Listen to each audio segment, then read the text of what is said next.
Liu Yunchu was originally a soul that met an untimely demise in the modern world, assigned by the system to inhabit the identity of a concubine in an alternate ancient realm, sharing her name and fate, while simultaneously awakening the ability of telepathy.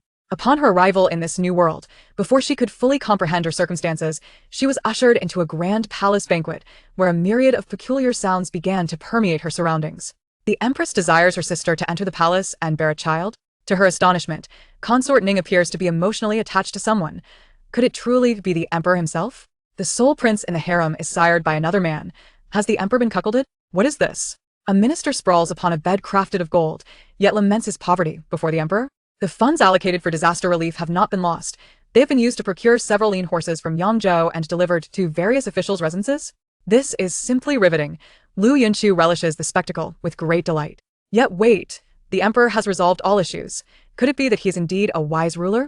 Exploding everything to smithereens is quite an intriguing notion. The mountains are high and the seas vast, allowing one to seek out several handsome young men and enjoy leisurely excursions. But something feels amiss. Why has the plan failed? Who extinguished my flame? Who tampered with my death-faking potion? Chapter 1. A grand spectacle unfolds upon my transmigration. System. Where is my beginner's gift pack? Apologies, I am the soul allocation system, not the growth assistance system. You have been brought here, and the task is complete. Damn it, do you only deal death and not burial? Host, please select a special ability quickly. I must proceed to the next assignment, and tardiness will incur negative reviews. Are you not afraid of my negative review? I do not wish to remain here. Take me away, or at least grant me a gift pack, I implore you. Host, you have chosen telepathy as your ability. I wish you good fortune, farewell. With a disdainful huff, the system vanished from her mind, as she was not the one placing an order, and thus lacked the right to evaluate, leaving Liu Yunchu bewildered on the ground. Liu Yunchu, the legitimate daughter of the Grand General of Dongling, is rumored to have been simple-minded since childhood, spending her days in silence, isolated from the world around her. No one has ever seen her. She rarely steps outside and seldom encounters outsiders. With the borders in turmoil, the Grand General took his family to the frontier, engaging in battles where swords are merciless, leaving her behind at home, causing them great concern. They beseeched the Emperor to shelter her, providing her with sustenance until their return, at which point they would reclaim her. Naturally, the Emperor acquiesced to this request, and she became a sort of hostage within the imperial city. After all, every member of the Grand General's household, regardless of gender, is a warrior capable of fighting on the battlefield. The Emperor, burdened with numerous affairs, conferred a title upon a beauty before entrusting her care to the Empress. However, as a result, the once healthy individual became unwell. The system sensed that her life was not meant to end, attempting to reintegrate her, yet for reasons unknown, she exhibited resistance. Only by coaxing her into making a wish was she granted a second chance at life. Before Liu Yunchu could fully process her surroundings, she was thrust into the palace banquet. As she took her seat and beheld the brilliantly lit hall and the resplendent concubines, everything felt surreal. Once I ascend to a higher position, I too shall sit beside the Emperor, gazed upon with deep affection. A person as illustrious and valiant as he deserves a beauty such as myself. The Empress's lackluster countenance is of no consequence. Liu Yunchu. Shameless vixen, nearly clinging to the Emperor. How disgusting. Liu Yunchu. All of you restless souls, mark my words, I shall ensure your demise. Liu Yunchu. Her eyes discreetly scanned the room. No one had uttered a word. All sat in silence, yet a steady stream of thoughts reached her ears. Could it be that she was hearing their innermost thoughts? How thrilling! Indeed, the sweeter the smile on their faces, the harsher their inner curses. Quietly munching while grumbling, she remained oblivious to the Emperor's slightly troubled expression. Ling Huaqing, seated at the high table, found his mind flooded with a series of inexplicable symbols. He gently shook his head, dismissing them as mere figments of his imagination, unsure. Today is a family banquet. My dear concubines need not feel anxious. Please, relax and make yourselves comfortable. The Emperor gently reassured the concubines, who sat rigidly below him. A family banquet? The Emperor exhibits quite the sense of humor. Can one not perceive the daggers being exchanged in the eyes of your relatives? It seems they would gladly slay one another with mere glances. Such is the nature of a well-to-do family. Truly, it is the royal family that can infuse even a modest gathering with an atmosphere fraught with tension and intrigue. While savoring a chicken leg, Liu Yunchu silently critiqued the proceedings, discreetly rolling her eyes. Ling Huaqing sat above, appearing composed, yet internally turbulent, his authoritative gaze sweeping over the assembly below in search of the source of the audacious voice, though he found nothing amiss. Your Majesty, I humbly report that my sister has prepared a dance for this family banquet, wishing to present it to all, and she hopes for guidance from the other young ladies. As you know, she has grown up in my shadow, and it would be remiss of me to thwart her modest request and tarnish her reputation. The Empress rose, reverently bowing before the Emperor, her voice gentle and gracious as she spoke. It is granted. Is there a performance to behold? Splendid, simply splendid. How delightful it would be to dine while enjoying the spectacle, and I hope the performance proves to be exceptional. The voice in the Emperor's mind re-emerged as Liu Yunchu skewered a meatball with her chopsticks, her gaze drawn to the open space in the palace, where a striking beauty, adorned with a gauzy veil, gracefully knelt before the Emperor and Empress, paying her respects. Sister, you must not disappoint me. It has been years since I conceived. Otherwise, I would not have brought you into the palace. You must capture the Emperor's attention. Only by bearing a child can I secure my position in the harem and advance our family's standing. Sister, rest assured, I shall not betray your trust. Soon, the man you cherish will be mine, and once I bear a prince, it will be time for a change in queenship. Your esteemed first impression of him shall be eclipsed by my allure. How dare you, as the eldest daughter, claim precedence? As the glances exchanged between the Empress and her sister revealed myriad inner turmoils, Liu Yunchu took a sip of wine, her eyes sparkling as she observed them. What a spectacle, simply marvelous. The inebriated intentions are concealed beneath the surface. Initially, I believed it to be a mere display, but it appears to be a matchmaking endeavor for the Emperor. Truly, the Empress is broad-minded and deeply perceptive. The younger sister is even more formidable, with ambitions soaring high, directly targeting the throne of the Empress. Alas, the Emperor is merely a pawn in this game. He is not a ruler but a mere envoy of fertility. With a resounding clap, Ling Huaqing slammed his palm onto the table, his expression darkening as he scanned the crowd, seeking the audacious speaker who dared utter such rebellious words. The audacity is utterly outrageous. Everyone turned in fright, and Liu Yunchu, with a meatball just placed in her mouth, was so startled that she swallowed it whole. It became lodged in her throat, rendering her face crimson as she struggled to breathe. Since entering the palace, Liu Yunchu had not exchanged a single word with the Emperor, and he naturally could not discern her voice. Truth be told, it is likely that no one in the palace could, not even her maidservants, who had yet to hear her speak. Ling Huaqing scrutinized the assembly below, finding no culprit, and redirected his gaze toward the Empress and her sister, deducing that the Prime Minister's family intended to send another daughter into the palace. Your Majesty, I am prepared. I can commence my dance at any moment, and I hope it will not disappoint you. This is her opportunity, one she cannot afford to squander. Summoning her courage, she gazed at the Emperor, her face adorned with shyness as she awaited his response. Chapter 2. Unintentionally stealing the spotlight after hearing those peculiar sounds moments ago, how could the Emperor still harbor any interest? His countenance was as frigid as ice. Enough to freeze a person to death. Please, wait a moment. Is there anyone who can come to my rescue? I'm choking here. How could the Emperor choose to slam the table now of all times? Just as I was about to enjoy these succulent meatballs, he has to make a fuss. And now look at me, I'm stuck. If you all finish watching this performance and I perish, consider it my farewell. But no, I may just be a mere beauty. Yet I am still a person, am I not? Can't someone show a modicum of concern for my well-being? Liu Yunchu desperately patted her neck, praying that the little meatball would show some mercy and either descend or rise, instead of remaining lodged in her throat. Ling Huaqing rubbed his forehead, trying to gather his thoughts. Truly, she was quite the chatterbox, even while choking. He stood up and made his way down, scanning the crowd. Just as he was about to give up, he spotted Liu Yunchu, clutching her throat. Upon recognizing her face, he hurried over. Knowing that the general's daughter must not meet her demise within his palace, unable to articulate an explanation. Someone, summon the imperial physician. He swiftly embraced Liu Yunchu, attempting to ease her distress, his gaze tinged with a hint of disdain. He had never witnessed someone so inept at eating. Your Majesty, woo-woo, you are truly a great person. You noticed me in such a secluded spot. I had decided to refrain from speaking ill of you for at least 3 days. If I am saved today, you shall be my rebirth parents. You are heaven and earth to me. The favor of your salvation, how can I repay? It is not that I am ungrateful. The time simply has not come. As Emperor, surely you can overlook such trifles. Liu Yunchu clung tightly to his sleeve, as if grappling with death. Yet her mind was a whirlwind of thoughts. Ling Huaqing sighed. He now understood that it was not merely her speech, but the thoughts within her heart that he could hear. Surprisingly, he could only perceive her thoughts, while those of others remained elusive, an enigma, yet not entirely unwelcome. Where is the physician? Are they waiting for me to die before arriving? Are they coming merely to collect my remains? Can't they see my suffering? Indeed. Being a favored concubine means one is overlooked. I am left hungry, cold, and bullied. I am but a charming little cabbage, pitifully unloved.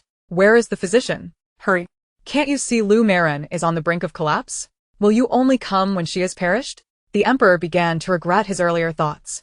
Hearing her inner voice was not a blessing, but rather an incessant cacophony.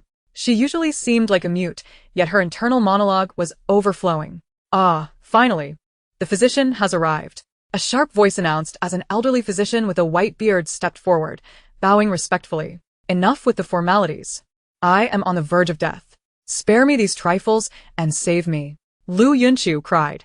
At such a moment, civility is unnecessary. Do you not understand the urgency? Do not fuss. Prioritize saving Liu Marin's life. Yes. The physician quickly approached, opening his medical kit, while Liu Yunchu opened her mouth wide, awaiting his treatment. Your Majesty, You truly understand me. you are like the worm in my belly. No wonder you are the emperor, so astute and perceptive. Ling Huaqing wished to cover her mouth, desperate to silence her incessant chatter. How could she dare to compare him to a parasitic worm? The empress's face darkened. While her sister wore a countenance as mournful as a funeral, the favored concubine stifled a giggle behind her hand. What an oblivious fool, ruining my plans. She is courting death. What worth is a mere beauty? The emperor holds her in such esteem. Once I enter the palace, my first order will be to eliminate her. How amusing. The empress's thoughts were inadvertently interrupted by Liu Marin. It seems she is destined for childlessness. However, this Liu Marin is in for a rough time. The empress is not as virtuous as she appears. Upon hearing these voices, Liu Yunchu involuntarily shuddered, and the meatball that had just been dislodged rolled back into place, prompting tears to spring to her eyes. How wretched I am. Everyone bullies me. The empress will surely retaliate for thwarting her schemes. If her sister enters the palace, She will not spare me either. now even this little meatball torments me, rolling around in my throat, while the favored concubine enjoys watching my plight. How can I possibly endure? Ling Huaqing glanced at the various concubines, each with differing expressions, and rubbed his throbbing forehead. Your Majesty, Liu Marin is merely choking on a meatball. Removing it will resolve the issue. The physician placed the meatball onto a nearby plate and respectfully bowed. Ling Huaqing waved his hand, dismissing the physician. He had no desire to hear the word meatball any longer. Rising, he swept Liu Yunchu into his arms and addressed the onlooking concubine softly. I shall take my leave. The rest is in the Empress's capable hands. By the way, the Empress's sister has reached a suitable age for marriage, the illegitimate son of the Marquis of Wu, and is in need of a legitimate wife. I shall take it upon myself to arrange a match today. I trust the Empress has no objections? Having spoken, he paid no heed to their expressions and strode out with the dazed Liu Yunchu in his arms. Wait, don't do this. Carrying me off in public is merely creating enemies for me. Today you take me away, and tomorrow I become a target. Your Majesty, perhaps you should lower your head and observe. I am injured in my throat, not my legs. I can walk perfectly well on my own. There is no need to carry me. This is quite embarrassing.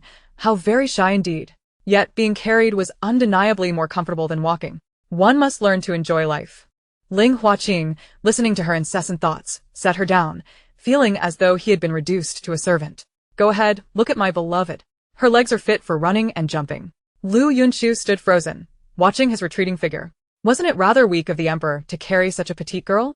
After walking only a short distance, he seemed to falter. What an excuse. She felt embarrassed for him. Shouldn't he consult a physician? Such behavior might jeopardize his heirs. Chapter 3. Mastering the art of performance, Liu Yunchu stood lost in thought, completely unaware that the emperor had returned to stand before her, glaring fiercely. Ling Huaqing's dark eyes struggled to contain his anger. Who would have thought this Liu Marin possessed such audacity, daring to entertain such thoughts? He could not speak up, for if he revealed his ability to hear her innermost thoughts, he would lose the chance to discern her concerns. Though her incessant chatter was somewhat bothersome, he managed to extract a wealth of useful information. Someone, escort Liu Marin back. After observing her for a while, the emperor resolved to acclimate himself to this situation and dispatched someone to escort her home. Fatigued from her meal, Liu Yunchu returned to her quarters and promptly fell into a deep sleep. In contrast, the others in the palace spent a sleepless night, their faces lacking vitality, the following day. When they visited the Empress's palace to pay their respects, they all stifled yawns, while Liu Yunchu remained perplexed, utterly unaware of the cause of their discomfort. Upon seeing her radiant demeanor, their gazes shifted. What a shameless creature! Using a mere meatball to entice the emperor, how utterly disgraceful! What despicable tactics she resorts to! What audacity to covet the emperor. He is merely momentarily intrigued. Does one truly believe oneself to be favored? Such self-importance. A mere beauty like her is beneath my notice. I shall devise a means to dispose of her. Cursed be this wretched situation. It was all going so well until she ruined everything. If I do not see her met with 1,000 cuts, I shall not be worthy of my position as Empress. It is over, utterly over. Everything is in ruins. No. I cannot marry the illegitimate son of the Marquis of Wuan. I intend to become the Emperor's woman. The Empress's sister, seething with resentment, glared at Liu Yunchu. Liu Yunchu, inundated with an array of curses directed at her, wondered if they had lost their minds. What had she done to deserve such animosity? She had neither disturbed their ancestors' graves nor harmed their loved ones, nor had she stolen their men. Why must they seek her demise? They were truly venomous. Who could rescue this lonely and fragile soul? I am in the prime of my youth, full of potential. Yet I have not even begun to explore the grandeur of the realm. To perish now would be a tragic loss. Though I am but a simple beauty, I am nonetheless the Emperor's consort. Therein lies the crux of the matter. I have usurped their men. But that cannot be. My relationship with the Emperor is innocent, untainted. The guilt surely lies with him, so why must I bear the brunt of their wrath? A capable woman should conquer her man, not torment her fellow women. It is all the fault of that wretched emperor. Xiao Fuji, go to the Empress's palace, commanded Ling Huaqing. Yes, your majesty. Xiao Fuji, somewhat perplexed, said nothing further and directed the bearers to turn the imperial sedan chair towards the Empress's abode. Had the emperor suddenly longed for the Empress? Ling Huaqing, supporting his head, suppressed his anger, fearing he would be scolded if he delayed any longer. The emperor had emerged. It was not unexpected for him to utter a few words of farewell. The emperor has arrived. A sharp, resounding voice interrupted Liu Yunchu's mutterings, prompting everyone to rise obediently and bow in greeting. I pay my respects to the emperor. May you enjoy eternal peace and prosperity. Be at ease. The emperor seated himself beside the empress, and the palace maids promptly brought forth tea. What are my beloved concubines discussing? Before anyone could respond, the thoughts in their minds spoke volumes. Was the emperor not aware that a gathering of rivals could hardly yield pleasant conversation? It would inevitably lead to comparisons and grievances. Last night, the emperor was reckless, causing me to nearly arrive late. I have advised him repeatedly, yet he insists on indulging me. It was only that night when I amused him that he gifted me the exquisite pearl bracelet. Such dialogues were hardly worthy of inquiry. One could not expect a sisterhood of solidarity among women. The emperor rubbed his teacup, smiling at Liu Yunchu, who sat at the far end with her head bowed, silently critiquing the situation. It seems our Liu beauty has much to say. Perhaps you might enlighten us on what everyone is discussing? Liu Yunchu, taken aback, lifted her gaze, her eyes wide with astonishment. Ling Huaqing felt a surge of comfort within. What a brazen hussy to flirt with the emperor so early in the day. It seems I underestimated her. She has indeed captured the emperor's attention and warrants careful scrutiny. The gazes and thoughts of the concubines nearly caused Liu Yunchu to falter to the ground, and she rose to bow, her brow furrowed. It is over, truly over. Now I have drawn their ire. At this moment, any utterance would be a mistake. Each of them holds a higher rank, and I cannot afford to offend. Who can tell me what to do? Does Liu Beauty harbor grievances against me? Why is she silent? Ling Huaqing, savoring his tea, relished her internal turmoil, stoking the flames further. Liu Yunchu, feeling a surge of indignation, knelt before him, her legs trembling. Your Majesty, we have not engaged in any conversation. We were merely respectfully greeting the Empress. How hypocritical of me. Who would dare speak the truth at such a time? This should suffice to adhere to propriety. Surely everyone is content with this? Ling Huaqing slammed his cup down, his expression turning icy, as he gazed at Liu Yunchu. Is that so? No one is conversing? Are you all so estranged? Was the notion of mutual respect merely a ruse to deceive me? All present felt a chill, their hearts sinking as they glared at the kneeling Liu Yunchu. Did the emperor truly lack understanding, unable to discern that her words were merely formalities? Were his ministers not accustomed to such responses? Could he not perceive the underlying truths of society? Why pry so deeply? What benefit could it bring? Despite their internal grievances, they responded with utmost deference. Your Majesty, I would never deceive you. What we discuss most amongst ourselves is your well-being. We express concern for your health. Whether you are weary, if you are resting adequately, if you are warm or cold, and whether you are taking care of yourself. She cast a shy glance at Ling Huaqing, her eyes brimming with affection. disgusting, utterly revolting. I am repulsed by my own words. Save me, heavens! How wretched it is to utter such saccharine sentiments, and with such fervor. Chapter 4. The secret history of Consort Ning. Liu Yunchu clearly did not intend to let her off the hook. How dare she be so duplicitous? Oh, is that so? What do you discuss about me? Share with me your conversations. Still questioning? Has this no end? Liu Yunchu clenched her fists, feeling pity for herself. Your Majesty, we speak of our care for you. We concern ourselves with your health, your fatigue, your rest, whether you are warm or cold, and if you are taking care of yourself. After which, she offered the Emperor a sweet smile. I am about to retch. How is it possible for me to utter such warm words? Surely the Emperor is satisfied now. Observing his currently gentle expression, he must be pleased, after all. Everyone relishes flattery, and the Emperor is no exception. Did he truly believe these concubines cared for him? They were more concerned with whether they could bear children, secure their positions, benefit their families, ascend in rank, or ensure their offspring could attain the highest echelons of power. Frankly, if the Emperor were to change, these consorts would express the same fervor. Did they love him? Nonsense. They adored his title. I, however, am different.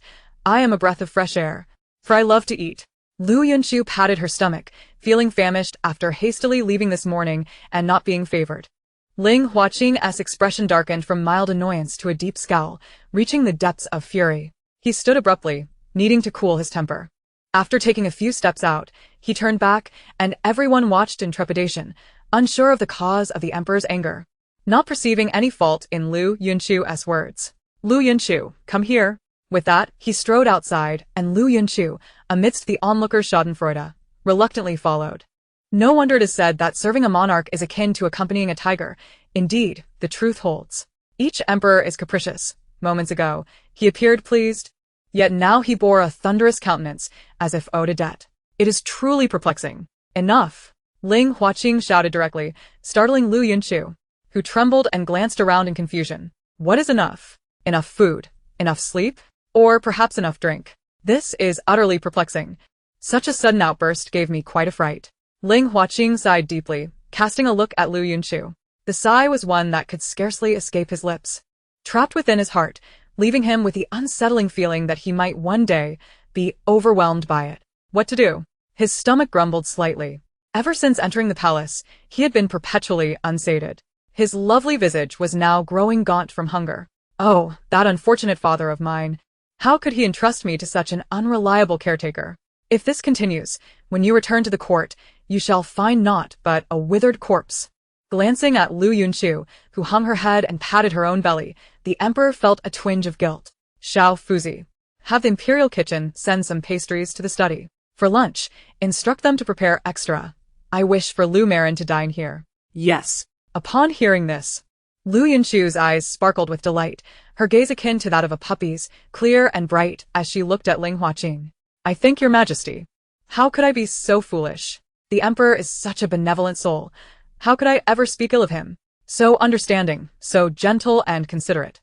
With such kind eyes, what a wonderful person he is. I must cherish the Emperor and safeguard my position. Initially pleased by the preceding words, Liu Yunchu let out a cold snort at her latter remark, realizing he could not expect pearls of wisdom from her lips. Liu Yunchu spent the entire day indulging in the royal provisions, finally quieting her restless heart with food, allowing the Emperor a moment of peace. As night fell, she clutched the decree that elevated her to the rank of Jiyu, skipping joyfully back, causing quite a stir in the palace, resulting in the shattering of numerous teacups. Jiyu Liu, it appears the Emperor is with Ning Fei. With the imperial decree of promotion, the atmosphere in the palace shifted, and the maidens surrounding her wore eager expressions, vying for favor. The morning meal had improved significantly, and in her distraction, she had overeaten, now left with no choice but to take a leisurely stroll to aid digestion. She rested her hand on a maid's arm, swaying gracefully as she walked. Ning Fei. Liu Yunchu had no recollection of this person, seemingly never having encountered her at any palace banquet or greeting. The young maid, clearly seasoned in palace affairs, leaned in and whispered, Ning Fei is the one the Emperor took a liking to at first sight, granting her the title of Fei. Since entering the palace, she has often been ill, frail, with the imperial physicians always on standby. The Emperor is deeply concerned, granting her exemption from greetings and palace banquets. I heard many of the other ladies were furious, even breaking tea sets in anger. This lively maid had just been assigned to Liu Yunchu and spoke candidly. Is it that scandalous? Who knew our emperor was such a romantic? Liu Yunchu's eyes sparkled with intrigue, eager to catch a glimpse of this Ning Fei, wondering what kind of stunning beauty could so captivate the emperor. Xiao Lang, my heart aches. Were it not to save you, I would never have followed him into the palace. Who knew the palace would be so deep? My Xiao Lang, though we exist in the same world, we cannot meet. Such a small city gate separates us. In these days away from your side, I wonder if your health has improved. Meanwhile, my own body deteriorates, and I despair of ever seeing you again. Xiao He, you are the only one I have loved in this lifetime. In the next life, I wish to be the peach blossom tree before your study, watching over your window day and night. Liu Yunchu hid behind the peach blossom tree, observing Ning Fei reaching to catch the falling blossoms, her heart skipping a beat. Is it that intense? Xiao Lang, Xiao He, my heavens, Ning Fei harbors feelings for another. I wonder if the emperor knows that his beloved lady loves another man, forever separated by walls, never to reunite again. Who would have thought Ning Fei was such a romantic, willing to transform into a peach tree to guard Xiao He's window? What a poignant devotion. Yet, how can she pine for another man while nestled in another's embrace? I can hardly fathom how the emperor might react if he learned of this. Could he still hold her as he does now, whispering sweetly? The thought of his expression sends shivers down my spine. It is too exhilarating to contemplate. Chapter 5. The cost of watching the play Jiu. What troubles you? Observing the Jiu lost in a daze, the young maid prodded her with concern. Oblivious to the fact that the emperor had released the woman in his arms and was now scanning the vicinity. Who is there? Step forward. His icy reprimand echoed in their ears, prompting the two figures behind the tree to stumble forth, kneeling before him. We pay our respects to your majesty. May you enjoy boundless health and fortune. Liu Yunchu believed she had hidden well but was surprised to find herself discovered, unable to hear their conversation from such a distance. Was it truly necessary to be so incensed? Liu Jiu, what are you doing here? Replying to your majesty, I overindulged at breakfast and came out for a walk. Liu Yunchu felt somewhat helpless, kneeling comfortably as her eyes darted towards Ning Fei's countenance. Draped in white, the woman exuded an aura of endless sorrow. Her eyes glistening with tears, her breath soft, reminiscent of a delicate willow swaying in the breeze, evoking a pang of sympathy in onlookers. Just look at that sorrowful gaze. She must be yearning for her Xiao Lang. Has the emperor taken her by force? Such an act would indeed be disgraceful, hindering the blossoming of true love. Ling Huaqing's expression darkened, his irritation mounting as he noted her longing gaze. He shot her a glare, prompting her to sit obediently once more. Ning Fei, you seem to be in worse health today. Should I summon a physician? Ling Huaqing inquired, feigning concern, yet his tone lacked its usual gentleness, tinged with a hint of frost. Thank you for your concern, your majesty, but my condition is beyond remedy. There is no need to waste the physician's efforts. Xiao Lang. My Xiao Lang, how I long for you. Liu Yunchu glanced at Ning Fei, then at the emperor, shifting her feet. The emperor truly lacked understanding. Heartache requires a remedy from the heart. For Ning Fei's ailment, no amount of medicine could suffice. The only cure is Xiao He. If only he could accompany her daily, her health would surely improve. Ling Huaqing crushed the pastry in his hand, still managing to restrain himself. I wonder how busy your elder brother Xiao He is lately. It seems you have not seen him in quite some time. I shall send for him to enter the palace. You can catch up. At his words, Ning Fei's eyes lit up, only to dim shortly after. Liu Yunchu's curiosity piqued. She would soon meet Xiao He. How clever of the emperor to recognize that heartache needs a heartfelt remedy.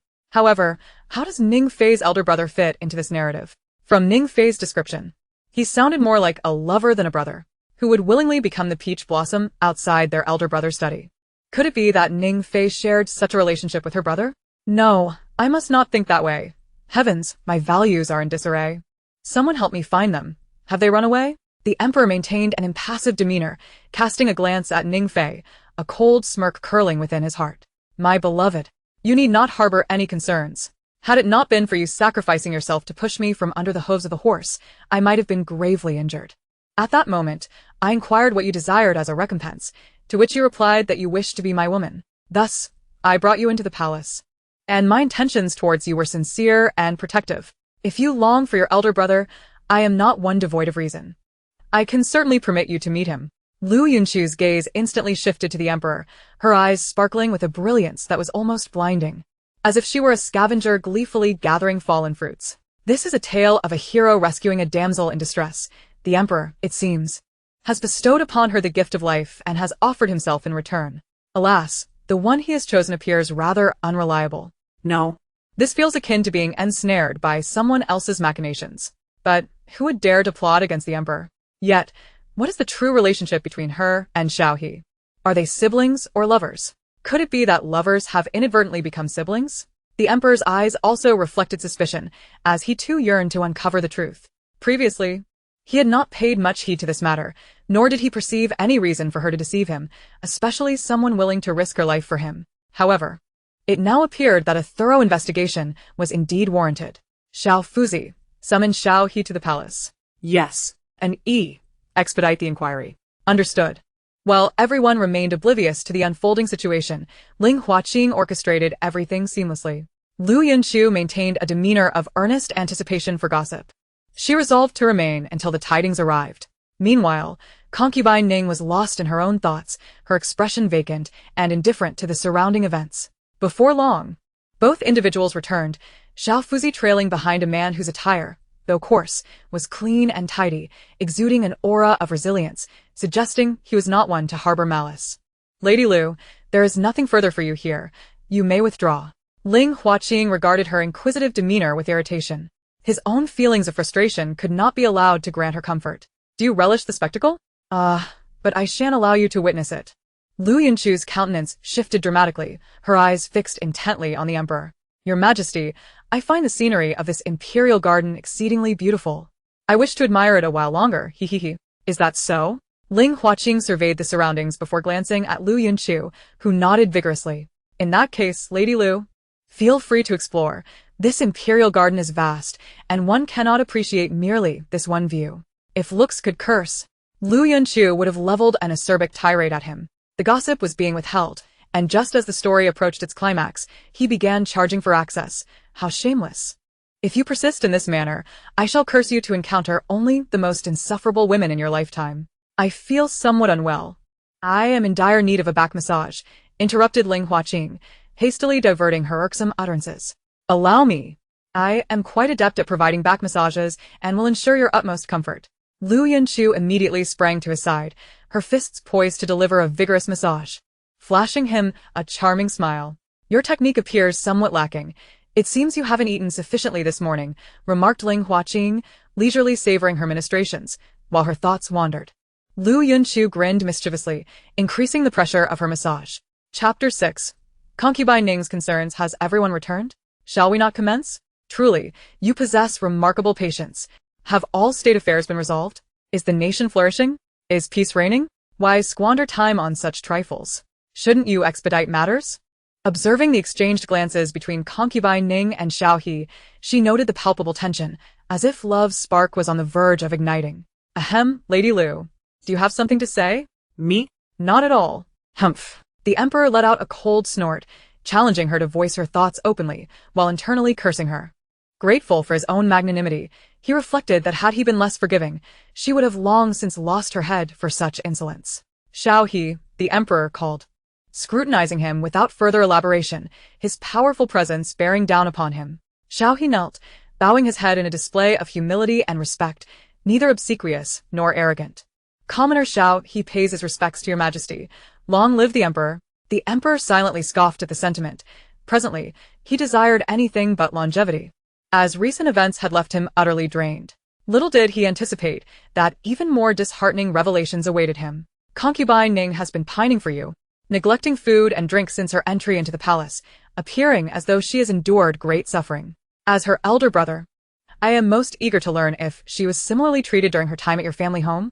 The emperor emphasized the term family home with palpable bitterness. Xiaohe was taken aback, momentarily at a loss for words. Since that day, when concubine Ning was taken away, they had not met again, leaving him unaware of her discourse with the emperor. What does the emperor mean? I am utterly in the dark about the situation. How should I respond? What if I say the wrong thing and jeopardize concubine Ning? She has become the emperor's woman. The boundaries of lord and subject are clear. And even if I cherish her, I must restrain myself, lest I cause her harm. Liu Yunchu nodded in agreement. Recognizing that Xiao He was acutely aware of the underlying truth, to truly protect her, he must maintain distance. Xiao He, I am inquiring of you. Why do you remain silent? If this is difficult to answer, I shall pose another question. Concubine Ning is preoccupied with thoughts of you. It appears your relationship at home was quite close, with her being rather attached to her elder brother, correct? The Emperor's emphasis on brother seemed to pierce through Xiao He. Xiao He pressed his forehead against the ground, too intimidated to lift his gaze, while Concubine Ning fell to her knees in fear, utterly bewildered by the unfolding events. Your Majesty, I merely struggled to adapt to life here. I did not intend to provoke your ire. I beseech you to punish me. Both knelt motionless, fearful of inciting the Emperor's wrath. Struggled to adapt. You chose to enter the palace. I even inquired what recompense you sought, and you opted to come here. Now you tell me you cannot adjust? Are you mocking me? The Emperor's gaze turned fierce as he gripped Concubine Ning's chin, compelling her to meet his eyes, causing her to tremble uncontrollably. I do not dare. I implore your punishment. She repeated this phrase, seemingly unable to provide any further explanation. While Xiao He remained oblivious to the unfolding drama, he could not fathom why his fiancée had transformed into his nominal sister. Nor could he comprehend how she had become the Emperor's woman. I see you harbor no fears. And share with Concubine Ning what you have discovered. I find her quite audacious. The Emperor's hand flung outward, causing her to collapse onto the ground. Xiao He cast a worried glance in her direction, yearning to assist but restraining himself, knowing that any action would only exacerbate her plight. Fascinating. Utterly fascinating. Has the Emperor uncovered something? He appears rather astute. At least not foolish enough to be merely a provider to his wife. He might even end up raising children for her. Lady Liu, are you fatigued? Do you require a return to rest? The Emperor cast a subtle glance at the hand resting motionlessly on his shoulder, while his eyes darted around the faces of several individuals, particularly focusing on Liu Yunchu. Not tired at all. How could I possibly be fatigued? Massaging the Emperor's back is a task I could undertake endlessly without weariness, Liu Yunchu pouted, her demeanor forced into a semblance of obedience as she offered a false smile towards the Emperor. Such tyranny, relying on this matter to threaten me? Humph. The Emperor endeavored to disregard her prattling, directing his attention towards Dark One, who promptly understood the unspoken command and respectfully knelt to report the findings of his investigation. Your Majesty, it has come to light that Lady Ning and Xiao He are not siblings, as claimed by those around them. Instead, they are bound as lifelong lovers. Initially, they had even discussed marriage, but for reasons unknown, their plans abruptly fell through, leaving many perplexed. The moment the Emperor confirmed this revelation, his countenance darkened to an indescribable degree, a palpable aura of murderous intent emanating from his eyes. Lady Ning, you shall provide a satisfactory explanation for this matter. Lady Ning crumpled onto the floor, trembling uncontrollably, rendered speechless as tears cascaded down her face, engulfed by fear and panic. It's over, utterly over. The Emperor has discovered the truth. How can I possibly protect my Xiaoling? I regret every moment since I entered the palace gates, but alas, it is too late. Oh, how thrilling! Absolutely riveting. This dark guard is commendable indeed, conducting such thorough inquiries, even questioning those nearby. Had you conducted your investigations earlier, this issue might never have arisen. I wonder how Ling Huaqing discerned the signs. It is truly remarkable. Ling Huaqing let out a soft hum, gently swatting Liu Yunchu's hand before returning his focus to Lady Ning. Lady Ning, do you have nothing to say? Do not blame me for being ruthless. To enter my harem while harboring thoughts of another man is quite audacious. Xiao He knelt nearby, his mind racing with various schemes to save Lady Ning's life. Chapter 7. Xiao He's dread. What is Xian truly thinking? Why has she concealed everything from me? At this juncture, how can I rescue her? Liu Yunchu glanced at Xiao He, nodding in agreement with his unspoken thoughts, equally eager to uncover Lady Ning's intentions. She pondered why her elder sister would act in such a manner. If you have any unspeakable burdens, I hope you can voice them. The Emperor is benevolent, and perhaps he might spare your life. Life is precious, so do not act recklessly. After observing the Emperor's expression, which appeared less severe, she decided to voice her thoughts, driven by an insatiable curiosity for the complete scandal. Lady Ning regarded Liu Yunchu with a look of confusion, clearly bewildered by Liu Yunchu's unexpected support. Yet, seeing that Ling Huaqing did not intervene, a flicker of hope ignited within her. Trembling, she knelt properly and, after bowing her head, began to speak. Your Majesty, this matter is my fault. I admit that we were indeed betrothed. having agreed to marry after Xiao He's successful examination. However, life in the capital is not as we imagined. Wealthy young masters often harass me, even threatening to injure Xiao He should I refuse their advances, preventing him from participating in the examination. Initially, I believed they were mere threats, as they would not dare act upon them, until that carriage charged toward you. I realized it was aimed at both Xiao He and me, and your timely appearance saved you from unwarranted calamity. It was at that moment you revealed your identity that I conceived this plan. If I enter the palace as your consort, I could protect those around me. However, I soon discovered that I am utterly incapable of achieving such protection. It was merely a fleeting thought, yet before imperial authority, it constitutes provocation and a blatant disrespect for the throne. After entering the capital, Xiao He had devoted himself entirely to his studies at the academy, returning home only during breaks, leaving Ning Xian to conceal these matters adeptly. He remained unaware of the tribulations she endured on his behalf. Xianer, why did you not confide in me? I could have safeguarded you. I am not as weak and ineffectual as you perceive. If necessary, I would abandon the examination and return to farming to provide for you. Why sacrifice yourself for my sake? How can I continue living with this burden? I believed that if I worked diligently and achieved the top rank, I could bring you home in glory. The final examination is imminent, and we are so close to success. Despite the tumult of his emotions, Xiao He found himself voiceless, unable to express his feelings or confront the emperor while in the presence of his consort. Ling Huaqing remained silent, casting a deeper pall of dread over the gathering. Sometimes, silence breeds greater fear. Xiao He appeared to be merely a scholar, yet should he achieve the highest rank, he would be an irreplaceable talent. Losing him would be a great pity. Liu Yunchu, uncertain of the emperor's thoughts, observed his grim visage, foreseeing a grim outcome. The emperor turned his gaze toward Xiao He, seemingly uninterested in further investigating his background. Xiao He, what is your current vocation? Everyone present was taken aback by this inquiry. Liu Yunchu stared quizzically at the back of his head, wondering if this was not the moment for accountability. Your Majesty, I am currently studying at the academy, preparing for this year's imperial examination. Xiao He replied, though confusion flickered across his face. He adhered to protocol in addressing the emperor's question.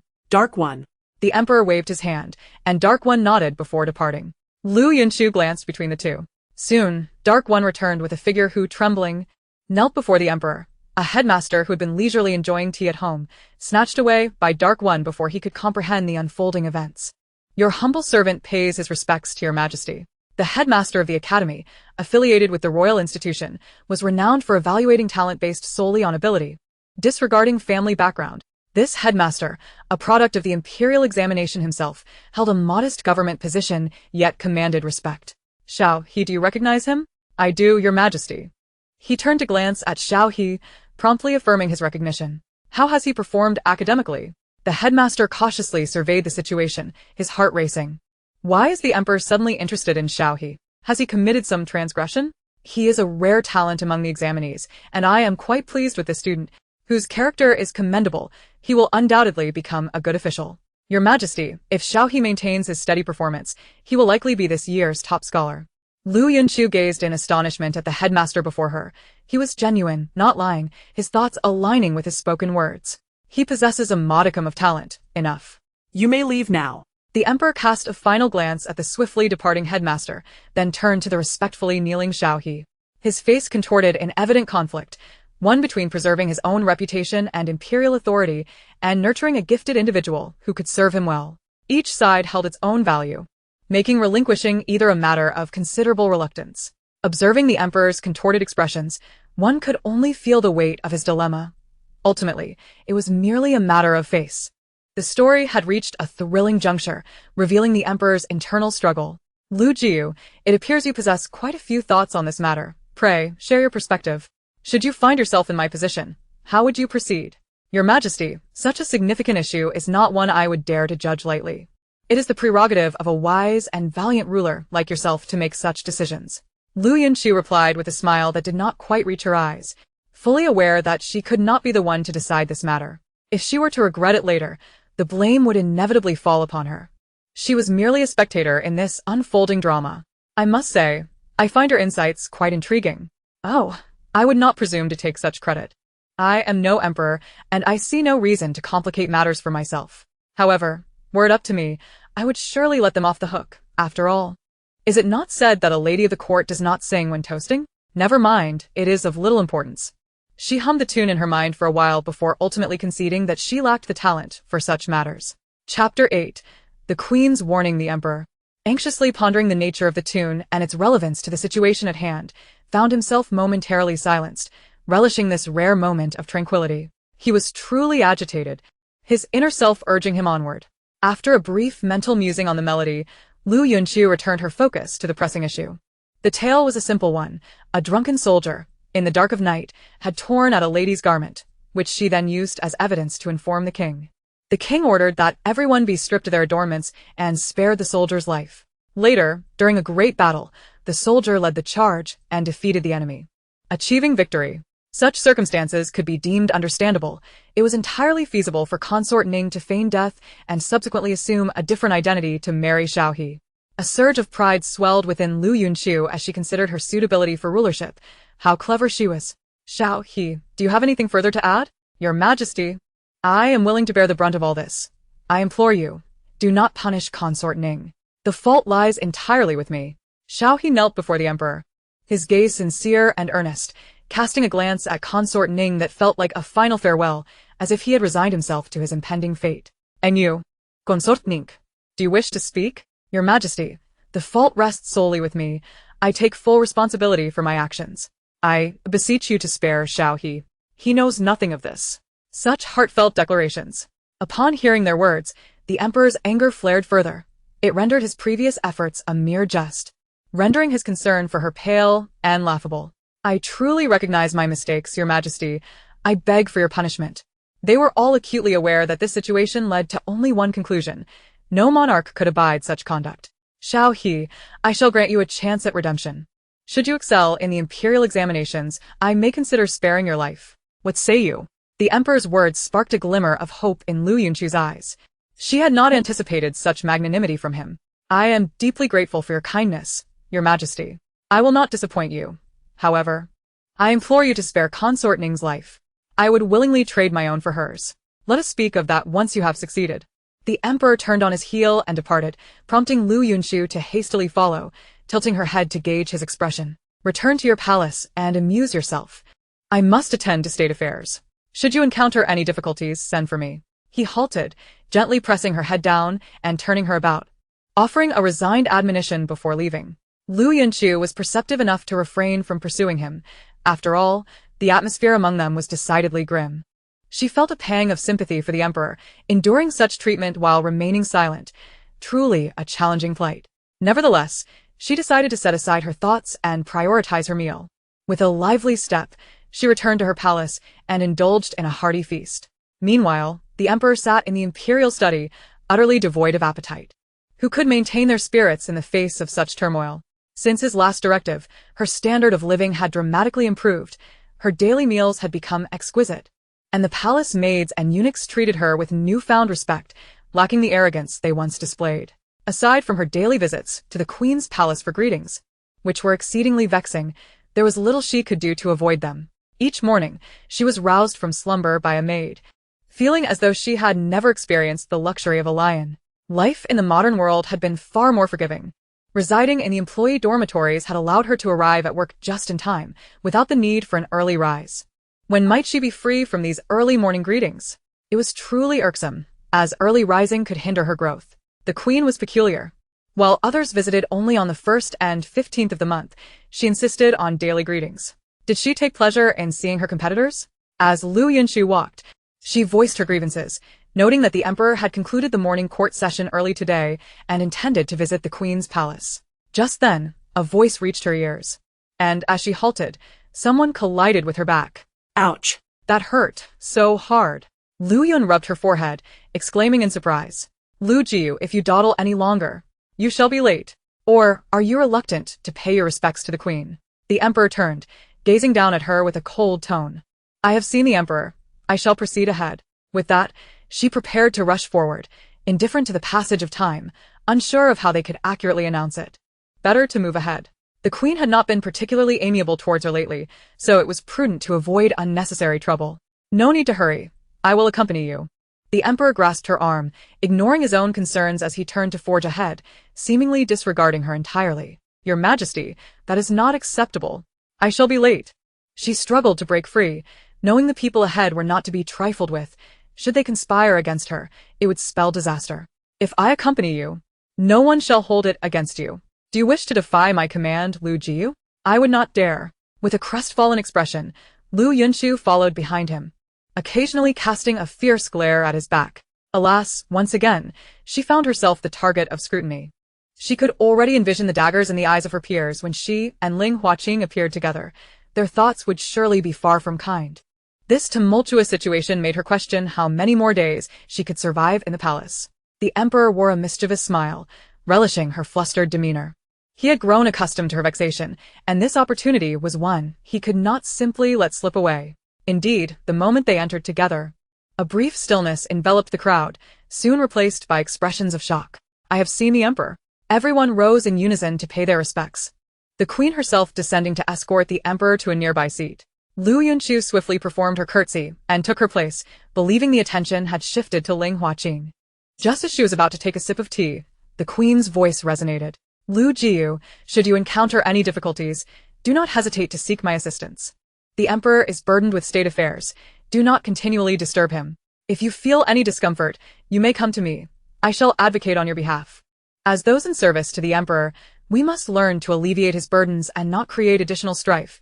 He already toils greatly for the matters of the nation. Chapter 9. I am the rule. The queen cast a fleeting glance at Liu Yunchu, a flicker of disdain momentarily crossing her eyes. The emperor's attention was entirely fixated on Liu Yunchu, while the other concubines seethed with indignation, oblivious to the queen's expression. That wretched woman spends her days seducing the emperor, oblivious to her own lowly status. She should tread cautiously. After all, danger is unpredictable. Indeed. Liu Yunchu obediently rose and performed a curtsy in response, recognizing the necessity of acting prudently at this juncture to avoid unwarranted trouble. The queen could effortlessly deal with a mere low-ranking concubine like her. Oh, how cruel it is. What kind of monsters has Ling Huaqing enlisted? Always so eager to take a life. Can he even sleep at night? Does he not fear for his own life? The queen, with her facade of grace and virtue, harbors such malice beneath. If she possesses the ability, let her confront me directly. However, I doubt I could prevail in such a contest. Ling Huaqing shot a glare at Liu Yunchu, pondering the depths of her thoughts. One thing being abundantly clear, she always seemed intent on offering him her life. Enough, Your Majesty. Liu Jiu is merely young and not particularly astute. I have promised General Liu to look after her, as long as she does not contravene the law or engage in misconduct. She should be allowed a degree of freedom without excessive constraints. Observing Liu Yunchu's pitiful, crumpled visage, the emperor calmly regarded the queen, his tone cool. Upon hearing the emperor's words, Liu Yunchu was momentarily at a loss, uncertain whether to feel joy or despair. For the expressions of the concubines in the room had shifted dramatically due to his declaration. Your Majesty, Liu Jiu is, after all, a member of the harem. I am fully capable of caring for her. Humph, I once thought the same. But that Liu Jiu has gone from a plump girl to this mere shadow of herself. Could this be her care? The emperor had long harbored a grudge against the queen, primarily due to her schemes to manipulate her sister into the palace for the purpose of bearing children. Such treachery against his own kin was intolerable to him. Suddenly, the queen knelt before the emperor, her eyes flashing with a trace of ruthlessness. I hadn't anticipated Liu Jiu's significant standing in the emperor's heart. It appears she cannot be allowed to remain any longer. However, now is not the moment to act. Liu Yunchu's eyes widened in alarm as she gazed at the queen, who bowed her head before the emperor. Is she about to strike against me? Anxiously, she contemplated her next move. Your Majesty, this matter is my fault. I have been preoccupied lately and neglected to check on Liu Jiu. She has not communicated her situation to me, and I assumed she was faring well. Assumed? What gives you the right to assume anything? Who do you think you are? Your Majesty, perhaps you could release me from the palace, or simply depose the queen. Otherwise, I fear I might perish. Two voices echoed simultaneously, one in her ear and the other in her mind, overwhelming the emperor. For the first time, he felt the burden of having too many women around, especially those who were anything but reassuring. Enough. I understand the queen has numerous responsibilities. Therefore, Consort Ning should share some of the queen's burdens. The queen need not shoulder everything alone. If she delegates, wouldn't it be easier for her? As for Liu Jiu, I shall arrange for someone to care for her from now on, relieving the queen of this duty. The emperor's words caused yet another shift in expressions throughout the room. Even the previously somewhat cheerful consort Gui felt her spirits dampened. The one most delighted was Liu Yunchu. Although she was uncertain of the emperor's intentions, for the time being, he appeared to be the safest person for her, unlikely to pose any threat. Yet, the queen had already resolved to eliminate her. Remaining here could only lead to her demise. Liu Yunchu was acutely aware of this reality and understood that she must not gamble with her life. Your Majesty, this is against the rules. The queen immediately rose and respectfully saluted the emperor, determined to take control of the situation and resolutely denying him any opportunity. How could the emperor possibly be unaware of this?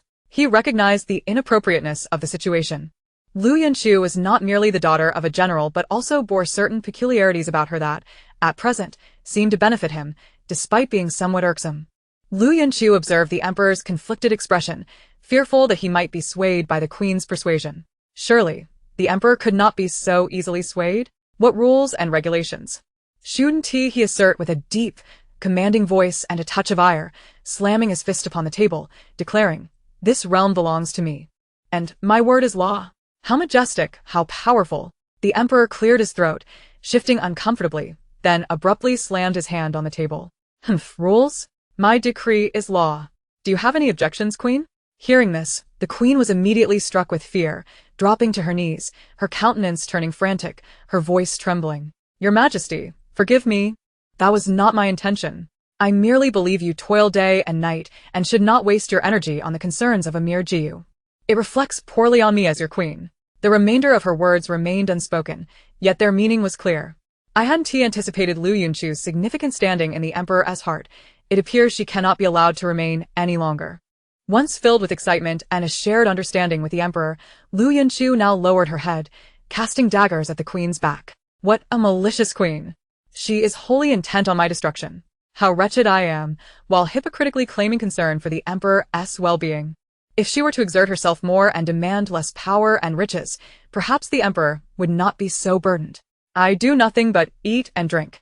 When have I ever made the emperor weary? How absurd! The emperor rose, preparing to leave, casting a glance at the dazed Liu Yunchu still seated. Aren't you coming? Liu Yunchu was momentarily taken aback, pointing at herself before quickly rising and performing a perfunctory curtsy, trailing after the emperor as he exited. As the emperor walked ahead, he contemplated Liu Yunchu's unspoken thoughts. She was clearly pent up, daring to think whatever she pleased. Liu Jiu, do you wish to follow me or the queen? The emperor's question jolted Liu Yunchu from her reverie, and she looked at him innocently, her mind racing with internal musings. Why does this feel akin to a parental divorce? Asking whom I wish to accompany? Should I follow my father, surrounded by a horde of concubines, or the wicked stepmother? Chapter 10. A fire in the afternoon, all right. I am addressing you. What are you pondering? The emperor interrupted her, deeming her meandering thoughts utterly useless, wishing to eliminate such distractions in the future for fear of an early demise. Should his future children resemble this, he would rather not have them at all. Your Majesty, I shall heed your directives and will strive to be obedient, minimizing any trouble for you. Minimize trouble for me? Shouldn't Liu Jiu be about avoiding causing me any trouble? Liu Yunchu forced a smile, remaining silent in response. Avoiding trouble? She was no fool to block her own path. Moreover, how audacious of the emperor to think she could refrain from causing him trouble. After all, the harem was fraught with peril, and trouble often found its way to her doorstep regardless of her intentions. Such foolishness was beyond her to articulate. Liu Jiu, answer my question. The emperor had no intention of letting her off easily, determined to hear what nonsense she might conjure. Your Majesty, with your unparalleled wisdom and might, how could you possibly fear even the slightest inconvenience? Only someone as inept at addressing certain matters as I am would require your assistance. Shouldn't it be you, who is lacking in wisdom, that needs others' aid instead? Foolish? Who is foolish? I am not foolish in the slightest. It is the emperor who speaks without a shred of emotional intelligence, boldly declaring others to be foolish in front of everyone. The smile on Liu Jiu's lips grew increasingly strained and stiff, wishing fervently to kick the emperor. Just look at what you've said, Your Majesty. I am not foolish. But rather it is your brilliance that makes ordinary people like us appear foolish. The crux of this issue lies in an unwavering refusal to admit one's own foolishness. I suppose your reasoning holds some merit. The emperor, burdened with numerous state affairs, did not linger unnecessarily. instructing someone to escort her back while he returned to the imperial study to continue managing state matters. With the emperor as her shield against life's tempests, Liu Yunchu found her existence remarkably simple and comfortable, filled with daily joy. After all, the entire palace is aware that she has the emperor's backing. Who would dare to offend her? It is not a matter of foolishness or intellect. Liu Yunchu, however, was in for a surprise. A palace maid rushed in with great urgency, breathless as she tugged at Liu Yunchu, who had finally found satisfaction in her new life of feasting, drinking, and sleeping. One must admit, the culinary delights from the royal kitchen are truly exquisite.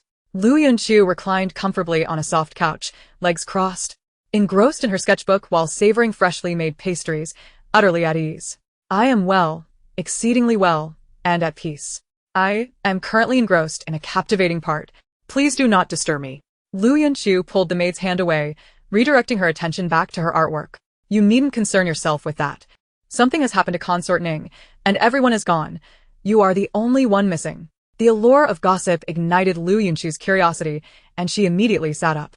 Then let us hurry. Tell me what has transpired as we go. Liu Yunchu sprang to her feet, rushing outside, excitement coursing through her veins. Fearing she might miss something significant, the palace maid trailing behind hesitated, wanting to caution her against running but unsure if she should speak up, fearing reprimand. Hurry! What has happened to Consort Ning? Liu Yunchu yanked the slow-moving maid to her side. She had not brought her own maid into the palace, relying on the palace staff, and had no true confidence. She was her own most reliable ally.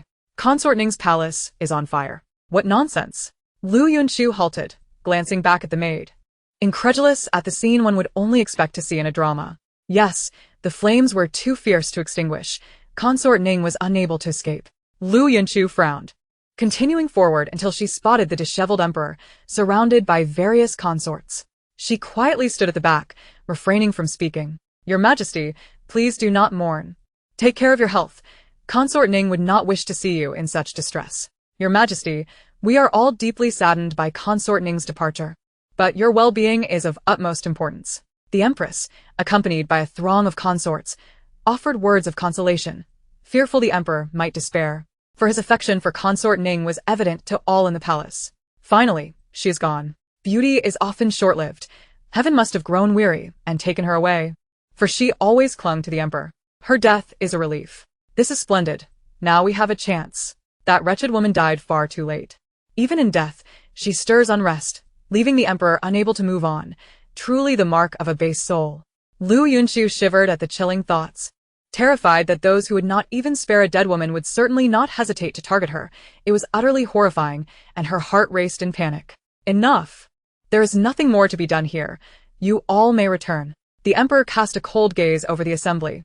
Ever since he began to extract useful insights from Liu Yunchu's thoughts, he no longer believed every word that fell from their lips. Liu Yunchu swiftly turned to leave, eager to escape unnoticed amidst the grim expressions of the crowd. As a mere foot soldier, she was not worth their trouble. She wondered what the emperor was thinking. If he intended to set a fire, he should have chosen the cover of night. Who burns down their home in broad daylight? It's utterly absurd. As she cautiously glanced back, her gaze locked with the emperor's. Without a moment's hesitation, she quickened her pace and pressed on. Liu Jiyu, stay behind. The rest of you may leave. The emperor reiterated, leaving Liu Yunchu, who had felt safe until now, cursing inwardly. No way. How can I be dragged into this? Is the emperor losing his mind? Why can't he just let me be? How utterly vexing. I'm so unfortunate to have to witness this. While she grumbled under her breath, she halted, for the emperor was her only support in the palace, an invaluable ally she could not afford to offend. If the emperor were not there to protect her, being in the hands of other consorts would lead to a fate she dared not imagine. A stiff smile crept onto her lips as she approached the emperor, standing firm against the piercing gazes that seemed intent on her demise. Chapter 11. May I attend the wedding feast? Your Majesty, Liu Jiyu does not seem the nurturing type. Perhaps I should stay behind to accompany you. The favored consort stepped forward, her gaze filled with fervent emotion directed at the emperor. Liu Yunchu nodded vigorously from the side, wishing she could press the emperor's head down to agree to this suggestion on his behalf. If you do not know how, then learn. If you never try, you will never succeed. The emperor grasped Liu Yunchu's hand and led her toward the fire, while the others could only curse in their hearts. Having never anticipated the emergence of Liu Jiyu after the favored Ning's demise, Liu Yunchu felt her mind echo with their curses, being pulled by the emperor, while she resented the other consorts and felt utterly helpless. Rebound, rebound, rebound, shut the doors and windows. The emperor cast a puzzled glance at Liu Yunchu, bewildered by her muttering. Liu Jiu, what are your thoughts on Consort Ning's death? Liu Yunchu shook her head. What could she possibly think? What right did she have to hold an opinion? In the grand scheme of the palace, she was at the very bottom. Your Majesty, I have no opinion. Ha! How amusing. ISN, this a mess of your own making? In broad daylight, who but you would dare to set fire to your own home? That would be courting death. Moreover, who does not know that you spend your days with Consort Ning? Who would be foolish enough to commit such an act right under your nose? Only you could be so reckless. The emperor's expression darkened, his smile turning increasingly frigid. I believe Liu Jiu must have many thoughts on this matter, considering you are the only one privy to Consort Ning's secrets. Liu Yunchu's eyes widened in shock, her mouth agape involuntarily. Is the emperor all right? What does he mean by that? Could he possibly suspect me of being the culprit? This is nothing short of slander. Does he truly think this will not impact the realm? I have no enmity with Consort Ning. Why would I burn her? That would be madness. Besides, wasn't he Consort Ning supposed to be staging her own death? Did I mistakenly burn her for real? How tragic. The emperor pinched Liu Yunchu's chin, closing her mouth. Enough. Come with me. The emperor departed with Liu Yunchu, making their way towards a secluded corner of the palace. Beside a dilapidated courtyard adjacent to a side door stood none other than Consort Ning and Xiaohe. Upon the arrival of the emperor and Liu Yunchu, they immediately knelt and bowed their heads. This humble subject has met the emperor and Lady Liu. This minister has met the emperor and Lady Liu. Rise. The emperor waved his hand, betraying no hint of sorrow. Liu Yunchu's gaze flitted between them, her curiosity unmistakably evident. To her astonishment, the emperor proved to be an exceedingly magnanimous individual. It seemed her future days would be quite pleasant. Perhaps she could even leave the palace to seek out handsome men, admire dashing youths, and indulge in the company of charming servants, living a life of bliss and beauty. The emperor's stern countenance, together with the perplexity of Consort Ning and the others, created an oddly peculiar atmosphere, made even more uncomfortable by Liu Yunchu's foolish grin. The unusual identities of the four of them gathered in one place was already a rarity, and this ambience only heightened the tension. I do not wish for a fifth person to learn of this matter. You must understand that this opportunity one grant you is not without expectations, nor is it born of altruism, but rather a means to ensure that you, as lovers, may ultimately be united. I have fulfilled my promise. Let us hope you will not disappoint me in return. Xiaohe knelt again before the emperor, his eyes earnest and sincere, filled with resolve and confidence. This humble minister shall follow the emperor faithfully, ready to face any peril. Remember your words. You may leave now, for I am weary. Is that all? Shouldn't there be more to discuss? Liu Yunchu thought to herself, feeling as if her visit had been less significant than merely running an errand, and that it had ended far too swiftly. Lady Liu, do you have anything further to say? The emperor turned his gaze towards Liu Yunchu, and all eyes were upon her, waiting for her to speak, causing her to feel an unsettling tingle at the nape of her neck. When do I get married? Am I allowed to attend the wedding? Xiaohe and the others were taken aback, instinctively kneeling again, unable to fathom that Liu Yunchu would pose such a question. The emperor's expression had soured upon hearing her, his gaze fixated on Liu Yunchu. What a foolish, thoughtless child. No wonder the general refused to take her to the borders. This habit of hers to remain silent is evidently a deliberate arrangement by the general's residence. Just look at what she says the moment she opens her mouth. Attends a wedding? Should I personally see her off on her marriage? This matter had already been vexing enough, yet it seemed the most infuriating was yet to come. Regrettably, Liu Yunchu remained oblivious to his inner turmoil, stifling her own frustration. Quickly, rise. What is this? Is it not merely a wedding? Must you all kneel in joy? Xiaohe looked pleadingly at Liu Yunchu, hoping she would refrain from saying more, having noticed the emperor's already grim expression. Who could possibly feel joy in their predicament? To be together was already a blessing from the heavens, a gift from the emperor. Lady Liu, at times, silence may be the wisest course. The emperor's words allowed Xiaohe and the others to breathe a sigh of relief, for as long as the emperor bore no grudge, they could not afford to offend him. Didn't you ask me to speak? Now you wish for silence? Truly a convoluted affair. Liu Yunchu mumbled to herself, not foolish enough to engage in a quarrel with the emperor. Oh, heavens, what have I just asked? I'm still reeling from the realization. Caught up in the joy of lovers united. To attend the feast would be utterly mortifying for the emperor, akin to attending his ex-wife's wedding. Truly a matter that should not have been spoken. Covering her mouth, Liu Yunchu quietly retreated a few steps. The emperor snorted softly, realizing she had yet to reach the limits of her folly, but concluded it wise for her to speak less in the future. Such a manner of speaking could shorten one's life significantly. Since there is nothing further to discuss, you should take your leave at once. The emperor gestured with his hand, and the head eunuch personally escorted them out of the palace. Henceforth, Consort Ning would vanish completely from the world. Your Majesty, I have a question I wish to pose. I believe it would be best if you refrain from asking. Please, allow me to inquire. It is preferable that it be something of substance. Chapter 12, Caught Climbing the Wall. I simply wish to know, did you truly treat the former Consort Ning so kindly solely out of a sense of gratitude? Is it true that you feel no love? Is there not a sense of suffocation in your heart? Liu Yunchu surveyed him with keen eyes, as if to say, do not force yourself to endure. The emperor inhaled deeply, reminding himself to remain composed and not to stoop to her level, clenching his fist, ultimately tapping her head lightly. Observing her jump in place, the emperor turned and allowed a faint smile to grace his lips, quickly regaining his composure as he departed.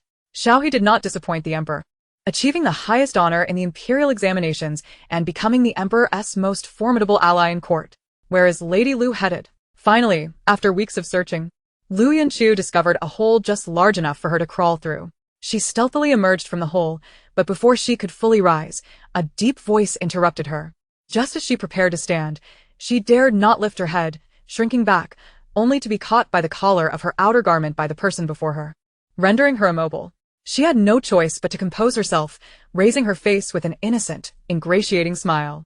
Your Majesty, are you out for a stroll? What a coincidence that we meet here.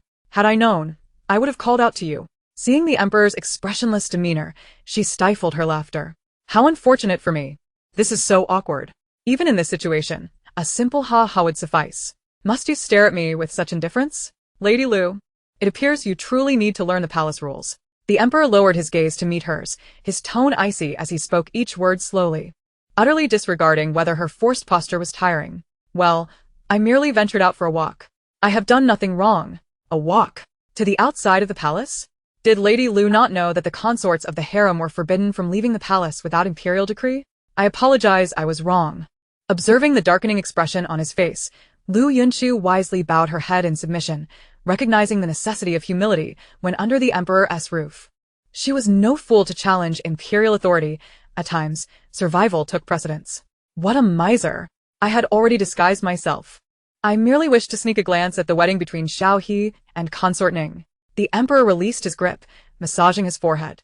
Upon seeing her emerge from the dog hole, he had a fair idea of what transpired. He expected her to be serious about wanting to attend. Lady Liu, do you understand your own status and the peril of this situation? Liu Yunchu nodded, fully aware, which was precisely why she had gone to such lengths to disguise herself. Yet she had still been recognized. Your Majesty, are you not also attending? Perhaps we could go together. I could masquerade as your maid. What do you think?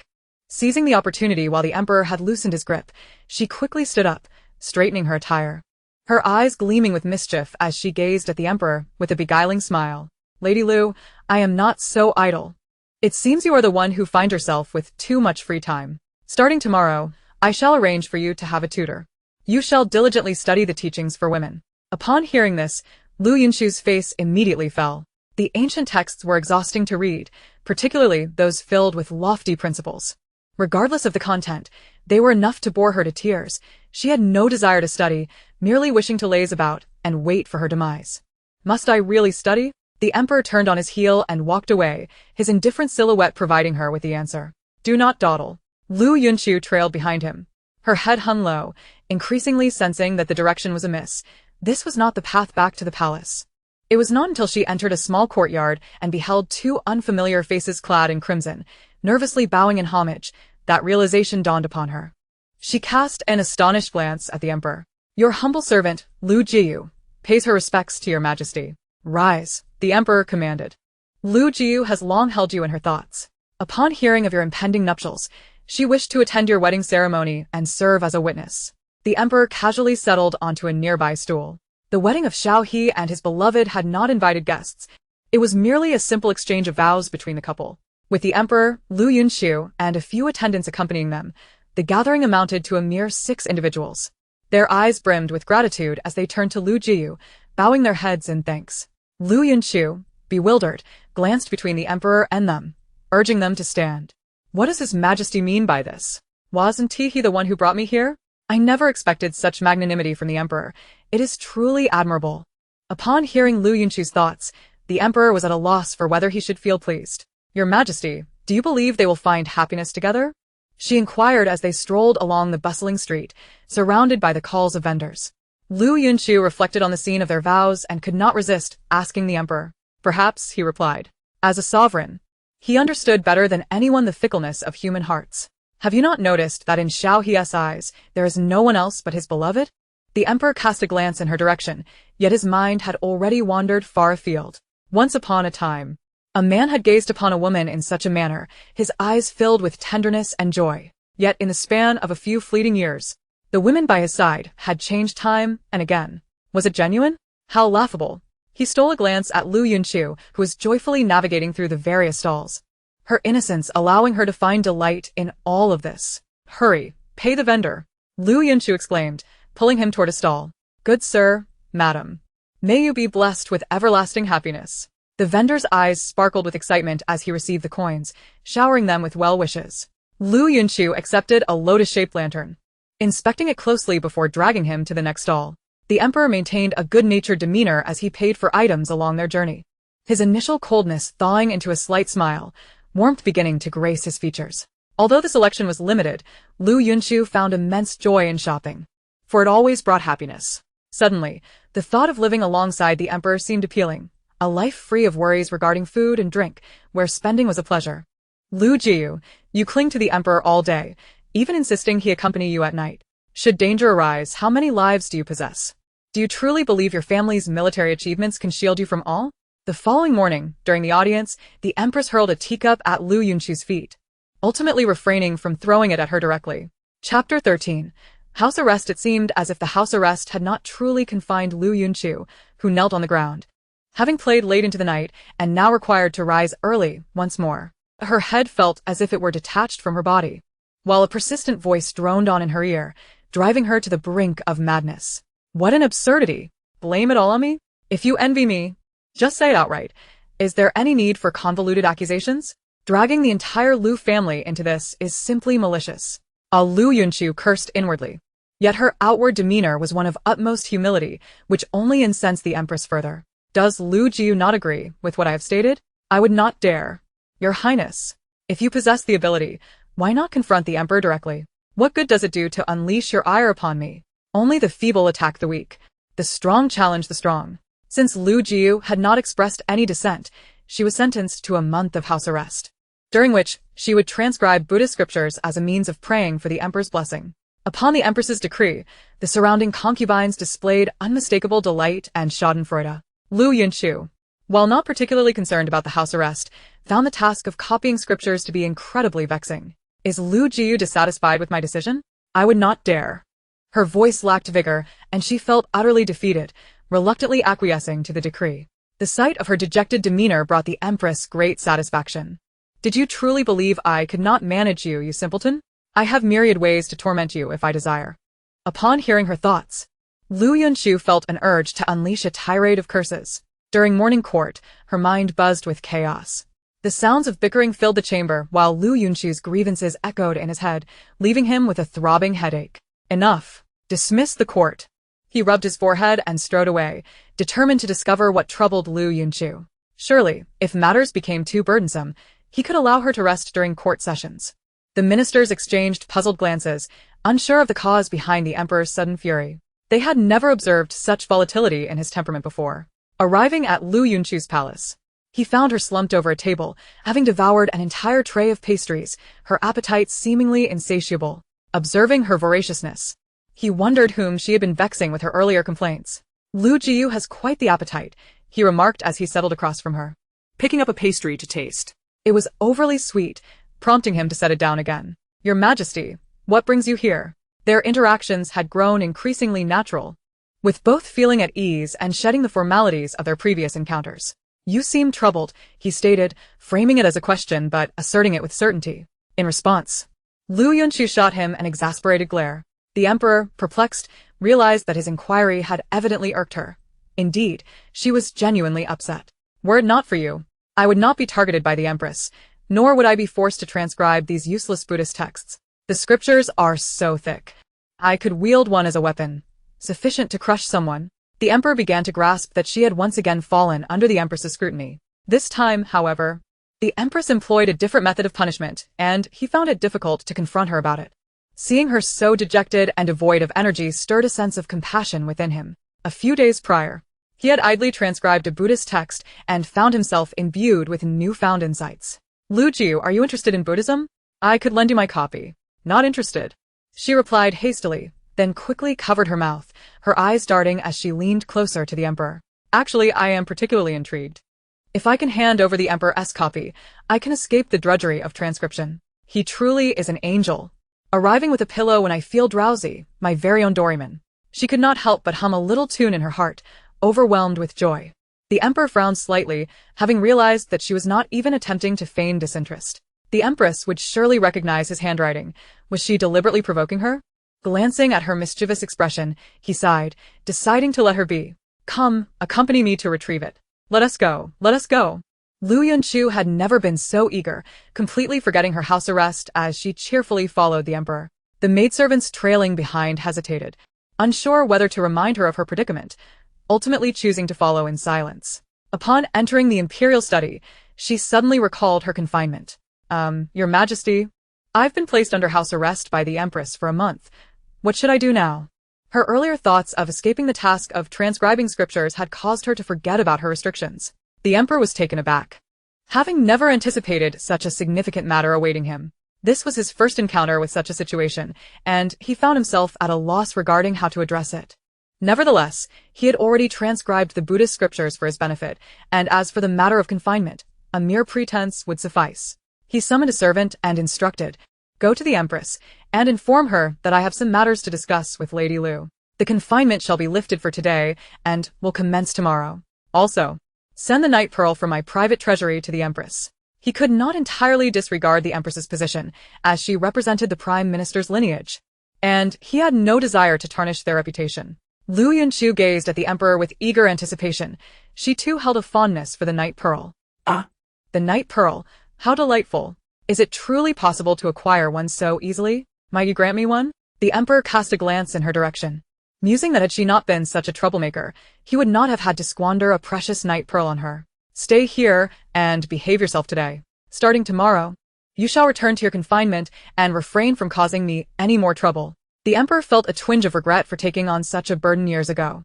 Liu Yunchu, recognizing the futility of protest, nodded obediently. A month was but a fleeting moment. Suddenly, a voice called out, "Urgent message from 600 miles." Just as the Emperor settled down to rest, the sound from outside jolted him upright. "Let them in to report," he commanded. A weary figure rushed in and immediately knelt before the Emperor, presenting a sealed document with both hands. "Your Majesty, a devastating earthquake has struck Nanshan County, resulting in severe casualties and destruction." The man began detailing the dire circumstances, and the Emperor's expression grew grave. Natural disasters and human calamities were inevitable, yet such occurrences were profoundly distressing. As a sovereign, he bore the responsibility to protect his subjects. Chapter 14. Fundraising. The Emperor promptly summoned the Prime Minister and other ministers to the palace. Lady Liu, possessing keen insight, discreetly withdrew. This was a critical juncture, and it was not her place to create disturbances. The Emperor, as her shield, should not be burdened by her antics. Naturally, he had little interest in whether she remained present, as the ministers occupied the imperial study from dawn until dusk, their faces etched with concern, while the light in the Emperor's chamber persisted throughout the night. 3 days later, a senior maidservant from the Empress's side sent word for her to come. Upon her arrival, all the Emperor's consorts had gathered in the Empress's palace. "Since everyone is here, I shall directly state the reason for your summons. The earthquake in Nanshan County has caused great upheaval, as you are all aware. As the Emperor's consorts, we must proactively alleviate his worries. After much contemplation, I have decided to donate a certain sum to assist the afflicted citizens. Do any of you have better suggestions?" What appeared to be a discussion was, in truth, a mere notification. Even if some were reluctant, they could not display their discontent. "I have no objections. I shall contribute 5,000 taels for the emperor's peace of mind. The favored consort declared promptly, determined not to be outdone by the empress. After all, she was not lacking in funds. I shall donate 1,000 taels. I shall donate 500 taels. I shall donate 100 taels. One by one, they announced their pledged contributions, while the maidservants recorded the amounts. Liu Yunchu. Everyone is pledged. How much do you intend to contribute? Liu Yunchu felt the empress's gentle gaze upon her, causing her heart to race. Since her arrival in this world, she had never wanted for food or clothing, and had forgotten to check her own finances. Now, faced with this sudden inquiry, she was uncertain if her parents had left her any living expenses when they departed. Surely, Liu Yunchu does not wish to abstain from contributing? The suffering of the affected citizens is so pitiful. Do you not feel their plight? As a consort of the emperor, it is your duty. And to contribute nothing would be a disservice to the emperor's affections for you. Before she could utter a word, the accusations began to rain down upon her. This time, I shall witness how the emperor will protect you. In matters of state, he will surely perceive your true nature. The empress wore a facade of sweetness, but her heart was filled with venomous disdain. Your Majesty, you must understand that I have only recently recovered from my stupor and am not entirely aware of my financial standing. When I entered the palace, it was you who took me in. I wonder if you are aware of how much I possess in my private treasury? Liu Yunchu genuinely sought clarification, as she lacked any memory of her financial situation. Then I must trouble you, Liu Yunchu, to return and ascertain your holdings and report back to me. Surely, you will not neglect to donate? I shall return to count my possessions and report to your Majesty personally. Liu Yunchu felt a surge of urgency to discover the extent of her belongings and hurried back, having entered the palace without even a maidservant to accompany her. Upon her return, she rummaged through her quarters, but aside from the recent gifts from the emperor, she found nothing else. Was she truly living off a free meal? With not a single coin to her name, what was she to do? The emperor's gifts were merely trinkets and jewelry, lacking any monetary value, leaving her in a quandary. Borrowing money from the emperor was not appropriate, yet she genuinely had no funds. What could she do now? Anxiously pacing in her chambers, she pondered whether to leave the palace and check her home for any forgotten items. Liu Yunchu, the Empress has sent me to inquire whether you are prepared with your pledged donation. While Liu Yunchu was still in a state of distress, the Empress had already dispatched someone to hasten her. She packed all the items gifted by the Emperor and followed the messenger towards the Empress's palace. Realizing she had no other options, she could only contribute as best as she could. It seemed she would need to devise a plan to acquire funds, as being without money was truly uncomfortable. However, she had no idea how to earn it. Before her transmigration, she had been an ordinary worker with no extraordinary abilities. Unable to conduct research, change the world, or generate wealth, she felt utterly aimless and questioned the purpose of her transmigration. All she had wanted was to live a quiet life in the modern world. As she presented her offerings before the Empress, the expressions of those present shifted dramatically. Turning sour, the Empress's initially gentle demeanor transformed into sternness, and those who had hoped for amusement now wore expressions of displeasure. Is this a display of the Emperor's favor towards you? Truly, a brazen individual, utterly unrefined. These items hardly hold value to me. She must believe they are worth something. How infuriating! She is indeed a wretched creature.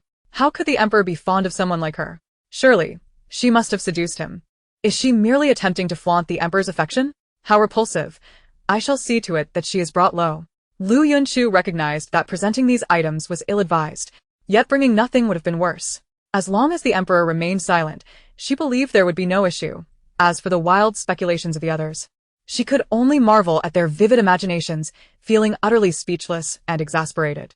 Ah, a gathering of lunatics. Do they not understand that I wish to donate silver? Do I have any? Doi. I am not like all of you, a group of imbeciles. Am I not aware that donating the gifts bestowed upon me by the Emperor is not a commendable act? What options do I have? You all seem to suffer from a persecution complex, magnifying trivial matters to an absurd degree. Your talents are wasted within the confines of the palace. As the Emperor stepped into the Queen's chamber, a thought abruptly invaded his mind, nearly causing him to stumble. He had been preoccupied with various duties and had not had the chance to pay attention. He had hoped for a moment of respite. However, upon hearing that the Queen was rallying everyone for donations, he thought to investigate, only to find that even the slightest disturbance could provoke a cascade of troublesome issues. Chapter 15. The Golden Bed. Your Majesty, what has transpired? The Emperor observed the assembled court, all fixated on a collection of items. and his gaze fell upon the aggrieved Liu Yunchu. He regretted ever accepting her as a source of trouble. Had he known this would unfold, he would have taken her along to the border instead, as he was already burdened with countless concerns. Your servant pays her respects to your majesty. The entire assembly brightened at the sight of the emperor and hastily rose to bow. The emperor gestured for them to rise, believing it more prudent to address his inquiry first. Your majesty, I, along with my sisters, sought to contribute to the welfare of the people by donating some silver. However, Liu Ji rushed in, clutching a pile of gifts you bestowed upon her, leaving us perplexed as to her intentions. Since your majesty has arrived, let us hear her explanation to avoid any misunderstanding regarding her goodwill. The queen regarded Liu Ji with a dismissive scoff, thinking to herself, now that the emperor is here, I shall see what eloquent words you can conjure to justify your audacity in donating imperial gifts. A punishment is unavoidable. Let us see how you navigate this predicament.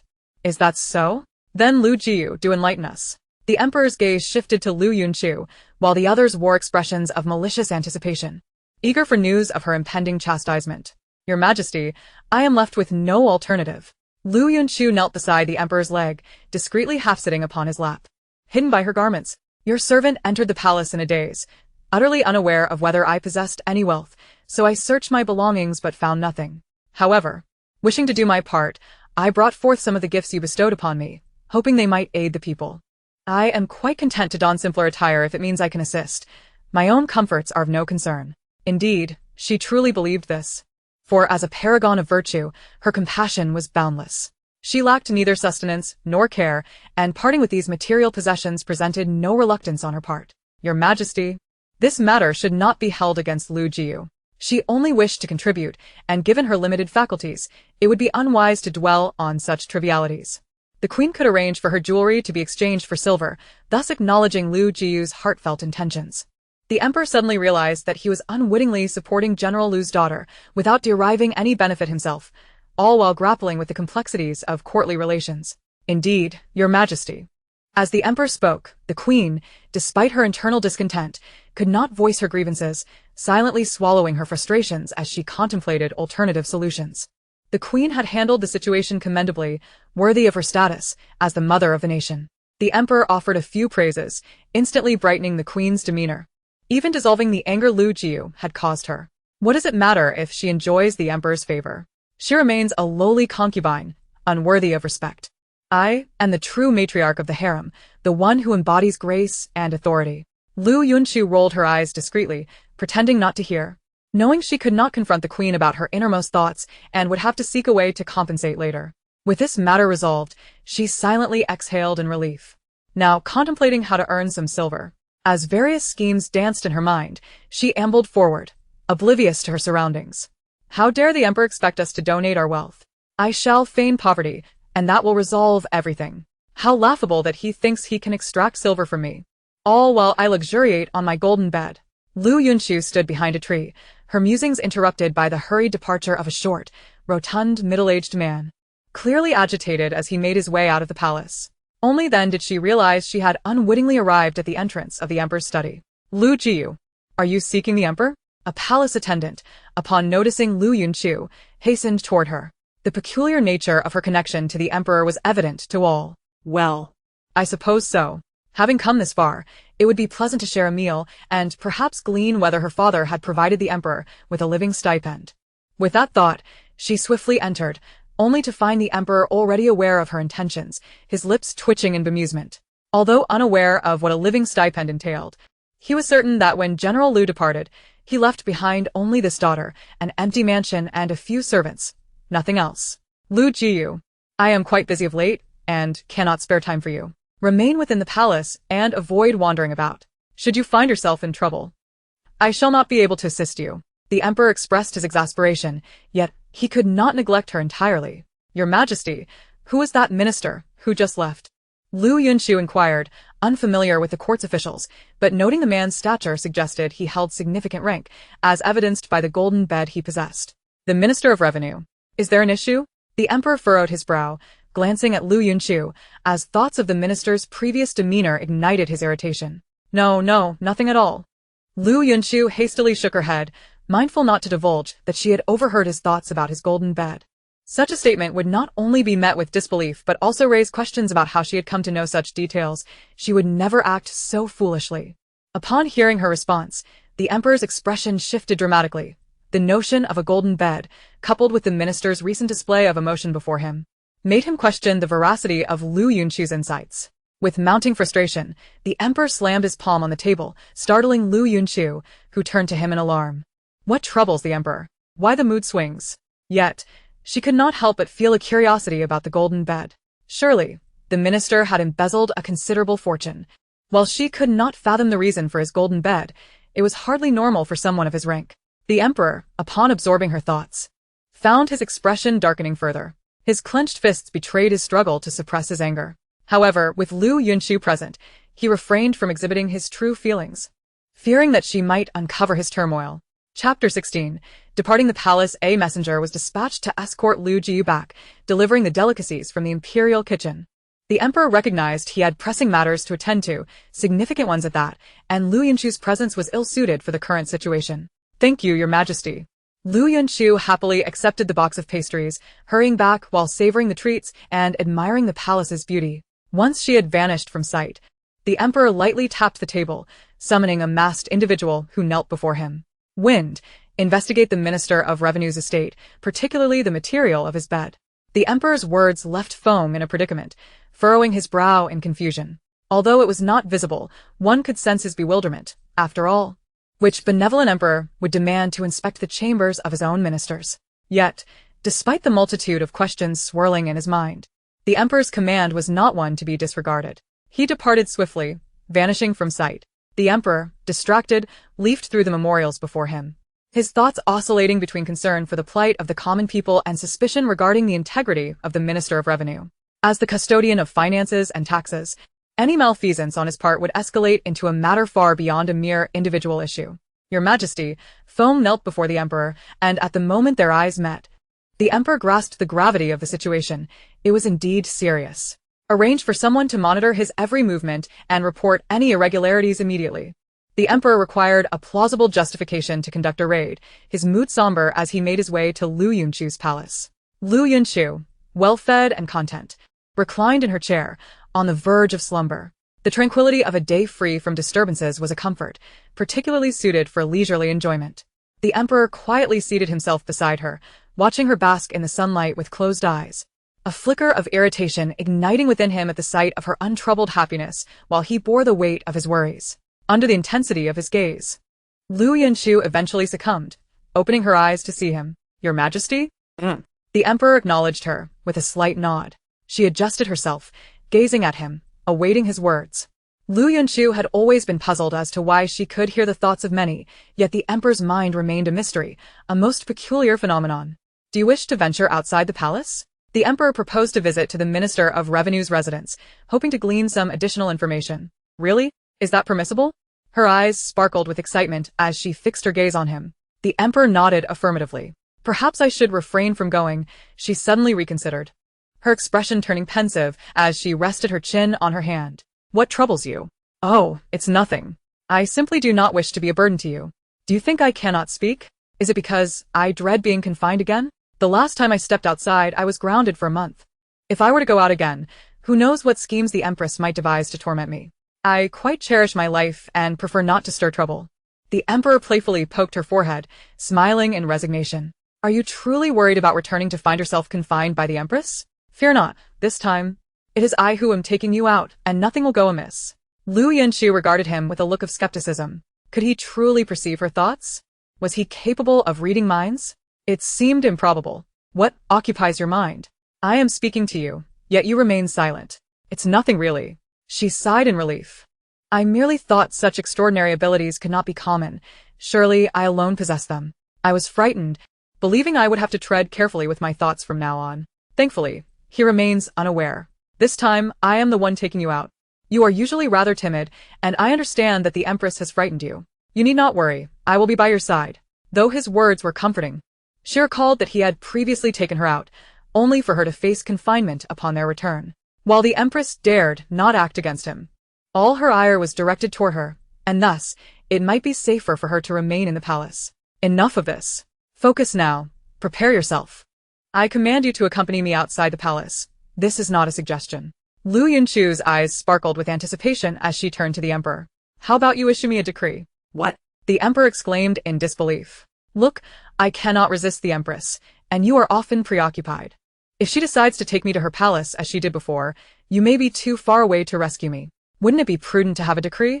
That way, it would benefit us both. The emperor inhaled deeply, contemplating the absurdity of needing a decree just to leave the palace. No. Without it, I cannot go.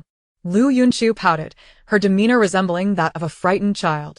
Fine, fine. I shall write you one upon my return. The emperor felt a headache brewing.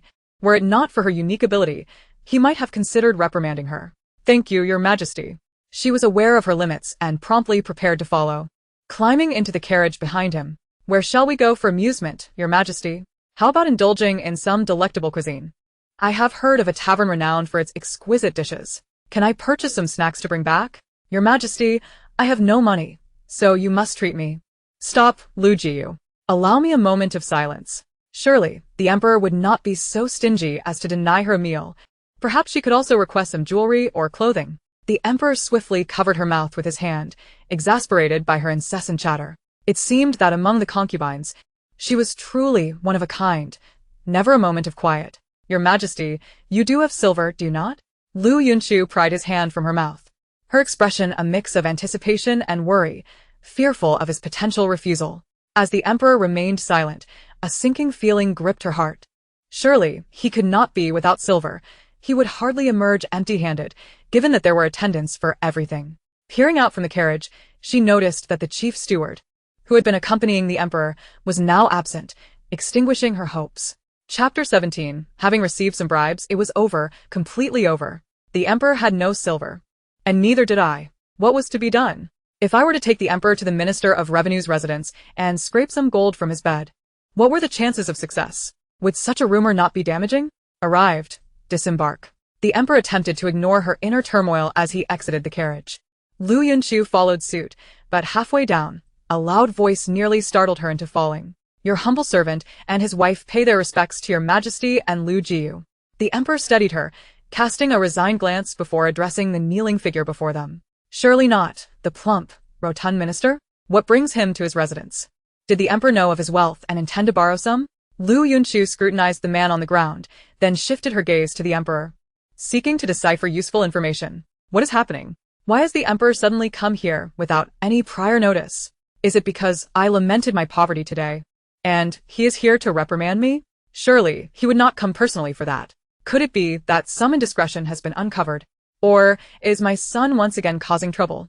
It has been a tumultuous time lately, and this undisciplined fool only knows how to create chaos. Unlike my sensible son from my concubine. As Liu Yunchu listened to his thoughts, irritation welled within her. He ought to clarify matters regarding his son. Half-truths were of no use. Furthermore, how could he afford to support a concubine? Truly, he must have embezzled a considerable fortune. Who knew how many he might have? The wealth required to sustain such a lifestyle was enviable indeed. Liu Yunchu was utterly engrossed in the boundless realms of her imagination, completely oblivious to the fleeting glint of ruthlessness in the emperor's gaze.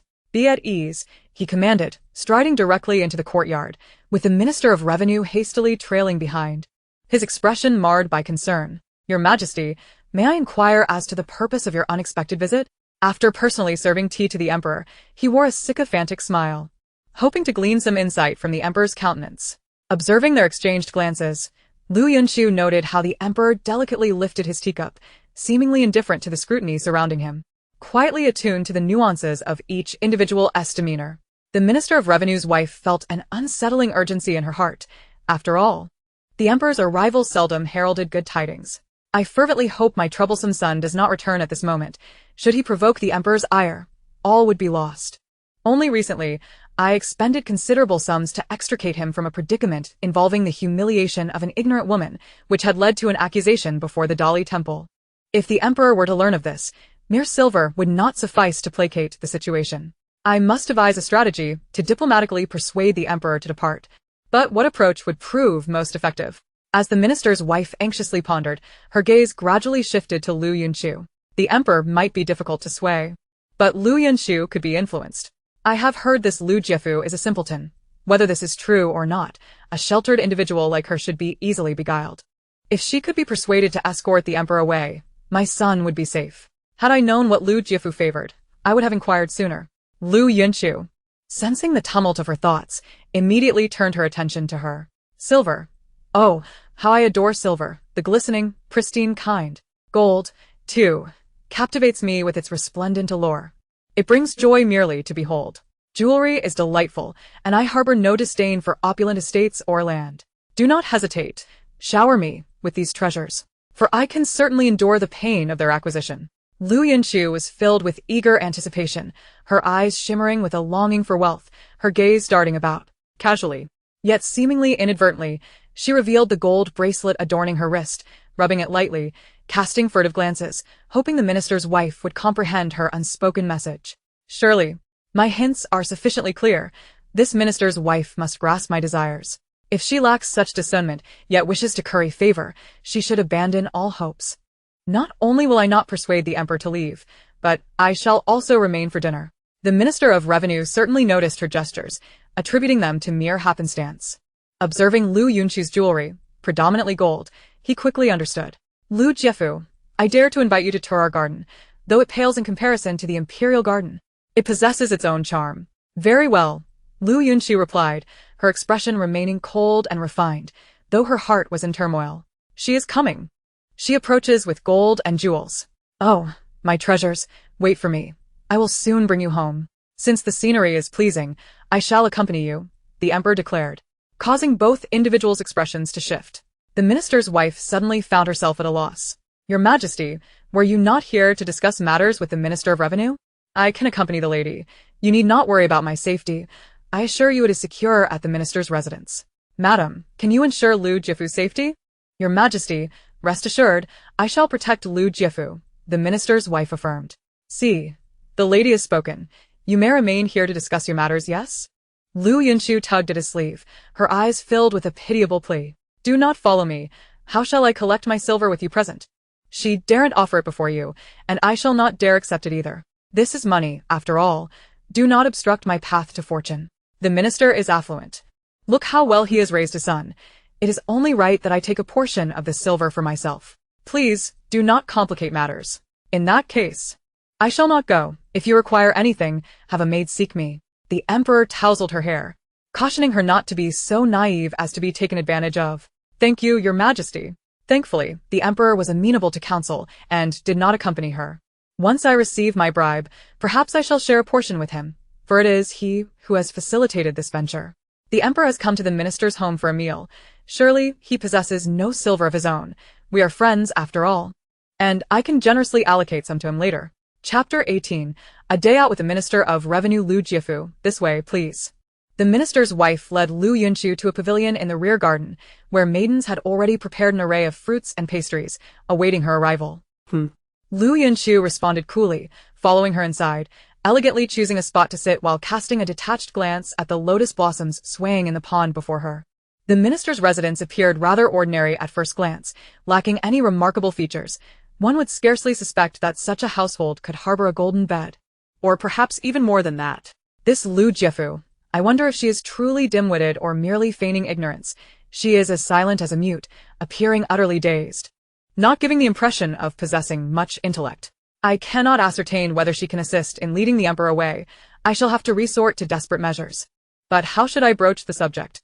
Liu Yunchu silently rolled her eyes in exasperation. There was no need for elaborate justifications. Simply throwing money at the issue would suffice. No subtleties required. Liu Jiafu, I possess a set of exquisite jewelry that I recently acquired. Do take a look and see if it pleases you. A maid swiftly presented an ornate box, which the minister's wife gently opened before Liu Yunchu. Suppressing her inner excitement, Liu Yunchu feigned indifference as she glanced at the contents. What is happening here? Just as she was about to pick it up for a closer inspection, the emperor's unexpected voice resonated from behind her. Liu Yunchu inhaled deeply, turning her sweetly radiant face towards him. Your Majesty, were you not in the chamber enjoying tea with the Minister of Revenue? At such a critical juncture. With success nearly within her grasp, his timing was impeccable. One might think he was deliberately thwarting her efforts. I have heard the scenery here is delightful. It is a rare occasion for me to venture out. Should I not take the opportunity to appreciate it? The emperor sensed her unspoken thoughts. Yet some matters were best left untouched. Once entangled, escape would not be so simple. Indeed, the Minister of Revenue hastily interjected, fearing to oppose the Emperor's wishes. Truth be told, he preferred the Emperor not to visit, though he did not wish his son's disfavor to jeopardize his career. It has been some time since I have seen your esteemed son. Is he not at home? The Emperor sat beside Liu Yunchu, lifting her teacup for a sip, casually inquiring, which caused the minister and his wife to panic, immediately prostrating themselves. Your Majesty, my son is out enjoying himself and is not at home.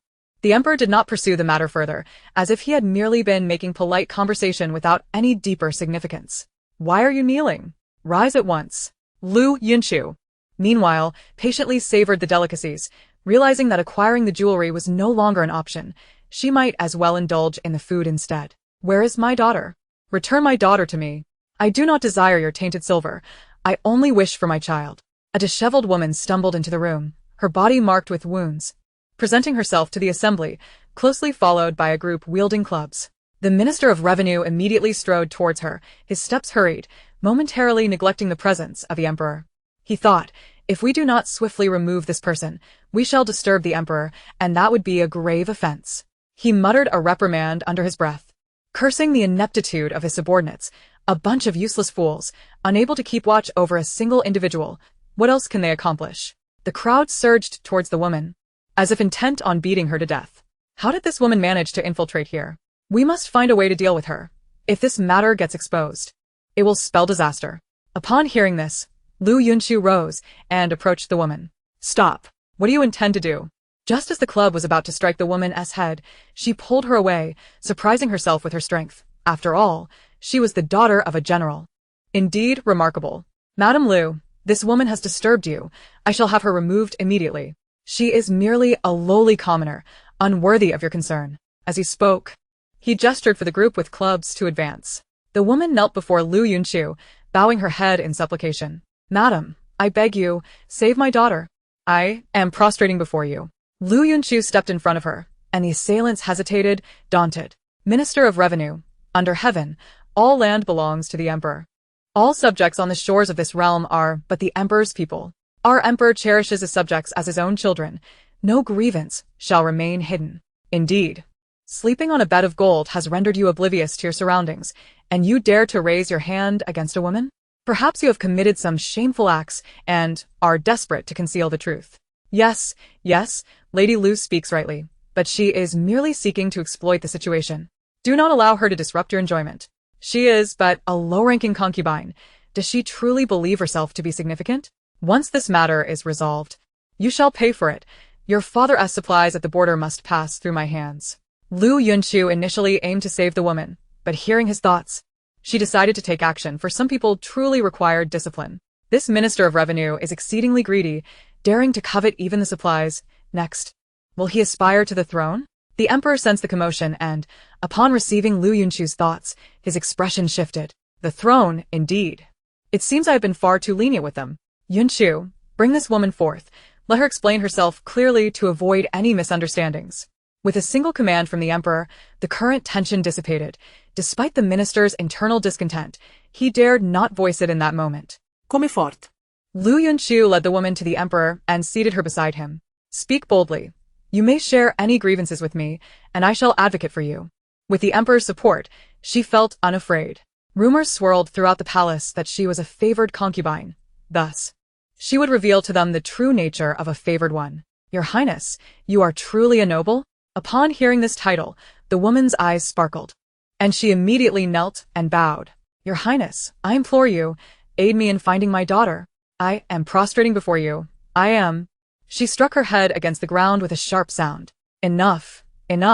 Speak of any injustice, but cease this bowing. Chapter 19. Inquiry into the circumstances. The woman remained kneeling, unwilling to rise, for in her understanding, one must respond in such a manner before a noble. Only when the noble was pleased could she hope to find her daughter. Has your daughter gone missing? As she posed this question, Liu Yunchu's gaze flickered toward the Minister of Revenue and his wife. Their expressions were taut, their eyes darting as if contemplating something. Lady Liu, this woman is a fraud, frequently deceiving the affluent for food and drink. Her daughter is merely a fabrication to elicit sympathy and silver. I apologize for herrens rusen. You shall have dismissed. The minister's wife swiftly interrupted the conversation. We must first divert the emperor and Lady Liu. After all, they seldom leave the palace. We can stage a performance to mislead them, and once they are gone, we can eliminate this commoner-s family, ensuring there are no witnesses. If they dare to harm my son, they shall not escape unscathed. As the minister's wife contemplated this, her eyes hardened, signaling her intent to act. Hold on. Who commanded you to take action? I am genuinely intrigued by what she has to say. Lady Liu, she is a lowly commoner. I fear her words may corrupt your ears. What? Does my word bear no weight? Or do you believe your husband is more powerful than I? She leaned towards the emperor, her demeanor exuding false authority. The minister's wife was audacious, attempting to deceive both me and the emperor, plotting to kill after our departure. Truly laughable. With the emperor present, no one would dare bully me. I shall assist this woman. Let her speak. I, too, wish to hear her story. The emperor held Liu Yunchu's hand, playing with it, a smile gracing his lips as he regarded everyone, yet the nature of that smile evoked varied feelings among them. Speak freely. Fear not, for I shall support you. Liu Yunchu encouraged the woman before her. Your Highness, I am but a humble tofu seller. I have a daughter. A few days ago, while we were selling tofu together, the minister's son forcibly took her away, injuring my husband severely in the process. He still lies at home, unconscious. I beseech you, please save my daughter. Tears streamed down the woman's face, her sunburnt and waxen skin marred with scars, revealing the torment she had endured in recent days. Blood trickled from a wound on her forehead, showcasing her desperation and anxiety. Minister's wife, you are granted an opportunity to refute this claim. Are you aware of this matter? Liu Yunchu scrutinized the couple, eager to hear their fabricated narrative to avoid accusations of suppressing their voices by virtue of her power. My son would never commit such an act. This is a baseless accusation. These commoners speak not a word of truth. Lady Liu, please see clearly. The minister's wife cast a glance at her husband and fell to her knees before Liu Yunchu. The minister followed suit, kneeling as well. I implore your majesty and Lady Liu to discern the truth. This commoner seeks to deceive you. I have witnesses who can attest to my son's innocence. Fortunately, the steward was clever enough to bribe those who witnessed the incident. As long as we pass this matter, we shall silence them. For they pose a threat if left alive. Let us not rush. We must first locate the individuals involved and hear their side of the story. After all, no one knows the truth better than those directly involved. You are merely the child's parents. The child might not reveal everything to you. We shall first find your son and her daughter to resolve this matter effectively. Liu Yunchu observed the anxious steward eager to present witnesses, yet she remained composed. This minister of revenue not only bribed others for false testimony but also plotted murder to silence witnesses. Such a heartless and vile individual should not hold power. Moreover, his corruption had turned him into a parasite of the court. It was high time to crush such vermin. Upon reaching this thought, she shot a fierce glare at the emperor, who innocently rubbed his nose, genuinely unaware of the misdeeds attributed to him. Typically, he appeared to bear a pitiful demeanor, often lamenting his financial woes to the emperor, who had always regarded him as a commendable official. It was utterly unexpected to uncover such significant issues. Your Majesty, you must take charge of this matter for me. After all, Liu Jiaoyu is a lady of the harem, soft-hearted and rather unfamiliar with the affairs of common folk. These vile citizens are adept at masquerading and deceiving others. You see, the witnesses have already been brought forth. Let them testify on behalf of my son. I cannot bear to see his reputation tarnished. I aspire to cultivate him to serve you, your Majesty, lamented the Minister of Revenue, kneeling before the Emperor in tears. Goodness. What does he mean by that? Is he implying that I lack worldly experience? That I am easily deceived, foolish and simple-minded? It is truly laughable. I could hardly contain my disdain for his soiled visage. How could one be so audaciously foolish? He is indeed the most gullible among us. With his corpulent figure and a face akin to a pot of excrement, daring to weep before the Emperor.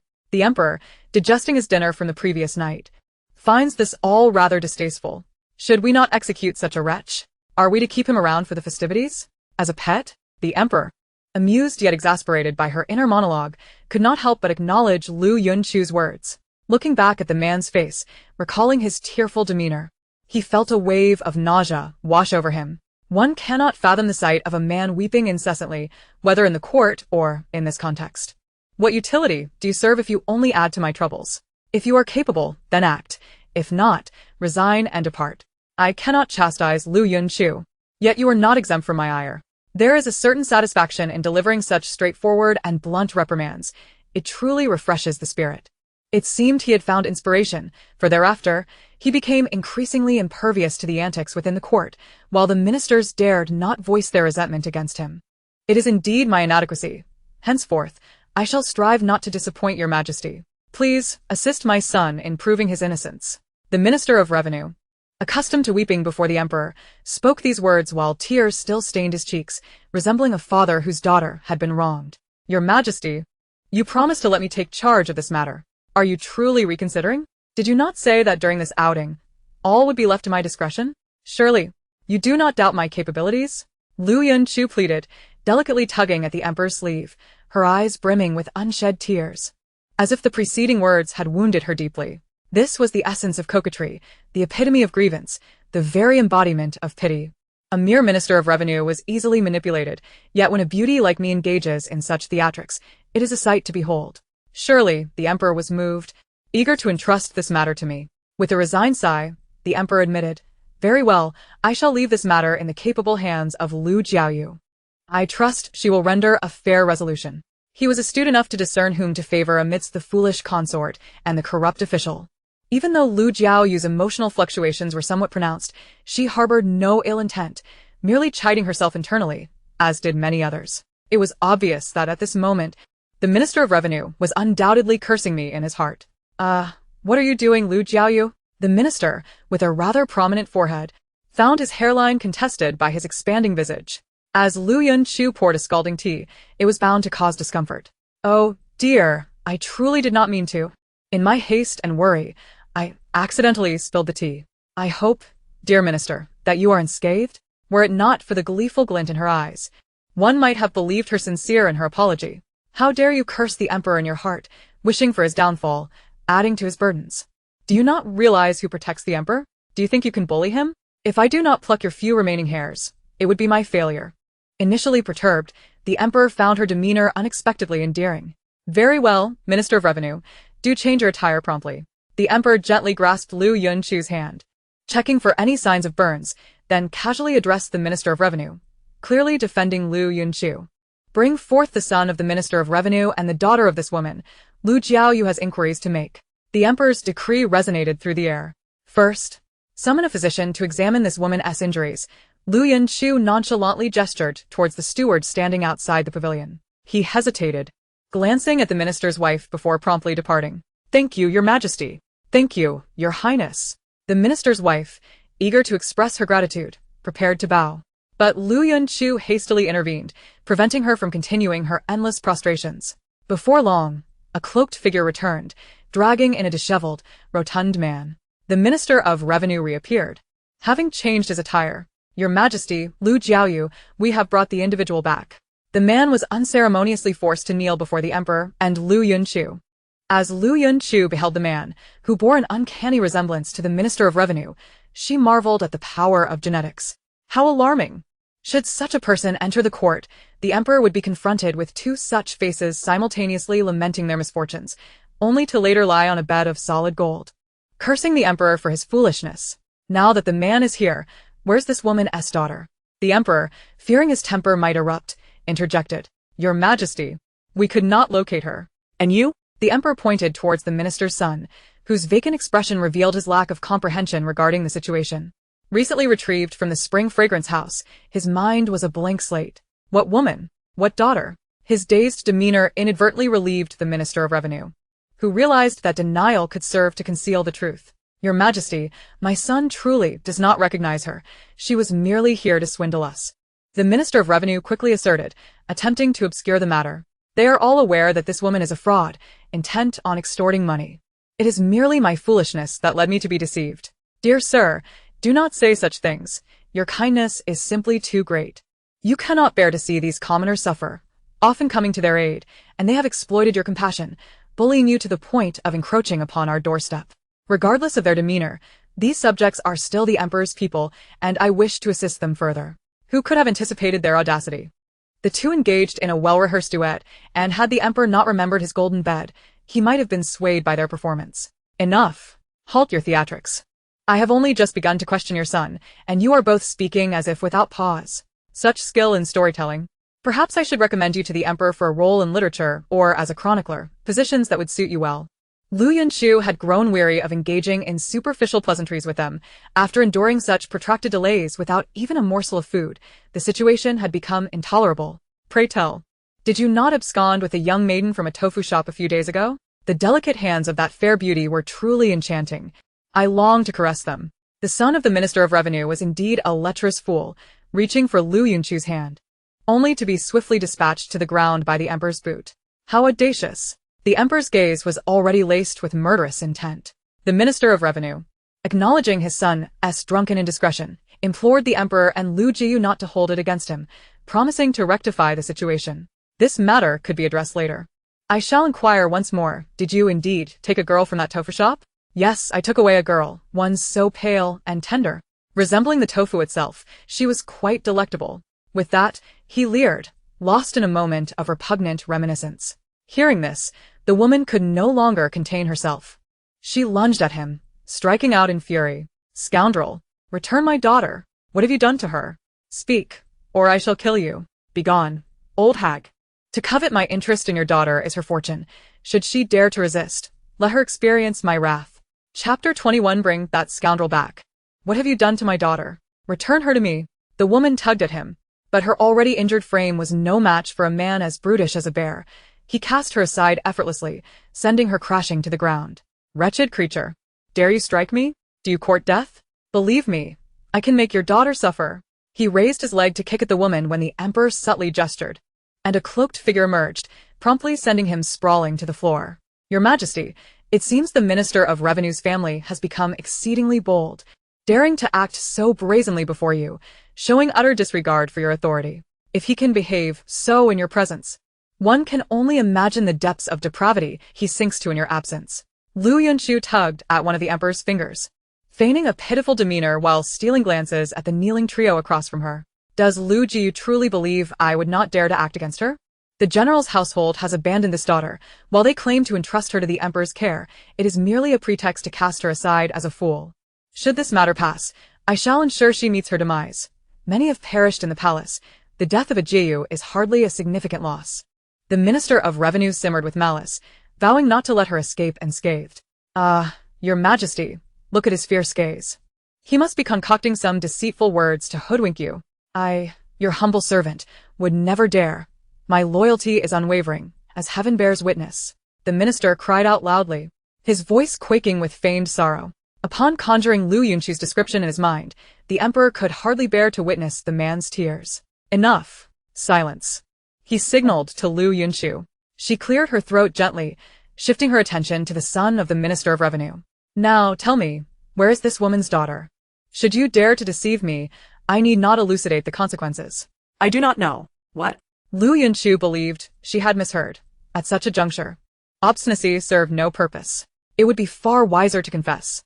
As he refused to speak, she resolved to extract the truth from him. Mimicking the emperor's earlier gesture, she waved her hand, yet no response came. Fuming, she shot a glare at the emperor, who, in resigned cooperation, waved his hand as well.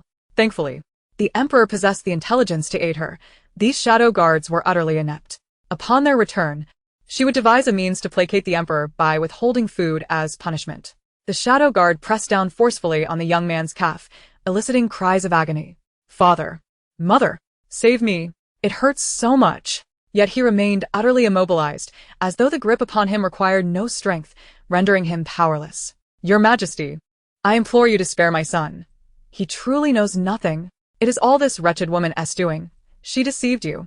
The wife of the Minister of Revenue, witnessing her son's tortured visage, felt a surge of maternal anguish and rushed forward, attempting to intervene, but her efforts were futile.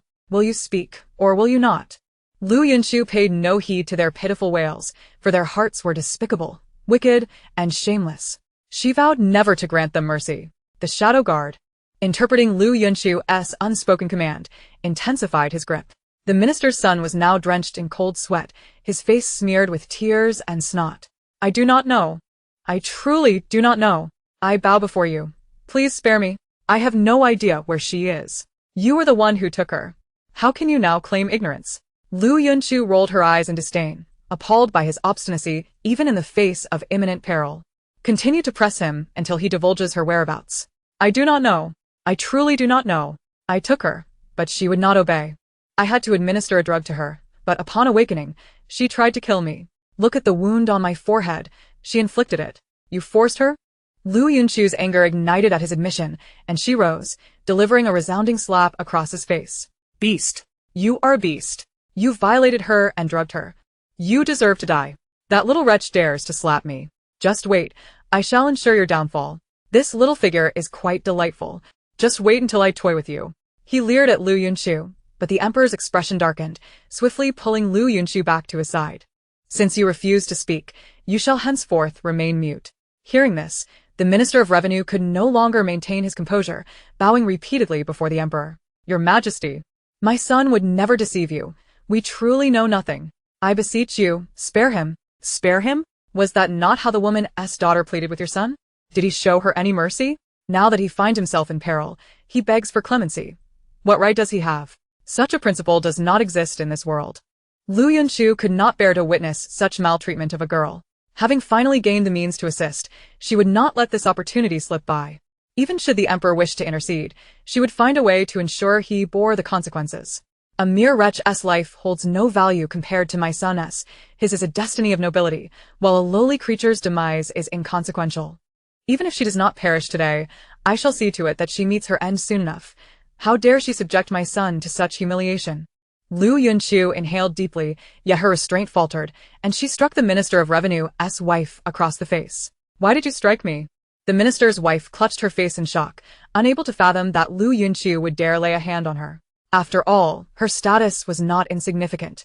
Countless would bow before her in deference. Now, she had been publicly humiliated, stripped of her dignity. Alas, in her agitation, she had forgotten the words she had overheard. Yet, what would one expect from someone so filled with malice, plotting revenge? In a moment of lost control, she acted impulsively. Did my beloved consort strike you unjustly? As the wife of the Minister of Revenue, does your son not reflect your upbringing? Do you not bear some responsibility for his behavior? Do not claim today as slap to be undue. Even a beating would be justified. You had best prove that this matter bears no relation to you. Otherwise, I shall take your heads. Chapter 22 Search for the Gold Bed. Liu Yunchu gazed at the emperor with admiration, then turned, her tone dripping with arrogance as she addressed them. Do you understand? Will you now reveal the girl's whereabouts? Do you still wish for me to continue applying torture upon you? Your Majesty is simply my dearest treasure, for you defend me so staunchly. It truly moves me to tears. Truly, you are the epitome of my benefactor. You are the best. With the emperor's support, she has nothing to fear, and she can proceed with confidence. Observing her whimsical demeanor, the emperor thinks to himself that the time spent nurturing her has not been in vain. She is not an ungrateful wretch after all. Your Majesty, we genuinely have no knowledge of the whereabouts of this woman's daughter. I beseech your Majesty to see clearly. The Minister of Revenue kneels there, weeping and knocking his head to the ground, now understanding that he can harbor no illusions. Witnessing the emperor's stern visage, he realizes that the emperor is serious. No amount of weeping can cover up past transgressions, especially considering his lukewarm relationship with this general's residence of Lady Liu, which certainly will not sway the emperor in his favor. Since everyone claims it is not themselves, how can the Minister of Revenue's household profess ignorance? This woman asserts that you have captured her, and your son has also admitted to the matter. The situation cannot remain stagnant. Let us search the household. With a light and airy remark, Liu Yunchu immediately darkens the expressions of all present. Your Majesty, please do not obstruct me. Their household possesses a grand golden bed. Should we miss this opportunity, it would be exceedingly difficult to uncover any corruption. Liu Yunchu silently prays that the emperor could hear her innermost thoughts at that very moment. No, this absolutely cannot happen. The Minister of Revenue is thrown into a panic. He never anticipated such a predicament unfolding in his own home. Everything had appeared well, and the emperor had placed unwavering trust in him. How had it come to this? His gaze shifts to his son, now filled with reproach. Had it not been for this worthless fool stirring up trouble, none of this would have devolved into such a precarious situation. Had he known, he would have expelled both him and his mother long ago. Without his mistress's gentle care, it would have sufficed, yet she only brings him unnecessary trouble. Were it not for relying on his wife's family, he would have divorced her long ago. He has no desire for such a son. Your Majesty, before I stepped out, You promised me. Now, I merely wish to assist this woman in locating her daughter. Is that too much to ask? The Minister of Revenue professes his devotion to the people, does he not? Is this not a deception? I implore you, your majesty. Lady Liu sees clearly. I dare not deceive you. I genuinely care for the well-being of the populace. Alas, I knew the Minister of Revenue's patriotism and concern for the people would shine through. In light of this, to ensure the peace of our citizens, surely the Minister of Revenue would not mind a search of his own residence. This would bring solace to the people and ease the emperor's worries. Surely, the Minister of Revenue would not seek excuses to refuse such a request? The Minister of Revenue is on the brink of apoplexy, yet he finds himself at a loss for words. His anger simmers, but with the hidden guards present, he dares not confront Liu Yunchu. What are you all standing about for? Hurry and search. Dig 3 feet into the ground if you must, but find that person. This time, the guards react swiftly, darting out to begin their search of the minister's residence. The household servants and maids gather around, eager to discern what has transpired. Has something happened, sir? Do you require our assistance in expelling someone? The speaker's restless eyes betray his anxiety. Silence, stay where you are. At that moment, he feels irritable towards anyone he encounters. The emperor watches the Minister of Revenue with a bemused expression, while the latter's forehead drips with cold sweat. Not daring to make any movements, silently praying for the search to be less thorough, hoping to escape this ordeal. Your Majesty, there is no one in the eastern rooms.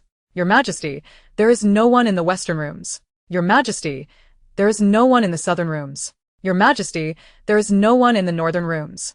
As reports come in, the Minister of Revenue breathes a sigh of relief. Thank goodness.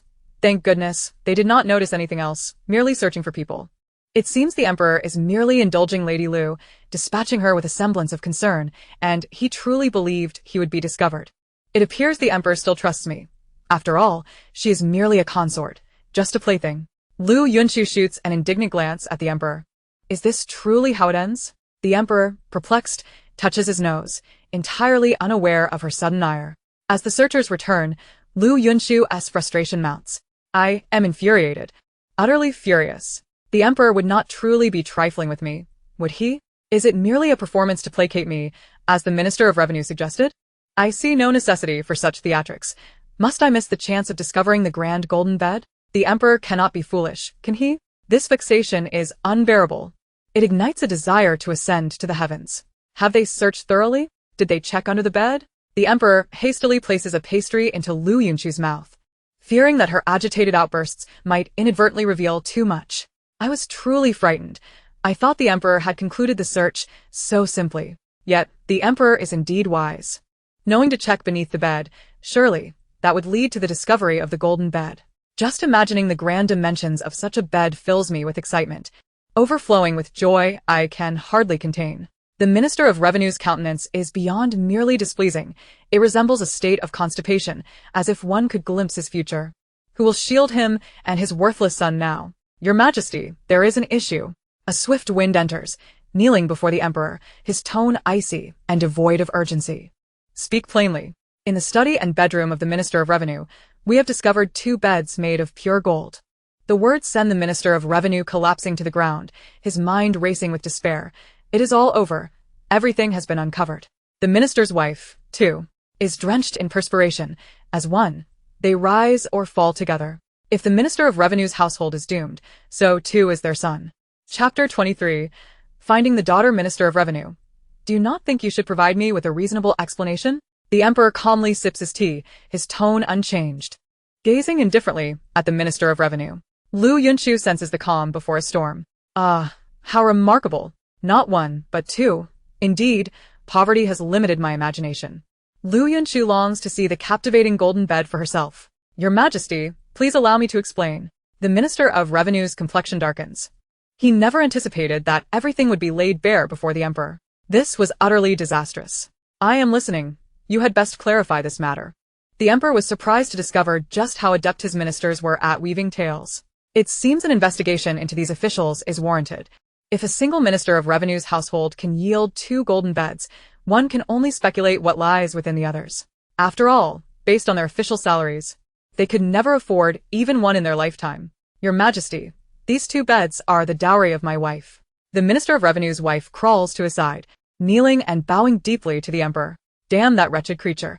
How dare she craft golden beds behind my back? Now look where we are. thoroughly exposed. What a fool I've been for listening to my father and marrying such a person, neglecting the children. If the emperor discovers the corruption, the embezzlement of military funds and resources, we are utterly finished. Dowry? The emperor did not anticipate that the wife of the Minister of Revenue possessed a rather quick wit, cleverly intertwining the matter with the dowry. The maternal family of the minister's wife was quite respectable. Although her father was not a high-ranking official, their wealth was substantial. The minister's wife was fortunate indeed, as her family provided 2 grand golden beds as part of her dowry. Such an event must have caused quite a stir throughout the capital at the time, for occurrences of this nature are exceedingly rare. One can only imagine the endless gossip that must have ensued, leaving others envious. In comparison, I appear rather pitiable. How adept one is at weaving tales. If only one could present the dowry list for comparison, it is improbable that anyone could commission such exquisite golden beds, especially considering the vast amount of gold required.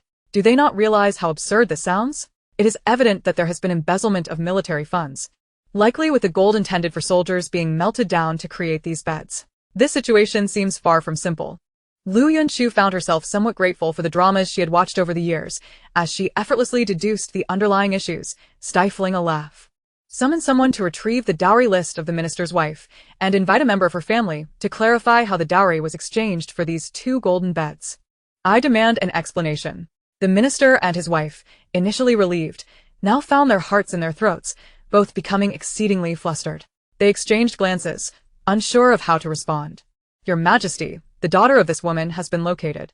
An undercover guard entered, escorting a young lady who appeared frail and pale, stumbling as she walked. Daughter, my daughter. At last, I have found you. Upon seeing her child, the woman could no longer contain her tears, rushing forward to embrace her, weeping profusely. Mother. The girl too was unable to stem her tears, sobbing as if to release all her grievances. This young lady claims that the son of the Minister of Revenue abducted her, yet his family denies this. Now, as the principal party involved, please elucidate the situation.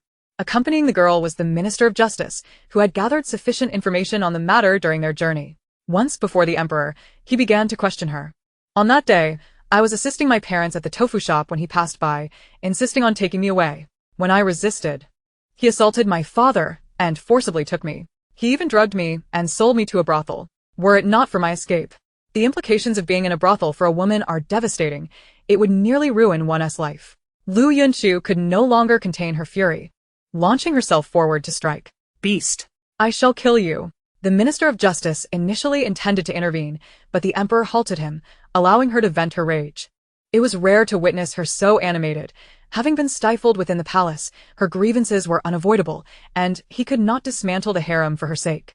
This matter will be entrusted to the Minister of Justice, who will ensure it is resolved fairly, correct? Your Majesty need not worry.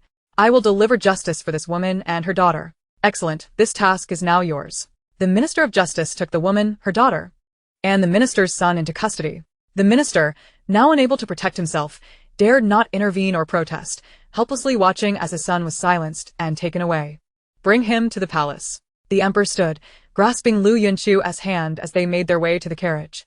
After the commotion, he had lost all desire to stroll through the streets or even dine. Once Liu Yunchu was safely returned to her quarters, the emperor hurried back, not forgetting to offer her a few words of caution. He then retreated to the study, preoccupied with affairs of state for nearly half a month without returning to the harem. News of the court's happenings swiftly reached the palace. Though no one dared to speak openly, whispers circulated, especially among officials connected to the Minister of Revenue, who hastily warned their daughters in the palace to act with caution. Liu Yunchu remained unaffected, indulging in her meals and festivities. The emperor, feeling sympathetic towards her family stationed at the frontier and suffering from embezzlement of military funds, showered her with gifts, presenting her with numerous jewels, clothing, and treasures. Your Highness, the Minister of Revenue has implicated the minister himself, claiming he instigated these actions. The news has just reached us that the emperor has summoned the minister to the palace. Chapter 24. Once again, an insatiable curiosity brewed within her. Impossible. I must see the emperor. Rest assured, I shall find him immediately. The consort's face was etched with urgency, her former arrogance vanished, resembling a flower battered by rain. Her complexion pale as she hurried away, abandoning her usual poise. Your Majesty, the consort seeks an audience. Refuse her. The door to the study was firmly shut, and the emperor would see no one. In recent days, apart from those specifically summoned by the emperor, all palace concubines attempting to glean information had been denied entry. "I beg an audience with the emperor." The consort knelt outside the study, calling out. The emperor remained indifferent, seemingly deaf to her pleas, allowing her to wail outside. "Inform her that the harem is not to interfere in court matters." Has she forgotten this rule? The head steward reluctantly emerged, conveying the emperor's message while attempting to dissuade her. "Your Highness, it would be wise to return. The emperor is exceedingly busy and will see no one. Your kneeling here serves no purpose. I implore an audience with the emperor. If he will not see me, I shall not leave." Observing her persistence, the head steward was left with no choice but to permit her to remain, for he could not simply cast her out. "Your Majesty, the consort has been kneeling outside for an hour." While delivering tea to the emperor, the steward noticed the consort still kneeling outside and cautiously remarked, "If she enjoys kneeling, let her continue." During this time, the emperor had dispatched people to seal the Minister of Revenue's residence, confiscating gold, silver, jewels, renowned paintings, and even a mine. Inciting his fury, most infuriating was the portion of disaster relief grain and silver he had embezzled, revealing the extent of his corruption over the years. He had held this position since his father's reign, and now he realized he had underestimated him. The head steward dared not speak further, well aware of the emperor's foul mood during these days. "Liu Jiu, if we are discovered sneaking out, we shall be doomed." "Fear not. The emperor has little time for me lately. We shall be quick. I merely wish to dine and shop." "Do not worry." With the abundant rewards granted by the emperor, she felt financially liberated and thus sought to indulge in some joyful spending. "Hurry along." Liu Yunchu gleefully led her maid through the marketplace, engaging in a shopping spree, even purchasing a residence. "Why are we buying a house? We live in the palace and cannot reside in a house." You fail to comprehend the essence of security. Nothing instills a greater sense of safety than the possession of a home. By acquiring this residence, I can banish the dread of becoming homeless. Yet, how could you, Liu Jiu, ever find yourself without a home? Alas, it is futile to explain. Let us first explore my newly purchased abode. Liu Yunchu found herself unable to disclose that she had traversed through time. In this unfamiliar realm, she lacked a profound sense of belonging and, consequently, an equally profound sense of security. Thus, she endeavored to surround herself with material possessions, believing that such acquisitions would afford her a measure of solace. Presently, she was wholly reliant on the emperor, yet she harbored uncertainties about how long this dynamic could endure. Should circumstances permit, she contemplated acquiring additional fields, estates, and shops, ensuring her financial independence and leisure. This sense of stability was not something the emperor could provide her, at least not in her current state of need. "Madam, what shall we do? The master has been apprehended. Are we in danger?" "Fear not," Liu Yunchu reassured, pausing to rest against the wall, instructing her maid to deliver their belongings to the pavilion. Unexpectedly, she overheard a conversation from next door. Though her residence was modest, with a layout reminiscent of grander estates, this was precisely why she had chosen it. She had not anticipated the intriguing stories of her neighbors. "Madam, I have heard that even the Minister of Revenue's wife has been detained, and their son too. Their home has been searched. Should we consider leaving?" "There's no need.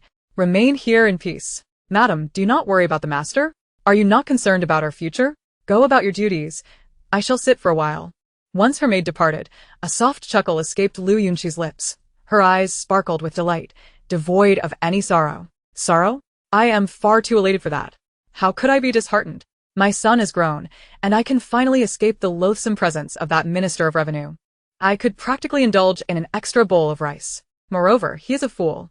He has clandestinely transferred all our assets into my name. Those estates and fields are now mine.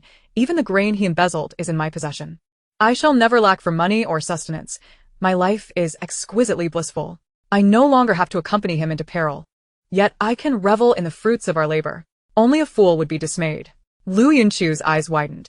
She had gleaned from the Minister of Revenue's thoughts that he had kept a concubine, but she had not anticipated he would leave such a substantial fortune for her.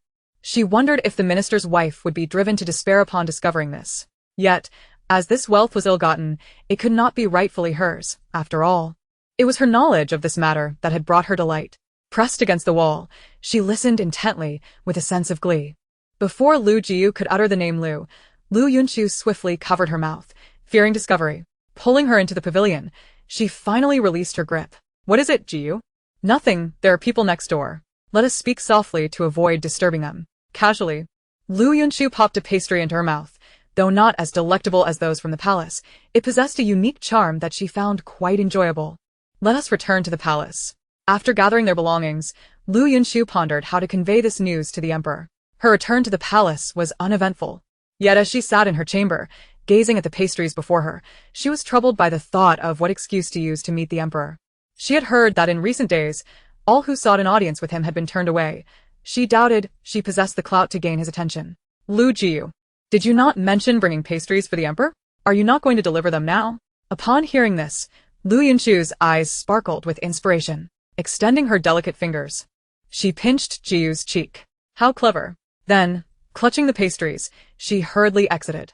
The palace maid hurried after her, struggling to keep pace with Jiu's impetuous nature, which she had yet to acclimate to. Upon reaching the palace exterior, Liu Yunchu was taken aback to see the Empress kneeling in apparent disgrace. Her expression a mask of confusion. What is the meaning of this? The Empress has been punished? What could she have done? Should I retreat? What if I, too, am subjected to such punishment? Yet, I must speak with the Emperor. What if I miss my chance? But I dread punishment. Perhaps it would be wise to return, yet having come so far, it seems a pity to turn back. The Emperor inhaled deeply, striking the table before him with palpable frustration. How tiresome it was to be beset by incessant chatter at such a young age. He could only imagine the torment it would bring in his later years. Who is outside? Bring them in. The chief eunuch, believing the emperor was finally inclined to acknowledge the empress, approached the door and swung it open. Liu Yunchu, peering through the doorway, stumbled forward as the door swung wide, tumbling into the room. Ouch. Who seeks to crush me? Irritated, Liu Yunchu picked herself up and glared at the one who had opened the door. I have met Liu Jiu. The chief eunuch was taken aback. Who would dare to lean against the door of the emperor's study? Even the empress likely would not exhibit such boldness. The consequences of prying into the emperor's privacy were dire, beyond what anyone could bear. Good sir, next time you open the door, do announce your intentions. It could easily lead to injury. It is my fault. The chief eunuch could not retort. Even being close to the emperor's side, he had to concede. It is not entirely your fault. I should not have been leaning against the door. Please exercise caution. Should someone else lean against the door next time, they may be injured. Liu Yunchu's admonition was not born of blame, but rather concern for future mishaps. The chief eunuch's lips twitched. Not everyone possessed such audacity, yet he saw no need to elaborate, for the emperor was present. And he had no authority to express further opinions. Liu Yunchu, come here. The emperor rubbed his temples, clearly exasperated by her presence. Your Majesty, I have brought you some pastries. Do try them and see if they suit your taste. The emperor glanced at the pastries before him. Under her eager gaze, he picked one up and slowly opened his mouth. You sneaked out of the palace? Liu Yunchu froze, her mouth agape as she looked at the emperor. Oh no. I completely forgot about that. What excuse could I possibly concoct? Perhaps I could say someone delivered them to me? But who would send me pastries? I know no one but the emperor. What should I do? Have you devised a clever ruse to deceive me? Not yet, not yet. I am still pondering. Liu Yunchu's mind raced with countless thoughts, leaving her momentarily oblivious to her own words. Shall I summon someone to bring you tea and snacks while you contemplate? No, no. That would be too troublesome. Liu Yunchu, you have grown bold, daring to sneak out of the palace and deceive me? The emperor lowered his voice ominously, leaning closer. His gaze filled with ire. Liu Yunchu quickly donned a charming smile for the emperor. Oh, your majesty, I merely saw how busy you have been recently. I thought you might not be eating well or sleeping properly, so I ventured out to procure some delightful treats for you. Eating well is beneficial for one's spirits. The emperor pushed her head aside. From now on, you must have my permission to leave the palace. If you were to lose your wits outside, I would have no way to explain to your parents. The emperor was at a loss for how to deal with her. I understand, I understand. Liu Yunchu sat obediently to one side, her mind racing with thoughts on how to convey this matter to the emperor. I humbly request an audience with your majesty. Please grant me but a moment of your time. The imperial concubine had just laid eyes on Liu Yunchu, and at that moment, she found herself bereft of energy to confront her. On the other hand, she was curious to see if the emperor would choose to meet with her. After watching Liu Yunchu being ushered and yet not emerging for an extended period, she could no longer contain herself. Send her back. The emperor had previously not realized that this concubine could be so resolute. It seemed that now, when her family's interests were at stake, she could no longer remain composed. Your Majesty has commanded that you return, imperial concubine. The chief eunuch stepped out, delivering the message with a sense of resignation. It was evident that this news would not please the imperial concubine. I shall not return. If the emperor does not see me, I refuse to leave. Why does your majesty meet with Liu Jiu, but not grant me an audience? Liu Yunchu's eyes widened momentarily, then she cast an innocent glance at the emperor. This cannot be blamed on me. I do not understand why she feels the need to compete with me. But what business does the imperial concubine have in seeking you? Her inquisitive gaze was unmistakably evident, causing the emperor to feel somewhat embarrassed. Do not involve yourself in this matter. Go to the side hall and enjoy your refreshments. Liu Yunchu turned back repeatedly as she entered the side hall, not because she was reluctant to leave the emperor, but rather because she was genuinely unwilling to miss out on the gossip, especially regarding the imperial concubine and the emperor. Allow her to enter.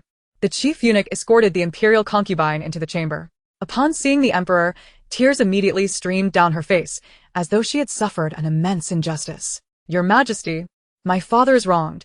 He could never commit such acts. We have been unwaveringly loyal to you and would never behave in such a manner. Imperial concubine, you ought to know that matters of the harem must not interfere with state affairs.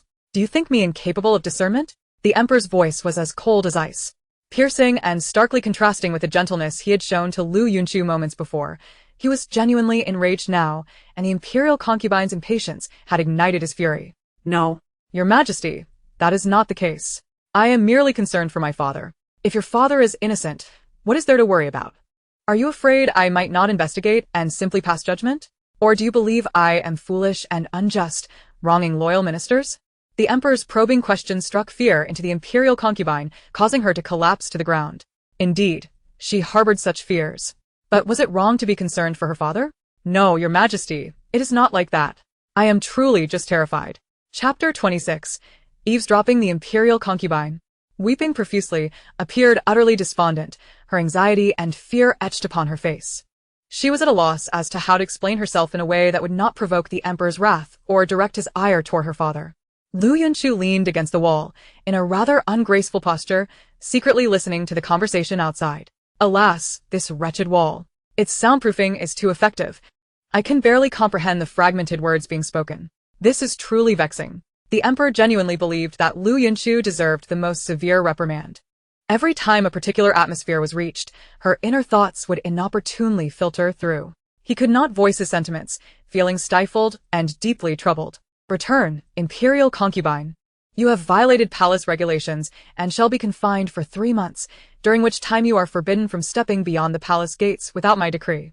At this moment, the imperial concubine dared not utter another word. After bowing to the emperor, she retreated. Damn Liu Yunchu. Why does she deserve such favoritism from the emperor? Simply because her father is a general? That wretched woman will pay for this. Surely not. What does the emperor's confinement of you have to do with me? Why must I suffer for it? It is all the emperor's fault.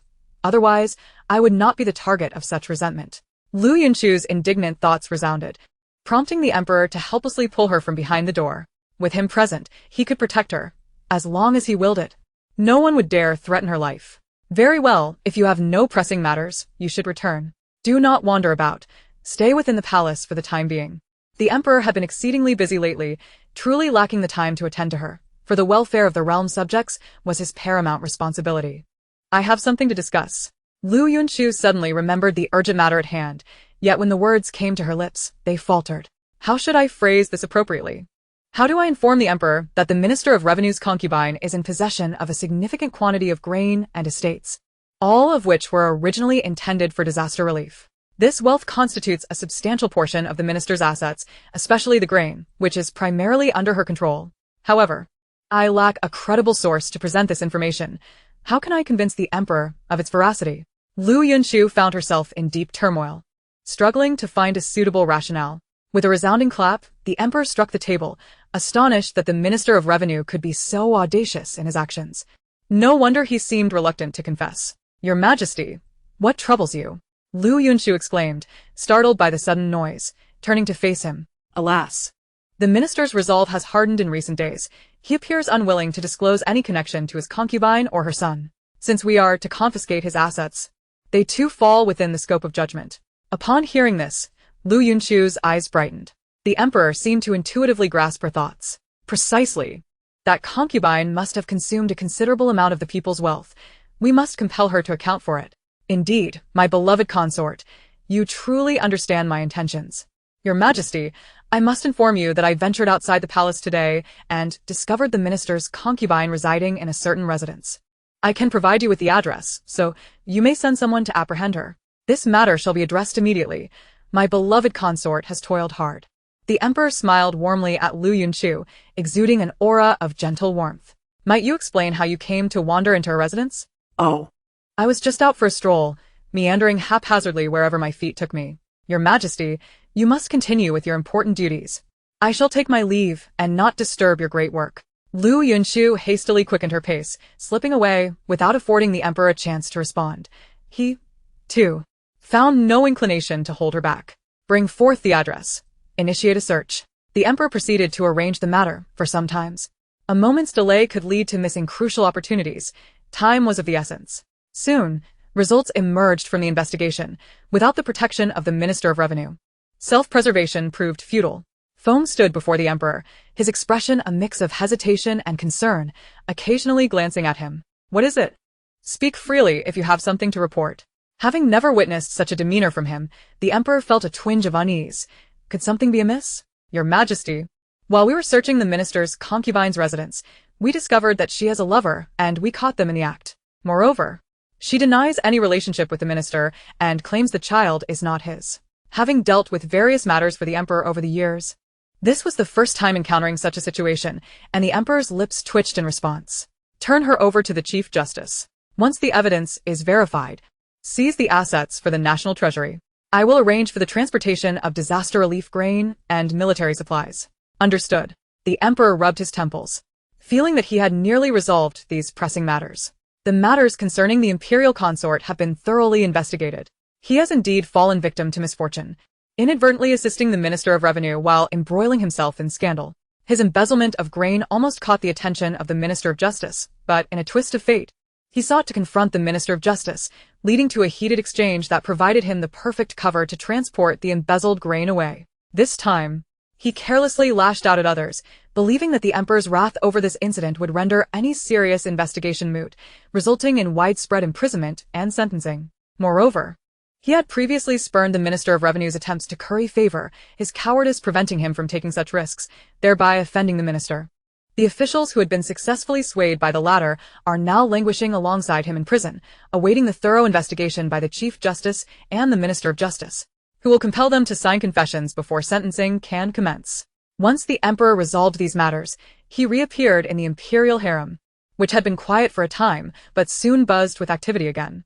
The once deserted imperial gardens and peach groves now teemed with vibrant figures. Liu Yunchu observed the emperor lounging in her courtyard, indulging in food and drink, even claiming her beloved leisurely chair, exuding an air of contentment. Your Majesty, do you not intend to venture out? Liu Yunchu expressed her bewilderment, utterly perplexed by his behavior. Chapter 27. The princess's sorrow. The emperor had no particular agenda. He merely sought a comfortable refuge to escape the monotony of reviewing memorials, which he found tiresome. The intrigues of the other inhabitants of the harem left him uneasy. Every visit to their quarters was fraught with tension, as they either cowered in fear of him or subtly maneuvered for their family's advancement or personal gain. In contrast, Liu Yunchu's simple-mindedness, filled with frivolous thoughts of gossip and merriment, made her both endearing and gullible, compelling him to be vigilant to prevent her from being led astray. Today, however, he found himself with ample leisure to enjoy her company. As long as you are happy, he replied, and she beamed at him with a sweet smile, feeling powerless to resist. Your happiness is evident. I can see your favored concubines glaring at me with fiery eyes, as if ready to unleash their ire upon me at any moment. Yet, the emperor's presence in her quarters had its advantages. The quality of her meals was undoubtedly elevated, which was precisely why she often sought him out during mealtimes.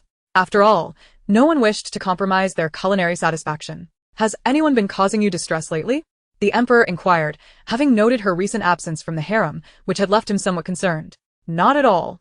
With your absence, the atmosphere has been relatively tranquil. Coupled with the recent disaster and the Minister of Revenue's predicament, everyone is wary of drawing attention to themselves, as every royal consort has been cautioned to avoid any mischief that might implicate their families. Only Liu Yunchu, blissfully oblivious, continued to indulge in feasting and even found time to slip out of the palace. In a few days, there will be a royal hunt. Would you care to join? The emperor observed her lackadaisical demeanor as she munched on snacks. Being youthful and perhaps a bit naive, she was filled with wonder at the prospect of the outside world. Each outing brought her uncontainable joy, her eyes sparkling with excitement, enveloped in happiness. Really? I want to go. The royal hunt was a grand event held annually, where courtiers with invitations could bring their families, and select concubines of the harem might also partake, with the emperor determining the allocation of spots. In the coming days, I shall arrange for several sets of riding attire to be made for you, he assured her. Yes, yes. Your Majesty, you are simply too kind to me. Even arranging for custom garments. I am utterly delighted. I adore you. Liu Yunchu's joy was heartfelt. Who could resist beautiful clothing? Such emotional investment must be reciprocated. The emperor found himself somewhat taken aback by her candidness, his ears tinged with a hint of crimson as he nodded, avoiding further comment. How can a young lady speak so openly? Your Majesty, should I prepare anything? Do I need to practice martial arts or riding? Did the general's household not instruct you in such matters? Your Majesty, have you forgotten that I am a simpleton? Liu Yunchu questioned, skepticism evident in her tone. What household would invest in training a fool? Surely, as long as one survived, that was sufficient, or so it seemed to the kind-hearted. Some families would even resort to measures to erase such children from existence, fearing the shame they might bring. You merely have yet to awaken your potential. You are not foolish. Are you not doing quite well now? Despite her lack of intellect, she often silently critiqued her circumstances, yet remained vulnerable to the bullying of others. Your Majesty, you are truly kind-hearted. I find solace in your words. Liu Yunchu was touched to discover the emperor's gentle nature, feeling a surge of emotion. Though the folly was not her own, but that of the body she inhabited. Their exchange flowed as if they were family, the atmosphere imbued with harmony. Suddenly, a figure stumbled in, tears streaming down her face as she gazed imploringly at the emperor, collapsing before him. Liu Yunchu, startled, leapt from her chair, recognizing the stranger before her, yet feeling an unfamiliarity. As the emperor began to speak, it became apparent that this was someone known to him. Liu Yunchu, sensing the awkwardness of the moment, quietly descended from her chair, discreetly touching her nose as though nothing had transpired. Sister, what has befallen you? How did you come to be in such a state? Seeing his sister, who appeared utterly drained and weeping, the emperor quickly stood, extending a hand to assist her from the ground. Hadn't she recently gone to visit her husband's family for a few months, perhaps even a year? Why had she returned so swiftly? Liu Yunchu studied the woman before her, noting the redness around her eyes, the fatigue and sorrow etched on her face, and the dirt and grime that mixed with her tears, creating a portrait of beauty marred by despair. As the woman trembled before the emperor, she grasped his hand tightly, desperate for support, unable to contain her anguish. Brother, please save Mor. Help me. Calm yourself, dear sister. Explain what has transpired. The emperor's tone turned urgent as he noted her distressed entrance, devoid of even a maid to accompany her, and in such a disheveled state. In the imperial capital, who did not know that the imperial sister was his own sibling? It was impossible for anyone to remain unaware of their close bond. How could she endure such suffering? At that moment, her attendant finally caught up, ready to kneel and pay her respects to the emperor. Enough with the formalities. Speak quickly. What has happened? The maid, utterly breathless, struggled to articulate her words. She had been running about, first to the imperial medical office and then hastily seeking out the grand princess. She inquired as she made her way from the imperial study, fortunate to be the grand princess's most trusted maid, having grown up by her side. Well acquainted with the palace and its inhabitants, she evaded capture, otherwise, she would have been apprehended long ago. Chapter 28. The grand princess takes residence. Liu Yunchu could not restrain herself and discreetly offered the maid a cup of water, genuinely concerned that her current state might lead to her collapse. The maid, parched and in desperate need, drained the entire cup before managing to regain her breath. Your Majesty, the young princess has fallen ill, remaining in a state of unconsciousness with a high fever that has persisted intermittently for half a month. The grand princess, in her anxiety, has no choice but to seek treatment from the imperial physician. The maid could only provide a vague account. Specifics were her mistress's concern, and she felt it inappropriate to overstep her bounds. Where is Mor now? In the imperial medical office. Let us go see her. Mor, the grand princess's daughter, was an adorable little girl who had sweetly promised to bring back gifts upon her return. How had she suddenly succumbed to such a high fever? The emperor, filled with worry, led the way, and although Liu Yunchu was unaware of the details, she felt it unwise not to accompany him, thus following closely behind, prepared to witness the situation. I have seen the emperor, Consort Liu, and the Grand Princess. Upon entering, the imperial physician quickly knelt to pay his respects. But the emperor intervened, stating that at such a moment, the ailing child took precedence over ceremonial formalities. What is the current situation?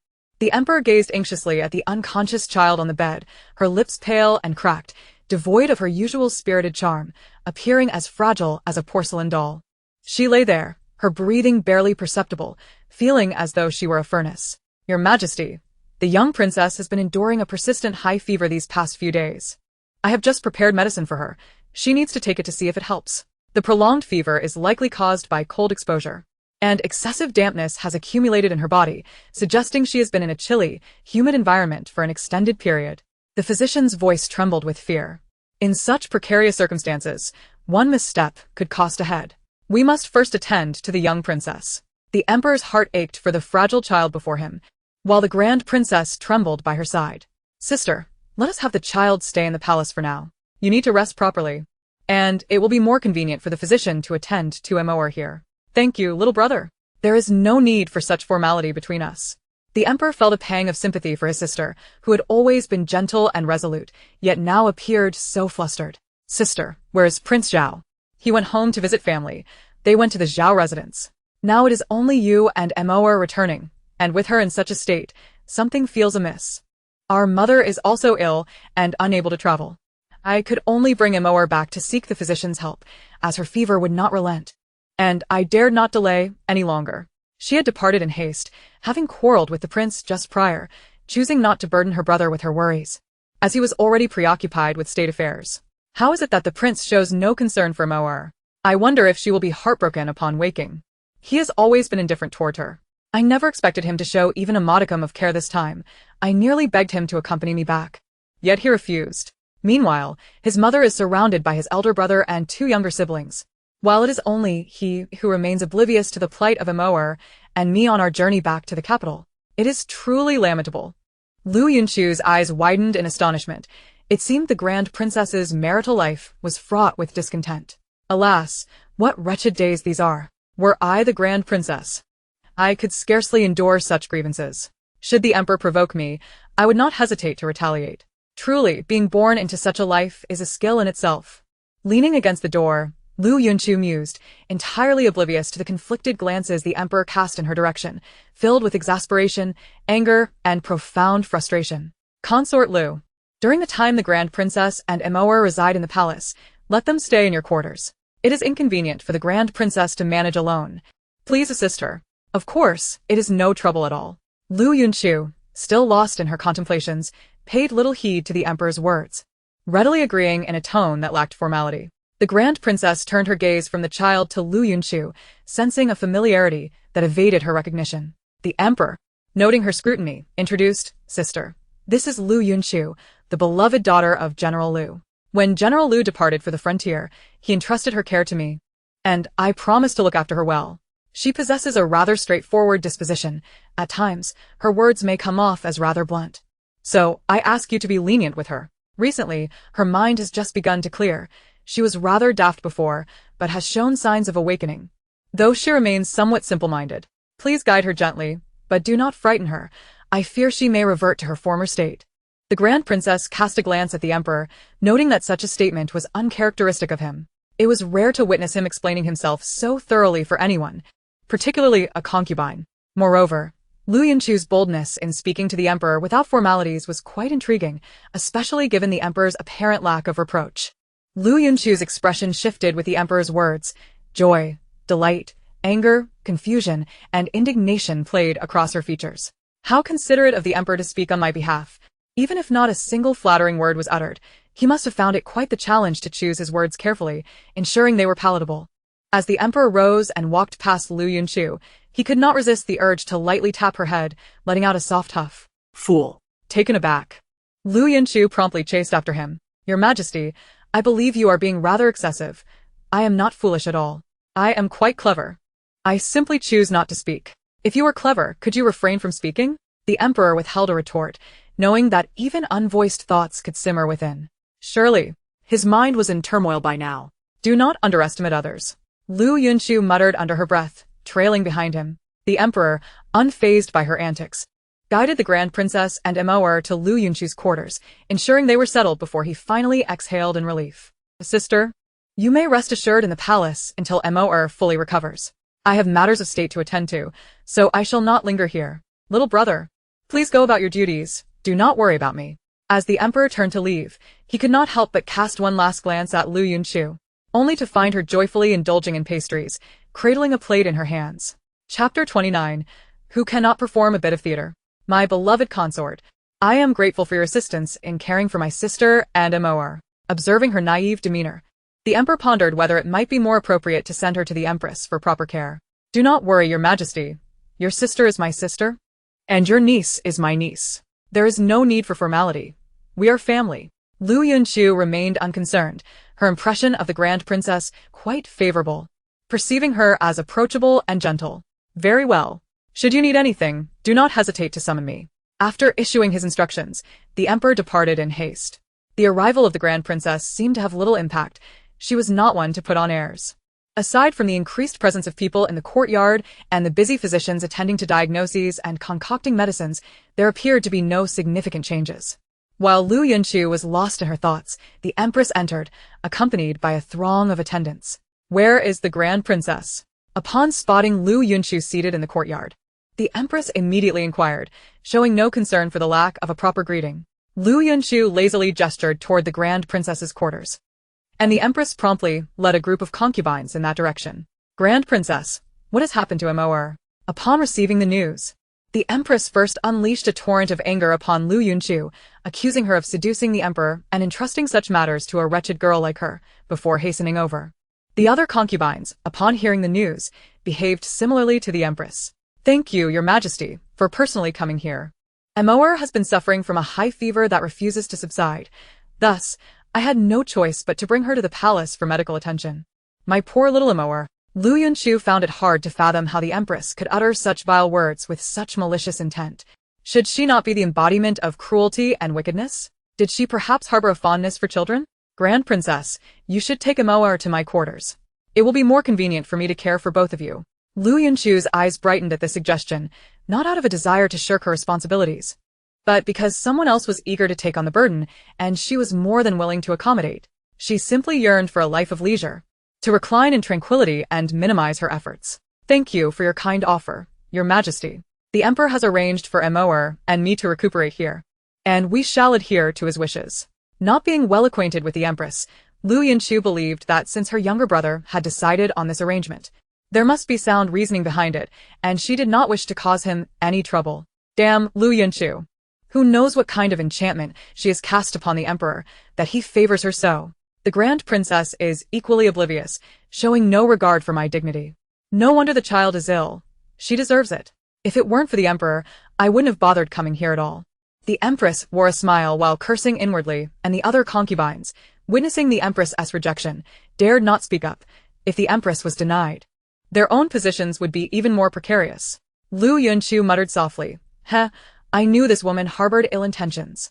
Nothing comes without a price. She is truly a dramatic actress, so hypocritical.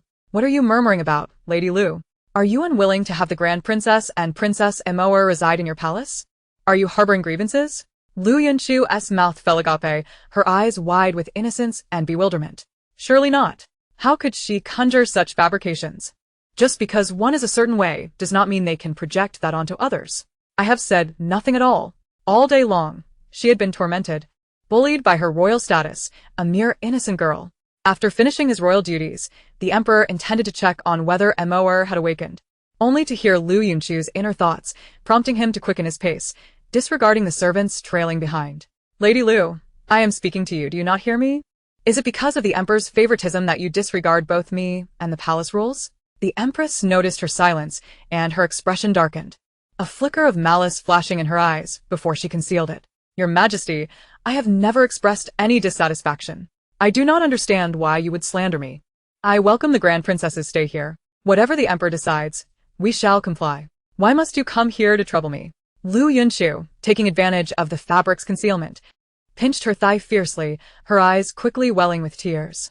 The Empress, incensed by her words, began to breathe heavily. Impudent. Seize her. Liu Yunchu appeared startled. retreating until she collided with someone behind her. Be careful. The emperor caught her around the waist, his gaze sternly fixed on the empress. Empress, explain this situation to me. Liu Yunchu stifled a laugh, now keenly observing the unfolding drama. It was only when she caught sight of the emperor's robes that she had feigned distress, but it was indeed useful. Witnessing the empress's vexed expression brought her immense joy. Your Majesty, as the empress, I was merely instructing Lady Liu on proper decorum. I know you favor her, but that does not mean we can disregard palace rules. The empress, terrified, sank to her knees, her eyes filled with resentment. Is that so? Then, empress, could you clarify which palace rule Lady Liu has broken? The emperor seated Liu Yunchu beside him, his gaze fixed on the empress, leaving her no chance to evade accountability. Disrespecting the empress, she coldly stated, her tone unwavering. Deep down, she was unafraid of the emperor.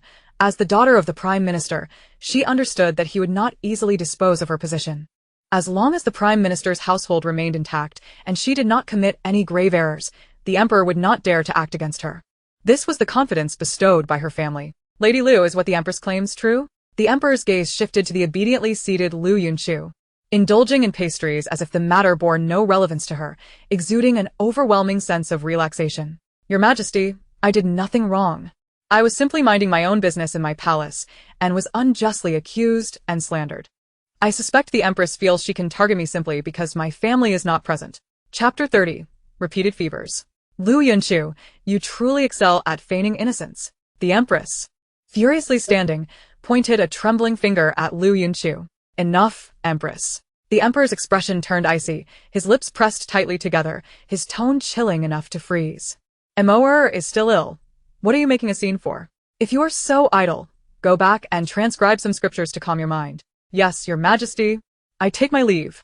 The Empress, wishing to retort, chose to swallow her anger upon seeing the Emperor's countenance and the matron's head shake. Lady Liu, should you not explain to me what just transpired? The Emperor watched the Empress storm out, internally sighing, his gaze landing on Liu Yunchu, who was happily devouring her treats, completely unaffected by the commotion. Your Majesty, I truly do not know. Everything was perfectly fine until the Empress arrived. Liu Yunchu brushed the crumbs from her clothes, her expression one of innocence, and the Emperor, seeing her sincere demeanor, felt helpless. In the future, do your best to avoid direct confrontations with the Empress. I cannot always be there to rescue you. Should you be bullied, do not blame me for not helping. Unable to resist, the Emperor affectionately ruffled her hair, watching as it became tousled under his touch, satisfied as he made his way into the adjacent room. The Grand Princess sat beside Emoer, anxiously awaiting her awakening. Sister, you should rest. I have arranged for someone to watch over her. If you continue this way, your health will suffer. You have come, brother. I am not tired. I simply cannot rest easy without being by Emoer's side. Your Highness, do take a look at your complexion. It is utterly pallid. If you do not retire for a while, you may very well succumb to illness. Within the palace, with the imperial physicians at your service, what is there to be concerned about? Pray make haste to rest. This is an imperial decree. Observing the Emperor's solemn and unyielding demeanor, the princess nodded and withdrew to take her rest. After taking her medicine, the fever of the young Emoer gradually subsided. However, by nightfall, the fever returned with greater severity, rendering the child's delicate face a fiery crimson as she lay in a stupor, incessantly calling for her mother. Having been in a peaceful slumber, Liu Yunchu was roused by the commotion outside. She vigorously shook the Emperor, who lay beside her, to awaken him. Upon rising, he ventured to the adjoining room to ascertain the disturbance. She was nearly driven to distraction. This entire grand bed was originally hers alone. Yet the Emperor insisted on squeezing in with her, claiming a desire to keep an eye on Emoer's condition. Yet, despite the tumult outside, he remained oblivious, sleeping as soundly as a log. The Emperor was typically a light sleeper, awakening at the slightest sound, yet, for some unknown reason, he slumbered deeply beside her. You should step aside. I shall go and investigate, Liu Yunchu said, pushing past the still-dazed Emperor, hastily donning a robe before rushing out. The imperial physicians had already gathered, and the princess held Emoer's hand, tears streaming down her cheeks. Physicians, please devise a solution. If this continues, Emoer may suffer irreversible damage from the fever. Instances of children being rendered mentally impaired by fever were not uncommon in this dynasty, and many young ones were susceptible to such afflictions. The physicians were equally distressed but lacked effective remedies, as methods suitable for adults were often inappropriate for young children, particularly given MO's tender age. We have exhausted every conceivable approach. Now we can only wait and see if the young princess can endure this ordeal, the physicians lamented, trembling as they knelt before her. They too wished to alleviate the young princess's fever as swiftly as possible. After all, at merely 3 years old, she was particularly vulnerable, and should anything untoward happen, their lives would be forfeit. What has happened to Empress? The Emperor's sudden appearance at the door startled everyone, causing the physicians to shudder visibly, their fear palpable. Your Highness, please assist your sister. Empress's fever has returned, and this cannot continue. The princess grasped the Emperor's sleeve, her hands trembling, her legs weak, relying solely on her willpower to remain upright. Why are you still kneeling? Hurry and devise a solution. If you fail to cure her, expect dire consequences. The row of physicians on their knees did not dare utter a word. None were bold enough to respond, as every method had been tried and proven futile. Liu Yunchu gradually made her way to the side of the child, observing the little one swathed in layers of blankets. She pressed her forehead against the child's and felt the heat radiating from her. Who, in their right mind, would wrap a child so tightly? Did they not possess even the slightest common sense? How could one care for a child in such a manner, suffocating her with layers upon layers of fabric? The Emperor paused in shock, swiftly approaching the bed to examine the bundled child. Who lacks the sense to see that the child is swathed like a dumpling? Is it not evident that she is uncomfortable? He bellowed in anger, and a perceptive eunuch promptly pulled a physician forward to remove several layers of blankets. Ah! The Emperor is indeed wise and meticulous. It is remarkable how our thoughts align. Perhaps it is the result of our frequent companionship. However, I wonder if he is aware that bathing the child with warm water could aid in reducing her fever. The Emperor was puzzled by how much she seemed to know about such matters, as the Liu family had no young children, and it was unclear how she had acquired this knowledge. Bring warm water to bathe Empress. Cannot you see she is drenched in sweat? Remaining in such a state will only exacerbate her fever. The Emperor's command left no room for dissent, and the physicians hurriedly complied, fearing that any delay would bring their own heads to the block. Only Liu Yunchu's eyes gleamed with clarity, her large, expressive eyes scrutinizing the Emperor. He deliberately avoided her gaze, anxious to conceal any signs of vulnerability that might reveal his true emotions. Perhaps there is another method to reduce the fever through massage. I am uncertain of its efficacy, but it is generally more suitable for children and less harmful. Yet, I have maintained the guise of a fool for so many years. How could I articulate this without raising suspicions? What if I were to be caught in a compromising position? Is it worth endangering myself? Yet, seeing Empress in such distress weighs heavily on my heart. Chapter 31. Reducing the fever. Liu Jiu. Your mind is often filled with peculiar thoughts. Do you possess any effective means of alleviating the child's fever? The Emperor's gaze fell upon Liu Yunchu, and upon hearing his words, the eyes of all present turned to her with hope. Gathering her courage, Liu Yunchu hesitated, ultimately shaking her head. The Emperor's disappointment was evident, yet he understood her reluctance. Perhaps I should first send them away, allowing a massage to be administered to the child. However, I am not well versed in acupoint locations. It would be more effective if the physicians performed it. But how can I phrase this appropriately? The Emperor was growing increasingly anxious, as she did not voice her thoughts, nor did her internal musings yield any reasonable explanations. Liu Jiu, have you come up with anything? Why do you seem so distracted? Liu Yunchu glanced at the Emperor, shaking her head. Yet an idea began to form in her mind. The technique from Qing Tiani, beginning from the Kan Palace as Xiao Tian Xian and proceeding to the wrist at Chu Qi, with a repetition of 100 to 500 strokes. Perhaps she could seek out a medical text, claiming she found it therein, resolutely insisting upon it, regardless of whether they believed her. Would it work? The Emperor exhaled a sigh of relief. At least she had conjured a response. If she had failed to do so, he might have exposed himself, for he could not allow his dear niece to suffer harm. Which of you is skilled in acupoint massage? I recall encountering a text in the library that referenced a technique.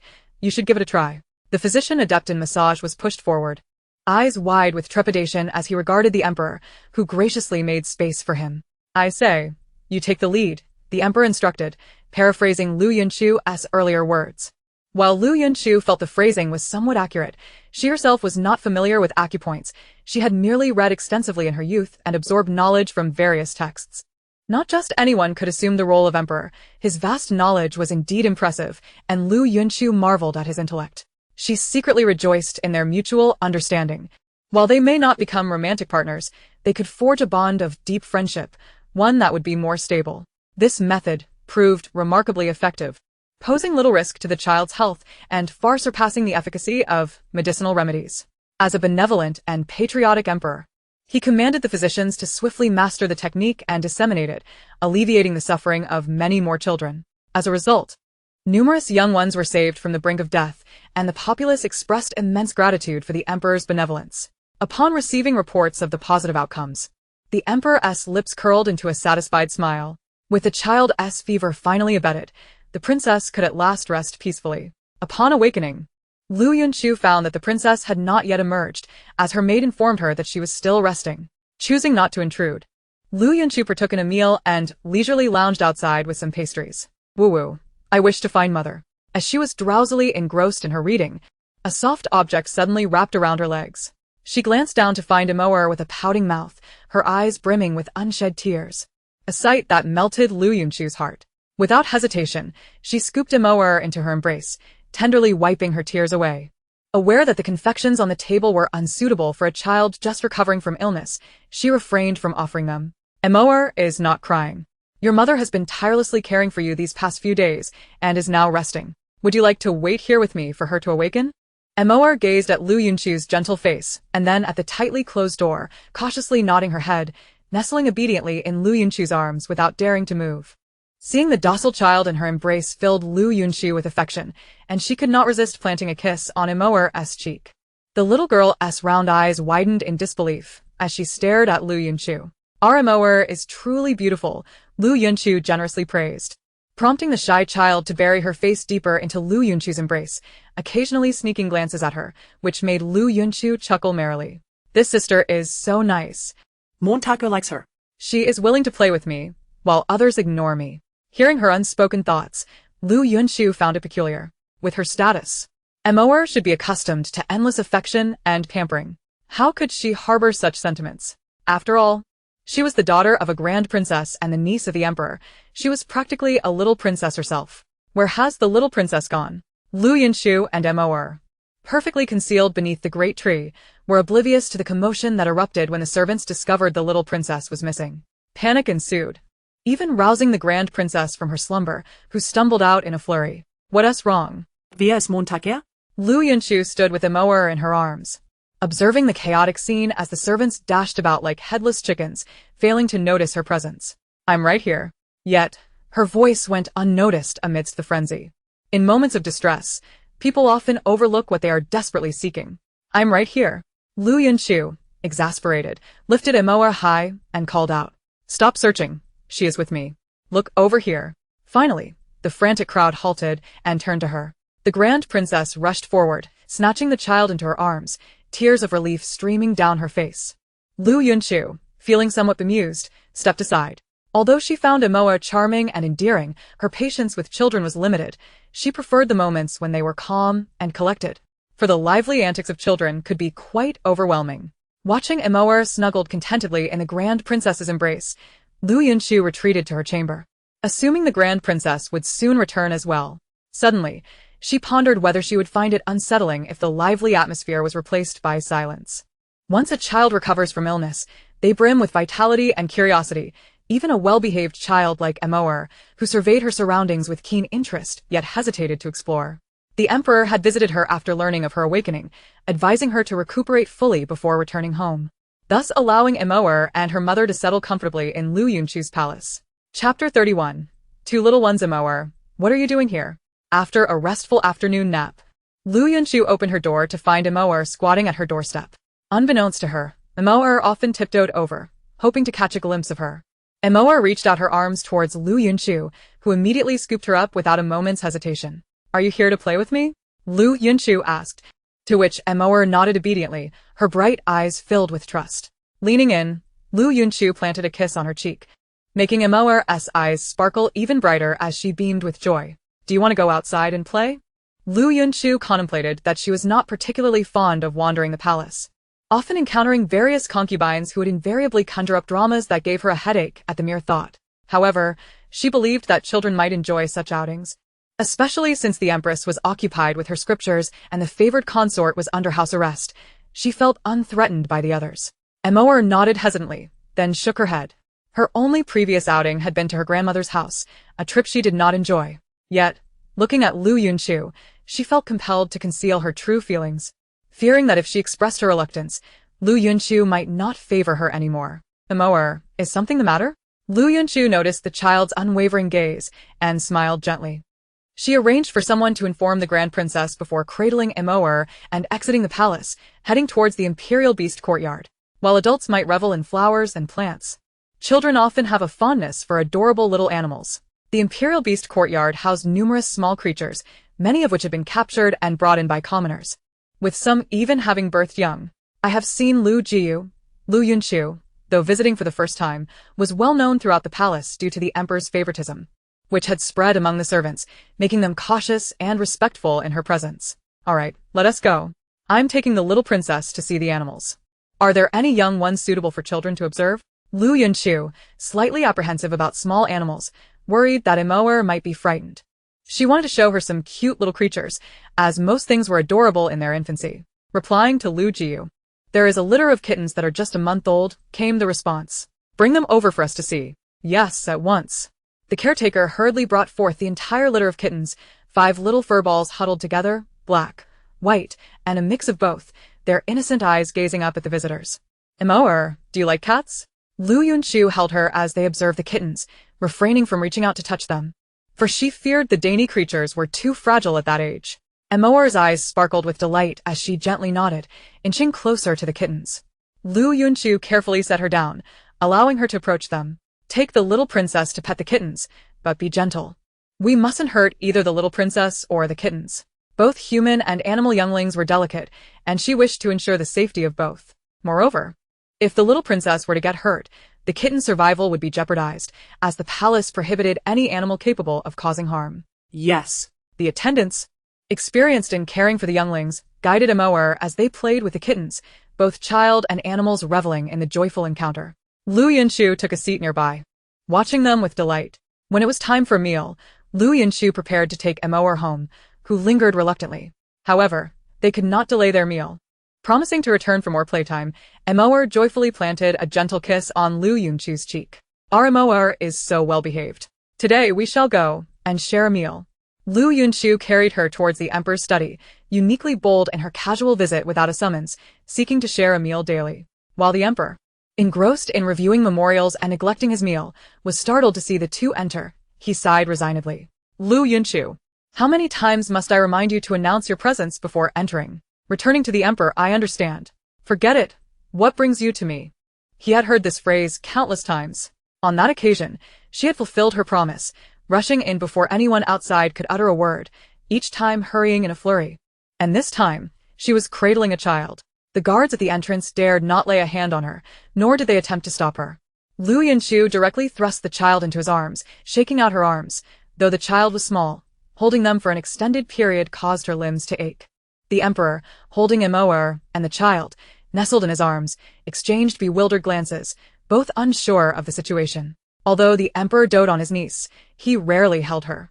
In fact, he seldom embraced any child, having never held his own offspring. "Your Majesty, have you dined?" Liu Yujia asked. "I brought Emoer to join you for a meal." In response to Liu Yujia, His Majesty has not yet dined. Whenever His Majesty is engrossed in reviewing memorials, he forgets to eat. I have reminded him several times, but he insists on finishing the reviews before he'll eat. It's detrimental to his health. Please urge His Majesty to take care of himself. Only the Grand Steward dared to speak thus, having been by the Emperor's side since childhood, loyal and trusted, earning a measure of leniency and favor. "Mind your tongue." The Emperor cast a sidelong glance at him, showing no anger. "It was imperative for the Emperor to eat. Otherwise, I could accompany you for meals from now on. This way, you can establish a regular eating schedule, for your health is a blessing to us subjects. You toil daily over state affairs, and must prioritize your well-being. I am willing to come and dine with you each time. You need not feel it a burden, for it is my duty." Liu Yunchu looked at the Emperor with eager eyes, her gaze sparkling. "You must promise me, for nothing compares to the meals prepared by your chefs. Even as a consort, the flavor of the dishes pales in comparison to those at your table. I am willing to sacrifice my slender figure to share meals with you, enduring the discomfort of weight gain." The emperor knew she was preoccupied with food, her words sweetly deceptive. His eyes flicked, and a mischievous smile crept to his lips. Chapter 32. The joy of dining without concern. Upon hearing this, Liu Yunchu's eyes gleamed even brighter. The emperor was indeed moved by her words. I do not require it. I will be mindful moving forward, alleviating your concerns. I shall eat properly at each meal, so you need not come to accompany me. How clever. Liu Yunchu suppressed her inner dissatisfaction, inhaling deeply and forcing a smile toward the emperor. Very well, your majesty. You must certainly take care to eat well and protect your health. Had she not spoken each word through gritted teeth, the emperor might have believed her sincerity in caring for his well-being. Shizi, from now on, if there are any delicacies here, remember to send a portion to Liu Yujia. As you command. Upon hearing this, all traces of displeasure vanished from Liu Yunchu's face. She eagerly rushed to the emperor's side, massaging his legs and shoulders in a manner so obsequious that it was almost unbearable to witness. Enough, do you still wish to eat? The emperor called, and Shizi promptly arranged for the meal to be served. Liu Yunchu, still cradling Emoer, obediently settled down. The emperor, with a resigned expression, took his place beside her. She exhibited no restraint. The moment he took the first bite, she dove into her meal with gusto. After satiating her hunger, she climbed onto the emperor's soft resting couch, reclining and patting her rounded belly. Another day of indulgence had rendered her blissfully content. Observing her state of fulfillment, the emperor silently tended to his little niece, one arm cradling the child while the other reviewed documents. Liu Yunchu, in turn, happily listened as Shizi read to her, feeling drowsy. Emoer, after playing for a while, crawled onto the soft couch and nestled in Liu Yunchu's embrace. The two soon fell asleep together, and the emperor carried them to bed, tucking them under the covers. Inform the princess that they will be staying here tonight. They shall return after breakfast tomorrow. Yes, your majesty. After Shizi relayed the message, he silently remained by the emperor's side. The candlelight in the study flickered brightly as the moon ascended to the treetops. The emperor rubbed his aching shoulders, washed up, and lay on the outer edge of the bed, glancing at the two peacefully sleeping figures beside him.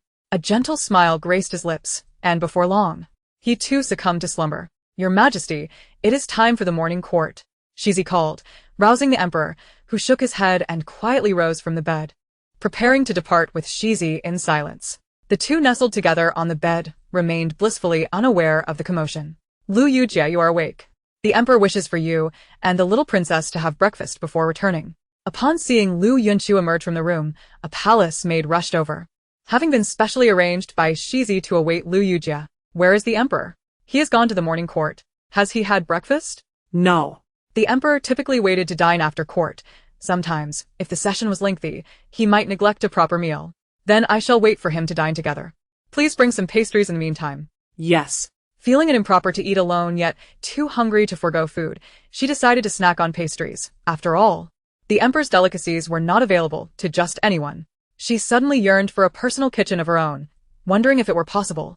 As the two enjoyed pastries, the emperor returned from court. He initially intended to continue with state affairs, but was met with two pairs of bright, sparkling eyes gazing at him. Your majesty, you have finally returned from court. I have already devoured 3 plates of pastries. If I eat more, I won't have room for breakfast. Liu Yunchu rushed over to embrace his arm, with Emoer nodding eagerly beside her. Were you not instructed to eat first? Your majesty, you work so hard in the morning court without a meal. It feels improper for us to eat ahead of you, so we waited. At least you possess a modicum of conscience. The emperor poked her forehead, while Shizi cheerfully went to prepare the meal. Had Liu Yujia not been present, the emperor would likely have skipped breakfast again.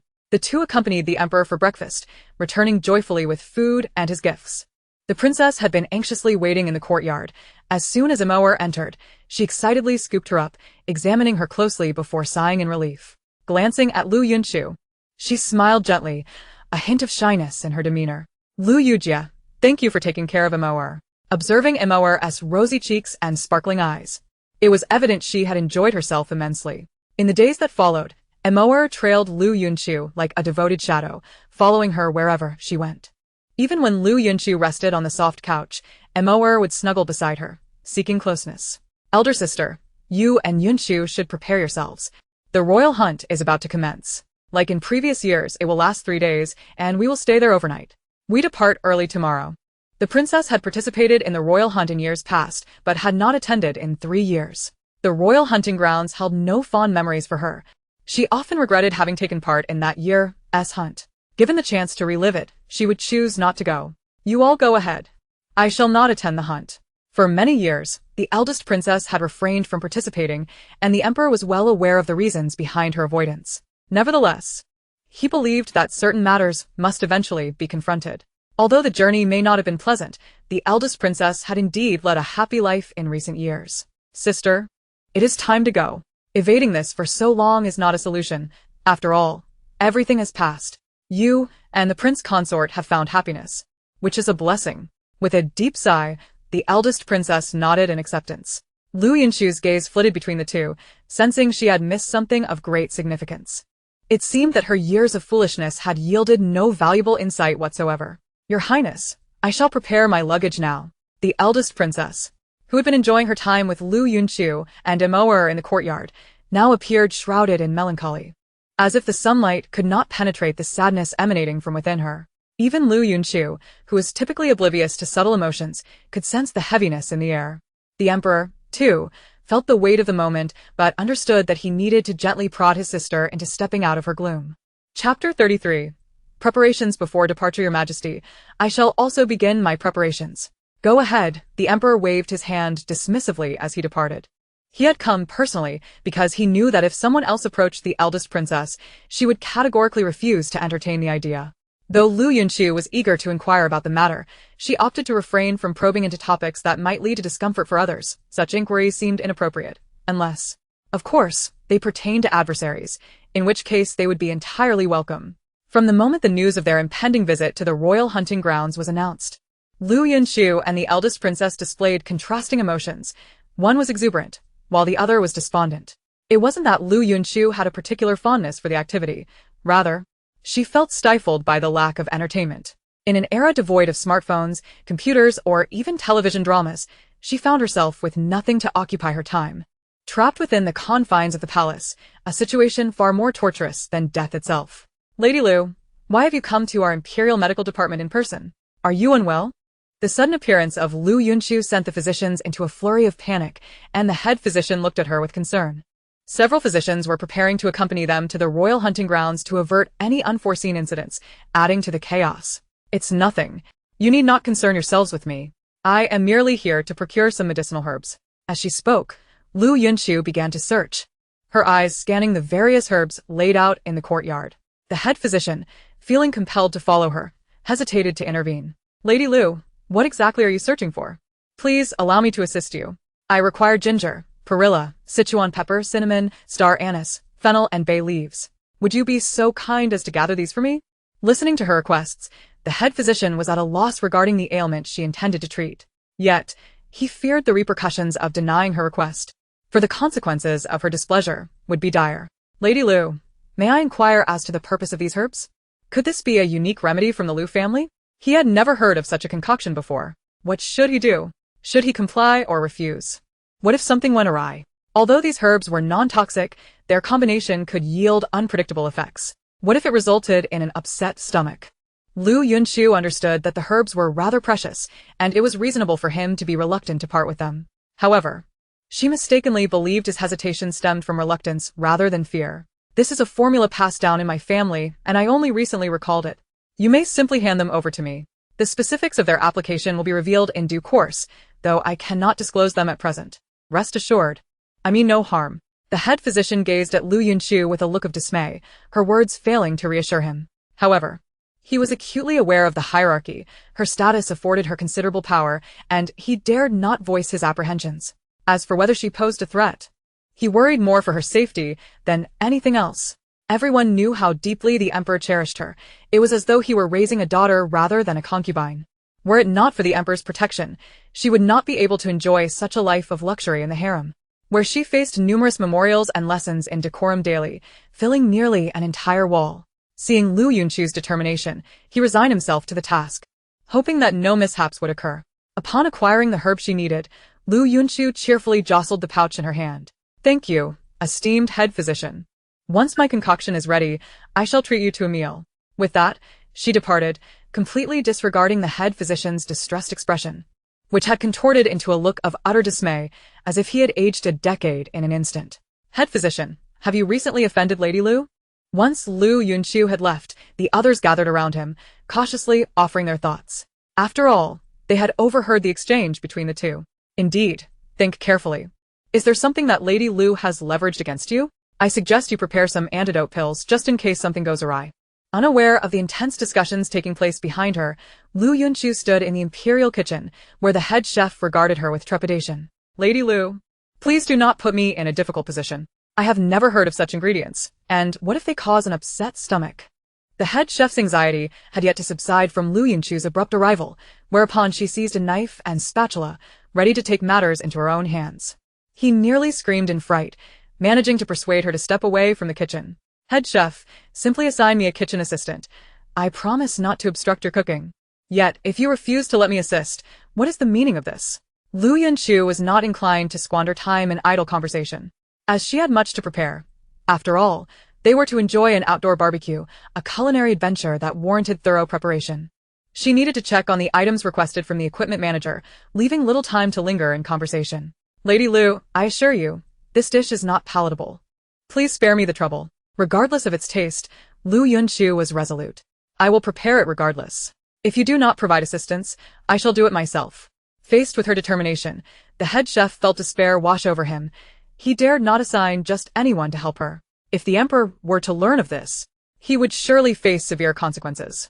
I shall arrange for you an assistant at once. Reluctantly, he summoned a chef who would follow Liu Yunchu's lead. Watching Liu Yunchu as she mixed ingredients, he could only hope for the best, wishing for no mishaps to occur. The chef was obedient, following her every instruction, adding flour, salt, sugar, sesame seeds, and chili powder. Soon, a myriad of unique and fragrant dishes began to take shape. The head chef peered through the door, drawn by the enticing aroma wafting from within. Could it be that Lady Liu has a culinary background? Perhaps she has developed her skills during her years stationed at the frontier, crafting a recipe that pairs perfectly with rice. Chapter 34. Resting by the river at the moment the chief steward took his first bite of the spicy peanut-stuffed bun, he solidified his notion that Lord Liu possessed a culinary secret. Upon Lord Liu's return to court, he was determined to share a few drinks with him and perhaps acquire a few recipes. Liu Yunchu found his internal musings somewhat amusing. He truly had a knack for storytelling. Please help me pack everything into the glass jars. She observed the array of condiments she had prepared, including barbecue spice, chili oil, spicy oil, 5-spice oil, chili sauce, and 5-spice sauce, all of which she meticulously stored away, instructing a palace maid to carry them before turning to leave. As Liu Yunchu departed, the chief steward hastily requested the royal chef to prepare another batch. The only available ingredient in the kitchen was the spicy peanut mixture, which, despite its simplicity, was so delectable that they felt they might swallow their tongues. By noon, this dish graced the emperor's table, and several concubines in the harem also indulged, leading to a prolonged trend within the palace that saw the servants often brawling over a mere taste of the coveted dish. With the royal hunt approaching, both the empress and the noble consort finally made their appearances. True to royal fashion, a procession of carriages lined up at the palace gates, prepared to set forth upon the emperor's command.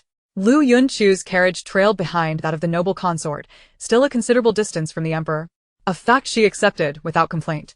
Cradling Emoer in one arm and savoring snacks with the other, she listened to the eldest princess reading stories nearby, reveling in the comfort of her little life. In stark contrast, the emperor bore a heavier burden, even during the hunting event. He was occupied with discussions on various matters with his ministers, not only concerning the hunt but also addressing affairs of state.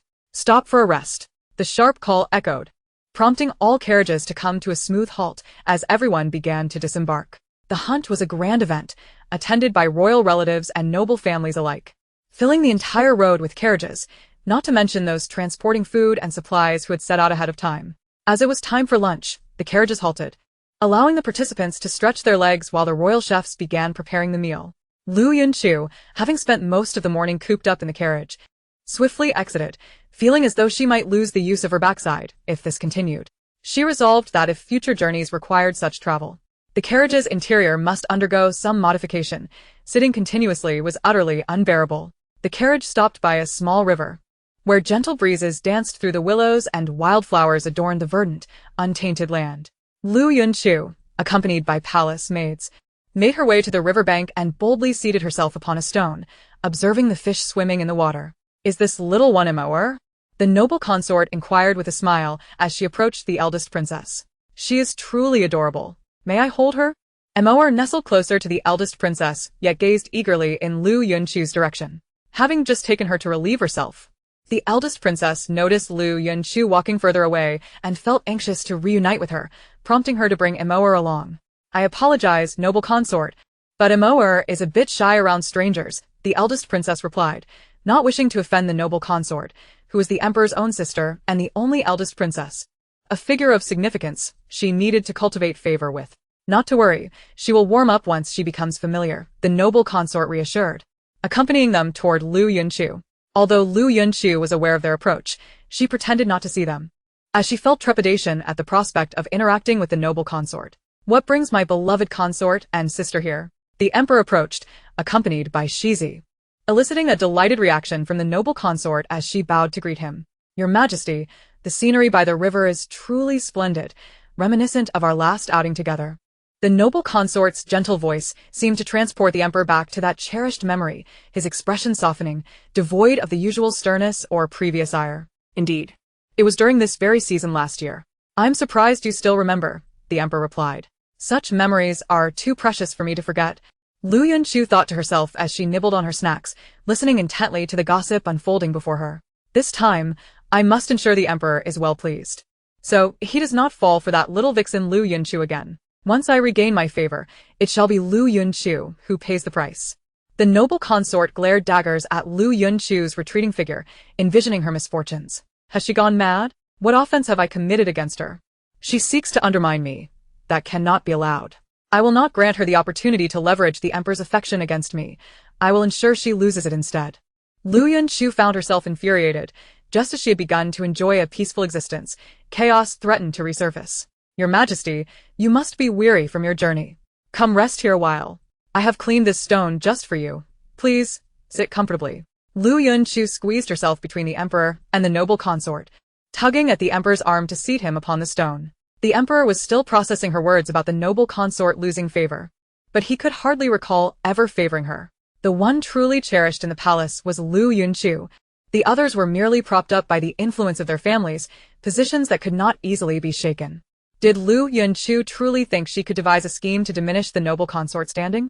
After so many close calls in the harem, it was his protection and a stroke of good fortune that had seen them through. Your Majesty, you must try this delightful pastry. It is exquisite. The emperor regarded the treat thrust into his hand, recognizing it as one of his own confections. Was she attempting to curry favor with his own belongings? Your journey must have been arduous. Your shoulders and back must ache. Now is the perfect time for a massage, Liu Yunchu suggested, her tone laced with concern. Indeed. You speak wisely, the emperor nodded, as though contemplating a self-indulgent massage, possibly to irritate the noble consort or challenge her for his affections. Shizi, come here. The emperor's shoulders require a massage. Please assist him in relaxing. The emperor's irritation flared at her words, almost leaving him in stitches from the absurdity of it all. Desiring to reap the benefits without offering anything in return, and vying for the noble consort's favor. She truly knows how to play the game. Shizi glanced between the emperor and Liu Yunchu, momentarily uncertain about how to proceed. Chapter 35. Dining and Disputes. Shizi, allow me. The emperor has always preferred my massages. The noble consort interjected, nearly laughing aloud. She had encountered foolishness before, but Liu Yunchu's level of naivete was unprecedented. It appeared that her previous folly had not yet been remedied, allowing her to utter such ludicrous statements. Seizing the opportunity that lay before her, the noble consort began to gently massage the emperor while engaging him in intimate conversation. Your Majesty, is this pressure to your liking? Does this area ache? Shall I apply more pressure? Am I making you comfortable? Liu Yunchu appeared utterly oblivious to the unfolding drama, unperturbed as she settled beside the emperor on the grass, snatching treats from his hand and reclining against his leg while observing the fish swimming in the river. To an onlooker, it seemed as if she shared an intimate camaraderie with the emperor while maids stood behind them, massaging him. The noble consort seethed with barely contained fury. Her teeth clenched as the eldest princess had long since whisked away the child, unable to endure the spectacle any longer. Your Majesty, I smell the aroma of food. Do you not perceive it? Are you not hungry? Let us dine. Liu Yunchu swayed the emperor's leg, her gaze drifting towards the kitchen where the imperial cooks were laboring. Lady Liu, if I am not mistaken, since your arrival before me, Your mouth has scarcely ceased its motion, perpetually indulging. Are you still famished? The emperor, perplexed, glanced at Liu Yunchu's abdomen, pondering whether such voracity would truly lead to her demise. Your Majesty, I am still young and growing.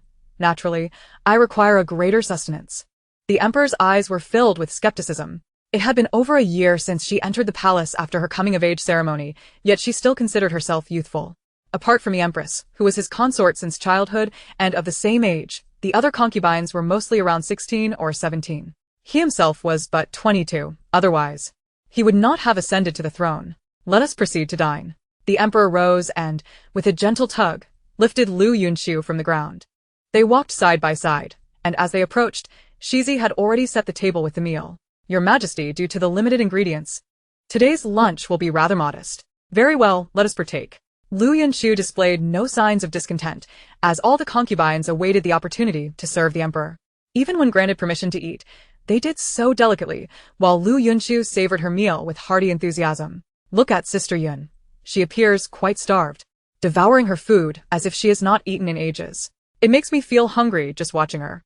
The noble concubine, after a few bites, set down her chopsticks, covering her mouth with a handkerchief as she chuckled at Liu Yunchu. Like a starving ghost reincarnated. How embarrassing. One wonders what the emperor sees in her. Your noble concubine. You are a lady of the capital, pampered since childhood by maids and servants. However, we hail from a family of martial prowess. My father, mother, and brothers defend the borders alongside countless warriors, ever vigilant against external threats, even while dining. They abandon their bowls and chopsticks, perpetually prepared for battle. Thus, we must eat swiftly to save time, enabling us to fortify our defenses and train, thereby safeguarding ourselves and our homeland. I see no fault in my manner of eating. Their sacrifices for our dynasty's peace are commendable, born from willingness and courage. Her speed at the dining table seemed innate, a primal instinct of this body. Liu Yunchu was uncertain when her ignorance had begun, whether it was innate or a consequence of her upbringing. The noble concubine found herself at a loss for retort. She could not oppose the valor of the border troops, nor risk offending them, especially since her father had recently faced the emperor's ire. It was evident that Liu Yunchu was growing increasingly articulate. Enough chatter. Finish your meals and return to the carriage swiftly. We shall set off shortly.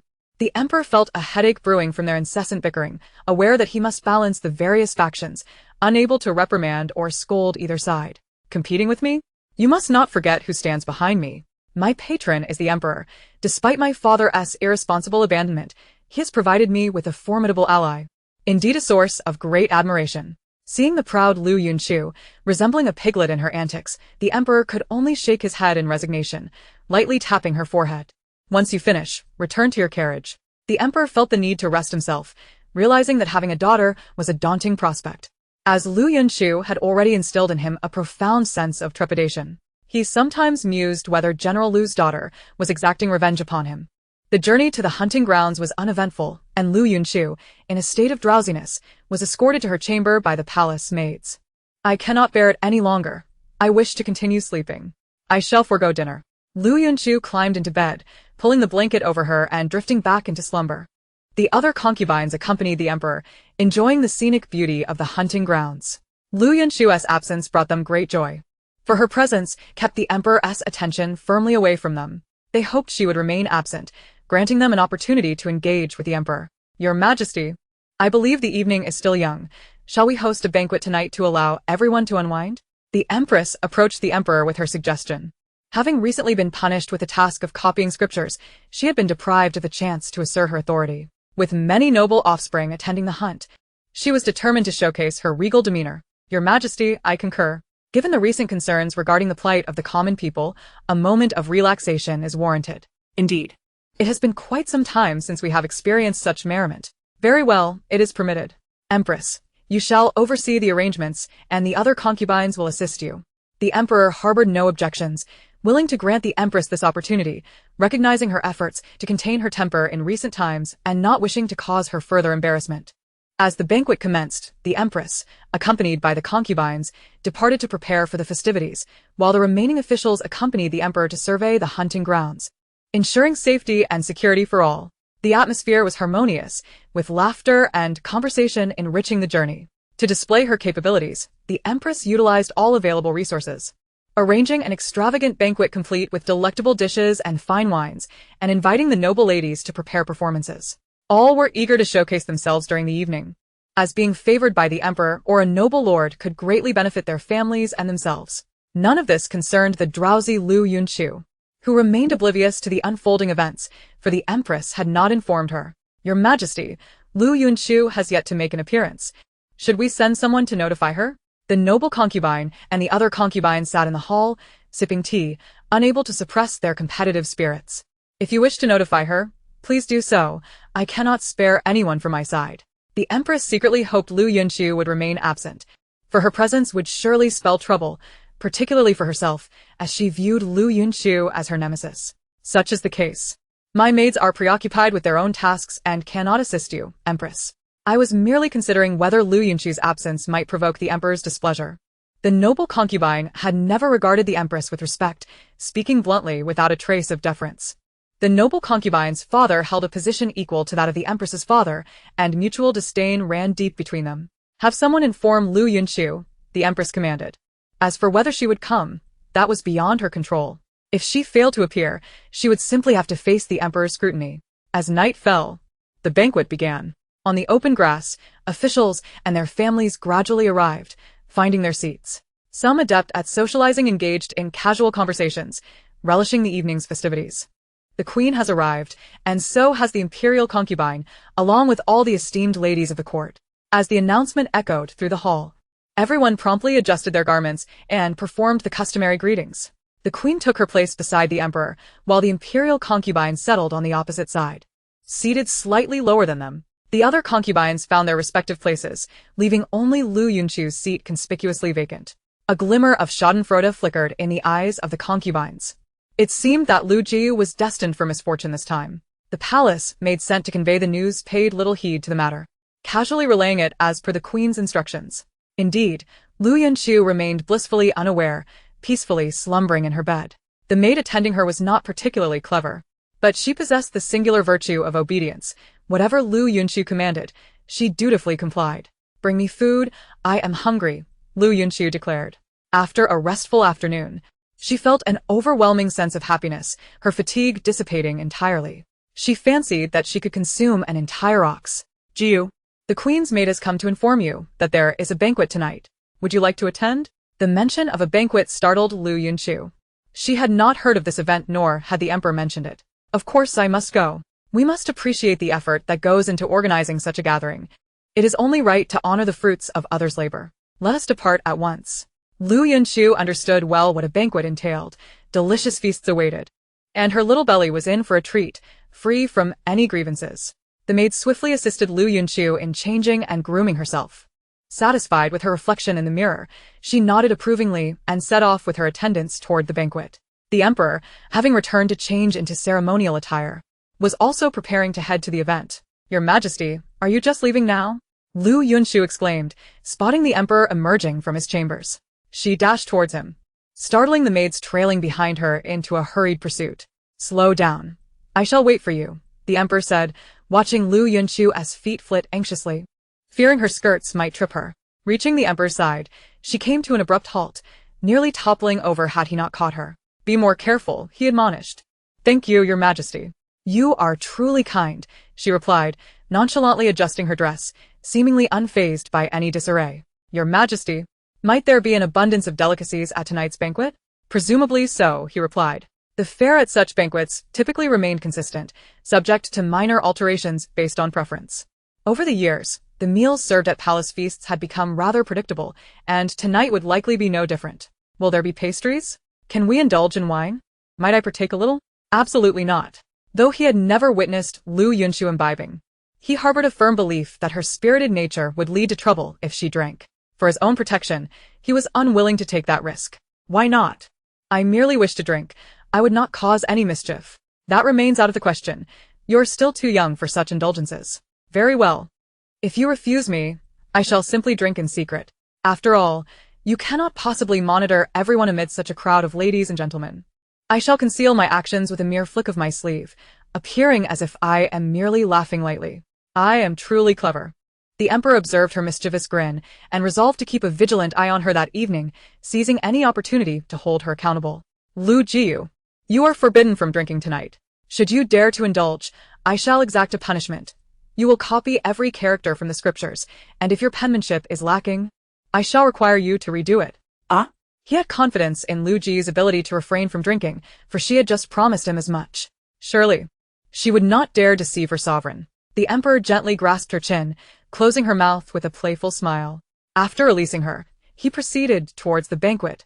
While Liu Yunchu trailed behind him like a timid quail, her small face scrunched in apprehension, resembling a forlorn rabbit. His Majesty has arrived. The assembly rose in unison, including the queen and the imperial concubine, who both approached the grass to pay their respects.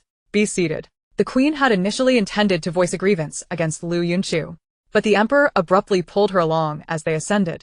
How could she be here? This is infuriating. I had hoped to report her misdeeds and see her punished. To curb her insolence. How audacious of her to have informed the emperor.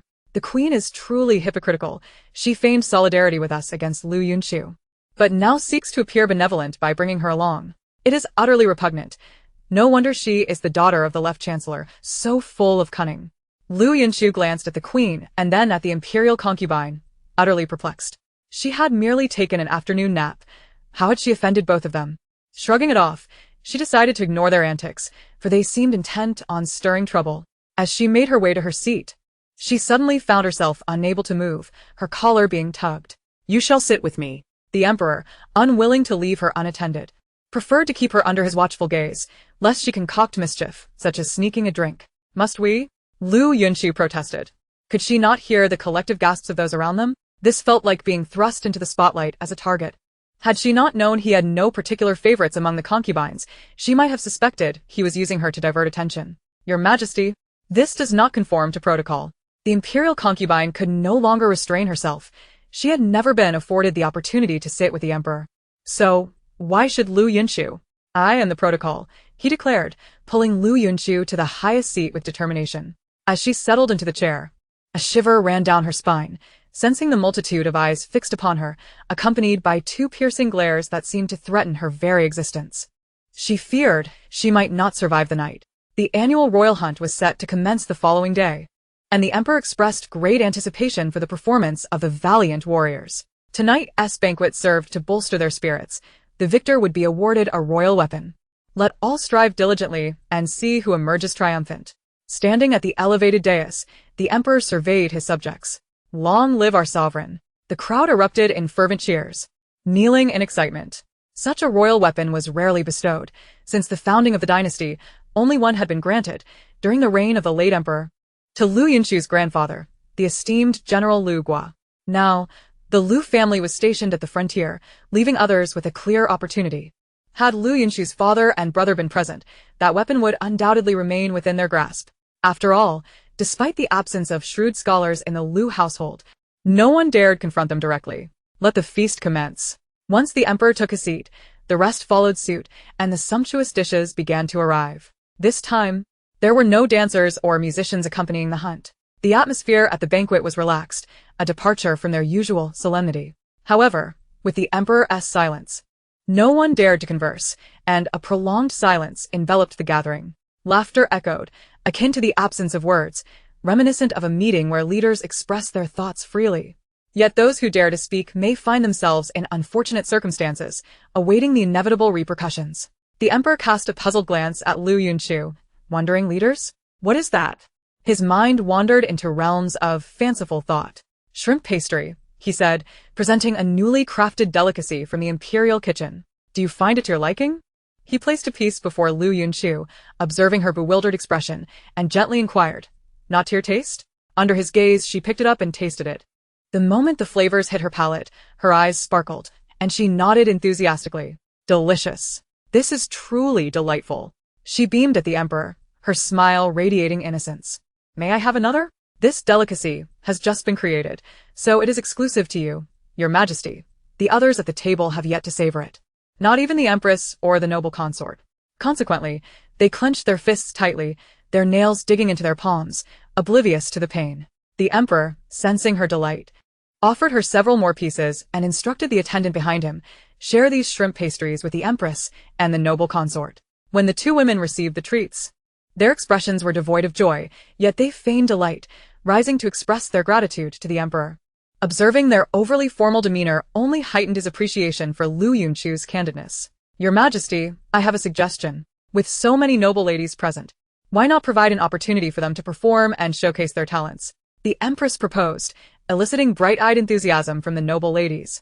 For opportunities to display their skills were rare. Liu Yunchu, however, pursed her lips, continuing to savor her meal. Here we go again. Every banquet brings forth this proposal, with the same few individuals performing. Why not rotate the pieces, or allow several people to collaborate, only to end up with flushed faces, anxiety, and a sense of unfairness? One wonders what they are truly competing for. The emperor, initially inclined to agree, fell silent upon hearing Liu Yunchu's unvarnished thoughts, suddenly finding her reasoning quite compelling. Let us pause, Empress. I believe we have seen enough of the same performances. Does anyone have a novel idea? Those who perform well shall be rewarded. The Empress's expression faltered for a fleeting moment, but quickly regained composure. Your Majesty, this proposal is splendid. I have never heard of such an innovative performance.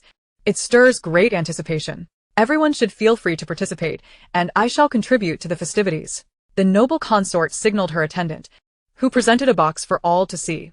Chapter 38. The Great Leaf Competition. As they beheld the rewards, excitement glimmered in their eyes. Eager to perform, yet they hesitated, unsure of what to showcase. After all, they were refined young ladies, trained in domestic management and the arts of music, chess, calligraphy, and painting, which were all similar. Your Majesty, we find ourselves at a loss for suitable performances. Might you provide a standard? The left chancellor observed the stillness in the crowd, no one daring to step forward, fearing the emperor's ire if the atmosphere grew too dull. Do the Empress and noble consort have any suggestions? Other concubines, do share any ideas you may have. The emperor had not contemplated suitable activities, merely bored of the old routines. I must admit, I am at a loss as well. Empress, what do you propose? Noble consort, do you have any brilliant ideas? The Empress, trained since childhood to be the future consort, had been schooled in palace management, far removed from such frivolities. If the Empress cannot think of anything, I certainly cannot either. However, I believe Liu Yunchu is the most intriguing person in the palace. She must have numerous excellent ideas to offer. The noble consort exchanged glances with the Empress, both turning their attention to Liu Yunchu, who felt the weight of their gaze upon her. Really? Why is this my concern? I have no interest in performances. I would much prefer to enjoy a meal and then retreat for a restful nap. Why must a group of scheming individuals gather to watch tedious displays? Liu Yunchu expressed her bewilderment, unable to fathom the reasoning behind placing such burdens upon her. Why does Liu Yunchu not respond? The noble consort's voice carried a hint of grievance, while the chancellor's expression darkened, contemplating how to appease her. Noble consort, you present me with a daunting challenge, one I feel ill-equipped to tackle. Liu Yunchu's candid words caused the emperor to cough uncontrollably. Liu Yunchu hastily offered him her cup of tea, concerned for his well-being.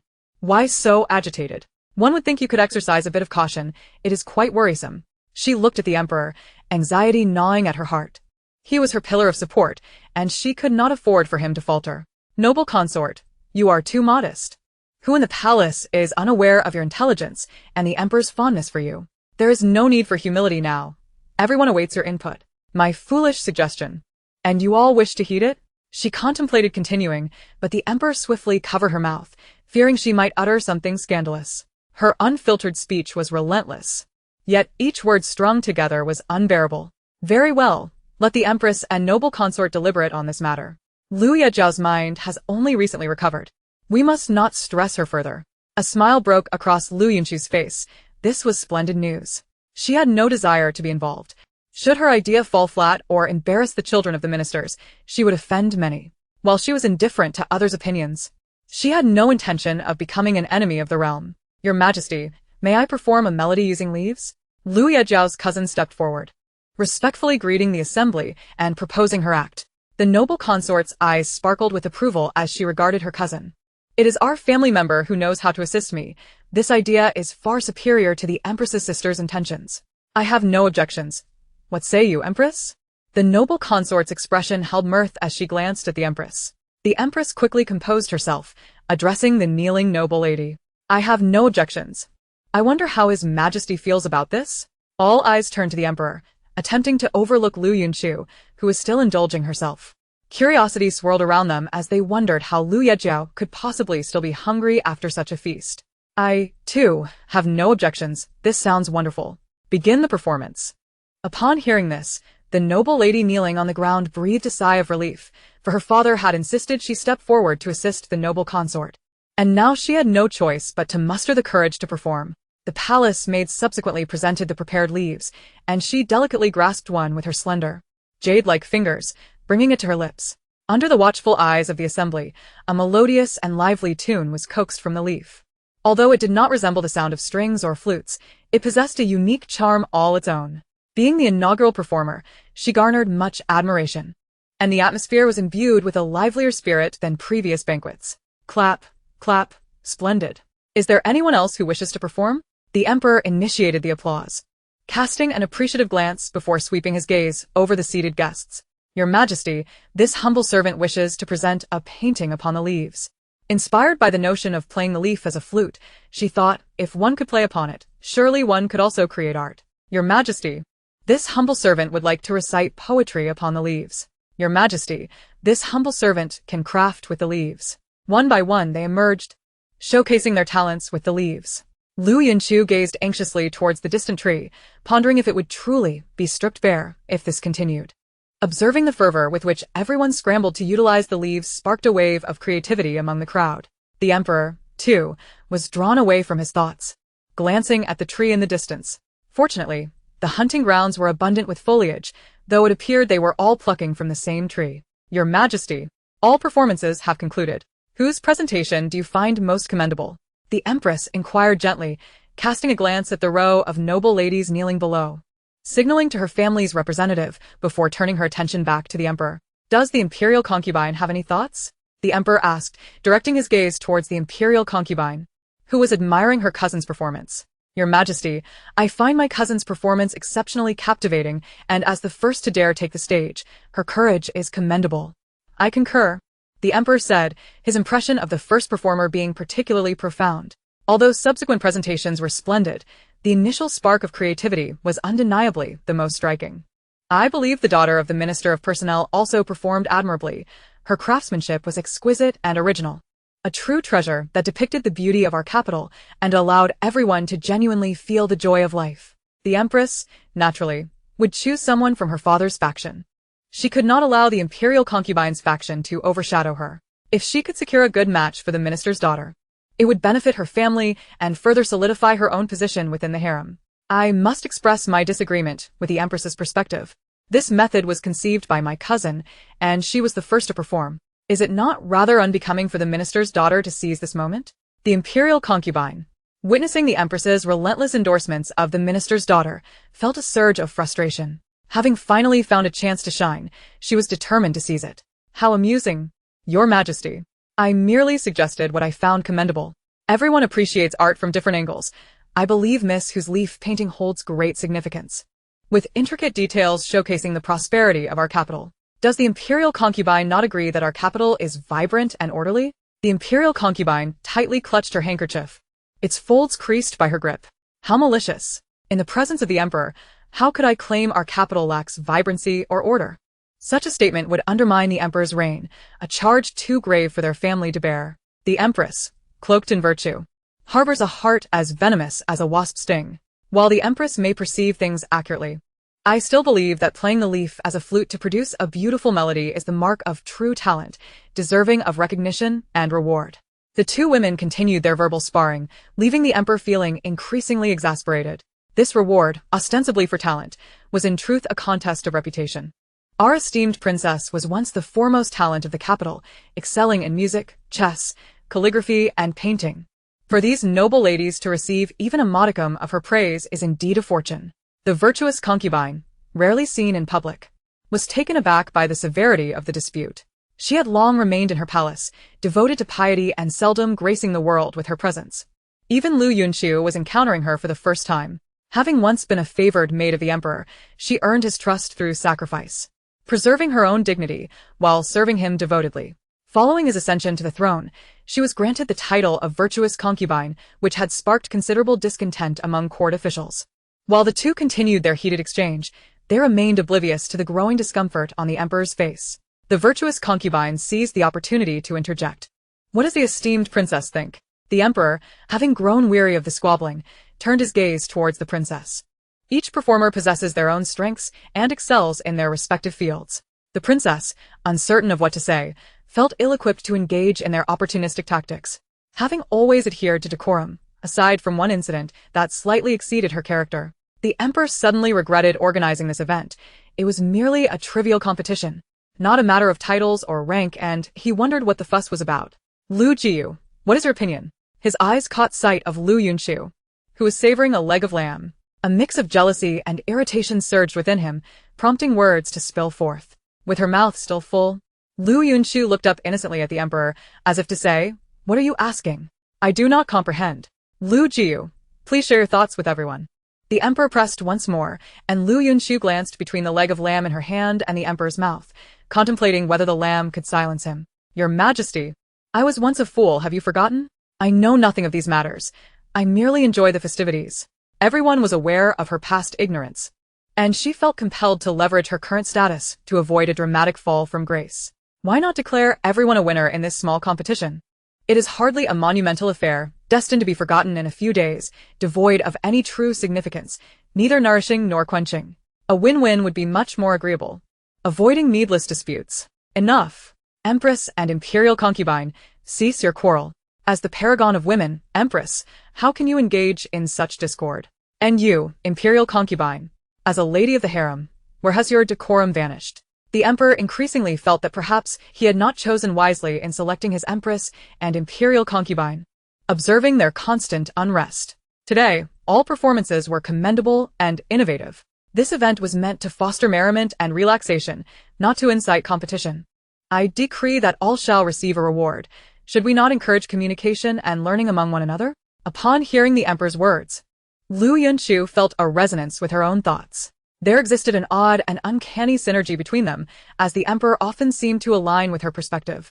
Thank you for your graciousness. With the emperor's decree made, there was little room for further argument, and all could only rise to express their gratitude. The queen and the imperial consort exchanged fierce glares, only to retract their gazes, their minds consumed with mutual curses. As the hour grew late and the hunting ceremony awaited on the morrow, the emperor rose, signaling it was time for everyone to retire and rest. All stood to bid the emperor farewell, save for Liu Yunchu, who remained seated, indulging herself in food. In a fit of irritation, the emperor grasped her by the collar and hoisted her up. What are you doing? The emperor was unperturbed by her discontent. Throughout the evening, her mouth had scarcely ceased its incessant munching, raising his concern about her seemingly insatiable appetite. He resolved not to allow her to continue this gluttony. Rest well. Tomorrow's ceremony is of utmost importance. No slacking off. With a serious demeanor, he cradled her face in his hands, locking eyes with her, his tone brooking no refusal.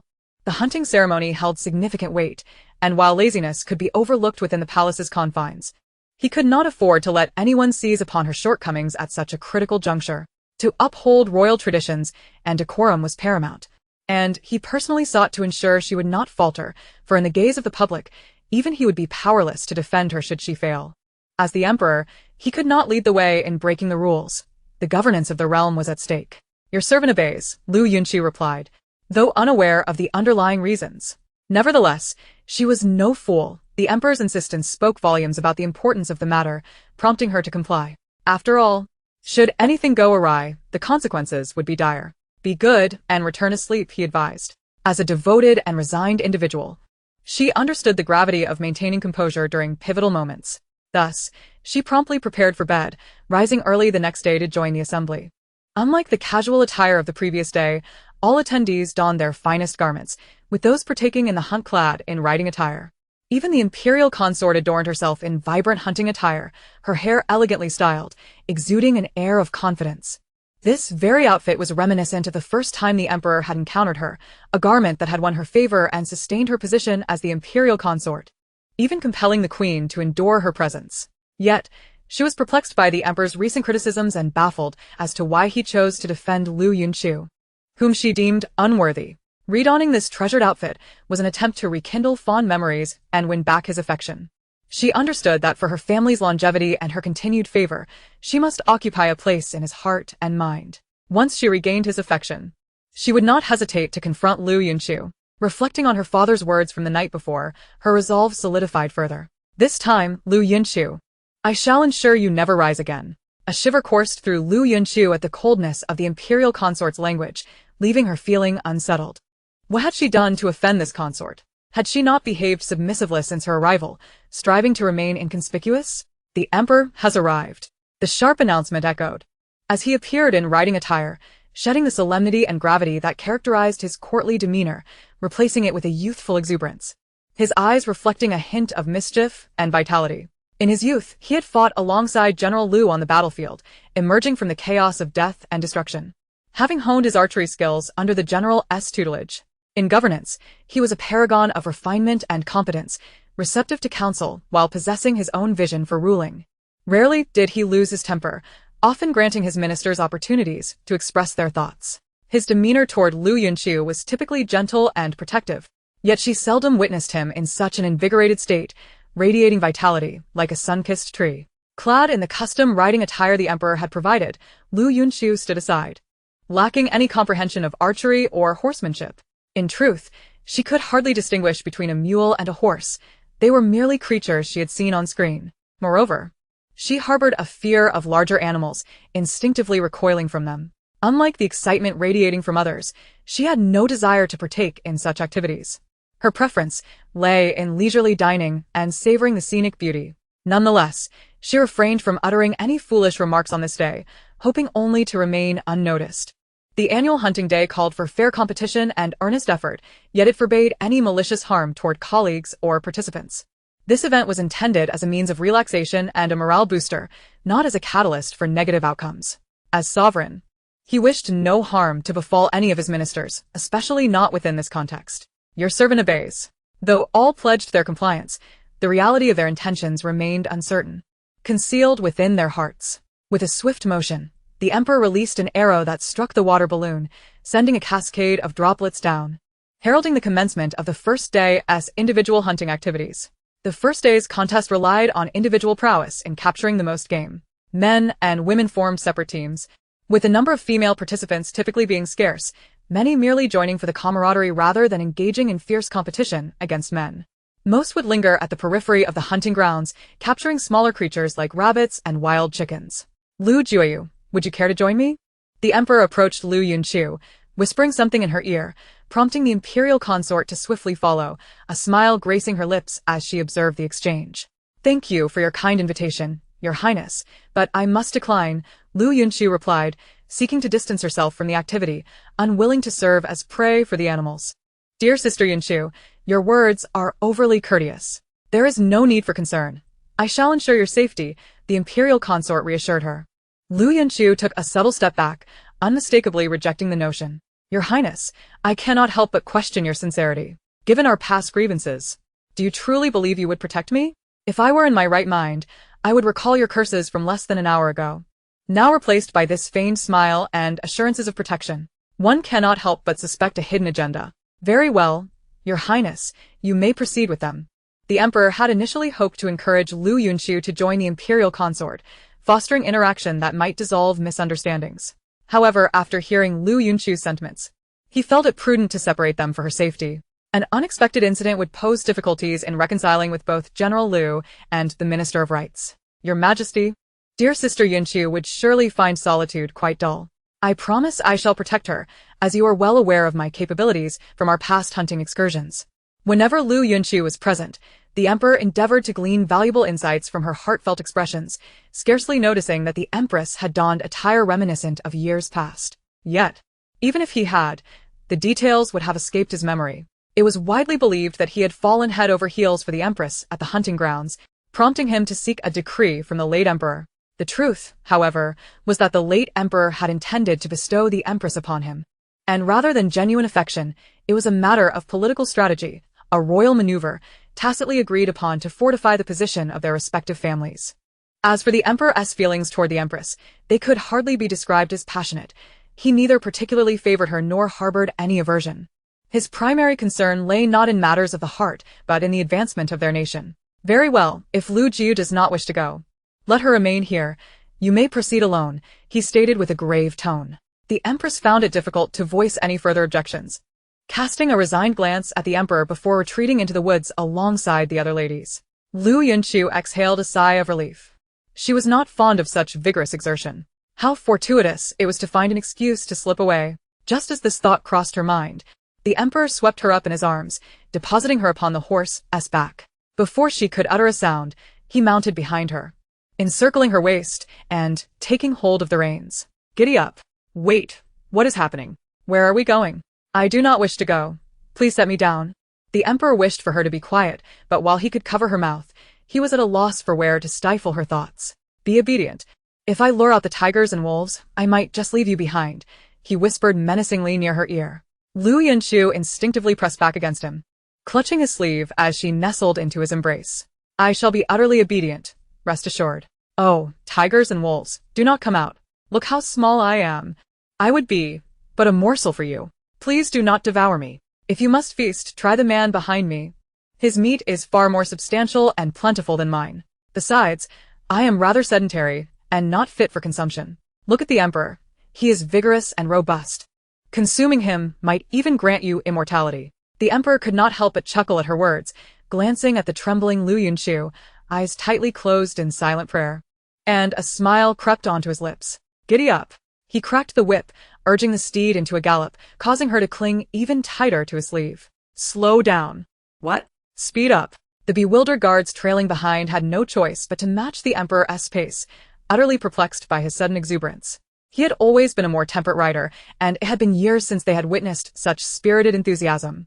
Yet, unbeknownst to them, the Emperor was merely indulging in a playful bout of vexation with Liu Yunchu. Your Majesty, I meant to say, slow down. Liu Yunchu raised her voice, her concern for her safety compelling her to shout. Understood, but we shall increase the speed.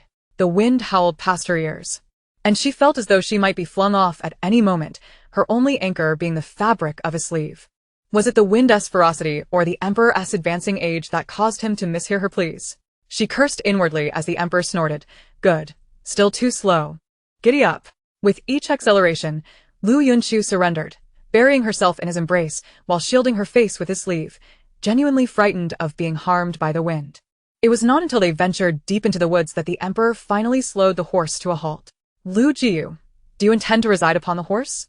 Even after they came to a stop, Liu Yunchu remained hidden within the folds of his garment, seeking refuge from the wind. Have we arrived? Although unsure of their destination, her voice betrayed a hint of joy. She had certainly had her fill of riding. Dismount. The Emperor dismounted, grasping her hand and wrapping his arm around her waist to assist her down, releasing her only once she was steady on her feet. Liu Yunchu discreetly rubbed her backside. Oh, the pain. My poor behind. I can hardly bear it. Even iron would struggle with such torment. I never wish to ride again. The Emperor felt a strong urge to inquire whether General Liu's family raised children in such a manner, subjecting him to the kind of brashness that was difficult to endure. Now, let us proceed with caution. Numerous large beasts roam this area. Upon hearing this, Liu Yunchu immediately clutched the Emperor's sleeve, pressing closely against him. She had no desire to become prey, promoting harmony between humanity and nature. Observing her timid demeanor, the Emperor stifled a laugh. While large beasts did exist, they were few in number. Prior to the hunting season, scouts were dispatched to survey the area and ensure safety. No one would dare gamble with the Emperor's life. Utmost caution was always exercised. Moreover, with guards in tow and hidden sentinels nearby, safety was virtually assured. Still, that did not deter the Emperor from wanting to tease Liu Yunchu. Your Majesty, ought we not return swiftly? This place feels foreboding, and I sense danger. Liu Yunchu gazed at the towering trees, their dense foliage blocking the sunlight, casting the forest into darkness, resembling a monstrous mole ready to engulf them. What is there to fear in a mere grove? As the sovereign, I hold dominion. Surely, the daughter of General Liu is not one to cower? Chapter 42. Foraging for wild greens, the Emperor pulled Liu Yunchu, who had been hiding behind him, into view, teasing her. Yes, I am a coward. Liu Yunchu swiftly moved back behind him, as if fearing he might not hear her, hastily responding. At this moment, stubbornness served little purpose. She was terrified, immensely so. The Emperor paused, taken aback by encountering someone who so readily succumbed to fear. Do not speak. With that, the emperor drew his bow and loosed an arrow, which swiftly struck down a wild chicken. Liu Yunchu followed his gaze, letting out a sigh of relief. Thankfully, it was not a large beast. Your Majesty, you are truly remarkable. We have already caught our prey. Shall we return? The hidden sentinels stifled smiles at the sight. Capturing a mere wild chicken hardly seemed a worthy accomplishment. Would the emperor truly return with such trivial game? Surely, it would be embarrassing. Liu Yunchu could not possibly think she could go back empty-handed. Would she not fear ridicule for being the daughter of General Liu, yet returning with nothing? Have you forgotten? I am rather foolish. Liu Yunchu, unfazed by the potential embarrassment of not being able to hunt, declared. Besides, my father is my father, and I am me. We are not the same. Just because he is a general does not mean I must be one. I am a consort. Can my father enter the palace as a consort? Meanwhile, far away on the frontier, General Liu sneezed, pulling his cloak tighter around himself. Why did it suddenly feel a bit chilly? Nonsense. The emperor covered her mouth, wishing to hear the words that were about to spill forth. Your Majesty, how about this? Let it be said that I was the one who caught this wild hen. They wouldn't dare mock you, what do you think? Observing her obsequious smile, the emperor pushed her face away from his own. I find that rather unappealing. With that, he grasped her hand and led her deeper into the woods. As the sky darkened, Liu Yunchu realized that the emperor had no intention of accompanying her back. She was too timid to venture alone. Especially since she was unfamiliar with the route, so she could only follow behind him, feeling quite constrained. Whoosh, whoosh, whoosh. The emperor relentlessly loosed arrows, each one striking down an animal, while several guards emerged behind to quickly gather the fallen prey. Upon seeing these individuals, Liu Yunchu felt a wave of relief. Sensing her safety had significantly increased, and she relaxed slightly as she surveyed the forest. Mushrooms? Liu Yunchu's eyes lit up as she spotted them and hurried over. Astonished that she hadn't been mistaken, she carefully picked the mushrooms, although there weren't many. She scrutinized her surroundings, hoping to find more. Perhaps she could make a delightful soup upon returning. As the emperor hunted, Liu Yunchu foraged for mushrooms and wild vegetables, regretting not having brought a small bamboo basket. Your Majesty, may I borrow your outer robe? She gazed at his back for a considerable time before finally voicing her request. Initially, she had considered using her own clothing. But between soiling her own or staining the Empress, she chose the latter. Her garment was newly made and, although she might only wear it once, she held a fondness for it. What? The emperor was taken aback by such a request, having never encountered anyone bold enough to make such a demand. I wish to use your outer robe. He deemed her honorific unnecessary, given that such an act could warrant punishment. What do you intend to do? The emperor was utterly puzzled by her antics, holding a bundle of weeds in his arms. He allowed her to continue her endeavors, albeit bemused by her sudden interest in his attire. I wish to use it to carry these wild vegetables and mushrooms.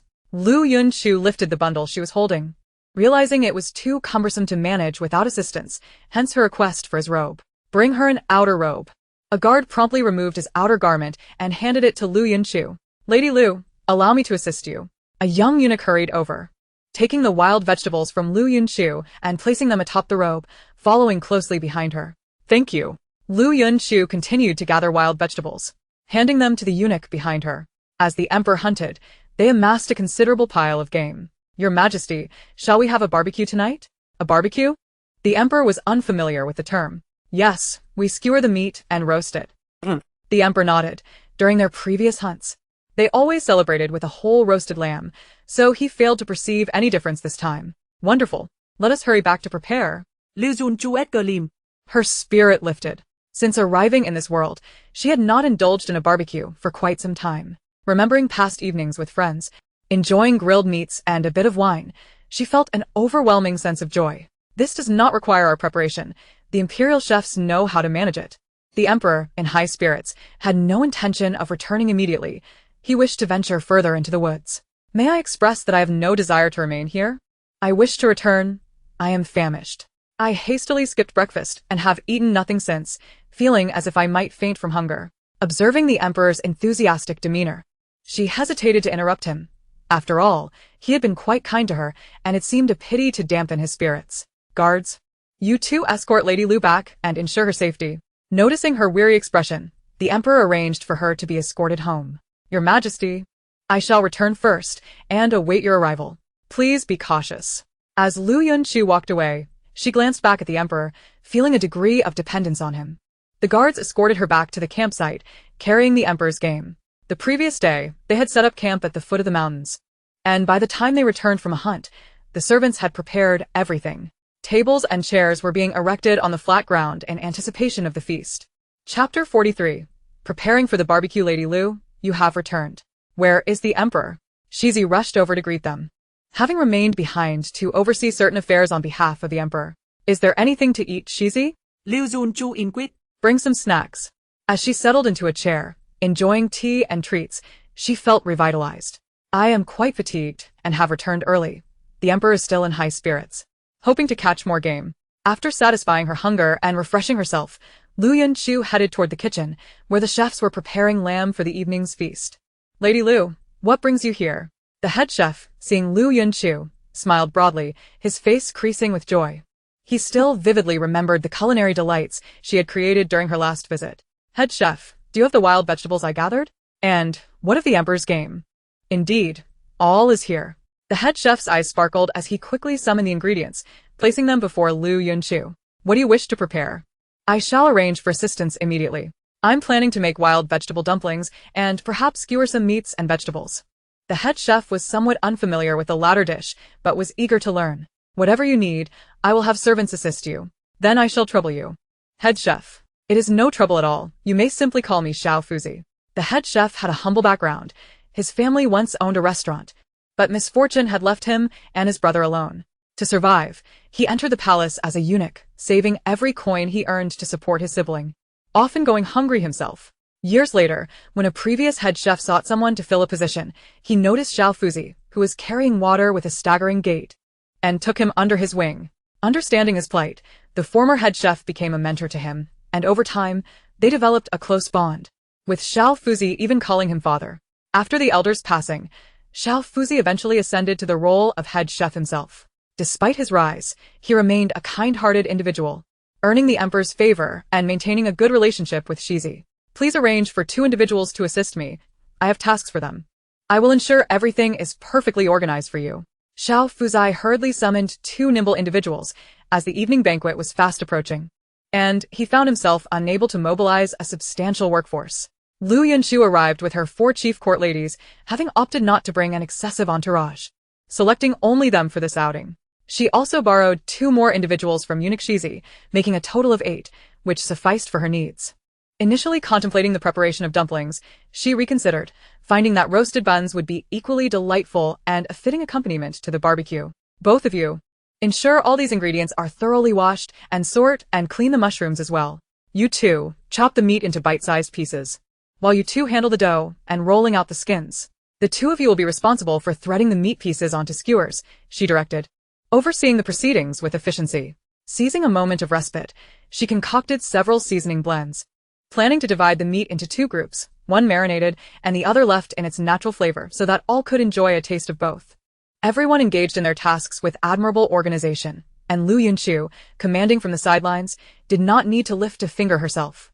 The team was acutely aware that allowing her to work was not an option. They were ensconced in a secluded tent, shielded from prying eyes, allowing their work to proceed smoothly without the threat of disruption. Suddenly, the emperor returned.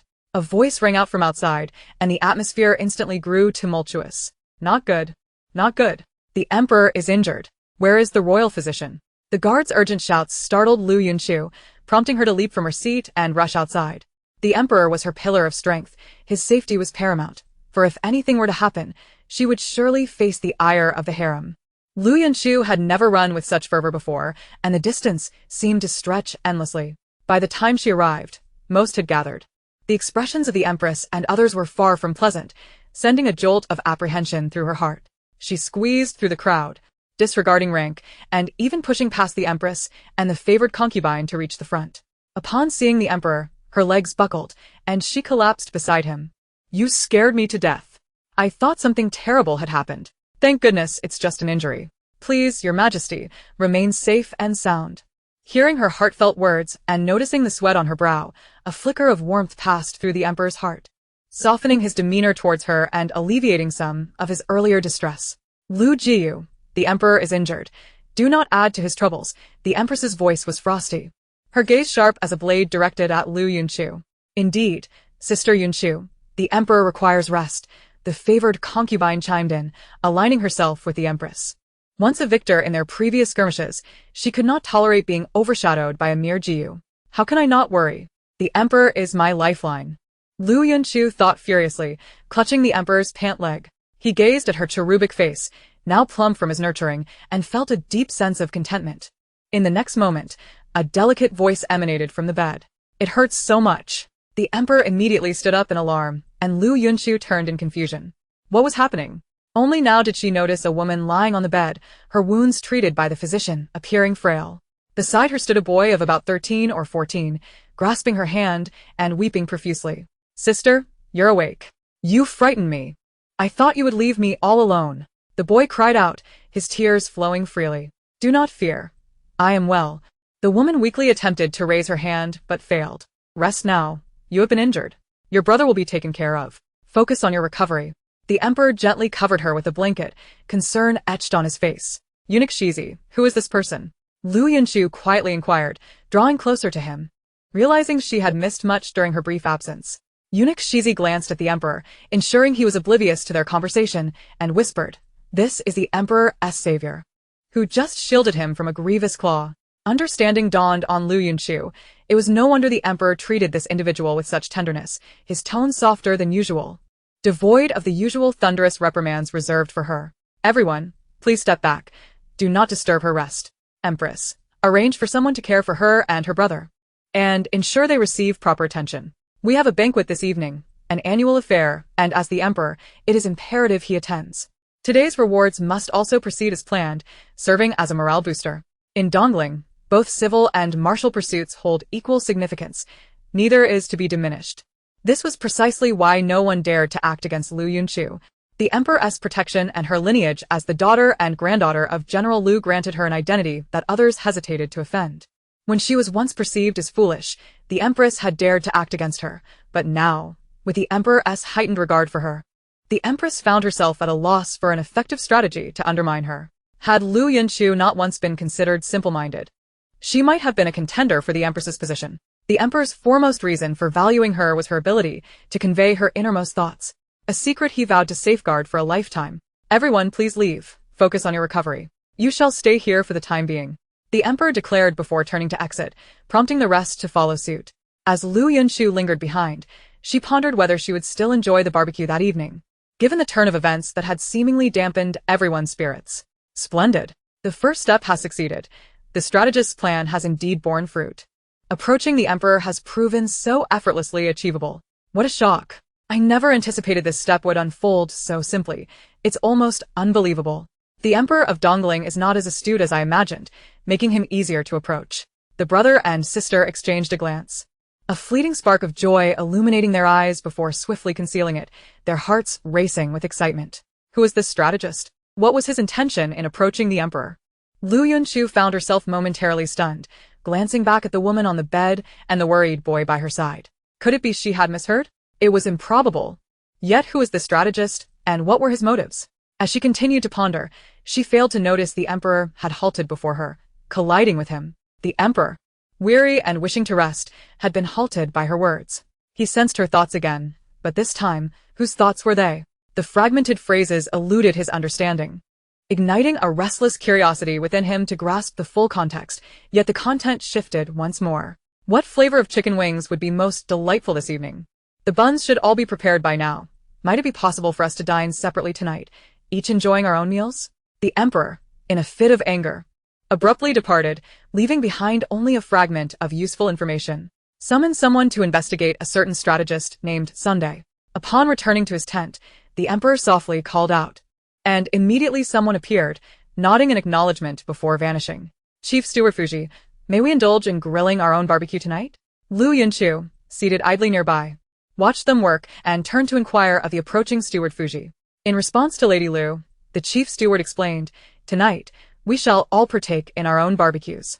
Each has brought their own chefs, and some of the ladies and young misses are even taking turns grilling the meat themselves. The emperor may even bestow rewards for a successful barbecue tonight." Intrigued by Liu Yunchu's curiosity, Steward Fuji lingered to elaborate on the nature of this evening's banquet. He had come annually to prepare meals for the emperor and the esteemed guests, and was well acquainted with the local customs. Liu Yunchu listened with rapt attention. I do delight in such festivities tonight. They are far more engaging than last evening's, she exclaimed joyfully, feeling inspired to create some desserts and beverages to accompany the meal. Please assist me in dicing these fruits, and you boil these herbs. Prepare a pot of milk and fresh water, she requested cheerfully, removing any unpleasant odors from the milk before commencing her tea-making, focusing on red bean milk tea, glutinous rice milk tea, and honey fruit tea. Additionally, she prepared to make some easy-to-create desserts, including numerous egg tarts, guiding the royal chefs in the process. Lady Liu, they have begun to arrange the seating. Would you like to claim a spot as well? Steward Fuji's voice broke through her blissful engagement with her egg tarts and fruit tea. Upon hearing him, she promptly rose. I shall go at once. She aimed to find a secluded corner, distancing herself from the others, as she wished to avoid any entanglement that might diminish her appetite. Having attended several royal banquets, she discerned that these nobles, regardless of gender, had a penchant for intrigue and often conspired against one another, resulting in no one reaping the benefits. Chapter 45. The barbecue. Liu Yunchu selected a spot with a favorable breeze, positioning herself near the edge. She arranged the ingredients meticulously, placing the prepared dishes around a central table, leaving space for a large iron platter intended for the cooked food. The table overflowed with milk tea, fruit tea, egg tarts, grilled buns, fruit platters, fried skewers, crispy meat, stuffed eggplants, fried mushrooms, meatballs, 5-spice peanuts, roasted sweet potatoes, small pancakes, garlic, and various delicacies prepared by the imperial kitchen. Skewered meats and vegetables were neatly arranged beside the grill, and when the grill was brought out, curiosity swept through the crowd, drawing their attention. Liu Yunchu, however, had no time to indulge their curiosity. She was busy directing the placement of the charcoal, which she had specially arranged days prior. Ensure you grill it this way, understood? It must be said, these royal chefs excelled at their craft. With just a few pointers, they grasped the technique with remarkable ease. Liu Yunchu reclined and awaited her meal, confident in their skills. Lady Liu, would you like to invite the emperor? Xia Qing, a maid dispatched by the emperor to attend to Liu Yunchu, posed the question. Recently assigned to her, Xia Qing was sent due to the absence of anyone else capable in Liu Yunchu's service. Is it truly necessary to invite the emperor? Liu Yunchu pondered, as she was wholly unaware of the evening's arrangements, with only the brief information shared by Steward Fuji prior to her arrival. Lady Liu, observe how the others are diligently inviting the emperor to dine with them. Tonight's banquet is rather informal. Each family has their own stalls, and those from scholarly households, lacking martial prowess, may team up with acquaintances to grill and dine together. It feels reminiscent of a night market. Liu Yunchu found herself quite fond of the current atmosphere. Your Majesty, please remain here to dine. I have personally prepared these delicacies for you to sample and assess their flavor. The Empress stood before the emperor, inviting him to her side. Before he could respond, the favored consort approached with a platter. Your Majesty, do sample my beggar's chicken and provide your insights. The emperor glanced between the Empress's offerings and the favored consort's dish, quickly tasting both before nodding in approval. All is satisfactory. To avoid any discord over such trivial matters, he offered this affirmation to each. Then come, Your Majesty, dine with me, the favored consort urged, tugging at the emperor's sleeve, a gesture not typically exhibited by the Empress. The emperor, observing his sleeve, recalled that Liu Yunchu was often the one to tug at it. Yet, he noticed her absence amidst the crowd, wondering where she had wandered off to. He was unaware of the flurry of activity that had occupied Liu Yunchu's time, believing she returned solely to indulge in feasting and slumber. I shall take a stroll first. You may begin your meal, he declared, moving forward, leaving the Empress and favored consort to sit back down, mulling over their next plan. Is Lady Liu enjoying her meal? As the emperor approached the far end, he finally spotted Liu Yunchu, happily holding a skewer of meat, preparing to take a bite. Your Majesty, what brings you here? She exclaimed, hastily wiping her mouth and glancing towards the Empress's table, surprised by his sudden appearance. I am hungry, the emperor replied, settling beside her and picking up a skewer, mimicking her actions. The moment he bit into the meat, his eyes sparkled with delight. This grilled fare was far superior to the usual offerings, bursting with flavor. Is it to your liking, Your Majesty? She inquired. Indeed, quite enjoyable, he acknowledged, and seeing him revel in the meal brought Liu Yunchu joy as well, for they were allies in this shared experience. She deftly prepared several wraps of meat for him, and the emperor relished them thoroughly. Your Majesty, you must not drink this, she cautioned, quickly retrieving a cup as he reached for one beside her. She stealthily set it aside. The emperor looked at her with a hint of suspicion, expecting a reasonable explanation. "This cup has been tainted. I shall pour you a fresh one," she replied, hastily fetching another cup and filling it anew, presenting it to him with an ingratiating smile. Amused by her eagerness, the emperor accepted it from her hand and drank. "Your Majesty, the moonlight is splendid this evening," she remarked. "Indeed, quite lovely," he replied, gazing at the sky, where a bright moon hung high, surrounded by twinkling stars, a gentle breeze wafting through the air, mingling with the glow of the bonfire, and the laughter of the joyous crowd and children. "And I have arrived," Emma exclaimed joyfully as she leapt into Liu Yunchu's embrace, with the princess following closely behind, greeting the emperor before taking a seat beside Liu Yunchu with a smile. "Emma, would you like to have some grilled skewers?" Yes. The little girl chimed in, her sweet voice prompting Liu Yunchu to select some mild options, placing them in her small hands, and assisting her in setting them on a plate. "Princess, do try this, it's spicy, and this one is not." The princess picked up a skewer, delicately placing it in her mouth, and, under the watchful gaze of everyone, took a bite. Her eyes, strikingly similar to the emperor's, lit up momentarily. "Delicious. If I may be so bold to inquire, Lady Liu, what is this delightful dish?" "It is my first time experiencing such exquisite roasted meat." As she savored the delectable fare, the princess's mood inexplicably brightened, prompting her to engage in conversation. This method of preparation is called barbecuing. It allows the meat to absorb the flavors more thoroughly and makes for easier consumption. These grilled dishes are also quite tasty. You should all have a taste. Moreover, they feature various types of meat. This one is chicken, this one is pork, and this is lamb. Each offers a distinct flavor, yet they are all delightful. And this grilled bun contains a filling of pork and wild vegetables, as well as a vermicelli filling, which is also quite enjoyable. Liu Yunchu continuously introduced each dish to the princess and Emma, observing their eyes growing brighter with each bite. She was so caught up in their joy that she failed to notice the Empress, the consort, and several officials had gathered before her barbecue stand. Chapter 46. A host of freeloader guests. "Your Majesty, what delectable treats have you prepared? This is my first encounter with such fare. May I partake?" The consort's voice was soft and sweet as she leaned against the emperor, seemingly ready to drape herself over him. Liu Yunchu felt an unusual glare at the sight, turning her head away in disdain. "This food is mine. If you dare to feign generosity with my provisions, it will infuriate me." After a flurry of thoughts, Liu Yunchu found herself at a loss for how to assert herself against the emperor, realizing she had no leverage and nearly drove herself to frustration. "My dear consort, I too have come to indulge in the feast. All of this has been prepared by Lady Liu. If you wish to partake, you should inquire with her." Upon hearing this, Liu Yunchu's eyes sparkled with approval as she glanced at the emperor, thinking how fortunate she was to have him as her ally. "Your Majesty, do come and taste this. It is absolutely delicious and made by my own hands." Liu Yunchu offered a grilled egg tart to the emperor's lips, as if declaring her ownership over the dish. Observing her sycophantic expression, the emperor felt no annoyance. Instead, it was akin to a beloved pet displaying its adorable paws, evoking delight. "Indeed, it is quite tasty. Xiao Shizi, bring that pink pearl bracelet to Lady Liu." "As you command." Liu Yunchu, hearing this, became even more obsequious, massaging the emperor's shoulders and legs, inciting a torrent of expletives from the consort and the empress directed toward her. "Lady Liu, might I also sample your culinary delights?" "I would be happy to exchange," the empress said, placing her own grilled meat from her stall in front of the emperor and sitting beside him. Liu Yunchu glanced at the meat, disinterested, as it appeared undercooked, with traces of blood still visible, likely due to the haste in appearing before the emperor. "Your Majesty, our ingredients are limited. We may not have enough for everyone. If you all wish to partake, we will need the chefs to prepare more." Liu Yunchu had not prepared in abundance, expecting the emperor's visit. She had only made a few extra portions.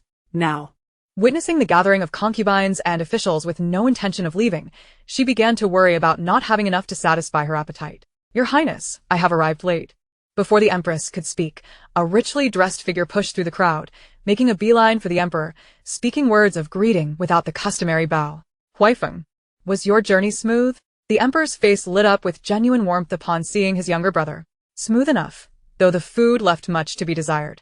As a prince, Ling Huifeng was more enamored with commerce than power. Since the emperor ascended the throne, he had established his own residence outside the palace and engaged in trade, becoming the foremost merchant in Dongling, collaborating extensively with the emperor, to the point where no one dared to provoke him. He had even forsworn a fiefdom, residing in the royal mansion within the capital, having brought his mother back home. His mother had been a mere palace maid, and after bearing him, she had not received the emperor's favor again, often bullied by others within the palace. The emperor, then still the crown prince, had frequently protected them, providing food and dealing with their tormentors, taking them on outings until they had become too fearful to act against them. Once the emperor took the throne, he willingly brought his mother out of the palace to live, embarking on his journey of commerce, frequently traveling across the nation and even to foreign lands. He had just returned from a distant desert expedition searching for rare items. Sister, you and Emoer have come as well. Ling Huifeng scooped Emoer into his arms, pinching her cheek and presenting her with a small toy. Hello, uncle. Emoer appeared notably more familiar with Ling Huifeng, as the princess had spent more time with him outside the palace, and the Empress Dowager often invited them to her residence, fostering a closer bond between them. Huifeng, you seem to have lost weight and tanned a bit. The princess noted, her smile widening as their conversation became more relaxed and natural. I've been running around to distant places, hardly eating. I was nearly starving. As he spoke, he stuffed some food into his mouth, his eyes instantly brightening. Delicious. Absolutely delightful. Having been quite famished, Ling Huifeng could hardly stop eating, while Liu Yunchu stared at him in bewilderment. Can you eat so much? Will there be enough for everyone? Are you starving for 9 meals a day? The emperor observed her distressed expression, her conflicted demeanor eliciting an involuntary chuckle from him. Xiao Fuzi, arrange for the royal chefs to prepare more of these dishes. Let everyone have a taste. As you command. Eunuch Fuzi led a group of royal chefs to begin preparing more ingredients, and attendees brought forth their own game, entrusting the chefs to prepare it all. Thanks to Liu Yunchu's foresight in preparing extra bamboo skewers, they were somewhat abundant, though iron skewers were scarce and needed to be retrieved for reuse. Observing the diminishing grilled skewers on the table, Liu Yunchu resignedly rose to the barbecue stand to prepare her own. Grabbing a plain meat skewer, she placed it on the grill and began cooking. From her sleeve, she produced a secret seasoning mix and sprinkled it over the meat, instantly transforming the aroma. Suddenly, a head appeared beside her. Sister-in-law, what seasoning are you using? It smells quite different from the others. Liu Yunchu was startled, nearly dropping the skewer, as she had been lost in thought about how to discreetly savor the skewers herself. It's the same. How could it be different? Liu Yunchu replied dismissively, while the emperor stood behind her, listening intently to their exchange. If I admit it's different, how could I possibly refuse to share this food with you? My secret seasoning cannot possibly be compared to the others. That would be absurd. Yet I cannot divulge this. If I flaunt it, you would surely snatch the food from my mouth, and that is absolutely unacceptable. Sister-in-law, you wouldn't be afraid of me eating it, would you? So you concocted a ruse to deceive me? Ling Huifeng, being well acquainted with various eateries, had sampled countless delicacies, and it was implausible he could not discern the different flavors. How could that be? Absolutely not. I am not that kind of person. Chapter 47. This looks even more delicious. Liu Yunchu resolved to maintain her denial, deeming it worthwhile to tell a harmless lie for the sake of good food. May I have a taste? Ling Huifeng felt an overwhelming sense of disbelief, as if he were merely deceiving himself. This flavor was beyond your palate. Perhaps it was best to forego it. Liu Yunchu began to sprinkle the final layer of seasoning, her gaze constantly scanning for possible escape routes. However, the ministers at the front had effectively sealed off all avenues of retreat, leaving her with no option but to turn and flee from behind. With this thought, Liu Yunchu astet akodin. she spun around and leaped into the emperor's embrace, their eyes meeting successfully. The emperor encircled her waist to prevent her from toppling over. Be careful. Why the haste? His unexpected action startled the emperor as well. Ah, your majesty, can you not see? My dear sister-in-law is unwilling to share with me, clutching onto it as if she intends to escape. I never imagined her to be such a miser. It truly saddens me. Your majesty, all I desire is a mere taste of roasted meat. Is that too much to ask? Liu Yunchu glanced at the emperor, then at him. Is it not so? How can one be so selfish? Indeed, she was unwilling to share. Liu Yunchu wished to retort but found herself at a loss for words. Expressing her thoughts directly felt inappropriate. Beloved, might I have the pleasure of sampling the meat grilled by your own hand? The emperor did not press her for a response but rather inquired with a respectful tone, gazing into the emperor's gentle, smiling eyes. She found it impossible to utter a word of refusal. I can part with this skewer and that one, but truly, I cannot offer you more. Liu Yunchu selected a skewer for the emperor and returned to her seat, joyfully indulging in her meal. Noticing Ling Huifeng's fervent gaze, the emperor took a skewer for himself and handed the rest to him. Eat up. Thank you, your majesty. I never expected that one day I would have to rely on you to sell my charm just to enjoy a meal. Close your mouth. The emperor playfully chastised as he settled beside Liu Yunchu. Observing their exchange, Liu Yunchu was unperturbed by the emperor's willingness to share. Delicious. Truly exquisite. My dear sister-in-law, your culinary skills are remarkable. Have you ever considered turning a profit? Ling Huaifeng's thoughts of wealth were unabated as he savored the food. Mastering this skill would undoubtedly yield a fortune. He envisioned an avalanche of gold and jewels cascading toward him, an endless bounty. Not at all. Liu Yunchu did not believe she possessed the capability for such endeavors. It was untrue to say she did not wish for wealth. Who would shy away from an abundance? Yet, her abilities were limited, and the world of commerce was beyond her reach. She felt it more suitable to remain a carefree spirit. Why not? This time it was Ling Huaifeng who was puzzled. Not only him, but even the emperor shared his bewilderment. In Dongling, there were no restrictions preventing nobles from engaging in trade. Success was solely determined by merit. The emperor can support me. Liu Yunchu's words momentarily silenced them. This was indeed the truth. However, the person in the harem would prefer to hold onto a sum of silver, ensuring that her subordinates would assist her more effectively. I wish to earn money, to lie back and watch it roll in, but I am incompetent, a mere trifle. Utterly unskilled, I shall remain idle. The emperor ruffled her hair, chuckling helplessly. Does my beloved wish to earn money while reclining? Liu Yunchu's eyes widened in surprise as she turned to the emperor. No way. How could you know my thoughts so well? Your Majesty, truly, you are the ally I have chosen. You are remarkable. I do. Liu Yunchu offered a skewer to the emperor, realizing that with a chance for profit without exerting herself, she would be foolish to decline. You provide the recipe. Allow Huaifeng to manage it, and we can split the profits 50-50. What do you say? The emperor, observing his brother's expression, understood his intentions and did not mind voicing them in public. After all, everyone was aware of Ling Huaifeng's capabilities, and the emperor's non-opposition would deter any dissent. Should they anger the emperor, the nobles would find themselves barred from commerce, an unfavorable predicament for them all. I have no objections. Ling Huaifeng was entirely on board. Was there a better arrangement? Though he and Liu Yunchu were not intimately acquainted, their relationship was well suited for straightforward communication. And the presence of the emperor made it much easier. Beloved, do you have any other thoughts? None. I am willing. At this juncture, to be disingenuous would be foolish. She readily agreed. How could a sovereign of a great nation forfeit his own wealth?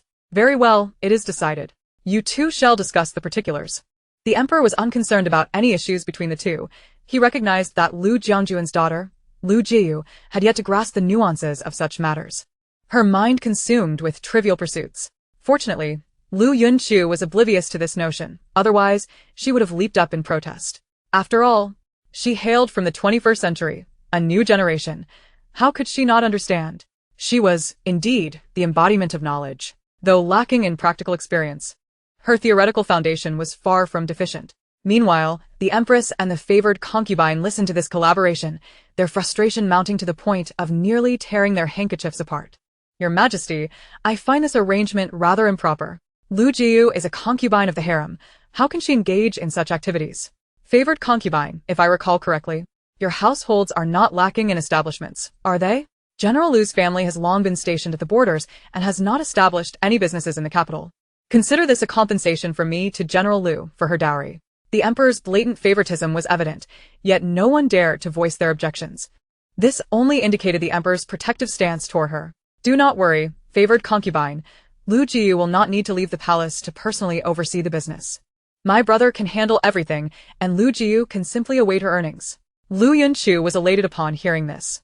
Pulling a bottle of secret chili powder from her sleeve and handing it to Ling Huaifeng.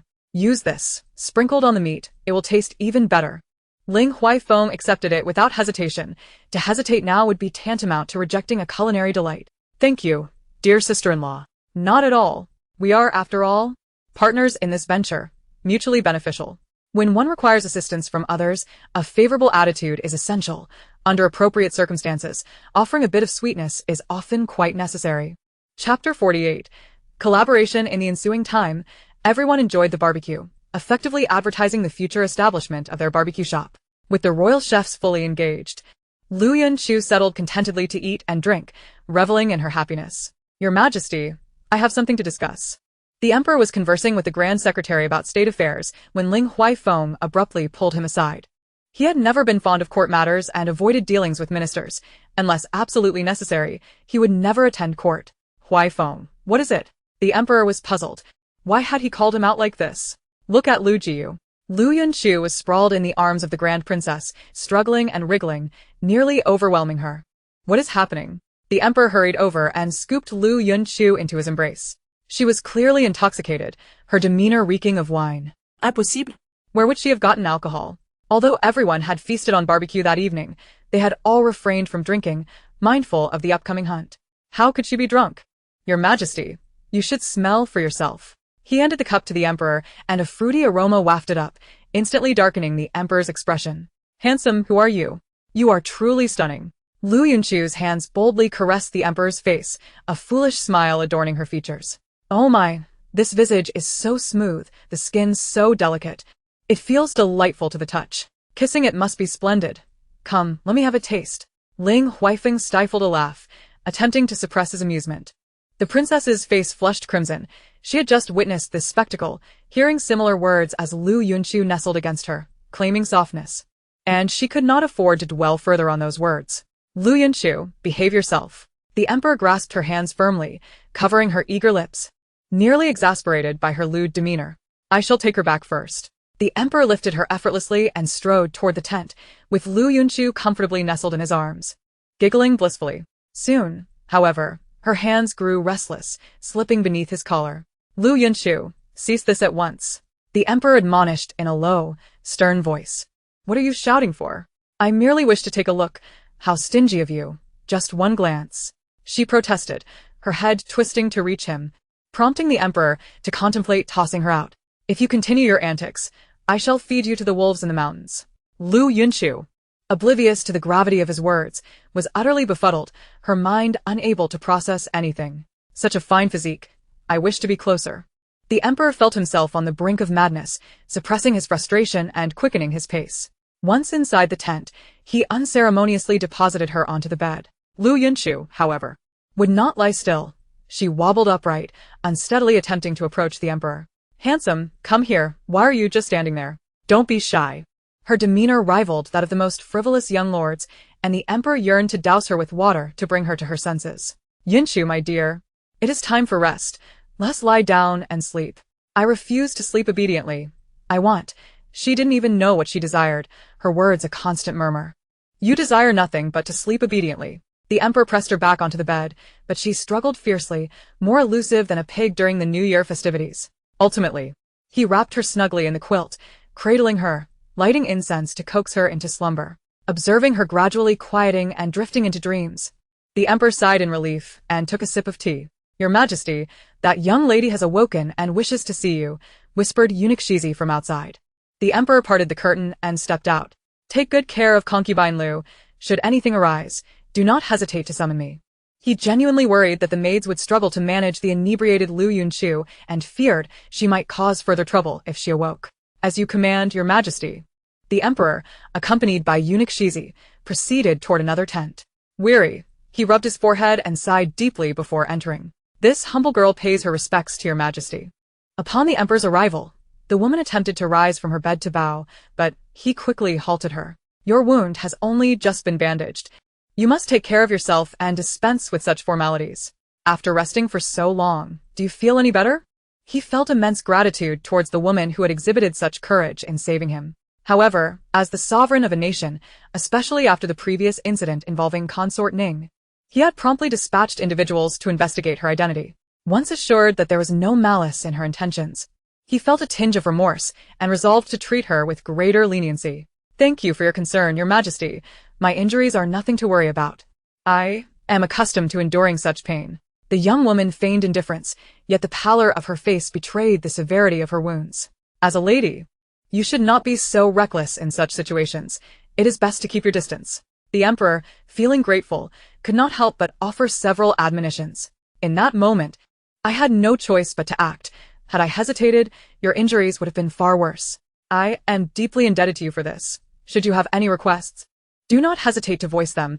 As long as they are reasonable, I shall grant them. The emperor's words bore weight, and he could not make promises lightly. He could only assure her that any reasonable request would be met. I have no demands. Simply surviving brings me great joy. Upon hearing this, the emperor's sense of guilt deepened. Sister, we have encountered the emperor. You must implore him to protect us. If we return, they will surely kill you. The boy tugged urgently at his sister's sleeve, tears streaming down his face, his eyes reddened with distress. What troubles have befallen you? Speak, and I shall assist you. It is nothing truly. The girl forced a smile at the emperor, her expression a blend of resilience and fragility, though her eyes brimmed with sorrow. Sister, do not hide it from me. Do you wish to return to that den of wolves? If you go back, you will surely perish. I cannot bear for you to come to harm. The boy sank to his knees, his voice thick with anguish. Chapter 49. The Weeping Tragedy. What has transpired? The emperor observed their plight, noting how the girl trembled with fear, a stark contrast to her earlier bravery, evoking a sense of pity. I assure you it is nothing. Younger, do not trouble the emperor. I can resolve this matter myself. Tears streamed down her cheeks as she bit her lip, striving to maintain her composure. Sister, do not continue to conceal the truth. This path will lead to your demise. The boy wept openly, kneeling before the emperor and bowing repeatedly. Speak. What has transpired? Witnessing their hesitance, the emperor grew anxious, particularly upon seeing the frail woman who had risked her life for him, feeling an overwhelming sense of guilt. Your Majesty, please. You must protect my sister. The village bullies are determined to abduct her as a concubine. When she resisted, they brutally murdered our parents, attempting to seize her. We had no choice but to flee to the mountains, losing our way until we encountered you. Please, save us. Enough, do not say more. I have already stated that I can handle this matter myself. The woman half sat up, raising her voice at her brother, before collapsing weakly back onto the bed. Sister, how do you plan to resolve this? Do you think I am ignorant? Are you willing to perish alongside them, abandoning me to suffer? You are my only family left. What am I to do? You have lost our parents. What meaning is there in my existence without you? Tears streamed down her face as she reached for Younger, struggling against her exhaustion. Younger, I am sorry. I have wronged you and caused our parents' demise. I am the one who deserves to die. Do not cry. You must be strong and live on. Eunuch Shizi, witnessing their plight, silently wiped away tears, feeling immense sympathy for them. Enough. You must rest now. Do not dwell on these matters. Younger, come with me. Let your sister recuperate. She needs to heal. Share the details with me, and I shall ensure this issue is resolved. Do not worry. Such things shall not occur again. The emperor ruffled his hair, astonished that such events could transpire, and immediately dispatched people to the village under the cover of night to bring the matter to resolution.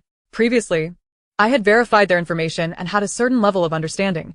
However, the specific circumstances remained somewhat unclear. This time, I must conduct a thorough investigation to ensure they do not suffer any injustices, the emperor mused quietly before bedtime. The following day, Liu Yunchu emerged from the tent, brimming with vitality, while the emperor, weary and strained, approached. Last night, as he prepared for sleep, the dawn had barely begun to break. He had barely managed to close his eyes for less than an hour when it was time to rise. After a day filled with hunting and fierce battles against wolves, he had expended all his strength, now feeling as if his very soul had become disoriented. Your Majesty, what troubles you? Liu Yunchu inquired, noticing the dark circles under the emperor's eyes with mild surprise. Even the emperor could not escape the toll of sleepless nights. Nothing, merely a lack of rest. The emperor replied, forcing a smile at her concerned expression. Where are you headed? Today is the group hunt, typically a contest among families, primarily featuring the younger generation. I'm off to have breakfast. Initially, Liu Yunchu intended to dine within the tent, but was suddenly craving a bowl of sour soup dumplings, prompting her to visit the kitchen personally. To the emperor's surprise, his appetite was stirred by the tangy aroma, and the two of them sat together, devouring their meals heartily. He found himself unable to restrain his hunger, consuming 2 large bowls. Once satiated, drowsiness washed over him. He realized he needed to return for a brief nap. Liu Yunchu was utterly enamored with her current existence, wealthy, leisurely, and attended to, free from the burdens of early morning work and late-night toil. Her happiness was beyond words. Accompany me for a stroll, the emperor proposed, a sly thought crossing his mind.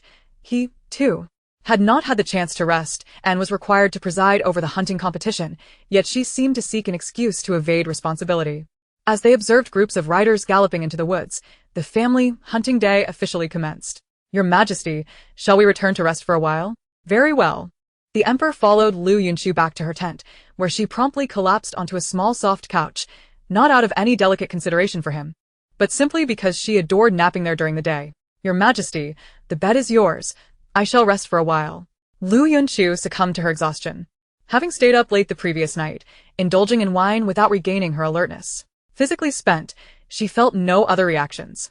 Each lay in their respective resting spots, enveloped in sweet slumber. Before drifting off, Liu Yunchu quietly issued a decree, instructing that no one disturb the emperor's rest, for he required a good sleep today. When Liu Yunchu awoke, it was already midday, and the emperor was still in deep slumber, clearly exhausted. Lady Liu, you are awake? The emperor. Shh. The emperor is still asleep. He is quite fatigued. Let him rest. Shizi, observing Liu Yunchu's worried expression, felt a surge of joy for the emperor. Lady Liu genuinely cared for him. Seeing him unable to rest made her almost tearful, truly heartfelt sympathy. Once the emperor was well rested, she would surely bring him joy. I must find something to eat. Do not let anyone disturb the emperor. As you command. Shizi suppressed what she had intended to say, deciding to wait until the emperor had rested properly, not wishing to undermine Lady Liu's intentions. Liu Yunchu remained unaware of his internal musings. Her only concern was that the emperor's sleepless nights could lead to dire consequences, disrupting her blissful life. Any obstacle to her serene existence was a foe to be vanquished without mercy, for only by safeguarding her surroundings could she continue to revel in comfort. Seated at the table, enjoying delicious wild vegetable dumplings, Liu Yunchu felt utterly content. This was her ideal life, filled with food, drink, and sunshine, beyond any price. Lady Liu, you should return soon. Chapter 50. Illness strikes again. While Liu Yunchu leisurely basked in the sun, savoring her meal, her chief maid hurriedly approached. The young lady saved by the emperor wishes to see him. Shizi is waiting for your return. To see the emperor? Did he not instruct her to seek the empress if she needed anything? Has she forgotten? Liu Yunchu was puzzled but followed along. She mustn't allow anyone to linger and claim she was making things difficult. After all, her current status was that of the emperor's savior. She certainly did not wish to provoke his ire. What troubles Shizi? Liu Yunchu noticed Shizi pacing anxiously at the entrance, her features tense. Upon seeing Liu Yunchu, Shizi rushed toward her. Lady Liu, it seems the Lotus Blossom girl has fallen gravely ill. Her brother has sent someone to seek the emperor's aid. Should we awaken him? Will the emperor even know how to treat her? Liu Yunchu could not fathom how the emperor's presence would remedy her condition, yet she decided to rouse him, believing it best to let him make his own choice. After resting the entire morning, the emperor appeared considerably improved. Upon hearing Liu Yunchu's words, he quickly adjusted his attire and strode purposefully toward the tent. Lady Liu, should we not accompany him? The maid regarded Liu Yunchu, who had seated herself on a stool, somewhat perplexed. Usually, at such a time, all the women in the palace would rush to see what was happening, yet Lady Liu remained seated, showing no inclination to join them. I cannot treat illness. My presence would be of no use. I would rather read a few more pages of a novel. Yet she is the emperor's savior. Respect must be shown. We should go and see. After all, she saved the emperor's life. Even the empress treats her with deference. What more for you, Lady Liu? Very well. Let us go then. Not wishing to stand apart from the others, she decided to follow the crowd, reasoning that in this era, adhering to such customs would not cause harm. The maid, relieved by Liu Yunchu's acquiescence, felt a sense of ease, for if they were caught in any misstep, they would undoubtedly face punishment. Indeed, upon her arrival, Liu Yunchu found the concubines who had come for the hunt anxiously gathered outside, awaiting news. That wretched girl. I suspect she feigned illness to attract the emperor's attention. Truly a lowly creature, nothing more than a seductress. Her weeping is nauseating, and her audacity to throw herself into the emperor's arms is revolting. It appears yet another presence will join the harem. One cannot rid it of such pests. She claims to have been bullied by villagers. Her demeanor suggests she may have instigated the situation herself. Perhaps her rescue of the emperor was all part of her scheme. This is the royal hunting ground, surrounded by mountains. Who could simply wander in? Liu Yunchu stood quietly for a moment, absorbing the myriad of voices that swirled around her. Do not be afraid. Take this medicine, rest a while, and all will be well. Do not worry.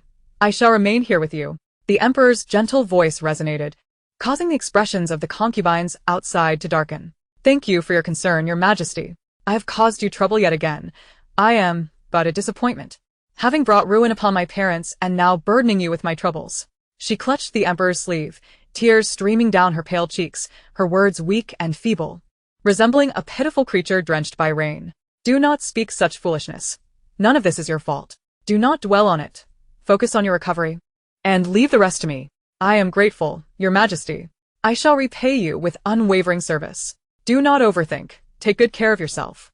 The Emperor personally administered the medicine to her, watching as she consumed it entirely, before assisting her to lie down and remaining by her side until slumber enveloped her. Inside the chamber, the Emperor kept her company, while the Empress and others awaited outside, their thoughts diverging in myriad directions. This step was correct. The Emperor is indeed concerned for me. I merely need to capitalize on his guilt in the subsequent steps to deepen his regard for me. And then I shall acquire all that I desire. Another little green tea, indeed, witnessing the expressions of the concubines in the harem turning an envious shade of green. Yet, it seems the Emperor's presence is far more effective than medicine. Moments ago, she appeared on the brink of death, and now, with his arrival, she has miraculously recovered, truly a miraculous remedy. If I were to linger a bit longer, might I not also achieve health and longevity? Liu Yunchu idly kicked a small stone, lost in a whirlpool of thoughts, oblivious even to the Emperor standing before her. Initially, the Emperor was consumed with concern, feeling guilt swell within him at the sight of the one who saved him enduring such torment, especially upon learning of her tragic fate. A fiery turmoil ignited in his heart. However, before he could fully process his emotions, Liu Yunchu's errant musings drifted into his mind, instantly extinguishing the carefully cultivated atmosphere he had sought to create. Liu, what are you doing? Startled by the sudden inquiry, Liu Yunchu was momentarily at a loss for words. She had simply come along with the others, instructed by the palace maids that she could not leave while the Empress remained. Upon glancing up, she noticed that the previously languid group had all straightened up, poised and elegant, while she remained idly kicking stones at her feet. Have you seen the Lotus Maiden? The Emperor inquired. Liu Yunchu, unsure of what to say, instinctively posed the question, out of politeness. Not yet. Her injuries are quite severe and require a period of recuperation. Once we return, may I have her reside in your palace? The Emperor had initially intended this, believing Liu Yunchu's amiable nature would prevent her from mistreating others, as evidenced by her treatment of the eldest princess and Mor. He thought that if she were in her palace, she would be well cared for. What? Liu Yunchu exclaimed in surprise, feeling as though she had misheard. The Emperor intended to bring her back, which was one matter.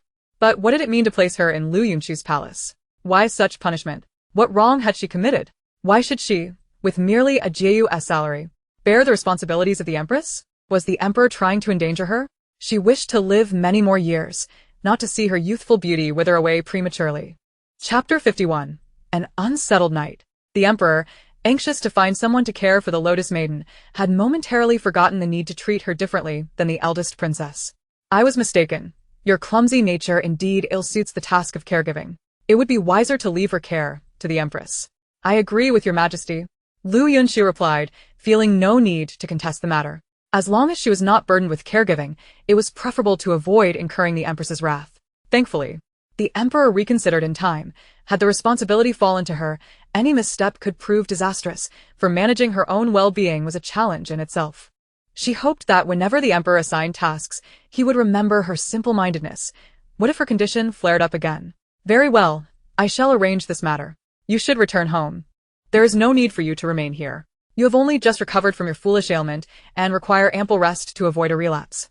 The Emperor gently ruffled her hair, urging her to leave, noting her desire to depart. As you command, Liu Yunchu responded, leaving with a lightened step. With the Emperor's permission, she no longer needed to visit the Lotus Maiden, which delighted her immensely. Initially, upon hearing the Emperor's intention to entrust the Lotus Maiden to Liu Yunchu, the Empress's ire flared. Such a move was a provocation to her status.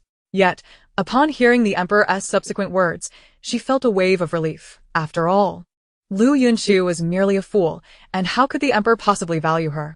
The harem remained under her control, for she was the mother of the nation, not one of their lesser ranks. Upon returning to the palace, she declared, "This matter shall be entrusted to you. I shall obey, and will not fail the Emperor's charge." The Empress's expression brightened. While she could not oversee every newcomer in the harem, a powerless commoner entering was entirely within her purview. As the final day of hunting concluded, exhaustion settled over all. The Emperor, since the day of his injury, had scarcely possessed any vigor, burdened with matters of state, the hunting expedition, caring for his savior, and dealing with his own wounds. Your Majesty, this is the food that Liu Ji requested I bring you, reminding you not to neglect your meals amidst your busyness, and to take care of your health. Of course, The latter part was a personal addition from the ever-loyal eunuch Shizi. Even if it reached Liu Yunchu's ears, she would not foolishly refute it. It seems my affection for her was not in vain. She even remembers to send me food. Liu Jiu has always been quite concerned for you. Just yesterday, she prevented others from disturbing you, ensuring you could rest and recover. Since when have you become Liu Jiu as advocate? The emperor jested, a smile on his face, devoid of any irritation. Eunuch Shizi will always stand by you. Whoever treats you well will have his favor. Shizi chuckled, entirely omitting mention of Liu Yunchu as food. Having already dined in the imperial kitchen, where the flavors were exquisite. You certainly know how to speak.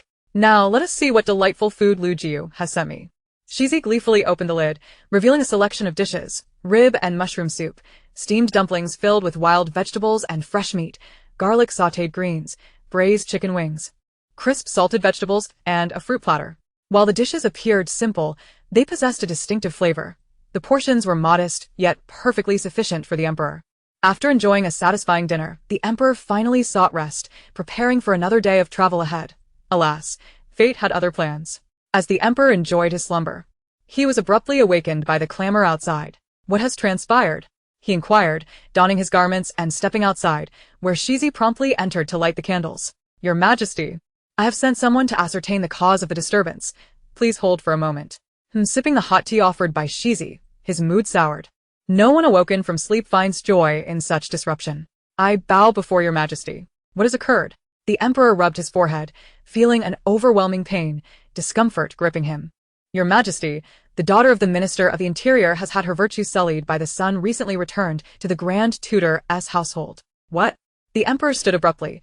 This matter was neither trivial nor inconsequential, depending largely on the perspectives of the two families, especially since it had now become common knowledge throughout the city. The officials of rank 5 and above were all present, and it seemed the daughter of the Minister of the Interior would have no choice but to marry the son of the Grand Tutor. Let us go and see. Aware of the situation, he could not ignore it entirely, particularly as the Grand Tutor had once been his mentor. Thus, he felt compelled to investigate further. In the past, the two families were all gathered in the tent for discussions, with the son of the Grand Tutor kneeling on the ground, blood trickling from the corner of his mouth. His eyes filled with defiance. Master, your health is fragile. Do not allow yourself to be easily angered. The emperor, observing the Grand Tutor, who was visibly agitated as he attempted to calm himself down, quickly approached. The Grand Tutor, known for his rigid and austere demeanor, adhered strictly to etiquette and various rules, forbidding any transgression. Given the gravity of the situation, it was undoubtedly challenging for him to accept, perhaps even something he might never fully come to terms with. Your humble servant has seen the emperor. Upon the emperor's arrival, everyone nervously bowed and greeted him, well aware that the loud outcry of the chancellor's daughter had startled countless individuals, and some had already gathered to witness the unfolding drama. This was precisely why the matter could not be concealed. Everyone who ought to know, and those who should not, were all aware of it. Rise, both of you, and explain what has transpired. The emperor was unfamiliar with the Grand Tutor's son, although he had heard whispers about him. The details, however, eluded him. This was his first encounter with him. As for the chancellor's daughter, he had seen her a few times at palace banquets, but had no notable impression of her. If memory served him correctly, she was fond of the Grand Tutor's other son. Your servant, the daughter, bows before the emperor and respectfully reports, I know not what has transpired, why he appeared in my tent. I beseech your Majesty to seek justice for this humble maiden. Chapter 52. It wasn't me. The chancellor's daughter wept profusely, her attire disheveled, hair in disarray, kneeling there, pitifully attempting to distance herself from the Grand Tutor's son. What is the explanation for this? The emperor gestured towards the handsome young man kneeling on the ground, whose eyes, though defiant and clear, seemed incapable of such deeds. Your Majesty, I know not what has occurred, but I am assuredly the victim of a conspiracy. After supper today, I took a stroll by the edge of the woods, and on my way back, I was struck unconscious. Upon awakening, I found myself lying beside this young lady. I have affections for another and intend to marry her. I would never commit such an act, nor do I harbor any feelings for this woman. Please, your Majesty, you must seek justice for my daughter. This scoundrel deserves to be punished severely. He is naught but a lowly rustic, who, upon seeing my daughter, harbored illicit desires and sullied her purity. How can she endure this? I implore your Majesty to intervene. The wife of the chancellor clasped her daughter tightly, weeping and bowing to the emperor. Bring forth an investigation. Ascertain whether his claims hold merit, and if anyone witnessed this incident. Yes, your majesty. Shizi promptly arranged for an inquiry, and the Grand Tutor's wife entered with another son. Your humble servant has seen the emperor. Be at ease. The emperor held the Grand Tutor in high esteem, thus extending the same respect to his wife. Though their acquaintance was limited, he seldom visited the Grand Tutor's residence, only doing so when the Grand Tutor came to the palace to impart knowledge. Your majesty, I believe that when one errs, they must face the consequences. We cannot shield him merely because he is our son. Since he has shamelessly committed an act that shrouds our entire family in disgrace, he must not be forgiven lightly. Enough. Silence. The Grand Tutor rebuked sharply, taking a sip of tea to suppress his rising fury. My lord, I must speak. I know you are pained by the fact that he has only just returned and endured hardship outside, but as his mother, do you think I am not equally distressed? Yet, regardless of my feelings, he has erred, and we must not protect him. The Chancellor's daughter has been raised with love and care from her parents. Why should he humiliate her thus? The Grand Tutor's wife, with her righteous words, garnered no praise. In such dire circumstances, no one had the emotional bandwidth to contemplate further. Master, how do you intend to resolve this matter? Shall we arrange for their marriage? I could issue a decree, alleviating concerns about public discourse. The emperor primarily worried about his teacher's health. Otherwise, he would not take such a cavalier approach. No. Absolutely not. The voices of the two individuals kneeling echoed in unison as they exchanged disdainful glances before addressing the emperor. Your majesty, I am a victim of this conspiracy. I am already betrothed and cannot marry her. His gaze was resolute. Regardless of the cost, he would never marry her. Your majesty, I refuse to wed a man who has assaulted me. Such a person is unworthy of associating with me, and I demand he face the appropriate legal consequences. Your majesty, if this is my fault, I willingly accept punishment. However, if I am indeed a victim of this plot, I request that the perpetrator be punished according to the law. As the emperor listened to their exchanges, he sensed something amiss. This matter appeared far more convoluted than it seemed on the surface. Your servant bows before the emperor. I report that no one was seen, nor were there any suspicious individuals in the vicinity. The young eunuch brought in by Shizi quickly retreated. Sensing the atmosphere was unsuitable for his continued presence, fearing trouble might arise. Your majesty, this is clearly deliberate. This rustic, suddenly elevated to the status of the Grand Tutor's son, might very well be orchestrating a scheme to tarnish my daughter's purity. I implore your majesty to deliver justice for my daughter. Their family had long sought to elevate their daughter to the palace as a concubine for the emperor, thereby aiding their family's fortunes. However, with this incident, all their hopes lay in ruins, and in her fury, the Chancellor's wife maliciously pinched her daughter's arm, forcing herself to endure without retaliation. I am innocent.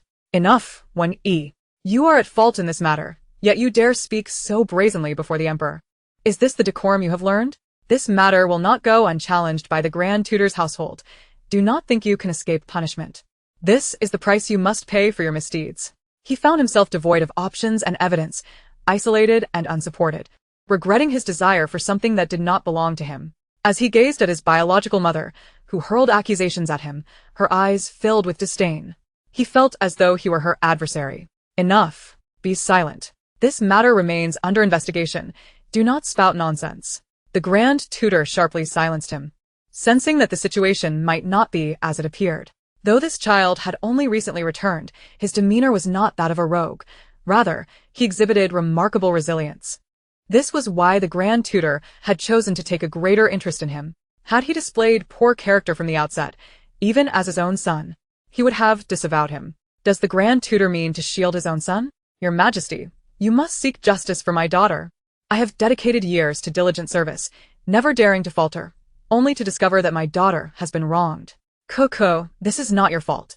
Do not be afraid. Rest assured, I shall not allow you to be wronged. The Grand Tutor's wife stood up, grasping the Chancellor's daughter's hand in a gesture of comfort. And what of me?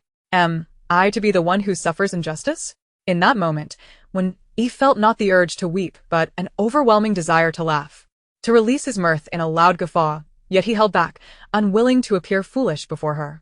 What injustice have you suffered? You are the one who erred, and thus you must bear the consequences. This is your due. The lady of the Grand Tutor bellowed in fury, entirely disregarding the presence of the Emperor. I deserve this. 이տրullido. You are my mother, yet you have not uttered a single word of concern for me before hastily condemning me.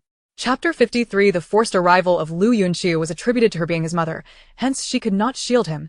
This was detrimental to him. You must sincerely apologize to Kiki and accept your punishment. The Grand Tutor's residence will not cast you out, and you will still have a meal to eat.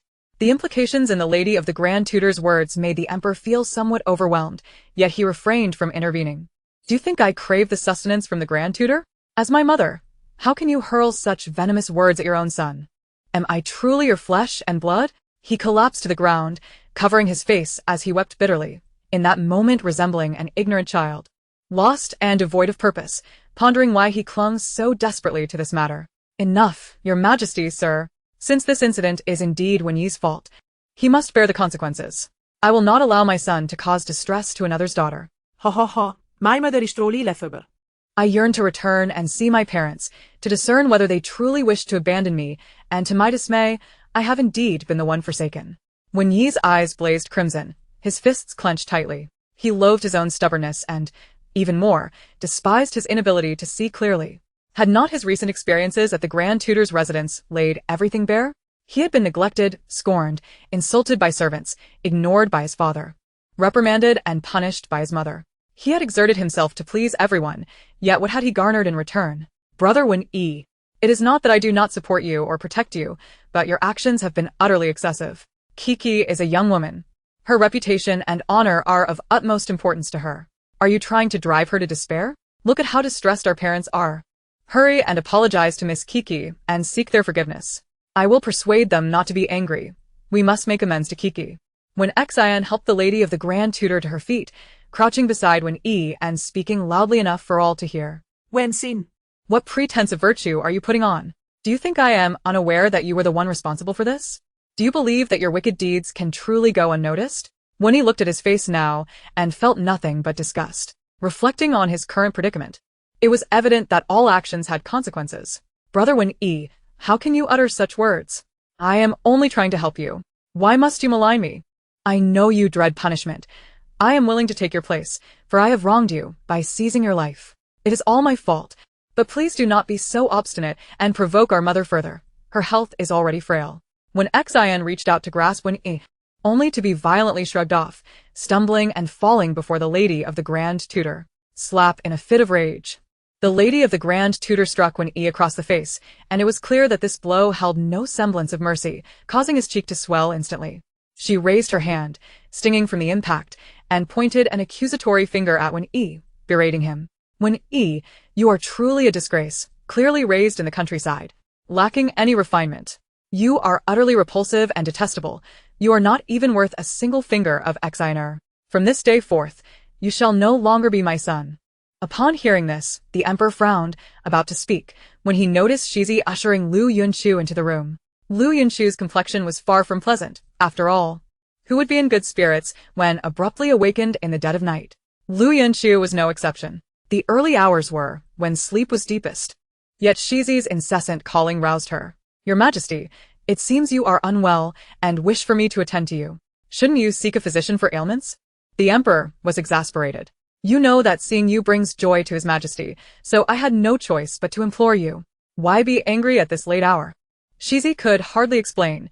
The Emperor had insisted on summoning Liu Jiyu, the reasons for which remained unclear, as it was unnecessary for her to be involved. Surely, the fewer who knew, the better? The imperial heart is inscrutable. The divine will is hard to defy. Liu Yunchu genuinely did not comprehend the situation. Why create a ruckus at such an hour? If the Emperor was irritable, he should manage it himself. However, one must bow beneath the eaves. She could only march along, her face a mask of indignation, following Shizi into the tent that seemed increasingly askew. Were it not for her knowledge of Shizi's unwavering loyalty to the Emperor, she might suspect he was leading her into peril. Liu Jiyu has arrived. Shizi's sharp voice echoed, prompting all but the Emperor to rise and pay their respects. Your humble servant greets Liu Jiyu. The assembly exchanged bewildered glances, utterly perplexed as to why Liu Jiyu had appeared here. This matter was not meant for widespread knowledge, and the Emperor's involvement had already left them flustered. With Liu Jiyu's arrival, would the Empress soon follow? Be at ease. Liu Yunchu, like the others, was equally confounded. Observing the gathering at this late hour was indeed vexing. Your servant greets the Emperor. After Liu Jiyu's perfunctory bow, the Emperor beckoned her to sit beside him. Your Majesty. What troubles you? To alleviate the awkwardness, she decided to initiate conversation, but as he held her hand in silence, she could not decipher his intentions. Ah, It seems that the son of a teacher has had an unfortunate incident with the daughter of the Minister of State. I, being a man, am unsure how to console her. Thus I thought of having you offer her some comfort. Liu Yunchu felt a twinge of embarrassment. From her perspective, she hardly appeared to be a comforting presence, and she could not fathom the emperor's reasoning. What sort of incident? Liu Yunchu's inquiry cast a pall over the room.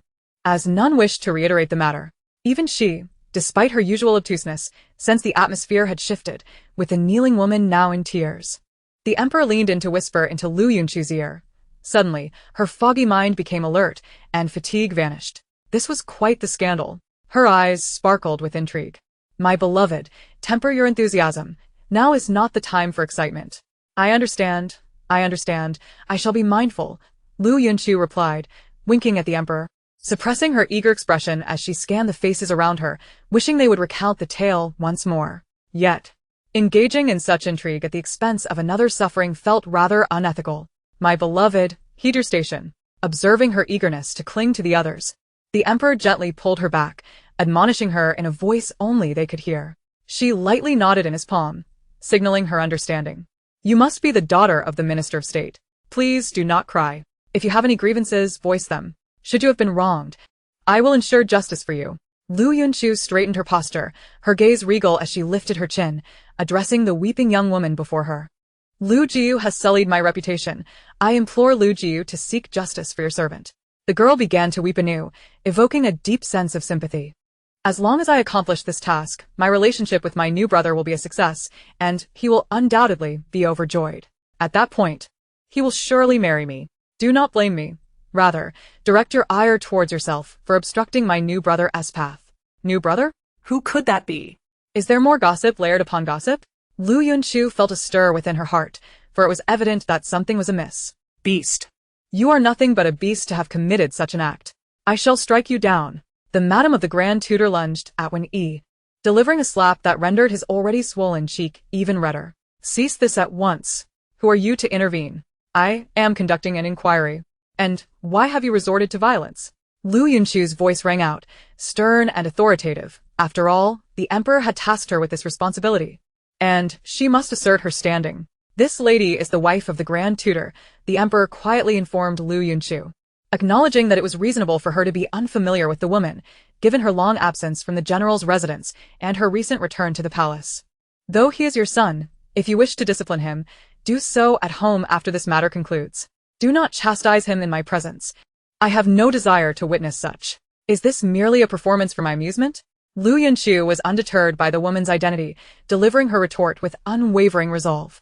Would you care to explain whether you have been wronged in this matter? Liu Yunchu directed her gaze towards a tall figure before her, observing his broad shoulders and resolute features, which suggested he was no feeble scholar, but rather someone adept in martial arts. Your Majesty, he bears no injustice.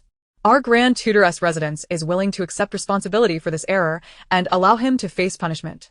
Before Wen Yi could utter a word, his mother silenced him with a fierce glare, and he let out a derisive laugh, thoroughly disheartened. What a mother I have. So eager to protect that false son while making my life miserable. Is it truly necessary to heap such disgrace upon my head? Who in the capital is unaware that the daughter of the Minister of Rights harbors affection for the esteemed young Master One? How could they wish to ruin me so? Should I not fulfill their desires? What false son? Favoring the adopted son while ruining the biological one? Goodness, how shocking. It seems the madam of the Grand Tutor is not a woman of sound judgment. Liu Yunchu cast a glance at the madam and then at the silent Grand Tutor. This man is the emperor's teacher. If I press him with inquiries, will the emperor be displeased? Yet if I refrain from questioning him, and this case is misjudged, would that not reflect poorly on my own intellect? The emperor discreetly handed Liu Yunchu a cup of tea, suggesting she take a sip. Teacher, what is your perspective on this matter? It has been nearly 3 months since Wen Yi returned to the capital. You should have some insight into his character. Do you truly believe he is capable of such deeds? Wen Yi was taken aback by the emperor's inquiry, casting an excited glance at him before turning to the Grand Tutor, as if awaiting his response. The emperor, astute as ever, knew to consult the teacher, though he remained unaware of the man's true disposition. The emperor gently ruffled Liu Yunchu's hair, acknowledging that he was not foolish. He could discern her unspoken thoughts and knew how to pose the right questions. After all, he had not grown up in their household. Who knew what unsavory habits he might have acquired? A child raised by a country bumpkin could hardly be expected to turn out well. The Grand Tutor was still contemplating how to respond when the madam could no longer contain herself, unleashing a tirade of reproach. Humph. Then you scoffed. Recognizing that his mother was hastening his demise. Mother, do you not realize that your urgency only serves to highlight your protection of one Xian? Initially, I merely suspected that he orchestrated this scheme to harm me. Now, I can virtually confirm that he is the culprit. I was raised in the countryside. Yet I have never stolen or plundered. What wrong have I committed? Is it simply because I was not born in the capital that I am deemed inferior? A lowly creature? Hearing his sentiments, Liu Yunchu felt a tinge of sympathy for him. Alas, how pitiable. Though when Yi was the biological son of the Grand Tutor, he had not been raised in their care and had returned only to face mistreatment. He was indeed a child unloved by both father and mother, with a malevolent adopted brother. This incident warranted thorough investigation, as this one Xian appeared quite suspicious. Perhaps he feared losing his status and had plotted to frame Wen Yi, thereby securing his position as the Grand Tutor's rightful son. Upon hearing these words, the emperor was even more grateful for Liu Yunchu's presence. Otherwise, in typical circumstances, Wen Yi would have been apprehended without question, or these two would have been hastily wed. I have long heard that the Grand Tutor leads through virtue and is revered for his propriety. However, your wife's words are filled with disdain for country bumpkins and lowly people. I wonder if such language is customary among those well-versed in propriety? While one might be allowed to be somewhat coarse and carefree, one must still be grateful. Surely, one cannot dine at a table and then deride those who put food on it. Without the so-called country bumpkins you speak of, from where would your rice, flour, vegetables, and meats come? Or do the residents of the Grand Tutor's estate require none of these? The emperor subtly averted his gaze from the Grand Tutor, primarily because he found Liu Yunchu's words delightful and did not wish to interrupt her eloquence. After all, it was rare to witness Liu Jiu articulating more than she concealed within her heart. He was eager to hear more of her discourse. Chapter 55. What does the Grand Tutor think of his child? Your Majesty, Liu Jiu, some remarks made by my wife were ill-considered. She acted without intent, and I hope you will forgive her. The Grand Tutor felt a pang of shame, unable to voice his thoughts. Though her words embarrassed him, he could not refute them. Ill-considered? I see it as willful negligence, a deliberate act. Humph. I abhor such biased and misleading rhetoric. Liu Yunchu regarded the Grand Tutor with skepticism, perceiving him as no better than his wife, who seemed indifferent to the situation. I wonder what the Grand Tutor truly thinks. Do you genuinely believe your son, Wen Yi? The emperor interjected quietly, mindful of not hindering Liu Yunchu's momentum. Indeed, do you consider Wen Yi to be the sort of person your wife describes, depraved, despicable, and malicious? Liu Yunchu enunciated each word carefully, while Wen Yi's gaze flitted back and forth between the two, particularly curious about Liu Yunchu. Though he had not enjoyed favor and had only recently returned to the capital, he had heard much about the rumors surrounding Liu Jiu. Yet, he was astonished to find that the reality diverged greatly from the gossip. However, upon reflection, he too was a subject of rumor and had not escaped unscathed from slander. Most unexpectedly, the one advocating for him was a complete stranger, while his own flesh and blood wielded the sharpest weapons against him. Your Majesty, Liu Jiu, I trust in evidence. If the evidence suggests guilt, I shall not provide cover. If it indicates innocence, I shall not allow injustice. Liu Yunchu rolled her eyes in exasperation. You are tasked with maintaining impartiality, yet you dare not offend anyone. The emperor chuckled quietly, finding amusement in others' discomfort. It was a refreshing change from his own frustrations when Liu Yunchu scolded him in silence. And what of the evidence? Liu Yunchu had never anticipated that she would find herself acting as a judge. Alas, it was her insatiable curiosity that led her here. Your Highness, the esteemed Liu Jiu, I humbly beseech you to recognize that I am a victim, a living testament to the nefarious intentions directed towards me. I implore you to champion my cause. Miss Tian Kiki, the daughter of the Minister of State, wept profusely, prostrating herself at Liu Yunchu's feet, her piercing voice seemingly intent on ensuring that every ear present would hear her plight. That wretched Liu Jiu, why must she come now of all times? She could have simply remained quietly in her place. Truly meddlesome. Is it not said she is a fool? I cannot fathom why the emperor would allow such a simpleton to venture out. Utterly shameless. If it were up to me, I would cast her into the cold palace to perish there, rather than have her emerge to incite disgust. Liu Yunchu inhaled deeply, gazing at the woman before her, who appeared as pitiful as a discarded doll and could not help but curse herself inwardly. My tempestuous disposition. While I chastise myself internally, I am still expected to take up your cause. I wonder if I shall bring about your demise instead. I dare not bully others, yet you seem an exception. I shall show you that I am not one to fear the weak. Aside from the Emperor, let me demonstrate that I, too, can intimidate. The Emperor observed her shifting expressions of anger, amusement, and exasperation, and found her silent grievances amusing. Liu Jiu spoke wisely. Matters must be substantiated with evidence. And thus I shall entrust this case to her. The Emperor affectionately ruffled her hair. She was no simpleton, for within the palace, none possessed more cunning than she. Adept at climbing the social ladder at an unparalleled pace. Oh, the Emperor is indeed my very own Doryman, granting me every desire. How astute of him to realize that I require this power to exert influence. I adore him, lavishing upon him a fervent kiss, for he is my precious treasure. The Emperor's face flushed crimson, hastily suppressing his emotions. How audacious of him to entertain such thoughts, even pondering what a Doryman might be. With this privilege, Liu Yunchu grew increasingly audacious, determined to showcase the consequences of a fool's favor. Miss Tiankiki, you assert that you are a witness to his transgressions against you. Is that correct? Indeed I do, came her reply. The delight nearly betrayed her composure, hidden only by her disheveled hair. This fool truly cannot adjudicate, she believes too readily, rendering my fears unfounded. This time, I shall ensure that when E is condemned, never to return to the Grand Tutor's residence. Once he is imprisoned and meets his demise therein, the matter will be resolved without further complications. Liu Yunchu scoffed inwardly. I would be a fool to grant you your wishes. The Emperor, hearing her thoughts, sighed in resignation. Such sacrifices are unnecessary. Vanyi. Miss Kiki claims that you have wronged her. Do you wish to offer an explanation? Was it you who bullied her, or the reverse? Liu Jiu. What do you mean by that? Before Wen Yi could respond, Liu Yunchu's inquiry was interrupted by Tian Kik's immediate objection, and the expressions of the entire minister's family soured. Your Majesty, you must intervene on my behalf. Is Liu Jiu attempting to ruin my daughter's reputation? Does she not understand the significance of a woman's virtue? If this statement were to leak, how could my daughter ever survive? The Minister of State knelt before the Emperor, his tone imbued with indignation, as though he had suffered a grievous injustice. My lord, please lower your voice. Your daughter's loudness is clearly inherited from you. This evening's uproar is likely to ensure that everyone is aware of your family's predicament. Even if the news were to spread, it would be due to your own volume. Not mine, Liu Yunchu retorted mercilessly, unimpressed by the minister's inability to discern his own position.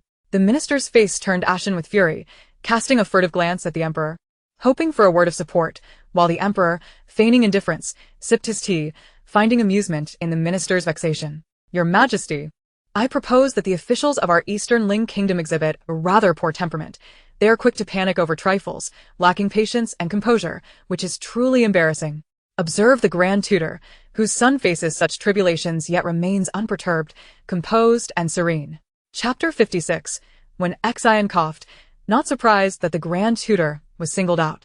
He felt the remark was laden with sarcasm, yet lacked a suitable counterargument. I concur with my beloved consort. Our officials do need to improve their mindset.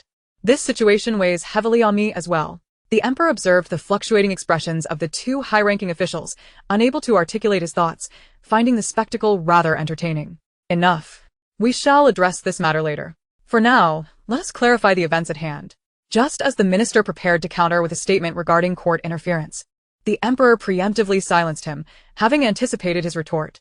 Wen Yi, speak. Liu Yunchu directed her gaze towards the kneeling Wen Yi. Your Highness, I did not engage in such actions.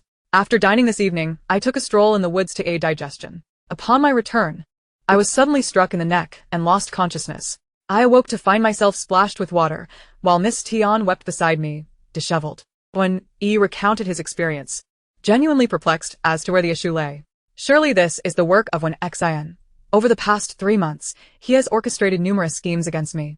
How dare he treat me this way when I have only returned to reconnect with my parents? I would never usurp his position.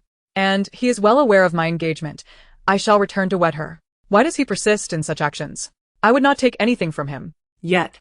I find myself without evidence, and no one willing to believe me. Liu Yunchu found herself intrigued by the tale of the true heir, sensing a hint of excitement, yet prioritized the pressing matters at hand. You strolled in the woods. Who can vouch for your whereabouts? Those in the Grand Tutor's residence are aware. We dine together. And I mentioned my plans at the table before departing. When Yi was astonished that Liu Yunchu was genuinely inclined to assist in analyzing the situation and willing to believe in his innocence, prompting him to gaze at her with gratitude. Where were you all after dinner? Liu Yunchu inquired of the Grand Tutor's household. The Grand Tutor's wife immediately bristled. Liu Jiu, are you insinuating that we would conspire against our own flesh and blood? Answer the questions posed without digressing, Liu Yunchu coldly admonished, unwavering in her belief that a parent could indeed betray their own child. Others might not, but she was not so certain. The Emperor silently concurred. Had this been before tonight, he would have doubted it, yet given the current demeanor of his aunt, there was no need for speculation. After dinner, I returned to my tent to rest, and did not re-emerge. Who can attest to that? The maidservant in my employ can verify. Bring forth the Grand Tutor's maidservant for questioning. Liu Yunchu turned, unperturbed by the Grand Tutor's wife's pale countenance, locking her gaze onto the Grand Tutor. I trust this matter does not involve the Grand Tutor himself, correct? I did not. I could never lay a hand on my own flesh and blood. Even though he did not grow up by my side, and has committed countless transgressions during these past 3 months, often bullying Exioner, he is still my biological son. How could I possibly act against him? I still value my reputation. Very well, I trust that the esteemed Grand Tutor, a person of high moral standing, would not commit such an act. I also believe in the Grand Tutor's character and integrity, but most importantly, I have faith in the Emperor's discerning eye. With a subtle chuckle, Liu Yunchu composed her expression, turning her gaze towards the silent Wen-Xian, who had not uttered a word. Young Master Wen, could you enlighten us as to your whereabouts after dinner this evening? What were you engaged in? Who can vouch for you? Wen-Xian's expression momentarily stiffened before he swiftly concealed any signs of dissatisfaction and resentment. He bowed toward Liu Yunchu in a gentlemanly manner, demonstrating decorum and propriety. Your Grace, after my meal this evening, I remained within my tent and did not venture out, as I was unwell and retired early after taking medicine. Unwell? What medication did you take? Which physician attended to you? Is the residue of the medicine still available? Liu Yunchu found amusement in her heart. Although she had never presided over a case, one need not have experienced everything to recognize the signs. Your Grace, I had taken medicine after catching a chill by the lotus pond at home. It was the household physician who attended to me, and the remnants of the medicine are still with the servants.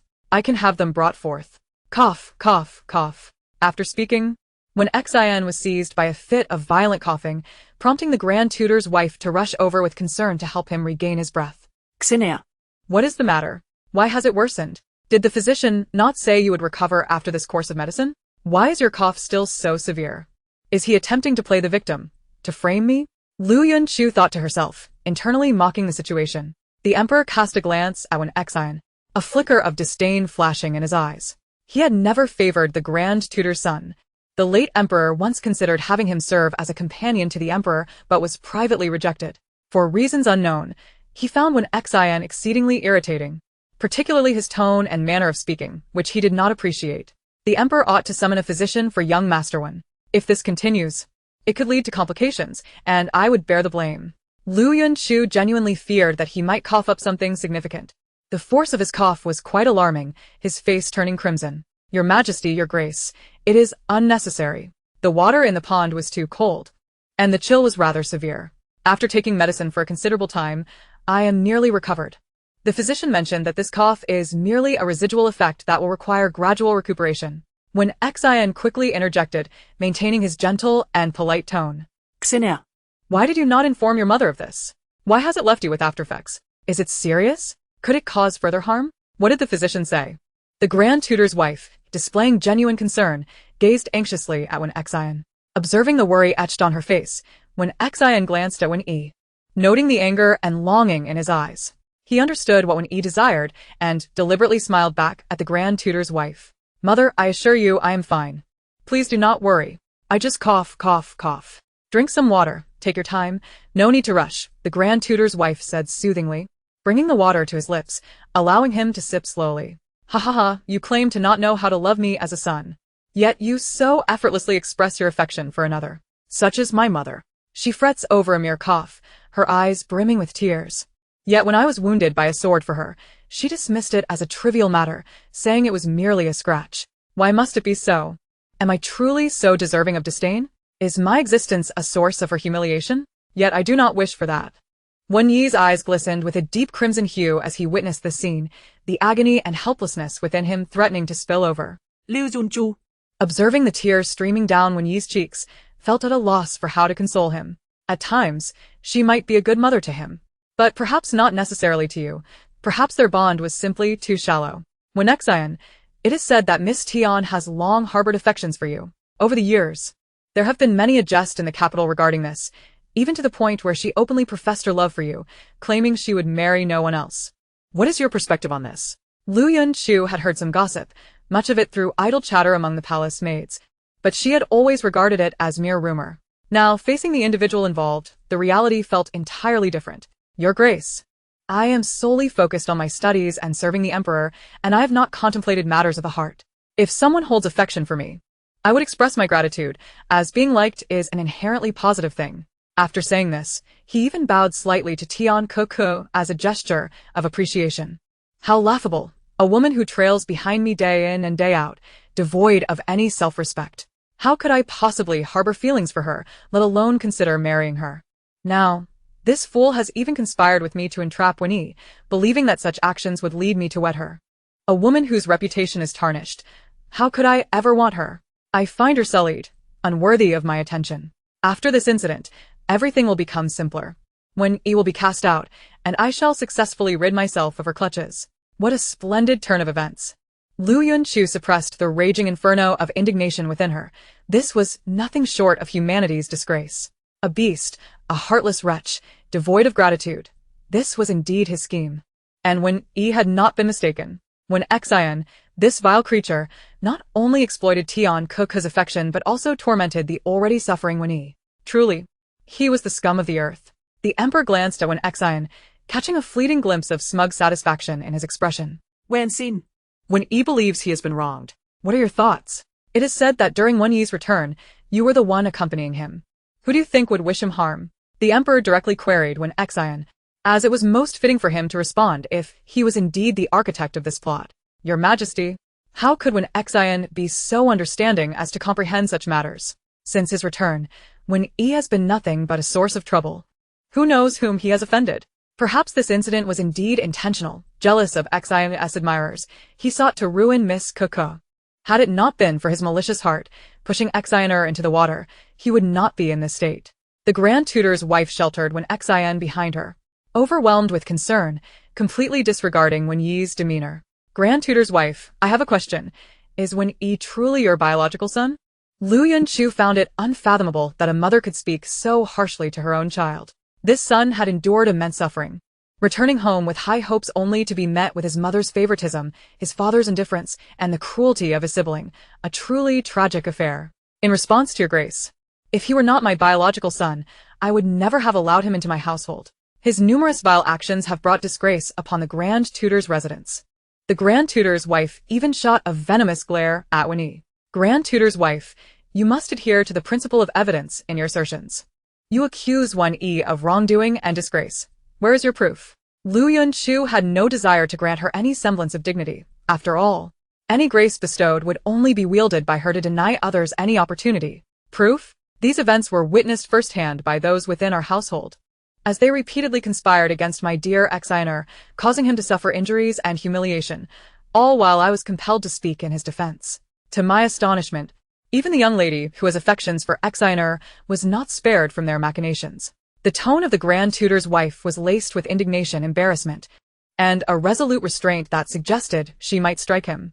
Why did he seek to ensnare Wen Xian? If my memory serves me correctly, it is Wen Yi who is the true son of the Grand Tutor's household, while Wen Xian.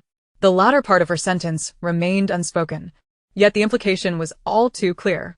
That damned Liu Yunchu, why must he meddle in affairs that do not concern him? If I ever find the chance, I shall ensure his demise. Anyone who obstructs my path must perish. When Xian's gaze darkened with malice, his fists clenched tightly.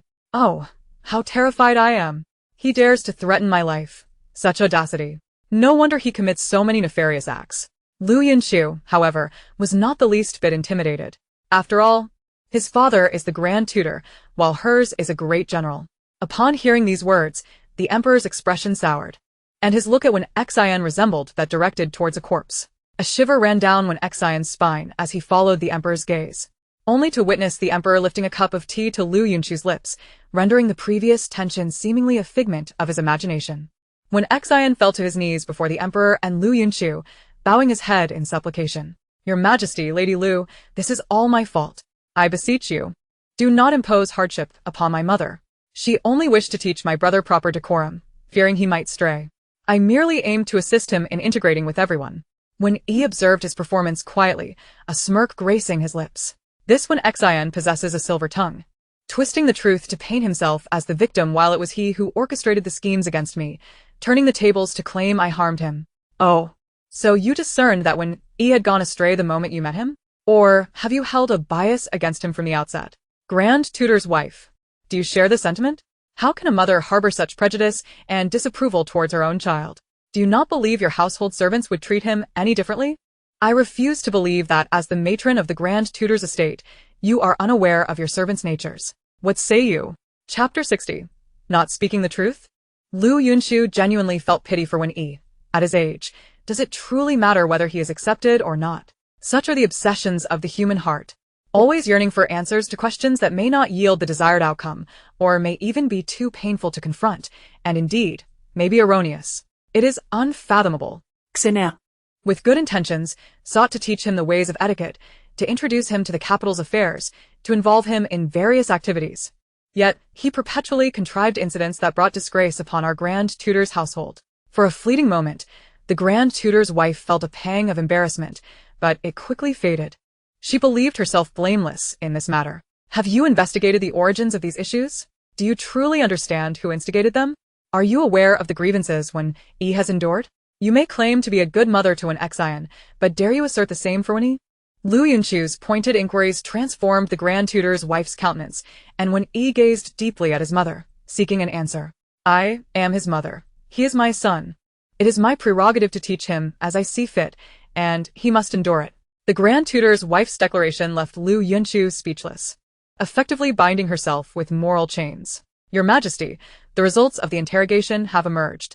The Emperor, concerned that the two might truly quarrel, gestured for assistance, summoning Shizi and his entourage. Confronting the Grand Tutor's wife directly was not advantageous for Liu Yunchu, as the familial powers at play were intricate, sometimes requiring even the Emperor to tread carefully. He worried that Liu Yunchu's forthrightness might lead to her entrapment. speak. The Emperor nodded at Shizi, who then comfortingly squeezed Liu Yunchu's hand. When Xian's young servant was brought forth, his clothing tattered and blood seeping from his rear, evidence of his recent suffering. When Xian cast a venomous glance at the servant, fury radiating from his eyes. He better not have exposed me, otherwise I shall show no mercy.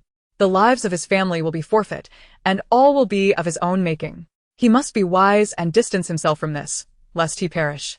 When Xian harbored his own fears, primarily of being implicated, he had deliberately hidden within the tent, waiting for the situation to unfold, never verifying the fate of the 4 men he had arranged to be eliminated. The 4 men? It seems this incident was orchestrated by Wen Xian. Locating those 4 would unveil the evidence. The Emperor beckoned, whispering instructions to Shizi, who then departed. Now you shall speak. The Emperor's voice was cold as he addressed the kneeling servant. Your Majesty, I truly know nothing of this matter. I merely pointed the way. Upon hearing this, Wen Xian exhaled in relief, though the Emperor's brow furrowed in confusion. Pointed the way? What do you mean? Explain yourself clearly. Your Majesty. It was young Master Wen Yi who inquired about Miss Tian's tent's whereabouts. I merely directed him. Are you certain it was Wen Yi who asked about Miss Tian's tent?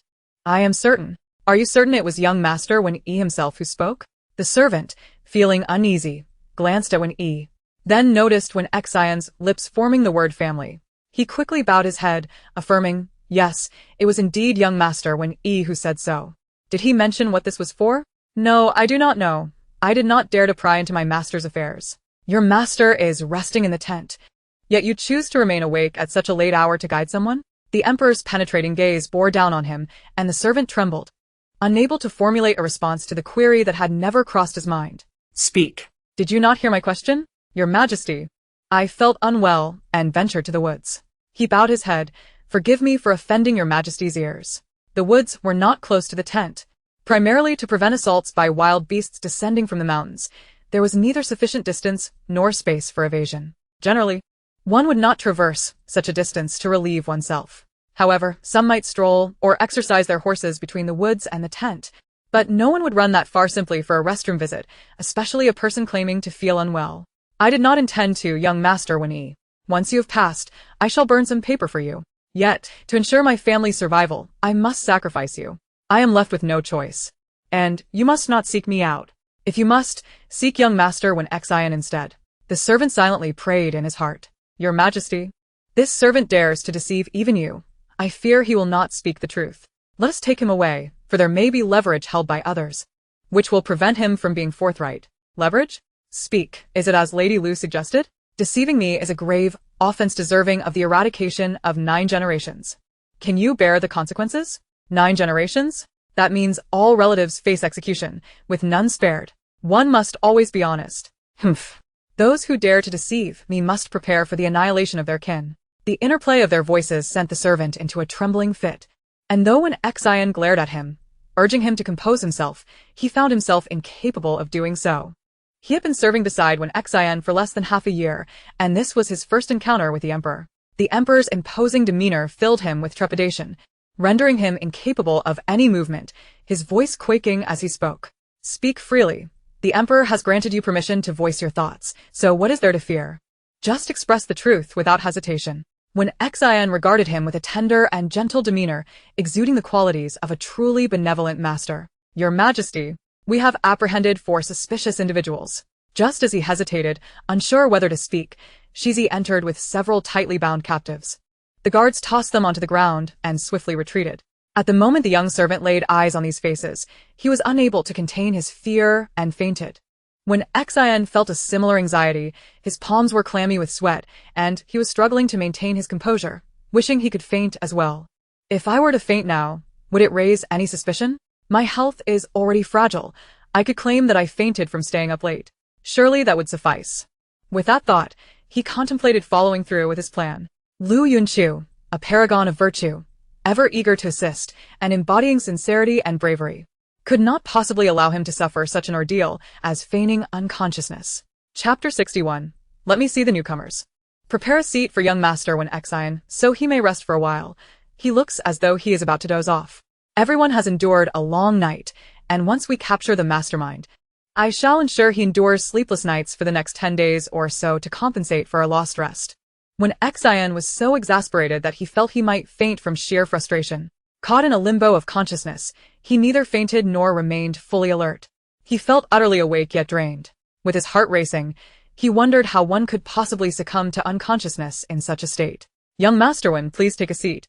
Shizi was remarkably swift, arranging a chair for him, leaving him no choice but to remain conscious, merely a spectator to the unfolding events. However, he found solace in the fact that these individuals did not recognize him, nor were they aware of the master behind his presence. Feigning weakness, he slowly settled into the chair, gasping for breath, as if on the verge of collapse. Shizi dispatched someone to fetch a physician to attend to young master Wen Xian. Madame Tai Fu, your young master Wen is overly indulged. Observe his frail constitution. To put it bluntly, I fear he may not have long to live. It would be better to raise him as one does when look at him, a robust physique, never fainting at the slightest provocation. How can a grown man be so delicate? How can he serve the emperor or our Eastern Ling nation? If the emperor were to send him on a diplomatic mission, would he not collapse on the way? Liu Yunchu found this remark infuriating, caught in an awkward position, whether to respond or remain silent, until the emperor, sensing her agitation, swiftly grasped her wrist. He had never before noticed her bravery. This evening, however, she was remarkably fierce in her criticisms. Though Liu Yunchu enjoyed gossip, her impatience was palpable, and her pent-up energy occasionally proved difficult to control. I believe these young scions of noble families should be sent to the military for rigorous training. Otherwise, should their families secure them a position, what good could they possibly achieve with such a frail constitution? They are certainly not laborers. They were once strong and resilient, working tirelessly without rest. The emperor, though unfamiliar with some expressions, agreed that sending these individuals to the military for training would be beneficial. He himself had been trained in the military since childhood and considered his own physique superior. With this thought, he cast a disdainful glance at Wen Xian and then at Wen, both of whom were, indeed, quite lacking in vigor. Lady Liu, Known for her straightforward nature and limited social interactions, harbored no ill intentions. She merely worried for their health, as illness is universally unwelcome. However, I believe that regardless of their knowledge, physical health is paramount. Upon returning to the palace, I shall arrange for the deputy commander of the Imperial Guard to devise a training regimen, ensuring that all our young scions undergo proper conditioning. Upon hearing the Emperor's declaration, the others exchanged uneasy glances but dared not protest. They recognized that his intentions were for their benefit. This clearly indicated the Emperor's stance, which openly defended Liu Yunchu. Only Liu Yunchu reveled in her connection with the Emperor, feeling an extraordinary rapport. When Xion's expression darkened, sitting there with evident reluctance, feeling utterly uncomfortable, as though pricked by 1,000 needles. "Why are you all here?" The Emperor observed the individuals on the ground, bound like dumplings, gesturing to the guards, who promptly assisted them to their knees, removing the cloth that had muffled their voices. "Who are you, to speak to me in such a manner? Do you wish to court death?" Before he could finish his words, a sharp pain struck the back of his head as a guard delivered a swift slap. "Impudence! You dare to be so disrespectful before the Emperor? Do you wish to forfeit your lives?" The captives gazed at the Emperor, who was clad in plain clothes. His expression stern and devoid of mirth, his eyes cold and unyielding, as if regarding the dead. They immediately bowed their heads in a show of contrition. "Your Majesty, spare us. It was merely our loose tongues that led to this offense. We did not recognize your Majesty, and we deserve to die." The captives clamored to confess, their fear evident as the Emperor furrowed his brow in agitation. "Why are you here? This is the royal hunting ground. Do you know what it means to trespass without royal command?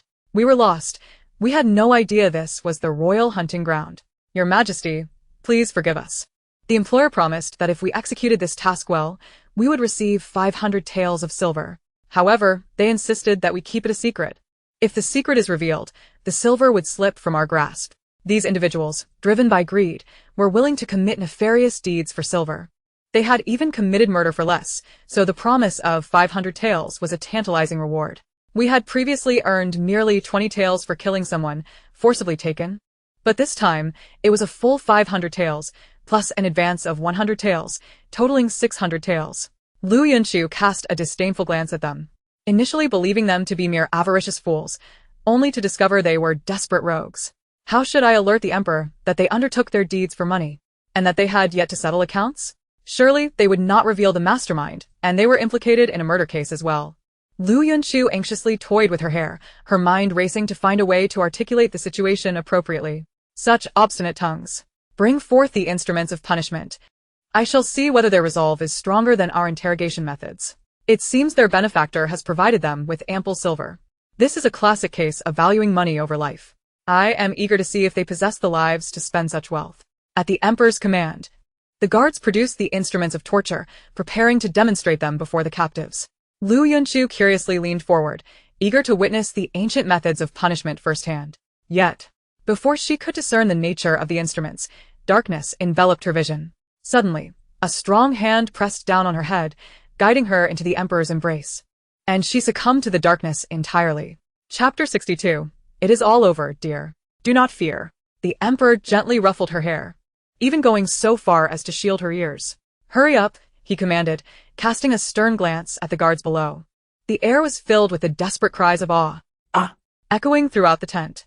The guards, swift and adept, quickly silenced several mouths, letting out a sigh of relief.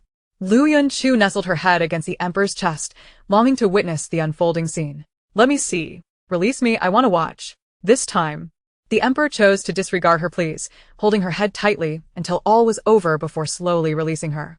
Tian Coco, trembling in fear, collapsed onto the ground. As a daughter of a noble family, she had never encountered such a spectacle, a punishment reserved for disobedient criminals within the Emperor's secret guards. The faces of the Grand Tutor's wife and the Minister of State's wife were ashen, gripping the armrests of their chairs, their pallor suggesting they might faint at any moment. Even the men present appeared unsettled. The only one unperturbed was the Emperor, who remained cold and indifferent, observing the scene before him. Save for the restless head nestled in his embrace. "Is it over?" In the tense atmosphere, Liu Yunchu's question elicited no response from the others. "Did I miss everything? It ended just like that?" Her tone was laced with regret as she shot an indignant glare at the Emperor, who innocently averted his gaze. "If Lady Liu wishes to see, shall we demonstrate it once more?" Shizi, the most perceptive of the attendants, had long recognized Liu Jiayu's esteemed position in the emperor's eyes, and now was the time to exhibit his keen insight. The recently punished criminals gasped in horror at the thought. Their expressions were disregarded by Shizi, who grinned at Liu Jiayu as if waiting for her to speak. Eager to repeat the performance, Liu Yunchu's eyes sparkled with excitement as she surveyed the quaking individuals on the ground and eagerly inquired, "Is that possible?" They shook their heads vigorously, having felt as if they had narrowly escaped death, not wishing to face such torment again, even if it meant dying. The emperor pulled Liu Yunchu back, concerned she might tumble forward, his gaze coldly scanning the group below. "We will speak. We will divulge all that we know. Please, do not impose further torture." "Yes, we will speak. Ask us anything. We dare not conceal a thing," several of them insisted, nodding fervently, their voices brimming with urgency. The emperor, upon hearing this, ceased his inquiries and fixed them with an unwavering stare. At that moment, they displayed a keen awareness and intelligence, fearing any delay, immediately launching into their account. That day, while we were wandering the slums on the outskirts of the capital, a servant approached us, offering a deposit of 100 taels of silver for our assistance with a task. We thought it was simple and not troublesome, so we agreed to help. We truly had no idea they intended to frame your majesty. Upon our arrival, we learned it was merely to knock someone unconscious and transport them inside, waiting for someone to take us away later. Yes, it was this person who brought us in and also took us out. However, something came up, and we were left waiting in the tent for him, but he never returned, leading to our capture. They pointed at the young servant on the ground, recalling their harrowing experience, feeling relieved that they had confessed quickly. It seemed their hopes of earning that silver were dashed, and perhaps they would even lose their lives. "Was the person you incapacitated in this tent?" They waited anxiously, feeling the weight of impending judgment, until the emperor finally spoke. "I do not know. My vision was too blurred at the time to see clearly. I had no idea. I only knew I was lifting his leg, and it felt heavy. It was him. I was responsible for bringing him into the tent, and even removing his clothing. I made sure to look at his face," one of them exclaimed, pointing at Wen Yi with fervor, momentarily forgetting their pain, as if their words could lessen their punishment. "Enough. Take them away," the emperor commanded with a wave of his hand, and the guards dragged the individuals out. It was clear to everyone, and he turned to the silent Grand Tutor, whose face was grim, his eyes filled with shame at the family's disgrace being laid bare. When Xian sat rigidly on his chair, like a puppet devoid of sensation, unresponsive. Since the moment the servant had been identified, his mind had been racing, desperately seeking a solution, yet it felt as if his thoughts had frozen, rendering him incapable of formulating a plan. "It's all over, completely over. What do I do now? How can I save myself? And what about Tian Keko?" His gaze was wild as it fell upon the still-dazed Tian Keko, who seemed unable to shake off her shock, oblivious to Xian's frantic stare. "When seen. "Did you have a hand in this?" The Grand Tutor's voice had turned harsh, disappointment etched in his features. This was the child he had raised himself. And he felt utterly defeated. Unable to bear the sight of the Grand Tutor's fury directed at Xian, the Grand Tutor's wife immediately stepped in front of him. "My lord, it is impossible for Xian to have done this. He must have been framed."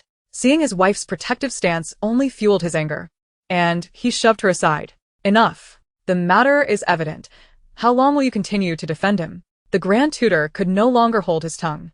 From the very beginning, he had been uncomfortable with his wife's attitude towards Wen Yi's predicament, but had also contemplated the possibility that he might indeed be guilty, given that everyone initially claimed he was responsible. "My lord, Xian is a child we have nurtured. How could he commit such an act? It cannot be him. Surely, you have misunderstood. Let us re-examine this matter." The Grand Tutor's wife grasped his hand, pleading earnestly. A resounding slap silenced the room, as if time itself had paused. Everyone froze in place, their gazes fixed upon the couple. Liu Yunchu, who had been nibbling on a pastry, now shut her mouth tightly, fearful of drawing attention. It was evident that this slap, much like the one the Grand Tutor's wife had delivered to Wen Yi's face, was devoid of any mercy. Chapter 63. When Xian's mind raced as the Grand Tutor's wife covered her face, disbelief swirling in her eyes. "You struck me?" The Grand Tutor's fingers trembled in anger as he rebuked her coldly. "Do you comprehend what you were saying? The entire process of this trial unfolded before your very eyes. What issues do you perceive? Who would deceive him? If not for your constant indulgence, would we be facing this disgrace today?" Casting a cautious glance at the emperor, terrified of inciting his wrath, This was a case he personally presided over, and to question it could amount to treason. A single slap would hardly suffice as punishment. Yet the Grand Tutor's wife could not absorb his words. All she knew was that he had struck her. After years of marriage, he had never raised his voice at her, let alone slapped her. Father, please do not be angry. It is all Xian'er's fault. Do not blame mother. If you are angry, take it out on your son. It is I who has caused you trouble. Seizing the moment, when Xian knelt before the Grand Tutor, tears streaming down his face as he reached out to shield the Grand Tutor's wife. A resounding slap echoed as it struck Xian's face, causing his already delicate features to swell instantly. The force and sound of the blow bore an uncanny resemblance to the previous strike. Having never experienced such violence, Xian could scarcely believe he was covering his face, though it didn't take long for him to regain his composure. Father, as long as you calm down, I would willingly endure more of your blows. Please, do not let your anger jeopardize your health. The Grand Tutor gazed at his son with a pang of compassion, yet as he beheld the cold, indifferent expression on the face of his own flesh and blood, that compassion swiftly dissipated. Wenxin. I believed that the Grand Tutor's residence treated you generously. Even when my biological son, Ir, returned, I did not show the slightest bias or favoritism towards him. In fact, your mother has often favored you, even going so far as to chastise her own son for your sake. Yet, how have you repaid us? You plotted against my own child. Have we not treated you well enough? What more do you desire? The Grand Tutor began to question whether his own teachings had faltered. It is said that a father's shortcomings are reflected in his offspring. He could hardly fathom where all the principles of gentlemanly conduct and decorum he had imparted had vanished. How had he come to this? Father, that is not true. I never intended to harm my brother. I was misled. I believed I could remain by your side forever. I never wished to hurt him, truly. I was simply terrified of losing you both. Please do not be angry. I will apologize to my brother and seek his forgiveness. As he spoke, he sank to his knees before Wen, who stood aloof, observing the scene with a cold detachment as if it were none of his concern. Akin to an outsider. Brother, I was wrong, I truly was. I was simply too frightened and allowed myself to be manipulated. I never meant to harm you. From now on, I will heed your every word. Please, let me stay by our parents' side. I am willing to serve you as a servant, if only you would forgive me. When sidestepped to evade Xian's grasp, not wishing to make contact, his gaze devoid of any emotion. Wenxin. Your talent for fabrication remains as remarkable as ever. Who would dare to conspire against you? In the entire Grand Tutor's estate, who does not cater to your whims? From the lowliest maid to your own parents, who is not biased in your favor? What do you fear? That I might leave too slowly? When he had no desire to prolong his stay in this place, he merely sought more time to reclaim the familial bond he had lost. He had promised her he would return and marry her, vowing they would be together forever. He would not betray his oath nor his heart. He never anticipated that merely 3 months would suffice for him to see through it all, leaving him devoid of any lingering attachments. Brother, it is not like that. It is all her fault, all Tianshirka's fault. Had she not suggested this scheme, I would never have believed it. She claimed to love me, that she could not bear to see my suffering, and wanted to help me. I never expected it to turn out this way. I merely wished for you to leave. When Xian accused, pointing at Tianshirka, his voice rising uncontrollably. Tianshirka looked at Xian in disbelief. The man she had adored since childhood, the one she longed to marry, was now treating her this way. Had her feelings for him been misplaced? Was it wrong for her to love and pursue him? Had he not declared himself a brave woman, capable of overcoming societal scorn? Why then did he treat her so cruelly now? The family of the Minister of Rights could hardly believe the unfolding events. They had never supported their daughter in her pursuit of Xian and had even attempted to intervene, only for her to threaten self-harm. They were hesitant to provoke her further. Now, faced with this calamity, they rushed to protect her, yet they were painfully aware that they had wronged Wen. They did not know whether their daughter had willingly participated in the scheme, but she could not possibly be entirely innocent. Yet, they never imagined that Xian would shift the blame entirely onto their daughter, which could ruin her life. A sharp crack resounded. The Minister of Rights could no longer restrain his fury and struck Xian across the face. By all rights, he should not chastise another's son. Yet his anger had overwhelmed him. Xian, I have known for years that my daughter has been infatuated with you, and while that is not right, if I recall correctly, you did not refuse her advances. In fact, you seemed rather pleased, did you not? Now, to absolve yourself, you would cast my daughter into the fray. Have you no shame? Liu Yunchu exchanged a glance with the emperor. surprised that the usually reticent Minister of Rights could exhibit such rage. Were the emperor's subordinates always so volatile? Did he face bullying in court? Perhaps he should be provided with some chili pepper water. The emperor, feeling gratified by Liu Yunchu's concern, reflected on the care he had received and how he might willingly endure mistreatment for her sake. However, his reign was not as carefree as it seemed, wielding absolute power and making consequential decisions. A sudden slap interrupted the emperor's musings, jarring him from his thoughts of courtly troubles and the faces of scheming ministers. Chapter 64. The fool lies elsewhere. The Minister of Rights struck his own daughter, his gaze filled with a sense of helplessness and frustration. Tianchi, qu'est-ce que vico? Is this the man you have longed to marry? Have you now come to your senses? Can you see what kind of person he truly is? He, a man, would cast all the blame upon you. Will you still defend him? You must clarify for me. Did you willingly assist him, or were you coerced? Or perhaps deceived while you were unaware? The Minister of Rights felt the weight of his predicament, his only legitimate daughter bringing shame upon their family. He struggled to face the ancestors of his lineage. Tian Shirko, with tears in her eyes and a hoarse voice, turned to an Xian. Brother, you wouldn't say such things, would you? You don't truly think this way, do you? You promised to marry me. You said so, didn't you? You wouldn't deceive me, right? She clutched at an Xin's garment, desperately seeking reassurance. The Minister of Rights was nearly at his wit's end. Is it not clear enough? Can you not see who he truly is? Liu Yunchu thought. All rumors claim that Liu Jiu is a fool. Yet it seems the true fool is the one I have raised. Tian Shirko replied, I do not wish to lie and cause my parents pain. If I do, my brother will never forgive me. Please, do not pressure me any further. You must acknowledge your wrongs. I cannot always support you, at least not in this matter. I cannot sacrifice my family for your sake. When Xian covered his head, his eyes reddened, looking at Tian Shirko with a pitiful, pleading gaze. Brother, How can you say that? it is clear you cannot tolerate your brother's presence, feeling that he has usurped your position.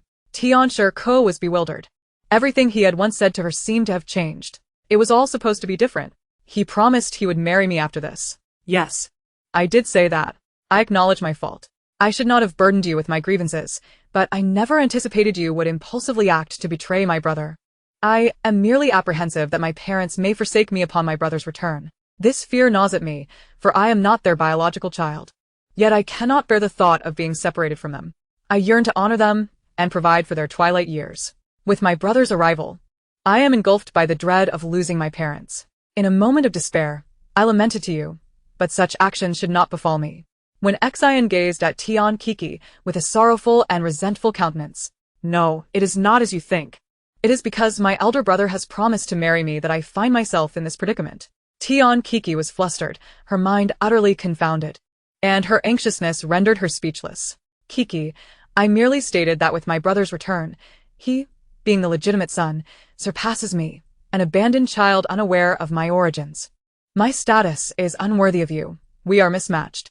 I cannot marry you, yet you must not entrap my brother. Observing Tian Kiki's inability to refute his claims.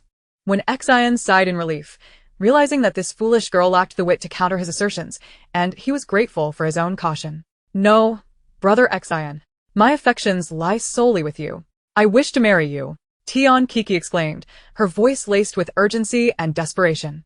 The minister of the imperial court could no longer contain himself. A resounding slap echoed through the air, leaving one side of her face swollen and matching the other. Tian Kiki, regain your senses. Are you truly this foolish? The minister nearly voiced his suspicions of Xian's malfeasance, but upon witnessing his daughter's infatuated gaze, his ire dissipated. Father, this situation is not brother Xian's fault. I implore you, do not be angry. The minister of the imperial court struggled to calm himself, fearing that if he did not harness his emotions, the resolution would elude him, and he would be left powerless. Who is this fool as parent? When has Xian ever claimed responsibility for this? He has consistently asserted that it is your fault. Liu Yunchu stifled a laugh, burying her head in front of the emperor, who regarded her as a little mouse that had pilfered a fruit. He patted her back with a sense of resigned amusement, grateful that this particular concubine, despite her simplicity, recognized the nuances of loyalty and morality. Contemplating the prospect of raising a child like Tian Kiki made him shudder. It was no wonder the minister's hair had turned gray at such a relatively young age. My beloved, would you care to lend a hand? The emperor whispered conspiratorially into Liu Yunchu's ear. Navigating the complexities of infatuation is a daunting task, fraught with the risk of being entangled. The emperor frowned, pondering the implications of this infatuation, convinced that no one would dare impose upon his favored concubine. I believe the emperor could indeed assist. That when he appears to be a promising candidate, a talent worth nurturing. I recall hearing that both he and his fiancée possess martial skills. His adoptive father, her parent, is a hunter and was previously a head escort, skilled in the art of combat. With proper cultivation, he could become a remarkable asset. Furthermore, when he demonstrates commendable character, making him suitable for engagement. Upon hearing this, the emperor nodded in agreement, his earlier observations leading him to find when he quite satisfactory. He was unafraid to seek answers. And when faced with unsatisfactory responses, he was willing to discard them. Given that this predicament stemmed from the actions of Wen Xian and Tian Kiki, it was evident that Wen Yi had been wronged. Wen Yi, speak your mind. I shall ensure they compensate you. The emperor perceived fault on both sides. Tian Kiki, a quintessential example of someone who had been sold, yet counted the money for the seller, and Wen Xian, whose inherent malice was apparent. Your Majesty, I hope they receive the punishment they deserve. When he harbored no desires. Once this matter concluded, he intended to return to the village of his upbringing and wed his fiancée, living together in peace. The thought brought a fleeting smile to his lips, quickly suppressed. When you ungrateful wretch, do you have nothing to say? Why seek punishment? Upon hearing this, the lady of the Grand Tutor became indignant. Having regained her strength, she lunged at Wen Yi, her hand reaching for his face. Chapter 65. What do you desire? The Grand Tutor, with remarkable speed, seized his wife's hand, pulling her aside. Hong, you've gone too far. This is your son. He has been wronged, and instead of seeking justice, you raise your hand against him. At that moment, the Grand Tutor felt as though all his strength had drained away, realizing his own blindness had allowed his son to endure such injustice. Observing his wife's behavior, he could only surmise the extent of her cruelty, which had led to countless grievances that Wen Yi had silently borne. Too far? How have I gone too far? Xian heir is a child I nurtured from infancy. If he is condemned, how shall I endure? She lamented. He has claimed it was unintentional. He merely felt anxious and fearful. Why can we not forgive him? Do you wish to drive him to despair? She collapsed to the ground, weeping as she clutched Wen Xian. Were it not for Wen Yi, she could have been a good mother to Wen Xian. A sharp slap resounded as the Grand Tutor struck her, his eyes aflame with anger. Hong, this is our flesh and blood. How vile must you be to utter such words, cursing your own son to death? Are you even human? A tiger does not consume its young. You are less than a beast. When Yi watched this scene unfold, feeling his heart grow cold, devoid of sorrow or joy. How liberating. Now I am free of all concerns, I can finally let go. Liu Yunchu sighed inwardly, feeling sympathy for Wen Yi. Sometimes, one cannot choose their parents, but they can choose their life. May all past wounds be healed with the passage of time. She hoped the emperor would not spare these individuals due to the Grand Tutor status. If so, she would cause endless trouble to vex him. The emperor's lips twitched. Indeed, he had been fortunate to have such a beloved consort. He felt a surge of pride in his cleverness. When punishment is inevitable, but so is your recompense. Speak boldly. The emperor interjected, eager to avoid the chaos that Liu Yunchu's whimsical mind might conjure. He understood that by not creating turmoil, he could uncover significant matters. While should she cause a stir, he would face dire consequences. He needed to convey his stance. He was undoubtedly aligned with her, favoring Wen Yi. The emperor was indeed a wise ruler, and with him at the helm, the Eastern Ling kingdom would flourish. Surely, the emperor felt elated, believing himself exceedingly astute to receive such praise. I desire nothing, merely their punishment suffices. The emperor, taken aback by Wen Yi's earnest gaze, found himself in a quandary. If only you could express even a hint of desire, it would grant me some leeway. Now, it seems there is no opportunity for me to showcase my capabilities. The matter of punishment shall be addressed once the investigation clarifies which party bears a greater responsibility. Rest assured, I shall deliver justice. And as for the form of compensation you desire, feel free to express it. It is also permissible for you to request monetary reparations from them. Thank you for your kindness, Your Majesty. I have no particular desires. The emperor felt an overwhelming urge to kick him. Why must he be so stubborn? Could he not voice a single request? Even if it were not for himself, could he not at least articulate something for my sake? I believe that when Yi's fiancée holds great significance for him, the emperor could easily bestow a marriage upon them, thus concealing this matter and further exonerating his name. Liu Yunchu regarded Wen Yi's character as commendable, unwavering in the face of power and wealth. She felt incapable of such integrity herself. If the emperor were to inquire, she would have far too many desires. I have heard that you possess a fiancé. When somewhat perplexed, pondered how the emperor knew of this matter, which he had disclosed to no one, not even to his closest confidants. He looked at the emperor with a gaze of confusion, uncertain of the emperor's intent. Your Majesty, indeed, I have a fiancée, and upon my return, I intend to marry her. As he spoke, a warm and gentle smile graced his lips. Very well. I shall issue a decree granting you both a marriage, and additionally bestow upon you a residence. After your nuptials, seek out the commander of the Imperial Guard. He will arrange your subsequent duties. The emperor contemplated having him train under the commander for a few years before bringing him to serve by his side, hopeful that he would not disappoint. Your Majesty, I confess I do not fully grasp your intentions. He was exhilarated by the prospect of the emperor granting him and his fiancée a marriage. Such a union could not be obstructed by anyone. Yet, what did it mean to seek the commander of the Imperial Guard? Was the emperor indeed assigning him an official post? I intend for you to train under the commander of the Imperial Guard for several years, thereafter to serve me and the Eastern Ling Kingdom. Are you willing? The emperor regarded him with utmost seriousness, devoid of any frivolity. All present turned to gaze at him. To be regarded favorably by the emperor was a coveted aspiration for all noble scions. They employed various methods to vie for the emperor's favor, yet here was when having garnered such attention after merely a single audience with the emperor and in such a precarious moment. Quickly, kneel and express your gratitude, the Grand Tutor urged from behind, recognizing the rarity of such a fortuitous occurrence. When resolute, knelt, though a flicker of hesitation crossed his mind. He had resolved to return home and live a quiet life with his wife in a small village. What if I tell the emperor that I no longer wish to return to this capital? Would he be angered and punish me? It suddenly dawned on him how he had neglected this thought. Indeed, he had expressed a desire to distance himself from this sorrowful place, intending to spend his days peacefully in the village. Now, should he lend a hand to his own cause? The emperor observed when who appeared hesitant and was struggling to articulate his thoughts, his mouth opening and closing without uttering a word. Chapter 66. Will you seize the carriage when I understand that you may harbor some aversion to this place. The capital has provided you with unfavorable experiences. However, your life is just beginning. Do you not wish to grow stronger, to offer a sanctuary for your loved ones, to protect her from harm, and to ensure she lives a good life? If your aspiration is merely to lead a mundane existence, I shall not impede you. But you must contemplate this carefully. This privilege shall be preserved for you. There is no need for refusal. After your marriage, you may decide your future, but this opportunity is singular, and whether you seize it is entirely up to you. I humbly thank your Majesty for your grace. When was taken aback by the emperor's willingness to listen, he not only understood his sentiments, but also discerned the nuances of his emotions. Truly, the emperor was unlike ordinary folk. He realized he needed to reflect on this matter. Previously, his thoughts had been misplaced, directed toward those unworthy of his regard. Now, he must cherish those deserving of his affection and act upon his responsibilities. As time pressed on, it was imperative to prepare for the journey ahead. The two should be detained for further inquiry upon their return to the capital. Given their current state, it seemed unlikely that anything could be discerned.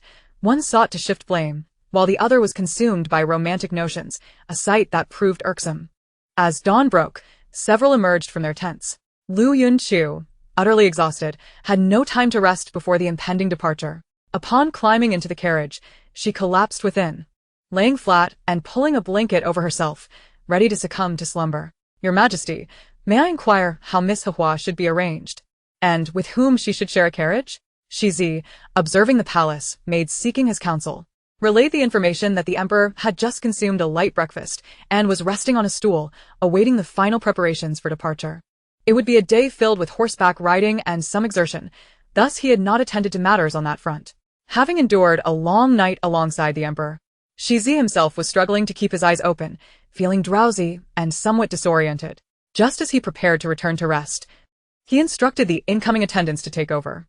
Is this not a matter for the Empress to oversee? The emperor's tone was less than cordial.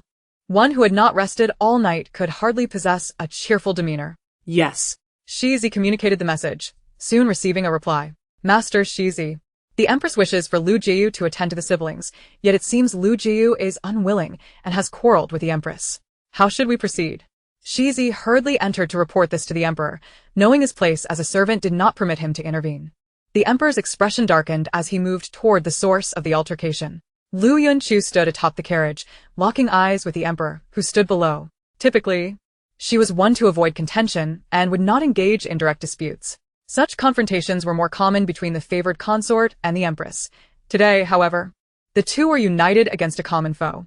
Is Liu Jiu dissatisfied with this arrangement of mine? The empress inquired, her voice laced with ire. Her adornments ask you from her agitation. Were it a reasonable arrangement, I would certainly comply. However, I find this arrangement unacceptable, Liu Yunchu retorted.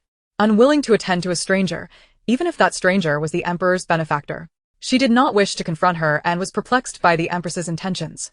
Is this how you treat Miss Hua, the emperor's savior? How amusing, your majesty. Are you not also eager to relinquish your responsibilities onto me? Liu Yunchu could not fathom why she felt such boldness today. Perhaps her mind had wandered far from home, rendering her devoid of restraint. She was simply resolute. How dare you? To care for Miss Hua is a privilege bestowed upon you. I would rather decline such a privilege, your majesty. It is indeed your responsibility as empress to attend to this matter. I am but an ordinary consort, unfit to bear such weighty obligations. In my station, I shall not meddle in court affairs. The queen's countenance turned ashen with fury, but as soon as she beheld the emperor approaching, her emotions swiftly coalesced into a veneer of composure, and she performed her duties with decorum, methodically presenting her grievances. Your majesty, I believed it would be more beneficial for Lady Liu to attend to our benefactor. Thus I sought to accommodate the benefactor within this carriage. However, Lady Liu was rather reluctant and did not wish to adhere to my arrangements. As the sovereign of the harem, am I not entitled to orchestrate such trivial matters? At this moment, Liu Yunchu stood atop the carriage like an irate little tiger, poised to pounce at anyone who dared to approach. Her tiny teeth seemed ready to snap at any moment. Observing her demeanor, the emperor strode directly toward her. Come down. Standing here in such a fierce manner. What do you resemble? It is as though we are witnessing a monkey show, he remarked. The lieutenant, Liu Yunchu descende. Her eyes blazing with indignation as she glared at all present, prepared to unleash her ire indiscriminately. The emperor tidied her disheveled hair, exasperatedly straightening her posture. Do behave yourself. Have you not rested all night yet possess such energy for quarrels? It is not my desire to argue. It was the provocateur who initiated this discord. She muttered quietly, her words audible enough for the emperor to grasp, prompting him to firmly pinch her lips shut. You dare speak so? After all, she was the queen. Liu was merely a lowly concubine, and it was high time she learned her place. The emperor declared, last night, Lady Liu attended to me with great diligence, therefore, I permit her to rest within the carriage today. You shall reorganize the arrangements for attending to Miss Hua. His words cast a pall over the faces of those present, and the concubines watching the scene wore expressions of discontent. Even Miss Hua's eyes briefly flashed with malice and disdain before she quickly masked it with a demure facade. Your Majesty, I obey your command. Faced with the emperor's frigid demeanor, the queen, who had been poised to retort, found her words stifled. The emperor was not one known for frequent displays of anger.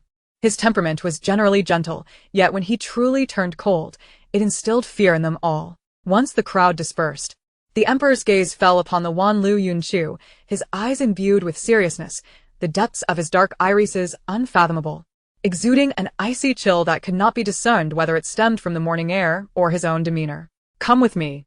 Liu Yunchu surveyed the surrounding guards and attendants, steeling herself to follow the emperor. This is it. Have I truly overstepped?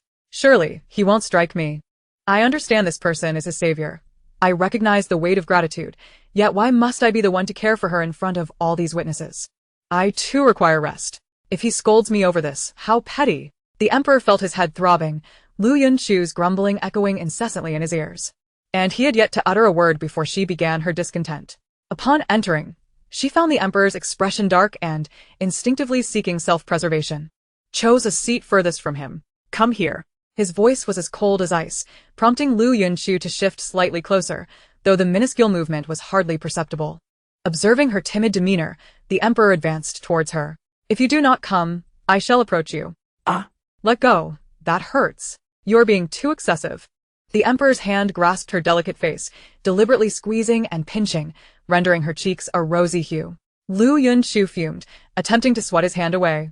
But her efforts were feeble against his strength. Resigned, she glared at him in frustration. Liu Yunchu, do you not recognize your error? His voice resonated. while the servants outside discreetly distanced themselves from the carriage, fearing they might become collateral damage should the emperor's anger escalate. I am in no wrong. Her mutterings were barely audible. Liu Yunchu, mind your demeanor. You must show the queen some respect. Do not perpetually bare your teeth like a wild creature. Oh. She replied defiantly, yet knowing the importance of discretion, she refrained from arguing. However, when faced with discomfort, she resolved to act according to her will. She understood the queen's elevated status, but refused to be swayed by her whims. Although she was but a mere concubine, she was still the daughter of General Liu. It was inconceivable that she would simply acquiesce to the queen's whims. She was neither a sycophant nor aligned with the queen's faction. Unbeknownst to Liu Yunchu, word had spread that her defiance towards the queen had incited the emperor's ire, resulting in her reprimand. Upon reaching the queen, the news brought her delight, prompting her to consume an extra bowl of rice. The emperor gazed at Liu Yunchu, who sat huddled and covering her face in grievance, and sighed. Do not be upset, Chu. You must realize that the queen is, after all, the queen. To cause her embarrassment could lead to her seeking retribution against you. Be compliant, and if any issues arise, come to me, and I shall assist you. You little fool. What will you do if you are bullied and suffer loss? The emperor treated Liu Yunchu as his own, and although she often grumbled internally, he could sense her reliance on him. He understood that after her recent awakening, he had been her sole caretaker, yet he could not always be by her side. In the event that she fell prey to unscrupulous schemes, he might not arrive in time. He had endured such trials during his own youth, let alone for her, who was merely a concubine. As the emperor leaned in to whisper softly in her ear, Liu Yunchu rolled her eyes, leaning against him and succumbing to slumber, lulled by his deep voice. Do you remember? After a lengthy discourse with no response, he glanced down to find Liu Yunchu nestled in sweet dreams. Gently, he placed her back on the carriage, covering her with a blanket before disembarking, preparing for the day's duties ahead. Take good care of Lady Liu. Should anything arise, seek me out. With a firm admonition to the maid attending Liu Yunchu, the emperor hastened away, oblivious to her slumber. Along the journey, an air of tranquility enveloped them, and the queen arranged for another carriage to accommodate Hua and her companion. Liu Yunchu later learned of this and quietly scoffed. Realizing she need not relinquish her seat, a multitude of schemers, akin to dragon fruit, were filled with seeds and cunning. Shizi, where is the emperor? Liu Yunchu awoke amidst a cacophony, jolted by the sudden stop of the carriage. She lifted the curtain to gaze outside, spotting Shizi passing by. Reporting to Lady Liu, the emperor is riding ahead. What has transpired? Ahead, several individuals lay, either unconscious or worse, and the emperor had dispatched servants to summon a physician. Yes, go quickly. Liu Yunchu intended to return to her slumber, feeling as though she had barely closed her eyes before being disturbed. She could still sleep. Bring all these garments over. The queen's voice resonated from the rear carriage as she dispatched attendants forward. Upon hearing her, Liu Yunchu's ears perked, and she peered out through the window's gap. Where are you headed, Lady Liu? As Liu Yunchu leaped down from the carriage, the palace maid rushed over in a flurry of concern, checking for any injuries. Let us see as well. Liu Yunchu strode forward, leaving the maid with no choice but to follow, for the emperor had expressly instructed that Lady Liu be well cared for. On the roadside lay a dozen destitute individuals, their bodies marred with wounds. The Empress, accompanied by her maidens, draped garments over these women, the majority of whom were female, though a few men bore similar injuries, their flesh exposed. All were sprawled on the ground, rendering it impossible to discern whether they were alive or deceased. What is the situation? The emperor inquired as he observed the physician approaching. Your Majesty, the physician replied, they are all suffering from superficial wounds, with no internal injuries. A few have lost too much blood and will require time to recuperate.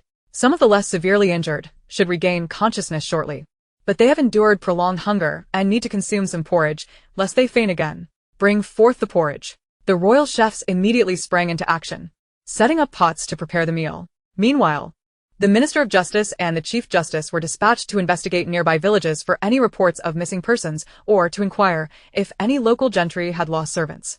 Chapter 68. The Emperor's Exasperation. Shizi, inform Lady Liu to prepare herself. I shall take her out of the palace. Upon returning to the palace that day, the emperor had been occupied with various matters, and the group of individuals rescued earlier had revealed no useful information. The local gentry had also reported no missing maids or servants. The emperor considered taking Liu Yunchu to see if they might uncover any valuable leads. Yes. This servant shall attend to it right away. Shizi cheerfully made his way toward Liu Yunchu's quarters, where she had spent the past few days either sleeping or bustling about the royal kitchen, studying culinary delights. By the time Shizi arrived with his entourage, the emperor was already waiting at the palace gate. I have seen the emperor. Why are we suddenly leaving the palace? Liu Yunchu expressed her reluctance. Her recent ordeal of a day spent in a carriage had left her exhausted, and she had no desire to venture far, let alone leave the palace. Merely an excursion to observe the people's conditions and to check on those we rescued last time. The emperor paid no mind to her reaction and climbed into the carriage. Liu Yunchu hurriedly followed, thinking it would merely be an outing for some idle gossip. The rescued individuals were housed in the backyard of the Chief Justice's office. And in the days since, they had regained consciousness, yet they seemed to recoil from outsiders, shrieking at the slightest approach. The Chief Justice struggled to communicate with them, let alone interrogate them. They appeared almost feral, unapproachable. Your Majesty, I have seen you and Lady Liu. Yes, please rise. How fare those individuals? The emperor strode confidently into the Chief Justice's office, who hastily brushed off the dirt from his legs to lead the way. They have remained in this state since awakening. They become distressed whenever anyone approaches. The Chief Justice lamented, his hair thinning from stress. Despite thorough searches of the area, no useful information had been gleaned, as if these individuals had materialized from thin air. I shall go see for myself. Your Majesty, perhaps it would be wise to refrain from doing so. Should you be harmed, it would be dire. The Chief Justice expressed his concern, for while his own safety mattered little, the Emperor's well-being was paramount. It is but a handful of individuals. How could I possibly fear them?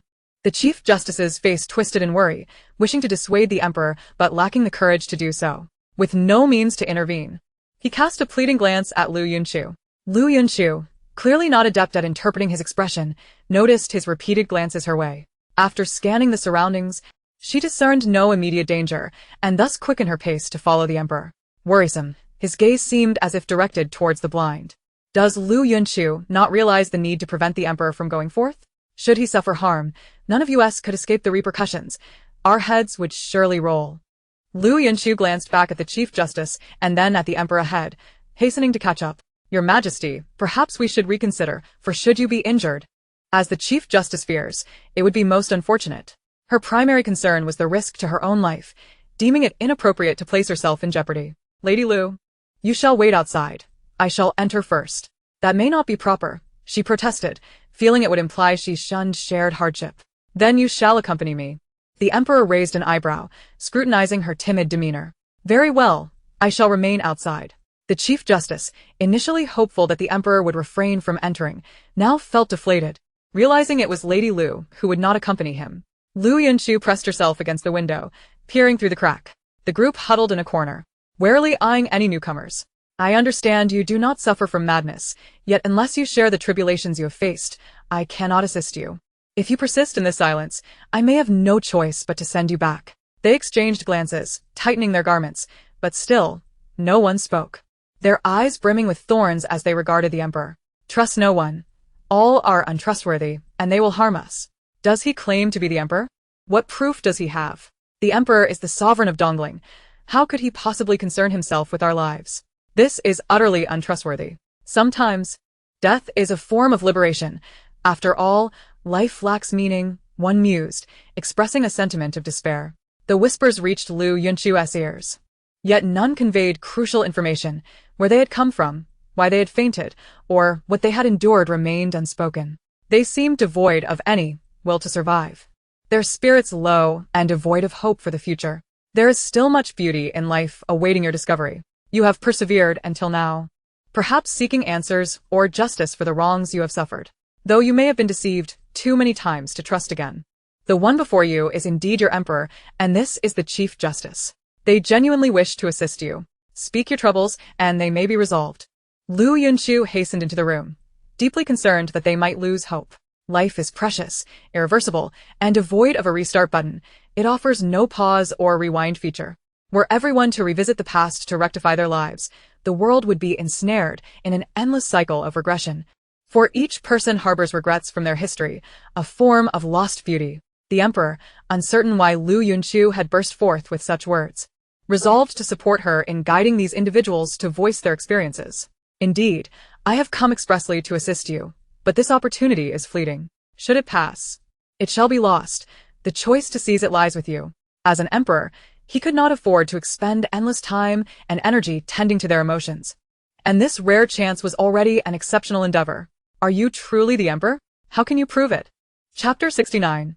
The poor women. The emperor was momentarily at a loss for words, confronted for the first time with such a dilemma, which could even be deemed a crime against the sovereign. Liu Yunchu could not help but chuckle, especially upon witnessing the emperor's face, as black as charcoal. She felt an overwhelming urge to applaud their audacity. It was the first time she had seen anyone challenge the emperor so brazenly, demanding he prove his identity. However, they displayed remarkable intelligence and caution. Such vigilance was indeed commendable, particularly for the younger ones among them. Who dares impersonate me? Why should I have to prove myself to anyone? The emperor's proclamation was both imposing and arrogant, his demeanor radiating a fierceness unlike his usual gentle and cultured self. Given your appearance, you must be the emperor. We believe you. A man from the crowd stumbled forward and knelt before the emperor. Your humble subject has seen the emperor. Liu Yunchu. Having just praised their vigilance and intelligence, she was now inclined to retract her words. For it was evident from his demeanor that he was indeed loyal to the emperor. Was his earlier inquiry merely a jest? Rise and tell us what troubles you, the emperor commanded. The man glanced back at the women behind him, uncertain how to begin, his mind racing. How can I repay this grievance while keeping the matter concealed? If outsiders were to learn of this, they would not survive. Following the man's gaze, Liu Yunchu observed the group of women behind him. Clad in the wrinkled garments gifted by the recently appointed Empress, they resembled tattered rags. It seemed they had not even realized their own plight. Several bore vacant expressions, devoid of any semblance of emotion. Do you harbor some unspeakable burden? Liu Yunchu was eager to uncover the truth of their circumstances. It was not her intention to expose what might be a sensitive matter, but if they remained silent about their reality, the truth would forever elude them, and their concealment might exacerbate their suffering. The man opened his mouth to speak, but quickly shut it, standing there in a daze, as though he had not just engaged in conversation. I do not know how to begin without causing further harm to these women, though they have escaped. Their families remain under the control of those fiends. Some of these women were even delivered into the clutches of those demons by their own kin. Yet they must still endure for the sake of those so-called family members. A pang of sympathy surged within Liu Yunchu as she regarded the women. Demons? Brother, could you refrain from your ambiguous speech? Please clarify who these demons are. Who have these women's families surrendered them to? Who has treated you so cruelly? Upon hearing this, the emperor's initial fury transformed into a restrained curiosity. It appeared this matter was of considerable significance. On the outskirts of the city, beneath the emperor's feet, there seemed to be numerous hidden pests. If you find it difficult to articulate your plight, you may write it down. If you remain silent, I cannot compel the Ministry of Justice to investigate, and this matter will never reach a resolution. You must ponder this carefully. Indeed, the solution lies in your words.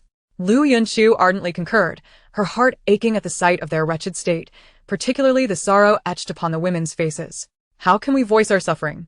How can we articulate that those brutes violated my purity before my husband, who, when he attempted to resist, had his leg shattered? Countless nights, I wished for death. Yet I could not succumb. If I perished, my husband and family would follow suit.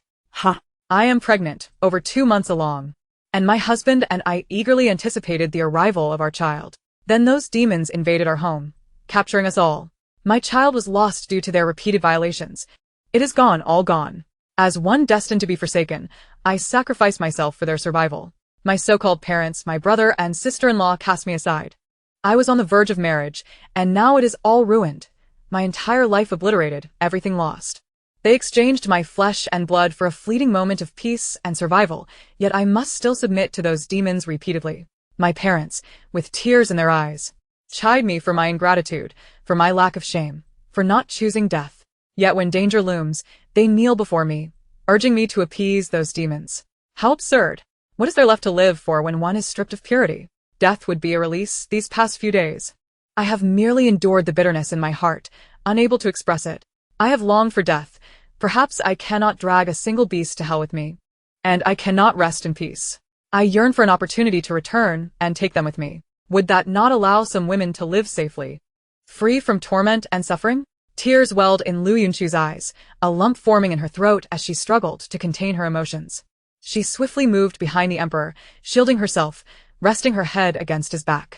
They were so pitiable, these victims, innocent women stripped of their dignity by vile beasts, losing their families and children. They had lost all hope in this world, their spirits crushed. Liu Yunchu's heart churned with the words spoken, and the emperor resonated with her sentiments, clenching his fists as he gazed at the group in the corner. Such atrocities were indeed unbearable for them to voice.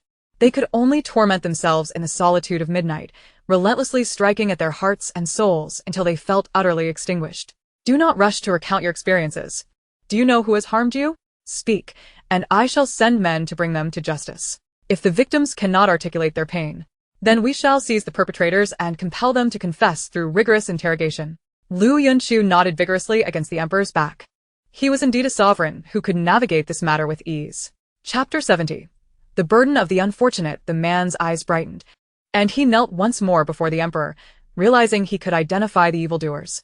Surely, the emperor's prowess would uncover their identities. Your Majesty, those who captured us are a band of mountain bandits. They venture into nearby villages to abduct people and even ambush travelers on the roads. But we do not know who they are specifically.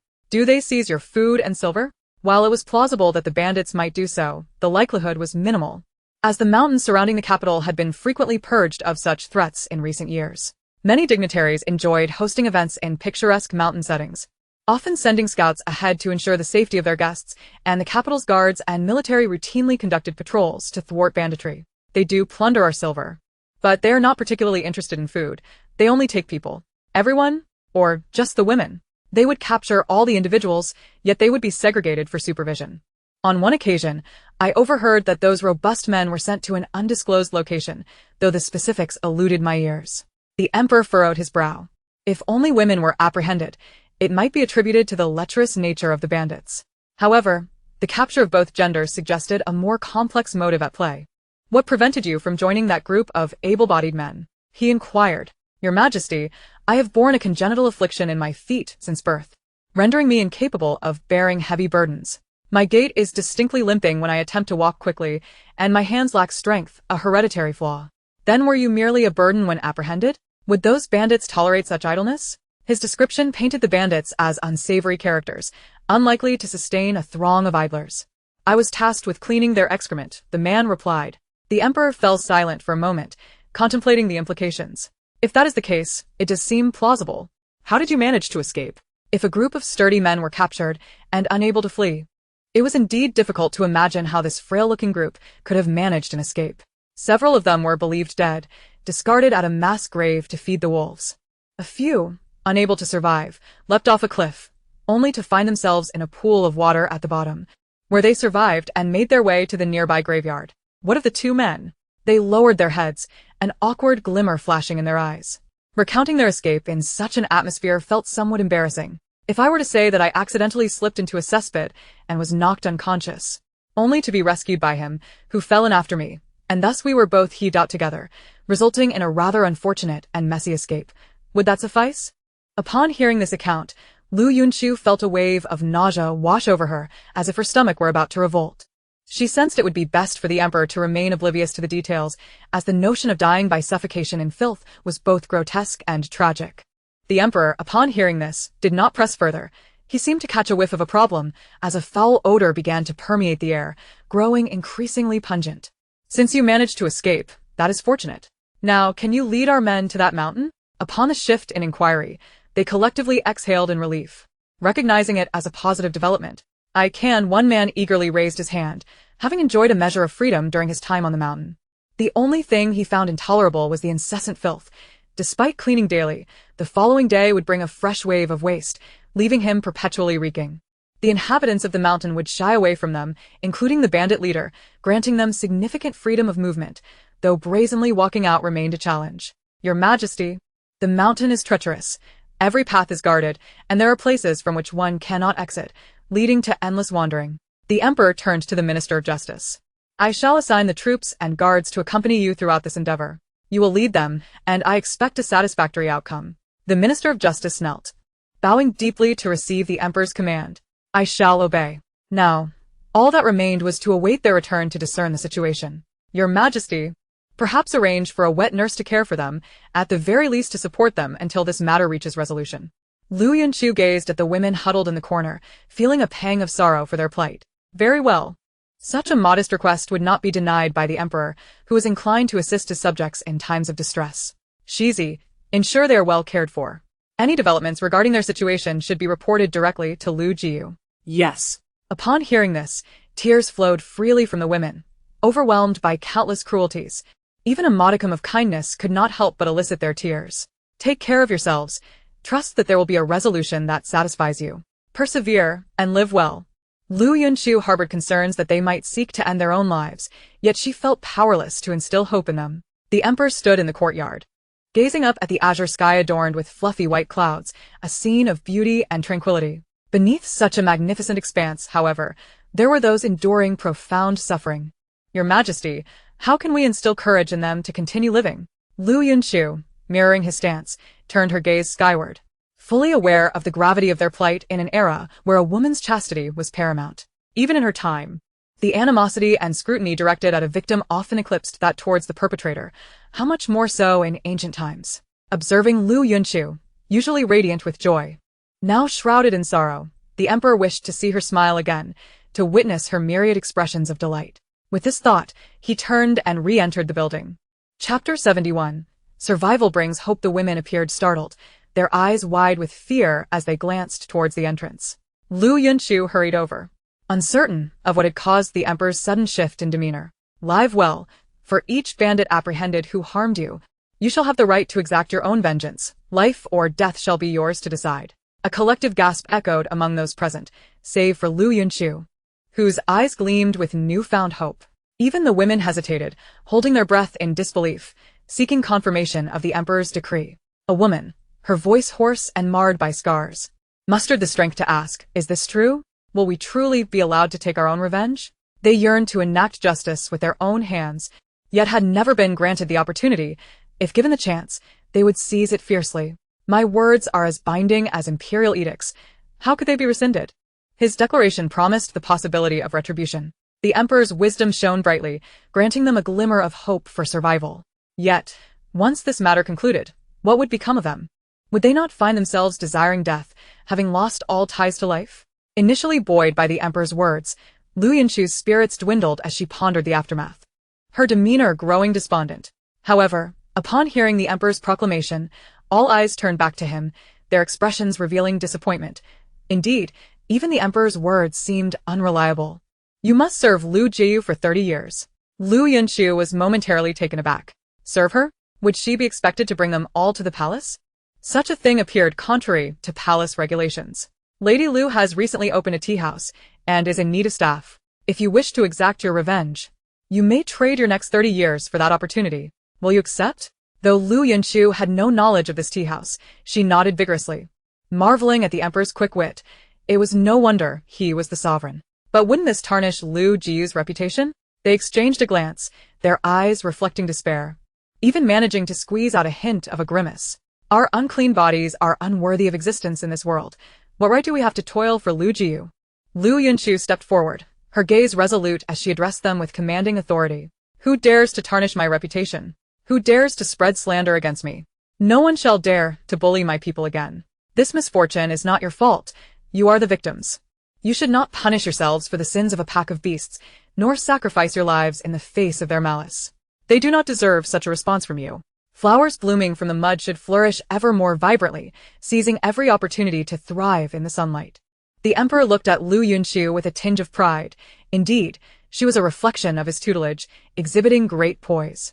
The more they disparage and disdain you, the more fervently you ought to live, to embrace joy and happiness, allowing those who lurk in the shadows to witness your contentment, thus inciting their ire.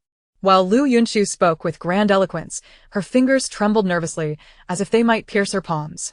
She was gripped by fear, worried she might falter in her words, that they might refuse her, or worse, succumb to despair and extinguish their lives as a shield against the world's cruelty. The emperor gently pried her fingers apart, clasping her hand tightly in his, channeling strength to her. Very well, we shall comply. Upon hearing this, her eyes widened, radiating a brilliance that seemed to illuminate the entire room. The women, long deprived of such beauty in their smiles, were also moved.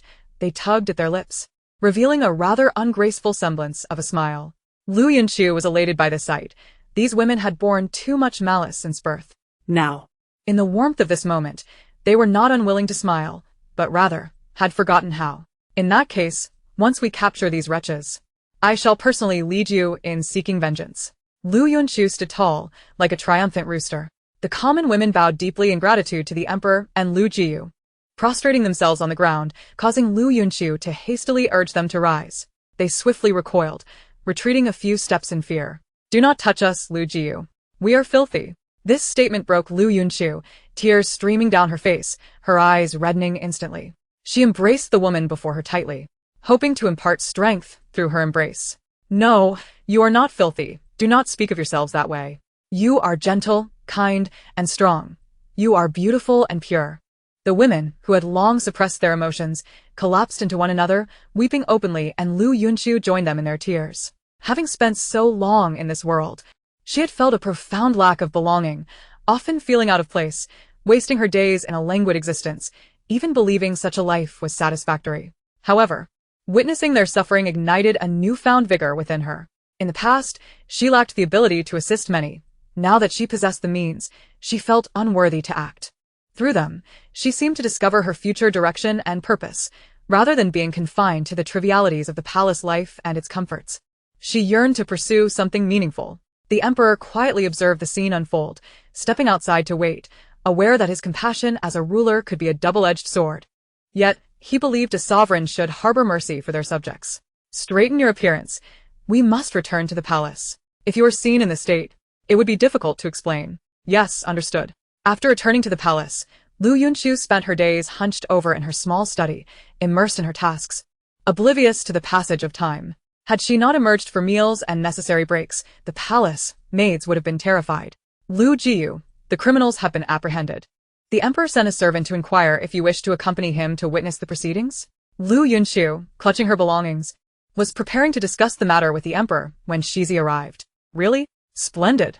Let us depart at once. With that, she thrust her belongings into the maid's hands. Take this back and secure it. Do not lose it. Chapter 72.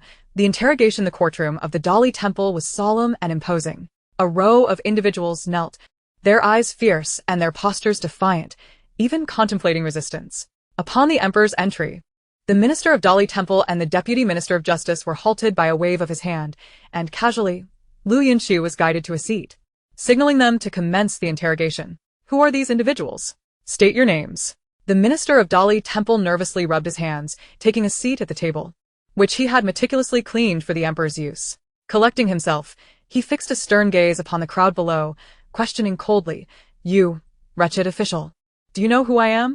I am your superior. This band of desperate men displayed no shred of conscience, utterly unfamiliar with the concept of fear, even convinced they would escape unscathed, as someone had promised to safeguard their lives. The minister of Dali Temple, seething with rage, realized that both the emperor and Liu Jiyu were observing, akin to a supervisor evaluating performance.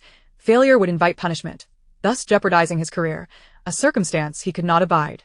Seize him, and strike him 20 times. The officers promptly advanced, delivering blows until the man's face was swollen from the force.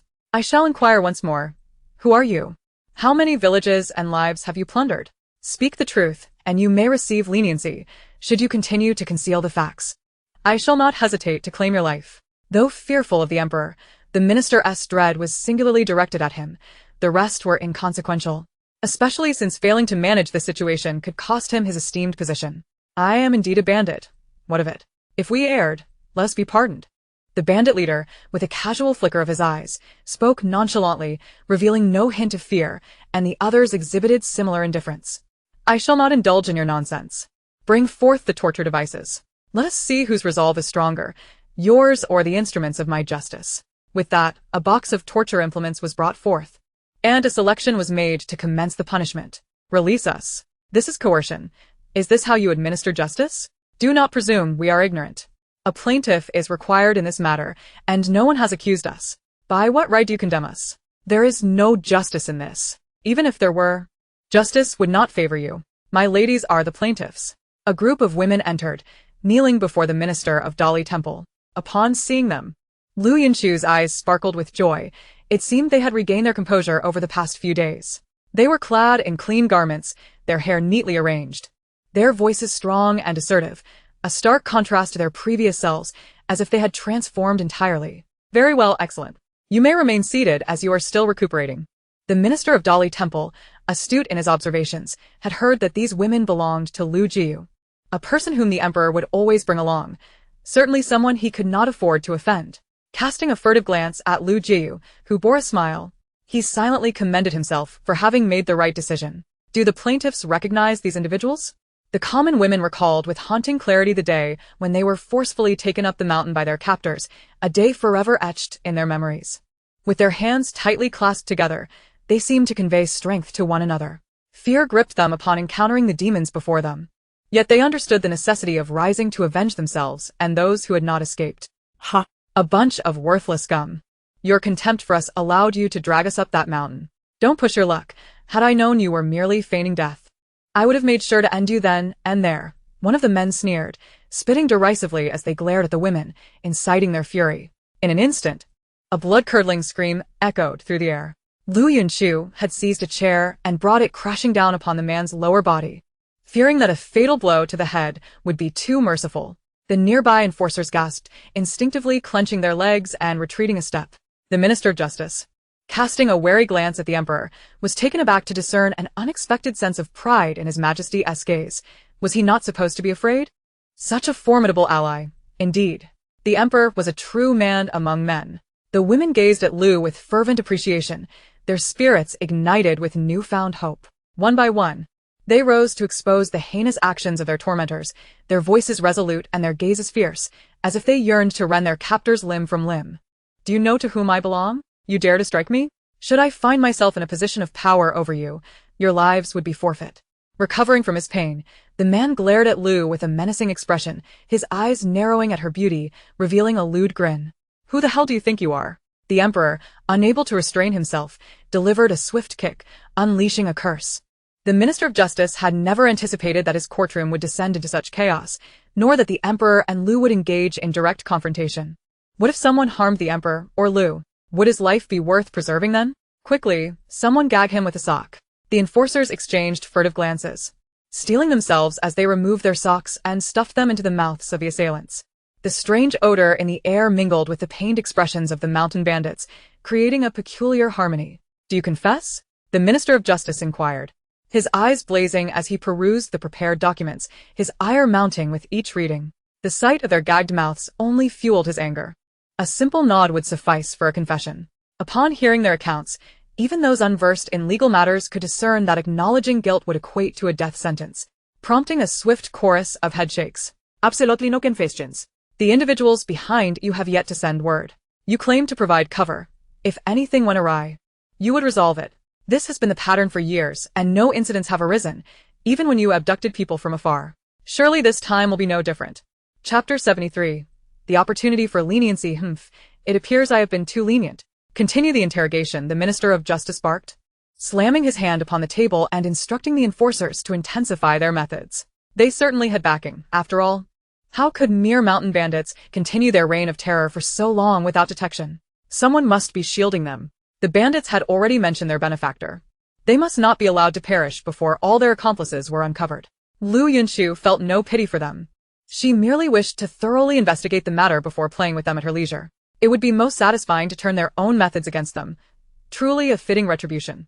The Emperor, who had been lightly tapping his fingers on the table, halted and gestured for the enforcers to cease their actions. They immediately complied, casually rifling through the stack of documents on the table. You've lingered as mountain bandits for years without detection. It seems you have someone protecting you. Are you waiting for that individual to rescue you now? The Emperor's words sent a flicker of panic through the bandits' eyes. If their secret were to be exposed, they would be doomed. Their protector was ruthless and would surely not spare them. That benefactor had promised to work behind the scenes to safeguard them, as long as they remained undetected. However, the list of those to be protected did not include the Minister of Justice or the Chief of the Criminal Department. Who are you? He pondered, surmising that the person seated below him could not hold a significant position, thus presenting little threat. Do you believe that once you're in the minister's court, your protector will dare intervene? He taunted. You are but pawns. What impact would your sacrifice have? The only way for you to secure a chance at leniency is to confess. The emperor did not respond to their inquiries, but continued to intimidate and press for answers. We have no one behind us. It is just us, and you have captured us. It seems you are truly unyielding, he mused, though he wondered whether their compatriots were as resolute. Their mental fortitude had yet to crumble, leaving them unwilling to divulge anything. Further interrogation seemed futile. They would have to wait until the morrow. By the way, best not to sleep tonight. After all, useless pieces on the chessboard must be eliminated for peace of mind. With this ominous statement, the emperor departed the interrogation chamber, accompanied by Liu, heading towards the throng of lesser bandits in the mountains. The number of captives was considerable, rendering the hall too cramped. Thus, they were bound and secured in the outer yard, with a scribe assigned to document their statements. Among the captives were those who had been coerced into ascending the mountain, some merely seeking sustenance, and others who had defected. Regardless, they all now regretted their choices. How goes the inquiry? The emperor inquired, flipping through the stack of documents without finding anything of value. It appeared these lesser bandits had not encountered the benefactor. The contents mirrored those of the previously submitted documents, detailing their daily activities without revealing anything particularly useful. Perhaps it would be more fruitful to inquire about any gossip or rumors they might possess. Liu Yunchu examined several papers with keen interest, recognizing that these individuals had clearly rehearsed their responses, rendering their information worthless, an evident pattern from previous interrogations. Listen closely. Anyone who can divulge a secret regarding your banditry or others will be granted leniency in their punishment. 10 confessions will reduce a death sentence to imprisonment. Those imprisoned may have their sentences shortened based on the information provided. Your fate, life or death, freedom or confinement, rests solely in your hands. The emperor's stern voice resonated, ensuring every ear present grasped the gravity of his words. They reacted to the potential benefits, a disorganized rabble driven by self-interest.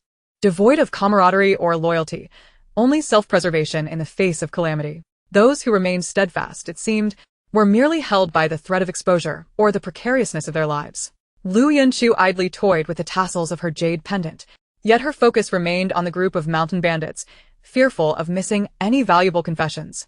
On that fateful day, I chanced upon the chief personally cleaning beneath the bed, an act I ponder whether it qualifies as a secret. He is usually quite indolent, and that room resembled a pigsty, exuding a peculiar odor.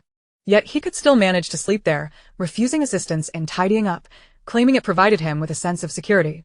As for the second-in-command's clandestine meetings with the chief's woman, does this not also constitute a secret?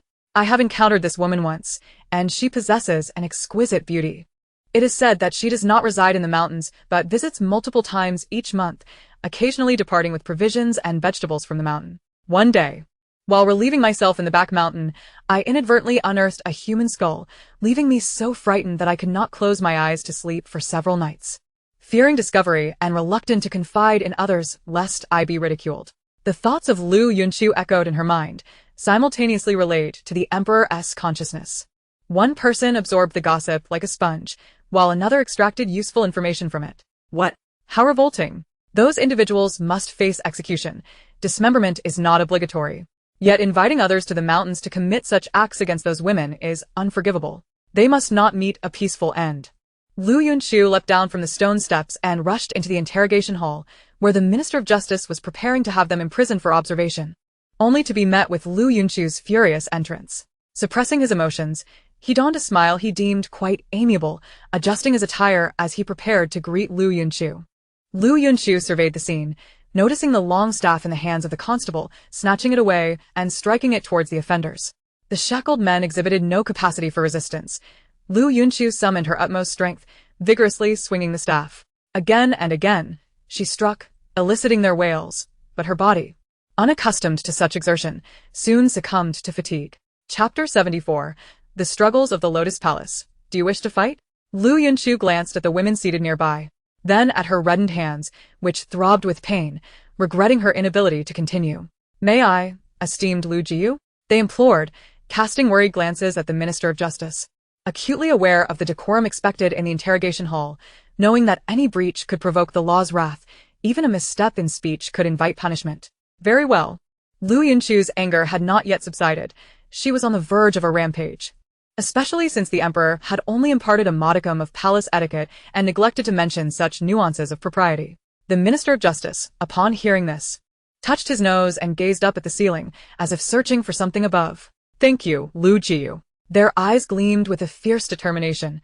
resolute in their willingness to act, regardless of the consequences. As they lifted the staffs, they struggled, revealing their weakened state from recent illnesses. Their frail bodies lacked the strength to strike. Tears threatened to spill from their eyes. Fear not, next time there will be another opportunity. It is of no consequence. Nourish yourselves well in the coming days, regain your strength, and I shall return to lead you in confronting them. Is that agreeable? Seeing their distress, Liu Yunchu unconsciously softened her tone, soothing them as she reclaimed the staff. Very well, thank you, Liu Jiu. We shall take good care of ourselves and will not disappoint you next time. We shall seize the opportunity. The Minister of Justice silently prayed for the Emperor to hasten the departure of the detainees. He was filled with trepidation. Just moments ago, when he caught sight of Liu Jiu wielding the staff, his heart nearly leapt into his throat, yet he dared not intervene. The men below glared at Liu Yunchu with seething anger, wishing they could lunge at her and tear a piece of flesh from her. Liu Jiu, we must return to the palace. Shizi hurriedly approached, breathless from his errand, feeling as if he might collapse from exhaustion. Is there a matter at hand?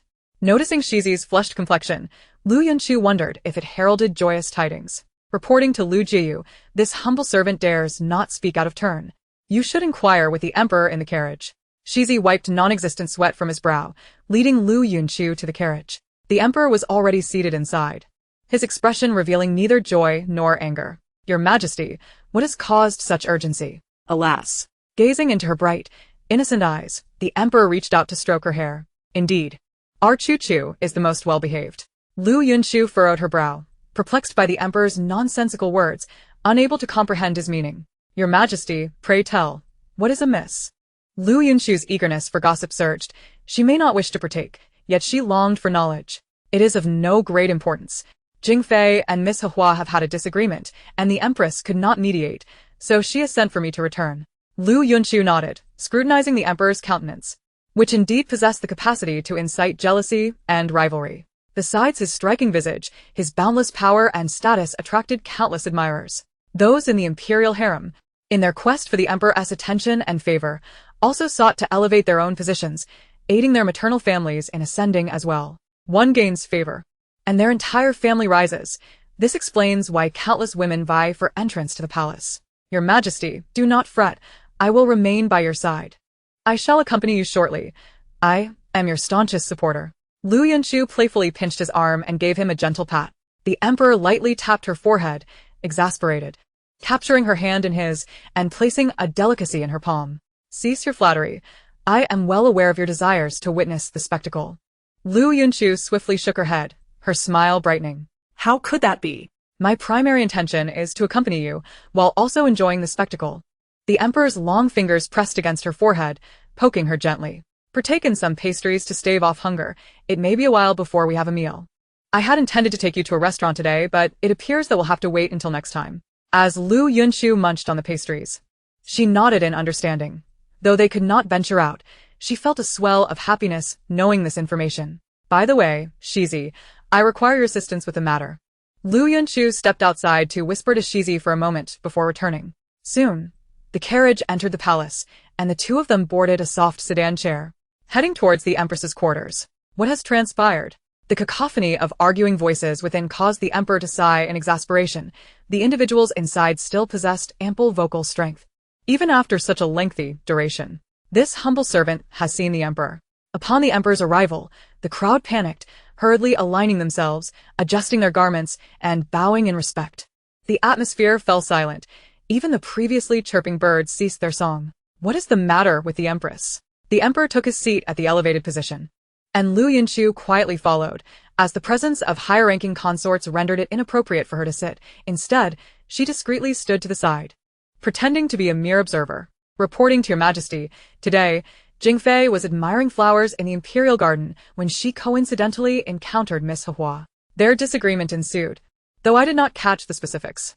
The Empress's statement displayed no bias. Either outcome would serve her interests well.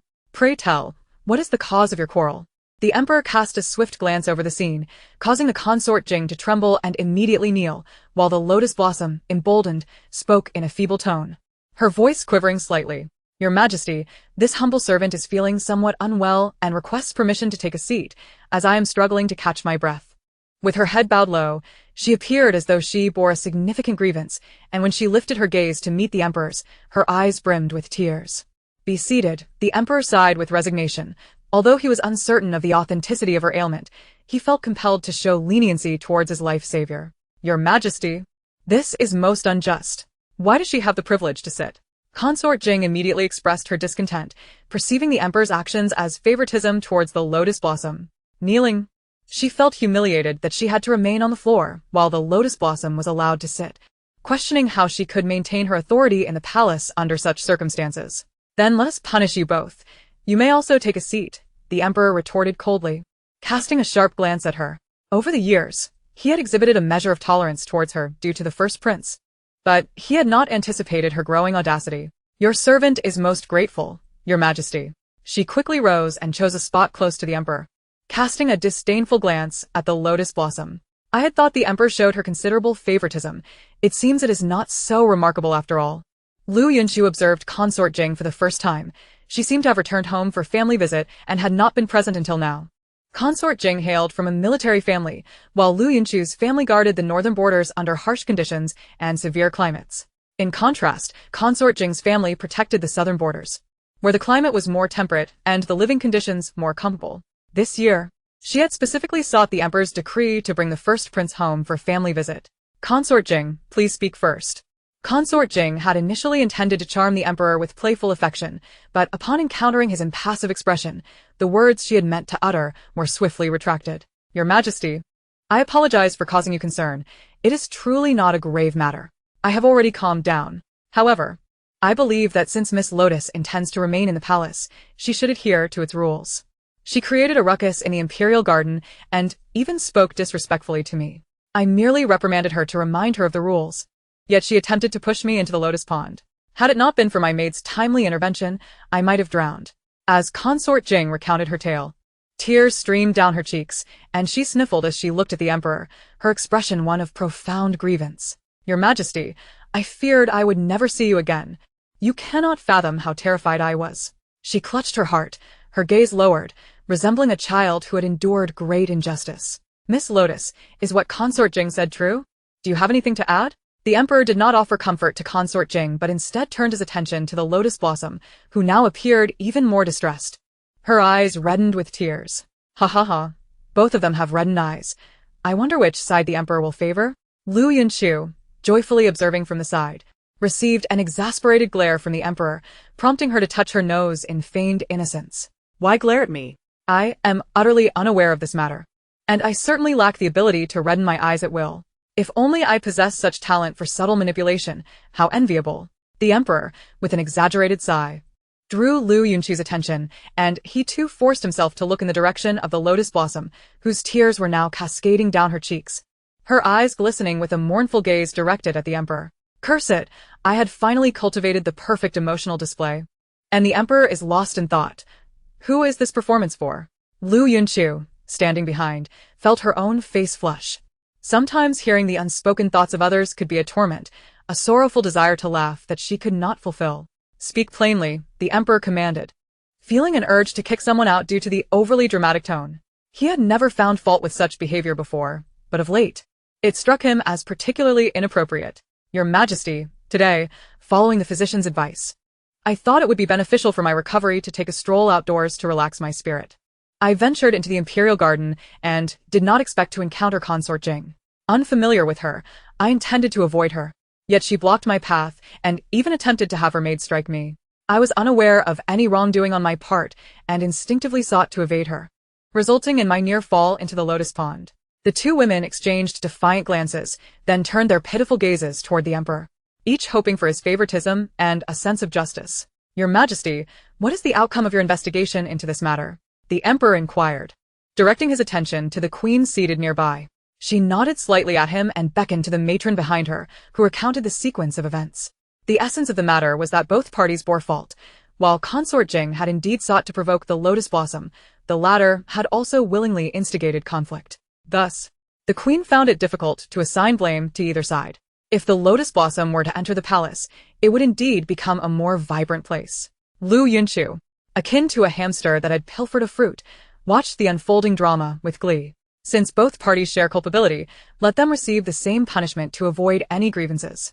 As for the nature of the punishment, I leave that to you, Queen. Upon hearing the Emperor's decree, both women stared in disbelief, yet the Queen appeared quite pleased, exuding an air of dignity and grace, unlike her previous demeanor towards Liu Yunchu.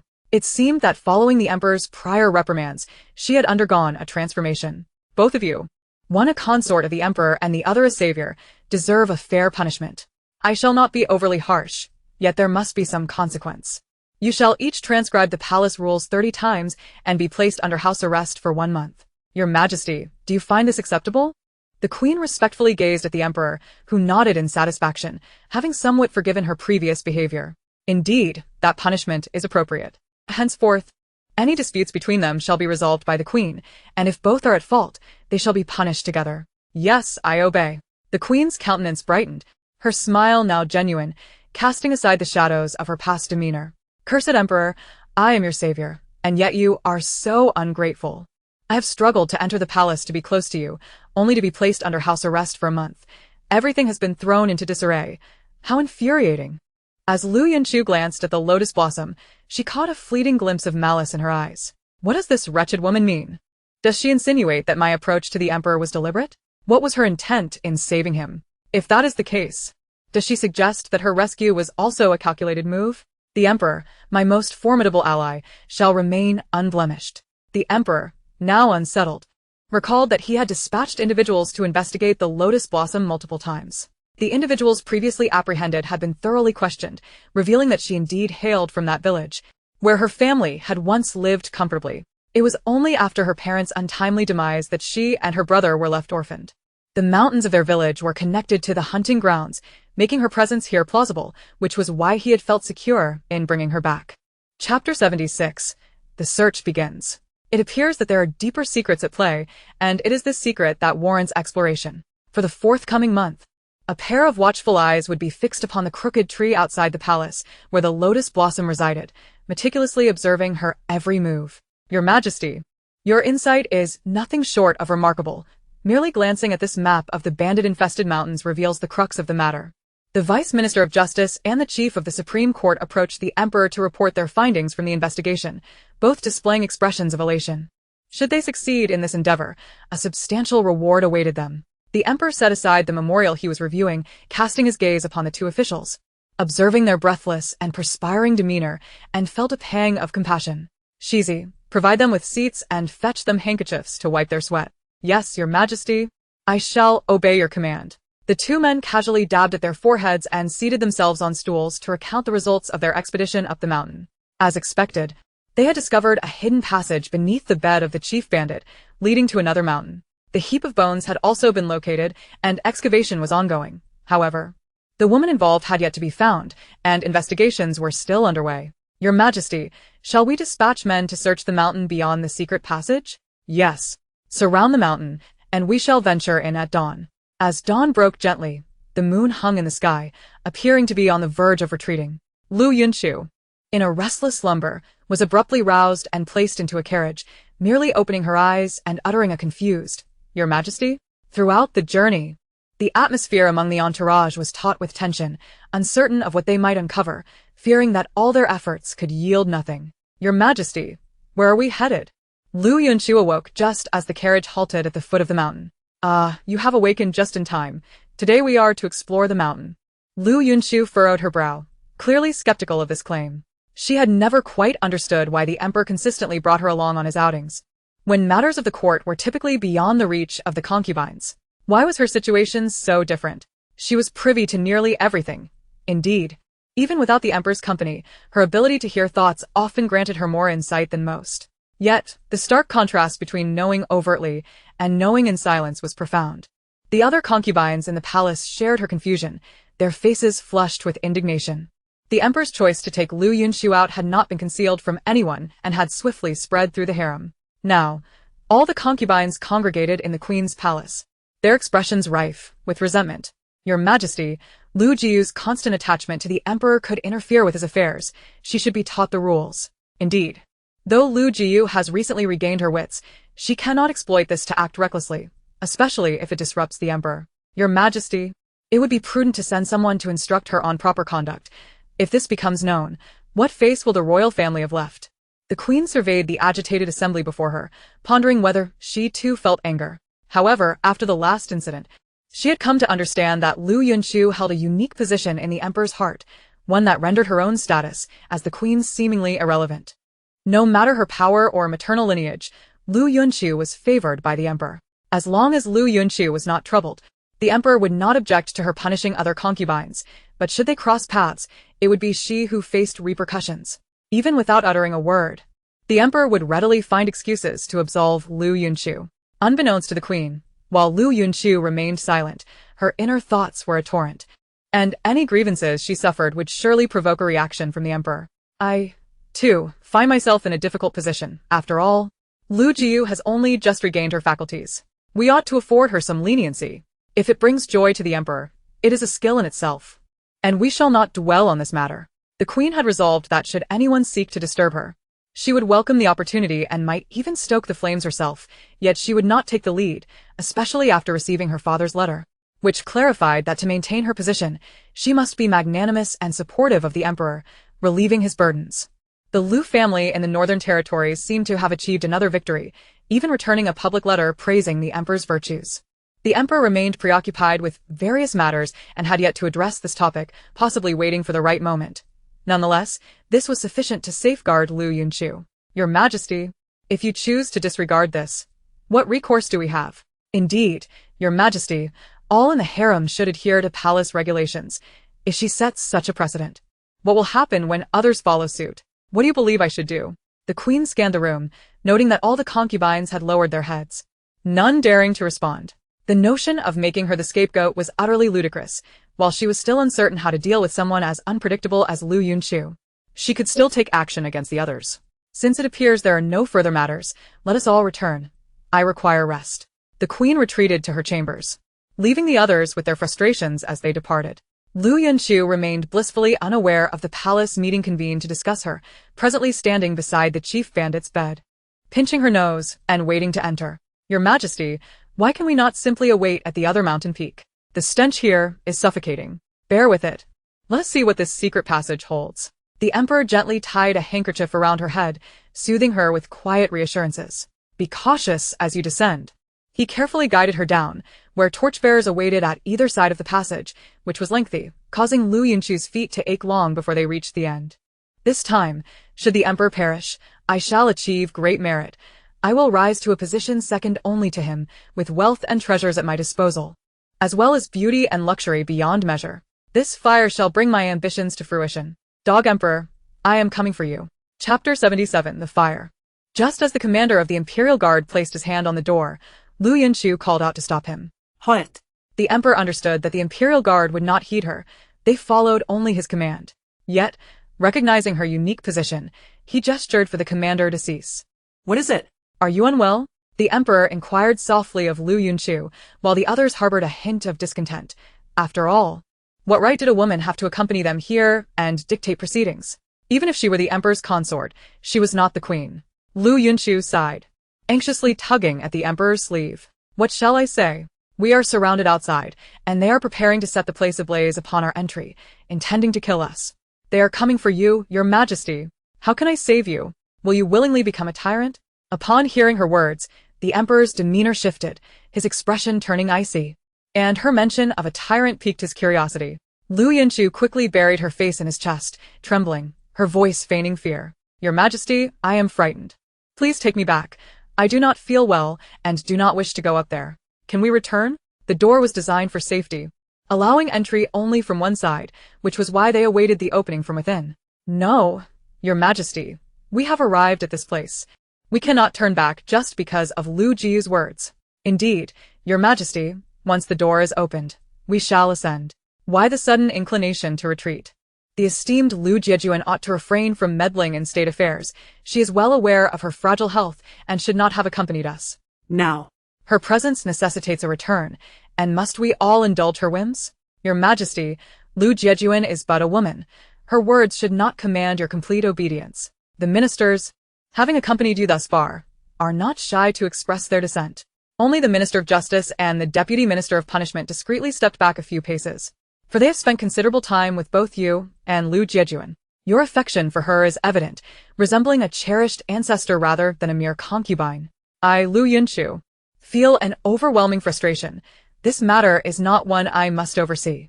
Were it not for my desire to avoid their misfortunes, I would not require such a presence. Now, As they assail me with their words, they should feel the flames of consequence. Yet, I find myself in a position where silence is my only recourse.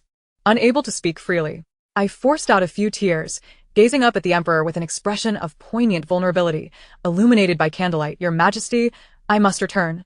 I am frightened, and you must accompany me. I grasped his arm, intent on retracing our steps. The others hesitated to intervene, attempting instead to open the door. Enough. Everyone heed my command, we return. The Emperor's decree ignited a flurry of protest. What began as a few dissenting voices quickly escalated into a chorus of discontent. Your Majesty, we have journeyed so far. Let us hasten to ascend. Indeed, Your Majesty, you cannot forsake our ascent based on Liu Yunchu's words. The ministers clamored around the Emperor, nearly pushing me aside. Damn it, why have we not yet ascended? Could it be that we are retreating? This cannot be. Perhaps we should force our way through. I gazed at the gathering throng, my anxiety mounting. Time is of the essence. Further delay could cost me my life. The thought of a forceful advance crossed my mind. Swift action was imperative. With an unexpected surge of strength, I seized the Emperor's arm, dragging him along the path we had traversed. He had yet to comprehend my earnest plea when I was already racing back. The Emperor called out, his voice strained. Follow closely. Should anything go awry, I will hold you accountable.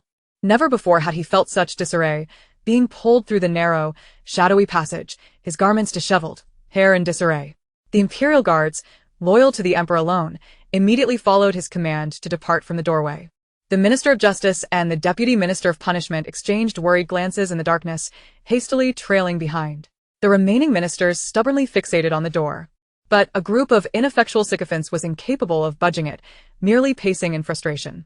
They were stifled by their own breath, unwilling to depart, hoping the Emperor would soon reconsider his decision.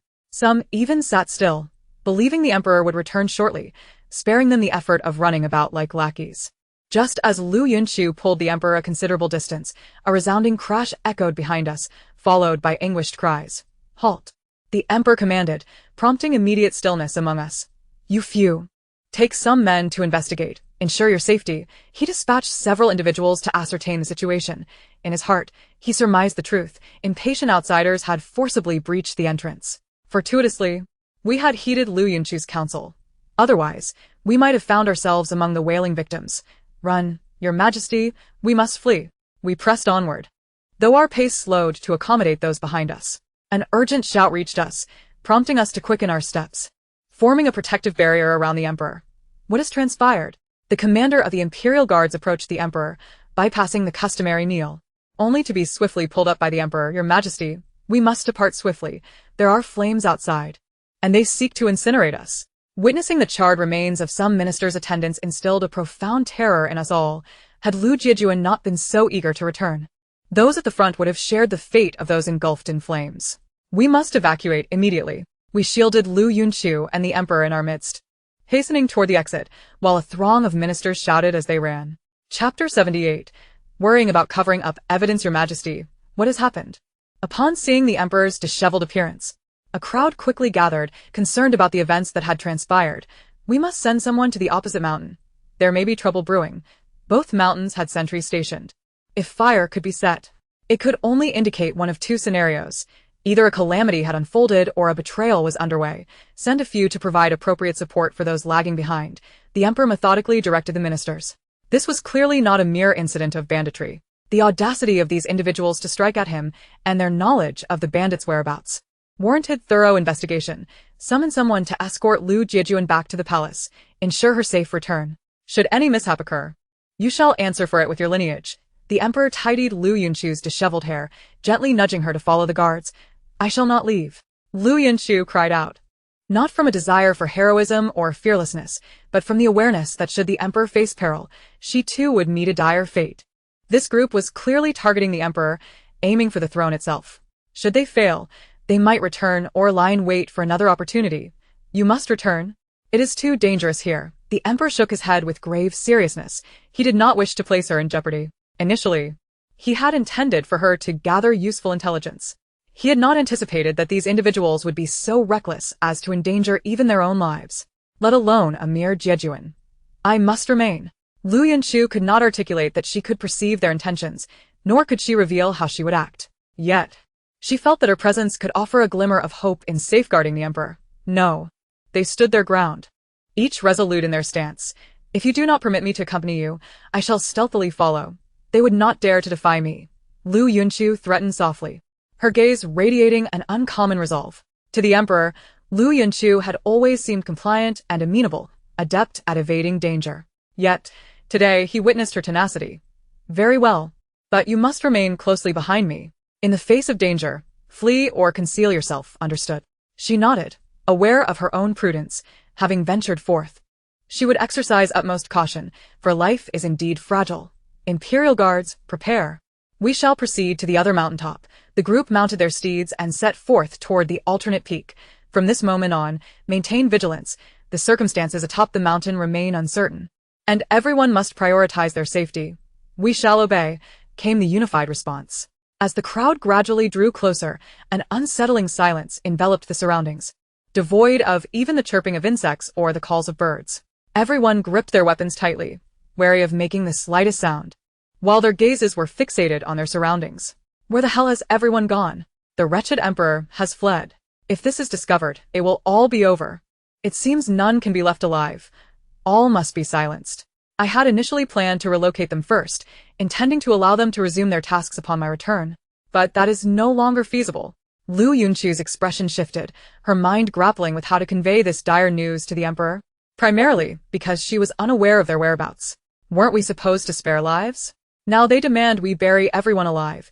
Such beasts they are. Truly a sin. Forgive me. For if anyone must perish, it shall be I. I do not wish for death. I can only impose this burden upon you. In the future, I shall burn more paper for you. Do not hold it against us. Blame your fate for not being born into better circumstances. Henceforth, the northern cave shall be your grave, and I shall remember to honor you with offerings. So, do not seek me out. A strange voice reached Liu Yunchu's ears, causing her to halt abruptly, prompting the emperor to cast a puzzled glance in her direction. How should I inform the emperor of this? I wish to venture into the northern cave, where those intent on silencing others are gathered, preparing to detonate the cave and bury them alive. Liu Yunchu scrutinized the emperor, uncertain how to begin. Let us first investigate the north. I perceive unusual activity in that direction, the emperor proclaimed, while others may harbor doubts about his words. The Imperial Guard, directly under his command, would heed his orders without question, even if it merely involved accompanying their sovereign on a stroll. They all advanced towards the northern forest, leaving Liu Yunchu bewildered, utterly ignorant of the unfolding events and following along mindlessly. What is happening? Why have we suddenly turned north? I said nothing, yet we have effortlessly shifted direction. What did the emperor hear? Can he truly perceive the thoughts of those individuals? Yet it does not feel that way in the secret passage. Upon hearing her musings, a flicker of regret passed through the emperor's heart. He too wished to discern the thoughts of those individuals, but alas, he lacked that ability. However, being able to hear her thoughts sufficed. Be careful, the emperor warned, shielding Liu Yunchu from potential tripping hazards posed by branches. They approached the vicinity of the northern cave, which, despite being partially concealed by a towering tree, was still discernible. Take a few men inside to scout, while the rest conceal themselves, awaiting my command. If someone intends to blow up the cave, we need only wait for them to come. All concealed themselves, remaining silent in anticipation until distant footsteps echoed. 6 individuals clad in coarse linen approached, carrying 3 large boxes, their vigilance evident as they scanned their surroundings. Those hidden in the shadows held their breath in tense anticipation, ready to strike. Boss, this is the place. All right, everyone, prepare quickly. Boss, I'm a bit scared. What should I do? The one referred to as the boss kicked out in irritation. What are you afraid of? It's just a trivial matter. Go and do what you're told. He opened one of the boxes, methodically displaying its contents, revealing his proficiency in such tasks honed through experience. The individual who had been about to carry on froze, disbelief reflected in his gaze as he looked at the boss. Boss, what are you doing? Chapter 79, The Appearance of the Deadly Warrior's Fool, Get Lost. The boss swatted at the head that intruded into his space. unable to contain his exasperation at the years of foolishness. "Aren't we here to blow up the cave? What are you doing?" He squatted beside the boss, fixated on the latter's actions. "What do you understand? Do as you're told without whining." He shoved the other aside, angrily cleaning up the items scattered on the ground. "Stand back. Didn't you see you stepped on something?" Once all the contents of the boxes were removed, he carefully moved the boxes aside. Liu Yunchu and the Emperor, concealed above the tree, witnessed the entire scene. As various pastries, fruits, and plates were revealed, they felt a sense of confusion. When they saw incense burners and joss paper being taken out, Liu Yunchu began to doubt herself. "What is happening? Did I miss here? That cannot be." The Emperor, too, found the scene before him perplexing. The leader of the group suddenly knelt, proclaiming, "Heaven above, earth below, we had no intention of taking lives. But we are left with no choice. We can only engage in this cursed business. May the ancestors not hold it against us. We merely wish to survive. And we hope you will not be angered." After uttering these words, he sincerely bowed 3 times. Observing his actions, the others abandoned their boxes and came forward to pay their respects. "What are you doing?" "Boss, you mustn't be so petty. If you wish to repent, we too must bow to avoid the ancestors' wrath." "Indeed, boss. I must bow several times to appease them, lest they grow too angry. Shall we also bow to the ancestors of these individuals? When we depart, we hope they will not seek revenge. I believe we are assisting them. Given the malice of those individuals, they would not let them go without extracting every last drop of blood. This way, it may be easier for them." They knelt in place, deep in discussion, completely forgetting their original task. The Emperor, having observed for long enough, had exhausted his patience and issued a command, prompting several individuals to leap from the trees, swiftly binding them. At the moment they were restrained, they were still arguing about how many times to bow to the ancestors. The Emperor felt that deploying so many people for such a trivial capture was rather foolish. It seemed a waste. "Hey, who are you? Let us go at once. We have powerful backing." "Yes, you'd best release us. Otherwise, our associates will not spare you." The individuals boasted loudly, their voices echoing as if 100 ducks were quacking. "Careful." Several darts flew from the shadows, intercepted by the Imperial Guards. "Protect the prisoners. They intend to silence them." The Emperor, perched upon the tree, regarded the scene with a fierce gaze. The unknown individuals behind them were evidently not to be underestimated, and this matter required careful consideration. As the soldiers prepared to pursue, the group brazenly revealed themselves, their faces masked, with their heads completely wrapped, rendering any discernible features invisible. The soldiers had no knowledge of these individuals and were unaware of their origins. "Who goes there?" The soldiers stood at the forefront, shielding their comrades. "Those who seek your lives," came the cold, mechanical voice, devoid of emotion, as if the act of killing were as mundane as breathing. "Alas, who are these individuals? Too cowardly to confront us face to face. What is the meaning of this situation?" Liu Yunchu yearned to inquire of the Emperor whether he recognized these people, but then reconsidered. If he possessed extraordinary hearing as depicted in dramas and discovered their hiding place, it would spell doom for them all. The Emperor himself was equally perplexed by the identity of this group. Their attire and equipment were unfamiliar, for each assassin organization and military force typically bore distinctive traits. Yet this band exhibited none. "Speak boldly, all of you. Advance without regard for life or limb." The Imperial Guard assembled, their mission extending beyond mere capture. They were also tasked with safeguarding the Emperor and the esteemed Liu Jiu. The clash between the two factions was imminent. Where was Ling Huaqing?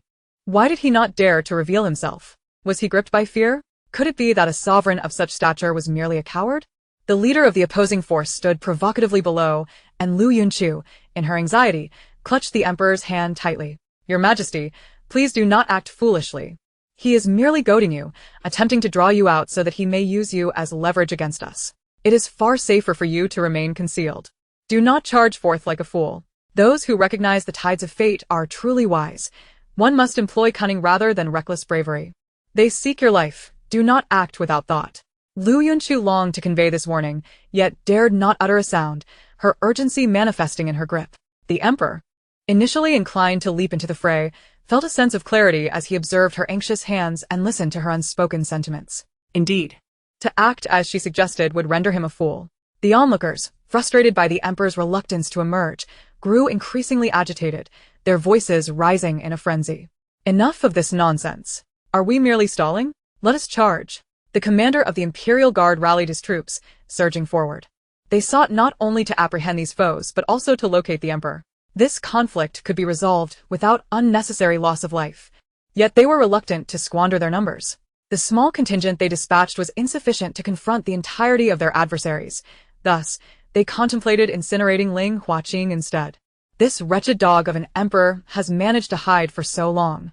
How can he remain so calm in the face of such turmoil? If this continues, our warriors from the West Xia will be rendered ineffective. Could it be that Ling Xiaohou has deceived us? If so, we shall not show mercy. Liu Yunchu, overwhelmed with emotion, pinched the emperor, only to retract her hand in fright.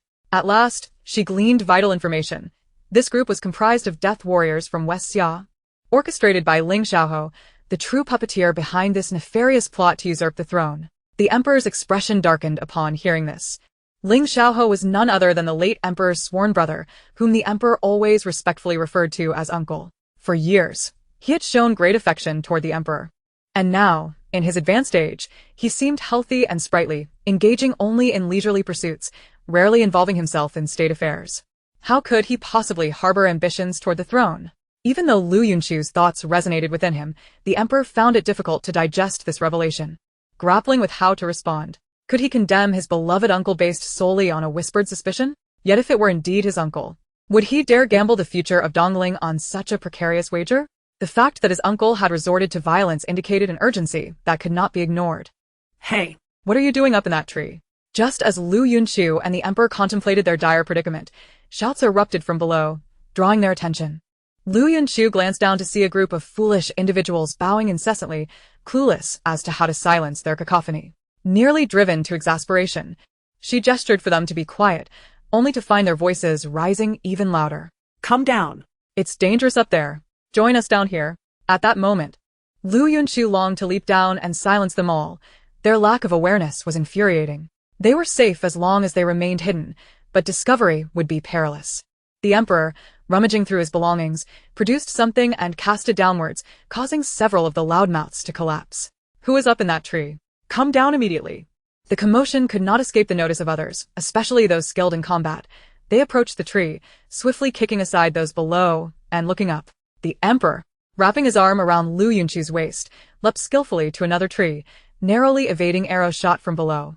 After bounding through several trees, they landed safely in a clearing, where the Imperial Guard quickly formed a protective circle around them, vigilant as they surveyed their surroundings. Liu Yunchu, you have finally chosen to reveal yourself.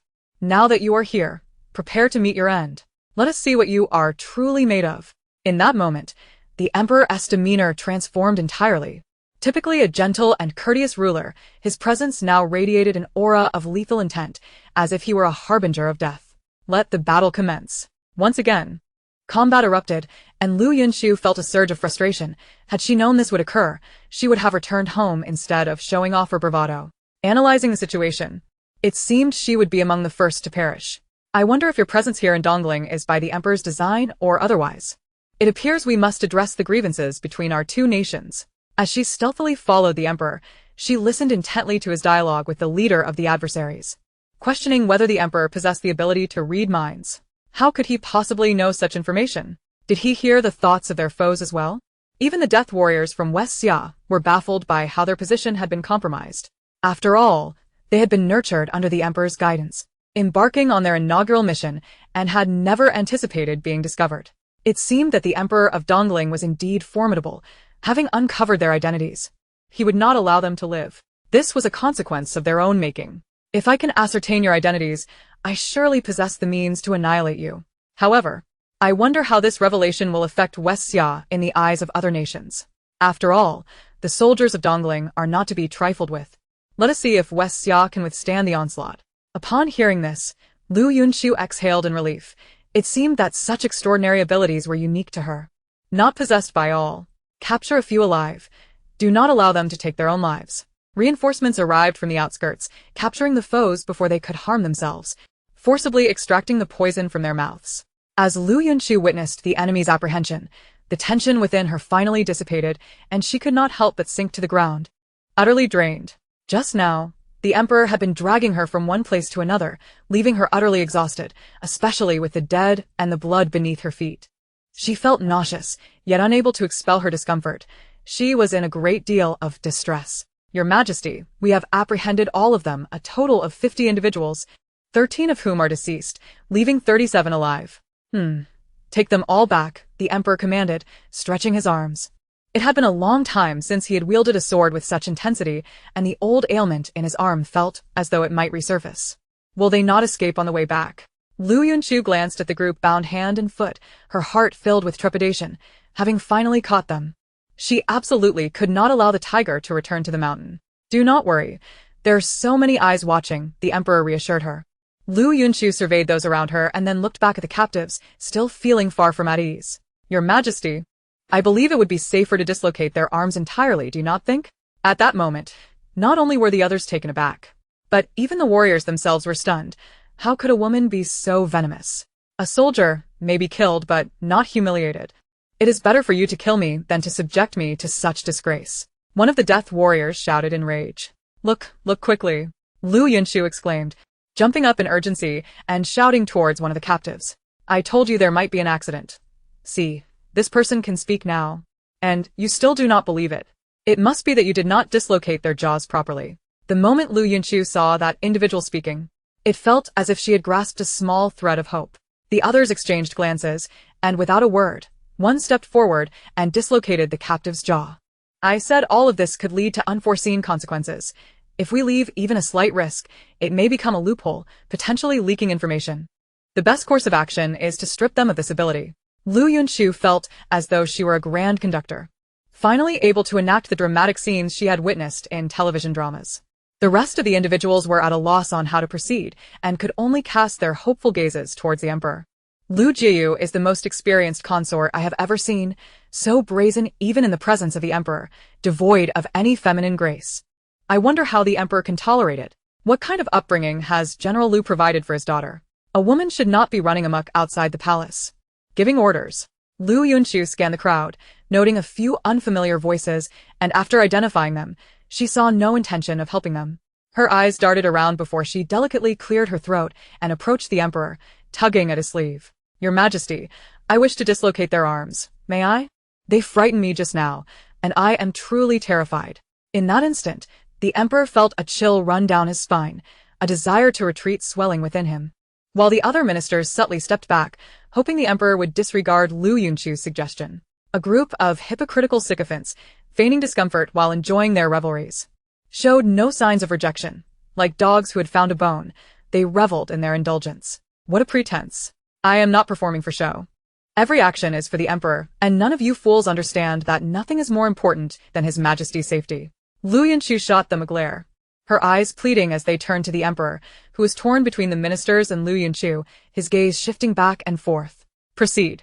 Upon hearing this, the ministers' expressions darkened considerably. Only Liu Yunchu appeared elated, urgently directing the others to act. The faces of the death warriors turned crimson from the strain, their pain so intense they wished to bite their lips, yet found it impossible to do so, forcing themselves to endure. As death warriors, they believed they could withstand life and death, as well as pain, but when faced with such tangible torment, they were still filled with dread. The Emperor pulled Liu Yunchu back, bewildered by her audacity and courage, daring to approach so boldly. Obey. Board the carriage. It is time to return. The Emperor felt he could scarcely contain Liu Yunchu, who constantly seemed eager to escape his grasp. Wait, the people in the cave have yet to be rescued. Liu Yunchu, who had intended to board the carriage, halted abruptly and turned towards the cave entrance. The people inside will be handled. We must return now. The Emperor, vigilant, surveyed his surroundings. The hidden forces had not dissipated, and this mountain was not safe. Leaving here was of utmost importance. Very well. Liu Yunchu reluctantly boarded the carriage, realizing she could not assist with the efforts. The Emperor then began to truly busy himself. The entire court was in a state of unease, having heard that he had demoted many officials, some even imprisoned. Even the consorts in the harem had quieted considerably, wary of any impropriety that might provoke the Emperor's ire and endanger their families. The only one unaffected was Liu Yunchu. She indulged in her meals and drinks, completely oblivious to the various rumors circulating in the capital. Among the rumors, it was said that Liu Jiyu was jealous and troublesome, that even the Emperor was at a loss to deal with her, and there were even malicious tales claiming that the Liu family's influence overshadowed the Emperor. rendering Liu Jiu so audacious that she disregarded him altogether, as if the world were about to become a Liu domain. Hearing this news while sipping fruit tea, Liu Yunchu nearly choked. Uft, who spread this outrageous rumor? Liu Jiu. It has spread throughout. Even the emperor's attendant, eunuch Shi, is aware of it. Liu Yunchu sensed that such ludicrous rumors might be a plot against her. Prepare yourself. I must see the emperor. Liu Yunchu disregarded her tea and snacks, hurrying towards the emperor's study. The emperor had not been resting well lately, continuously dealing with matters, and the corrupt officials were indeed becoming more brazen. The more he investigated, the more his inner fire raged. Your Majesty, Liu Jiu has arrived. As eunuch Shi's announcement faded, Liu Yunchu burst in, prompting eunuch Shi to retreat to a corner, lowering his presence, deeming it wise to remain silent at this moment. Liu Yunchu, what brings you here? The emperor sighed in resignation, too accustomed to her habit of barging in without prior notice to correct her. Your Majesty, have you heard the recent rumors? I assure you, they are utterly unfounded. They claim my father overshadows you. Only a lunatic would utter such words. It is clear they seek to harm our Liu family. You must stand by my side. Eunuch Shi flinched at her words. Even the Empress would hesitate to utter such a phrase. It seemed Liu Jiu's wits were still not quite sharp. Liu Jiu, you must learn to observe propriety. There are some things that can be said and others that cannot. Do you still not understand? The emperor felt that his previous efforts in sending a matron to teach her decorum had been in vain, as her speech still lacked the necessary caution. I know. There are no outsiders here. She was no fool. She surely sensed the emperor's differential treatment, which prompted her behavior. Otherwise, who would act in such a manner? My dear, fret not. I am fully aware of the situation, and I have my own plans in place. Remain within the confines of the inner palace, and do not wander about. If you desire sustenance, seek out Xiao Fuzai in the imperial kitchen. Is there something imminent on the horizon? Liu Yunchu gazed at the emperor with keen curiosity, a sense of impending confinement washing over her. Stay calm. In a few days, General Liu and the others shall return. Once this matter is resolved, you may return home to spend some time with them. What? Liu Yunchu exclaimed, her voice rising. The emperor looked at her in confusion. What is the matter? Nothing. She hastily shook her head, fearing the revelation of her true identity as someone other than their daughter would spell disaster. She was utterly unfamiliar with her parents and elder brother, having never known the extent of her own folly. Your Majesty, should my parents return and I fail to recognize them, would they be heartbroken? Liu Yunchu sat despondently on a wooden step, her eyes brimming with worry. Do not be troubled. It is quite all right. Your condition is merely a temporary affliction. And General Liu and the others will certainly understand that you were once a stranger to everyone. The progress you have made is commendable. The emperor attributed Liu Yunchu's seemingly irrational behavior to her mind's peculiar restoration. That is a relief. I fear my parents might resent me for not recognizing them. In that case, I shall patiently await their return. Your Majesty, please take care of yourself. I shall take my leave. Since Liu Yunchu had become familiar with Fuzai, she had grown reluctant to dine with the emperor, preferring instead to join Fuzai in exploring delectable dishes. Indeed, no matter what transpires in the coming days, do not concern yourself. I shall ensure your safety. Thank you, Your Majesty. Accompanying Liu Yunchu on her way back was a royal edict mandating her to reflect in solitude for a month, prohibiting anyone from visiting her or allowing her to venture outside without the emperor's express permission. In an instant, the atmosphere within the palace shifted, and myriad rumors began to circulate, igniting the previously dormant thoughts of the concubines.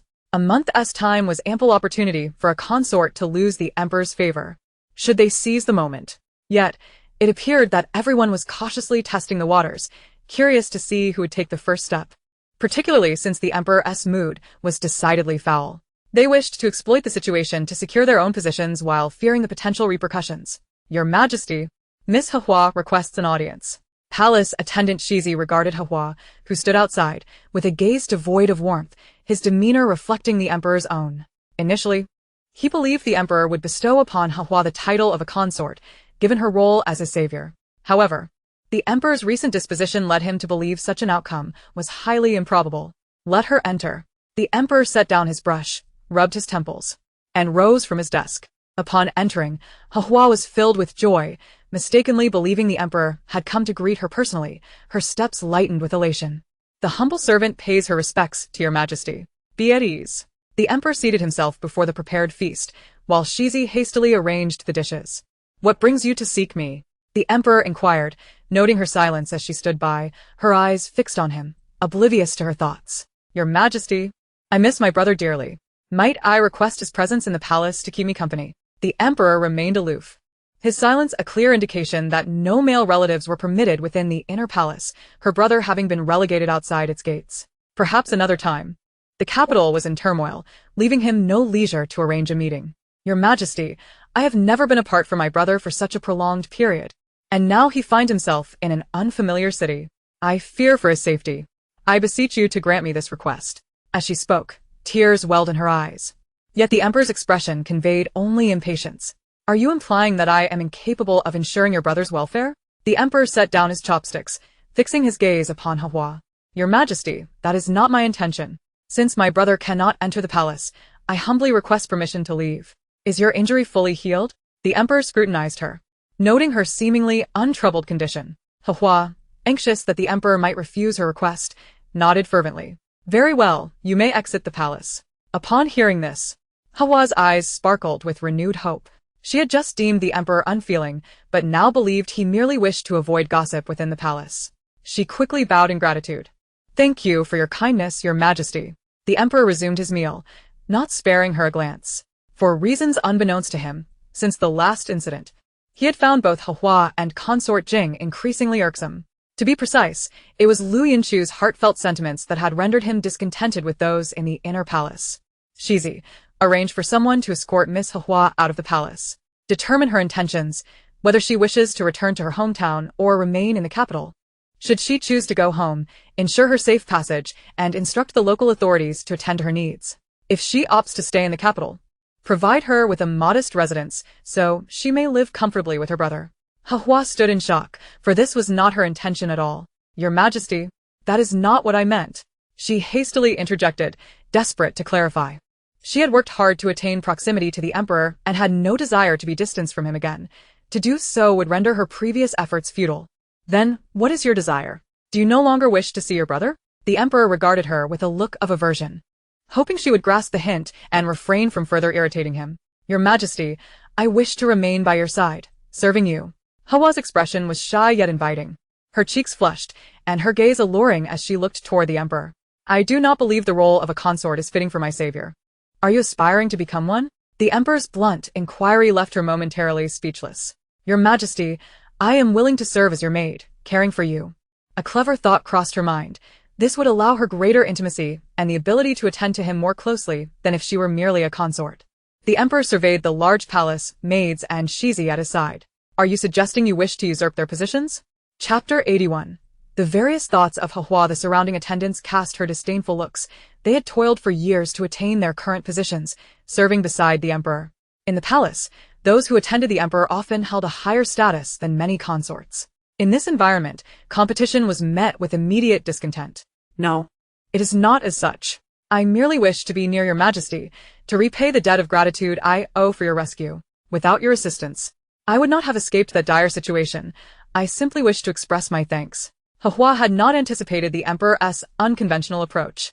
While she might not be a great beauty, her delicate appearance, honed by years of practicing a pitiful expression, could easily inspire protective instincts in men. Yet, with the Emperor, her charms appeared to falter. Since you are so magnanimous, let us consider your debt of gratitude and my act of rescue to be mutually cancelled. We are now even. Nevertheless, you have ultimately saved my life. I stand by my promise to send you back or assist in your settlement. Reflect upon it carefully and convey your decision to Shizi. Now, you may leave. The Emperor waved his hand, and Shizi promptly stepped forward to escort her out. Observing the Emperor's demeanor, she forcibly suppressed the anger bubbling within her. Had she known, she would never have embarked on this journey. The Emperor, too, had not anticipated that his actions would lead to his own salvation. The residents of the harem were poised to visit and express their concern for him. Yet upon witnessing the treatment of Lady Hua, a heavy silence enveloped them. Lady Liu, Miss Hua wishes to see you. Liu Yunchu was savoring the blissful solitude of her self-imposed exile, indulging in daily feasts and beverages. All while the Emperor discreetly instructed her to maintain a semblance of modesty in her happiness, with the sole restriction being her inability to venture outside. However, she had devised numerous plans, intending to commence with culinary ventures upon her release, aiming to earn money to aid those in need. What does she want with me? Did the Emperor not decree that no one is allowed to see me? Liu Yunchu pondered, perplexed, as she believed there was no connection between herself and Lady Hehua, having not exchanged a single word to date. If Lady Hehua sought an audience, it should have been with the Empress, not with her, especially considering she was a consort currently facing punishment. I am unaware, but she insists on meeting you. The guard stationed at the entrance had no choice but to send me to inquire, replied the maid. Refuse her. Let her return. While Liu Yunchu felt a tinge of curiosity about Lady Hehua, she remained cautious. In such a pivotal moment, who could ascertain the intentions behind this visit? It might even pose a threat to her. Leaning against the door, she listened intently to the exchange between the maid and Lady Hehua. If you do not allow me to see Lady Liu, I shall kneel here indefinitely until she consents to meet me. Ahem, my health has yet to recover, and I sincerely hope for an opportunity to speak with Lady Liu. Hehua promptly sank to her knees. Liu Yunchu recalled the fact that Hehua had never knelt before the emperor. Now, she was bowing to her. Was there a hidden agenda lurking behind this act? Did she believe that by bringing herself low, she could ascend to the emperor's bed? Open the door. Liu Yunchu had a stool brought to her and settled herself just inside the door, gazing at the kneeling figure of Hehua outside. What business do you have with me? She was convinced that Hehua harbored no noble intentions. Upon seeing Liu Yunchu, Hehua lunged forward. Stay right there. Do not approach. Liu Yunchu shouted, pointing firmly to a spot beyond the threshold, firmly denying her proximity. Speak your purpose plainly. You should be aware of the emperor's edict forbidding my exit, and thus, no one is permitted to enter. This is the only way to avoid defying his command. You may have the audacity, but do not endanger me. I wish to live peacefully. Hehua abruptly retracted her legs, nearly losing her balance, and cast a furtive glance at Liu Yunchu. What a fool! How could the emperor regard her so favorably? If her eyes are not deceived, her intellect must be lacking. Were it not for my desire to approach the emperor through her, I would have little interest in her. Liu Yunchu, now standing, shot a furious glance at Hehua, her temper flaring. Sometimes, hearing the thoughts of others was quite suffocating, leaving one unable to retort or argue. Very well, indeed. Truly remarkable. Lady Hehua, what brings you to me? You ought to realize that matters of the harem are determined by the Empress and the Emperor. If you have something to discuss, you should seek them out, should you not? Liu Yunchu's meaning was unmistakable. Depart quickly and cease to trouble me. If there is an issue, take it to the Empress. Hehua leaned in closer, whispering softly, Lady Liu, we both understand the unique regard the Emperor holds for you. Surely, you can observe that even the Empress treats you with a measure of courtesy. With the Emperor's support, would you fear the Empress? Are you content to remain merely a consort? Liu Yunchu rolled her eyes. Was this ploy of sowing discord too overt? Content? With ample food and wealth, and no labor to perform, how splendid that is. This is the honest truth. I have no desire for the position of Empress. But do you not yearn for power? Look at how esteemed the Empress's position is. You must pay your respects when you see her. Have you not noticed the arduous toil the Empress endures for the harem? How challenging and demanding it is. Liu Yunchu observed Hehua's submissive demeanor, uncertain of her true motives. Yet, she firmly resolved not to fall into her trap. Should the Emperor and Empress discover this, it would surely not bode well for her. The discontent of both would likely result in repercussions for her. Hehua, do you aspire to become the Empress? As soon as Liu Yunchu uttered this, she covered her mouth, as though she had uncovered a significant secret, retreating a few steps in astonishment. I do not. I merely wish to assist you, Lady Liu. Liu Yunchu felt an urge to kick her. This was hardly assistance, but rather an attempt to jeopardize her. Hehua, if you truly entertain such thoughts, do not involve me in your schemes. I am quite content being Liu Yunchu. If you desire the Empress's position, strive for it yourself. Hehua clenched her fists in frustration, barely resisting the impulse to leap forward and bite her. I harbor no such intentions. She glanced around at the guards, relieved to find them unresponsive. Were it not for the fact that Liu Yunchu is somewhat of a simpleton, a suitable puppet for our western Xia kingdom, would I stoop to such obsequiousness in my discourse? If that foolish emperor were not so easily deceived, would I need to tread this convoluted path? Initially, Liu Yunchu had no desire to engage with her, but now the situation had changed entirely. If she were indeed a spy, her proximity to Liu Yunchu could be a means to obtain information capable of destabilizing the Dongling kingdom. What could that information be? Logically, she possessed no considerable power. Within the entire harem, she was the most unremarkable figure. What do you mean by that? I believe you are the one most deserving of the Empress's position. Do you not feel regret in your current state? Hehua's words struck Liu Yunchu as insincere. And what is it that you desire? Liu Yunchu fixed her gaze on Hawa's eyes, attempting to discern her true intentions. I merely wish to remain by your side. Serving you. How disingenuous. State your purpose openly.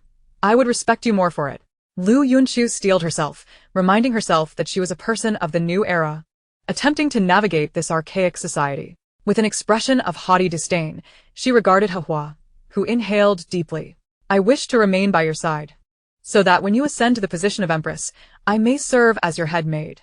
Hua suppressed her fury, wearing a smile for Liu Yunchu. Head maid? Do you not wish to be one of the Emperor's consorts? You seek only to be a head maid, aiding my rise to the Empress's throne? As the Emperor's benefactor, you should have no issue claiming that position for yourself.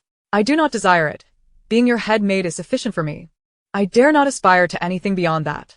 Hua lowered her head, appearing deceptively humble. This Liu Yunchu has some cunning. Once I secure my place by your side, acquiring the Emperor's strategic plans and maps, I shall hold all the cards. Just wait and see how I repay this humiliation, piece by piece. Just as Hua prepared to raise her head and persuade Liu Yunchu further, Liu Yunchu suddenly toppled backward. Come quickly, someone fetch the royal physician. Liu Jiu has fainted. The frantic cries of the palace maids compelled the guards at the door to hastily report to the Emperor and summon the doctor. Hua, witnessing the scene, stood in utter bewilderment. Was everything not fine just moments ago? Why had the situation spiraled into chaos so abruptly? Liu Yunchu lay motionless in the arms of a palace maid, feigning unconsciousness. Astonished by how seamlessly the young maid was cooperating with her, truly a testament to the training of those close to the Emperor, remarkably effective. Hua found herself paralyzed with indecision, unable to move. Should the Emperor discover her conversation with Liu Yunchu, it was likely he would expel her on the spot. The royal physician arrived, followed closely by the Emperor himself. They both reached the scene almost simultaneously. The Emperor, filled with urgency, lifted Liu Yunchu from the maid's embrace and gently placed her on the bed in the chamber, his gaze turning sharply towards the others. Who will inform me of what transpired here? The palace maids and eunuchs, stricken with fear at the Emperor's expression, immediately knelt, not daring to breathe. Your Majesty, Miss Hua sought an audience with Liu Jiu. It remains unclear what was said that provoked her to faint. Hua shot a furious glare at the maid, internally strategizing her escape from this predicament. Did I not decree that no one was to enter? Are you defying my command? The Emperor glared at the guards, who quickly knelt in submission. Do not blame them. It was I who wished to see her, driven by curiosity about her secrets. They did not allow Hua to enter. She remained outside, while I spoke with Liu Yunchu. It was merely the guards, and I instructed them to stand back, concerned that Hua might not divulge her true intentions. At the moment the Emperor grasped Liu Yunchu's thoughts, he exhaled in relief, striding over to pinch her hand, intentionally applying pressure. Little deceiver. Let go, that hurts. Had it not been to lure you here, would I have sacrificed myself so? He continued. Hua is a spy from the Western Shao Kingdom. Her approach was to steal the defense and border maps. You should investigate immediately. She came to me after failing to find a way in with you, claiming she wanted me to be Empress, while she merely aspired to be a head maid. Do I appear fool? Liu Yunchu contemplated how to relay this information to the Emperor, oblivious to the fact that the Emperor's expression had already darkened towards Hua. Hua, considering your status as my savior, I have shown you leniency, but it seems you have taken advantage of my kindness. You claimed your health was not restored and sought to recuperate in the palace, and yet you turned around and caused Liu Jiu to faint. Guards, take her into custody. Immediately, individuals rushed in to bind Hua and escort her away. Before she could voice a protest, her mouth was silenced, rendering her prepared excuses utterly futile. The guards' swift actions aimed to demonstrate their loyalty to the Emperor, ensuring Hua's punishment would absolve them of any guilt. You are to care for Liu Jiu and remain in seclusion. Should anyone dare approach again, simply detain them. With a flick of his sleeve, the Emperor departed, leaving the remaining individuals drenched in cold sweat. Before Liu Yunchu could make her move, Hua was apprehended. And now she needed to devise a way to convey the urgent message to the Emperor. The challenge lay in crafting a plausible explanation, one that would not incite suspicion. During the ensuing days of Liu Yunchu's turmoil, news from the Emperor's court emerged. Hua had been captured, and the Emperor had dispatched individuals to investigate the circumstances surrounding Liu Jiu's fainting, eventually uncovering the anomalies associated with Hua. After thorough examination, they confirmed her as a person from the Western Shao Kingdom. Liu Yunchu, brimming with excitement, momentarily disregarded her book, urging a maid to reiterate the recent events, clapping her hands in exhilaration. So, the emperor has apprehended He Hua? Once she and her brother are detained, safety is assured, and concerns for Dongling security will dissipate. No. The emperor has released He Hua. What? Liu Yunchu sighed in exasperation, sinking into a chair. Chapter 82. The underground palace. He Hua remained oblivious to her exposure, believing the emperor had released her after his investigation revealed no wrongdoing on her part. She reveled in the thought that the emperor held her in esteem, else he would not show her such favoritism. My dear He Hua, this incident has caused you distress. To make amends, I grant you leave to visit your brother. Upon your return, I shall arrange a position for you as a maid. Upon hearing this, He Hua's eyes sparkled, shedding much of her previous dismay. I thank your majesty for your grace. He Hua felt that her suffering had been worthwhile, as it had earned her a position close to the emperor. She even found herself somewhat grateful to Liu Yunchu for her unintentional assistance. Her fainting spell had serendipitously advanced her ambitions, and she resolved to be more lenient in her future dealings with Liu Yunchu. As these events circulated through the palace, rumors morphed into tales suggesting that Liu Yunchu had conspired against He Hua, leading to her investigation and subsequent confinement. While engaged in a card game with the other palace maids, Liu Yunchu simply rolled her eyes at the hearsay, annoyed that it had cost her a round. Liu Yunchu. Awaken. In the dead of night, Liu Yunchu was roused from her slumber by the emperor's vigorous shaking. Irritated, she opened her eyes to see him, her tone reflecting her annoyance at being disturbed. What is it? The emperor, in a rush, paid little heed to her irritation, accustomed as he was to her manner of speaking. Come with me to meet someone. He pulled her up, and noticing her disheveled state, called upon a maid to assist her in dressing and washing her face, which helped her become more alert. Who must we meet at such an hour? Surely there is ample time during the day? Liu Yunchu protested. Who would wish to meet at night, if not for nefarious purposes, especially at such an hour? The emperor lightly tapped her on the head. Although she was correct in her suspicion, there was no need for such precise accusations. This matter is not suitable for daylight. The emperor led Liu Yunchu to the dungeons of the secret guard, where a woman clad in prison garb sat, strikingly beautiful yet utterly broken.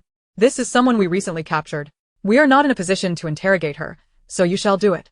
Liu Yunchu surveyed the bustling guards, and then the indifferent beauty locked away, feeling perplexed. Shouldn't all prisoners be treated equally? Was there truly a need for gender distinctions in interrogation? If she had committed an offense, they should simply question her. The emperor coughed to clear his throat and pointed at a guard.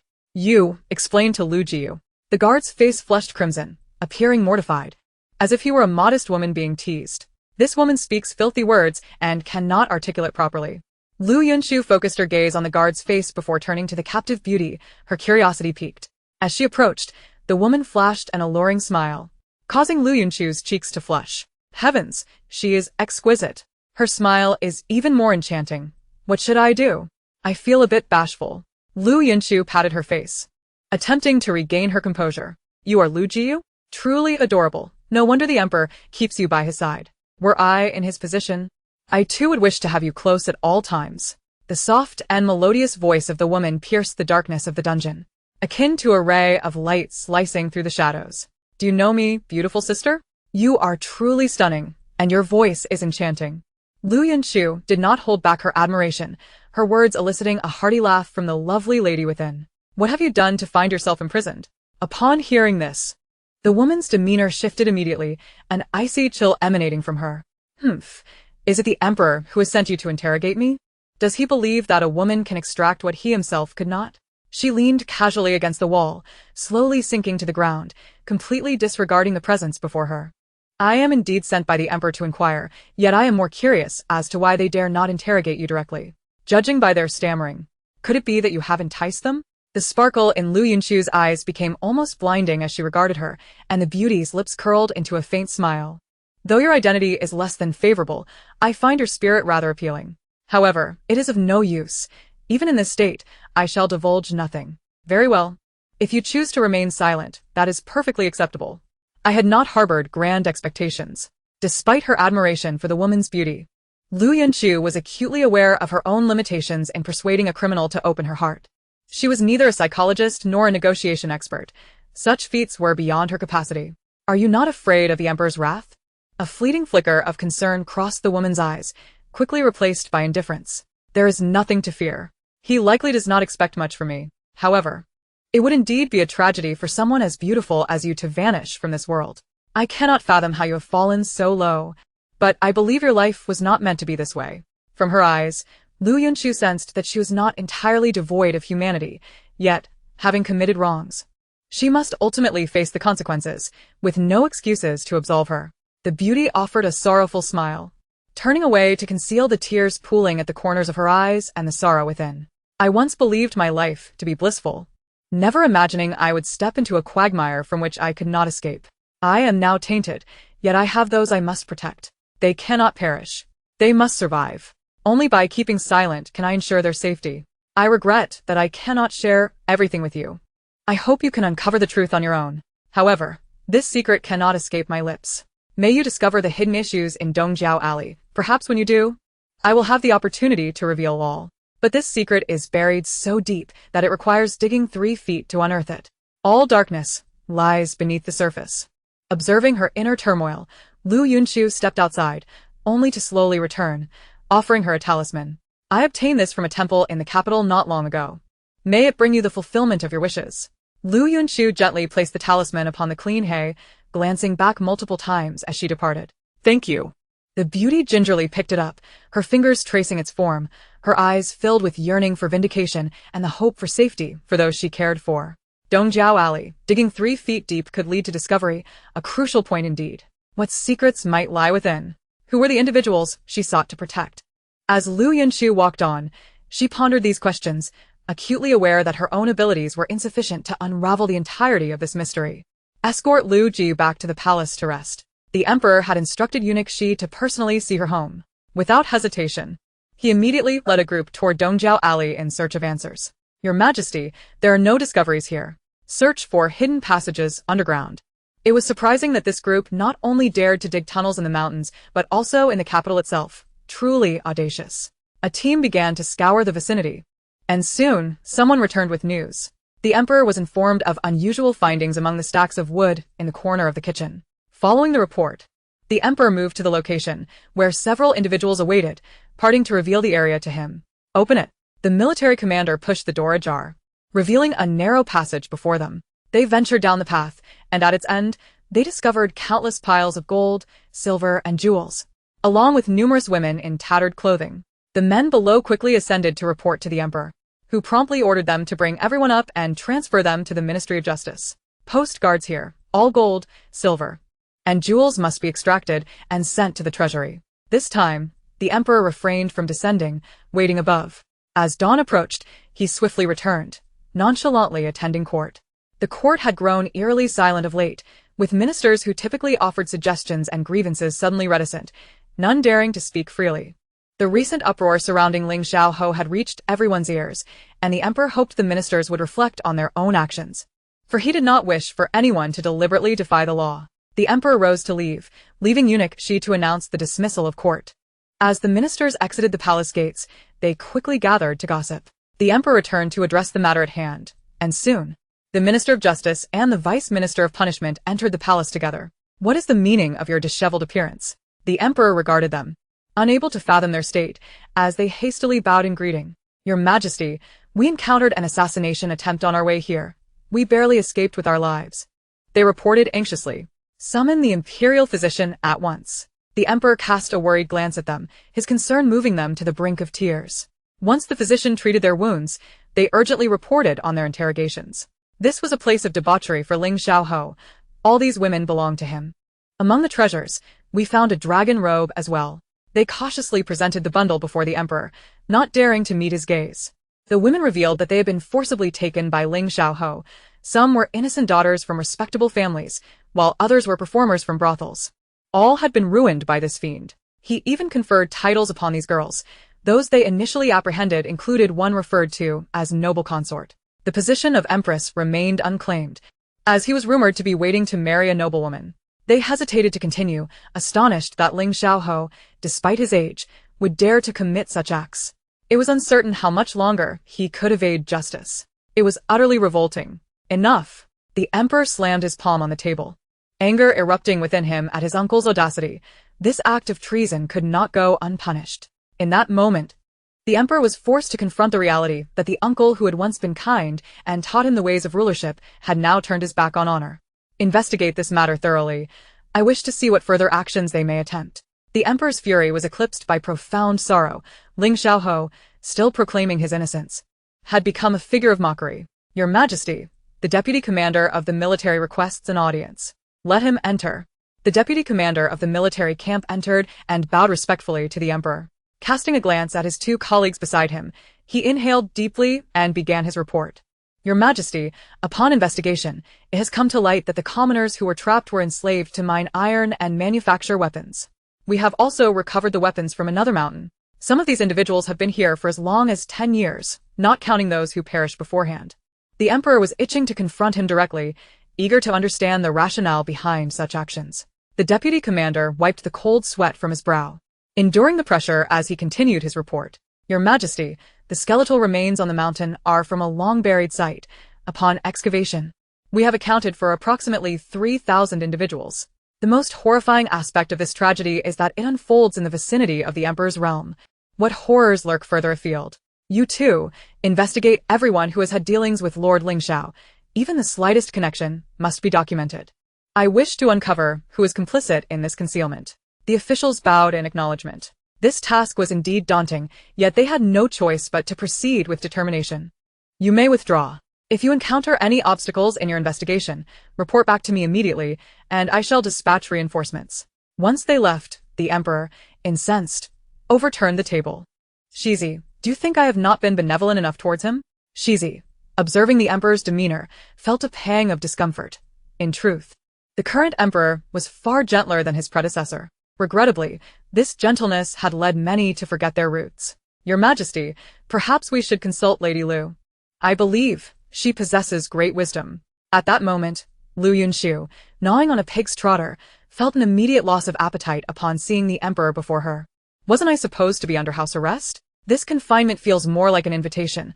I hardly saw anyone before, but now they come knocking incessantly. The emperor remained silent, leaving Shizi anxious as he stepped forward. I have met with Lady Liu. His Majesty has been preoccupied with state affairs and has not had the opportunity to visit you. Hence my presence to engage in conversation. Liu Yunchu thought. Wasn't yesterday's encounter fresh in my memory? It hasn't even been 6 hours since we parted. The emperor must miss me dearly, though it hardly appears so. Your Majesty, would you care for some pig's trotter? Out of courtesy, she extended the greasy delicacy towards him. But the sight of her oily hands extinguished any desire he might have had. I shall pass. The emperor settled into the chair beside her, casually picking at a pastry. While Shizi, witnessing the scene, hurriedly signaled the palace maids to stand at a respectful distance. Your Majesty, what troubles you? Liu Yunchu inquired, noting his lethargy. Out of encouragement, she decided to ask, her curiosity piqued as she continued to nibble on the trotter. Why do you think a person transforms into the state? The emperor trembled as he spoke, grappling with his feelings regarding Lord Lingxiao. Perhaps he had always been this way, perhaps he had never changed at all. Liu Yunchu was at a loss for words to comfort him, yet this was the imperial throne, a position for which countless rulers had shed blood. Such tragedies were not uncommon, and the lurking ambitions of many were far too numerous. She had always perceived the emperor as different from the cold-blooded, suspicious monarchs of the stories she had read. Rather, Ling Huiqing's essence was one of gentleness and kindness, exhibiting tolerance towards many. Just look at how he treated her. Even if he appeared indifferent towards himself, the entire Liu family would likely not dare to voice dissent. The emperor remained unaware of her thoughts. Had he known, he would certainly have reassured her that they dared to speak. Your Majesty, why dwell on this matter? Consider it as if he had genuinely cared for you in the past. He showed you kindness, and throughout these years, you have not forgotten to honor him. This can be seen as an offset. If he has erred now, he must face the consequences. Or perhaps he has already contemplated the repercussions.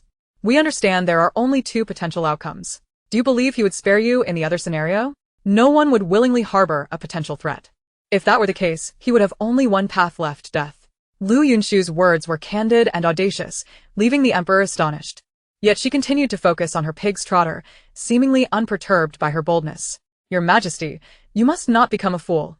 If anything were to happen to you, my own good fortune would vanish. You must firmly remain on the dragon throne, affixed with glue if necessary, and not descend.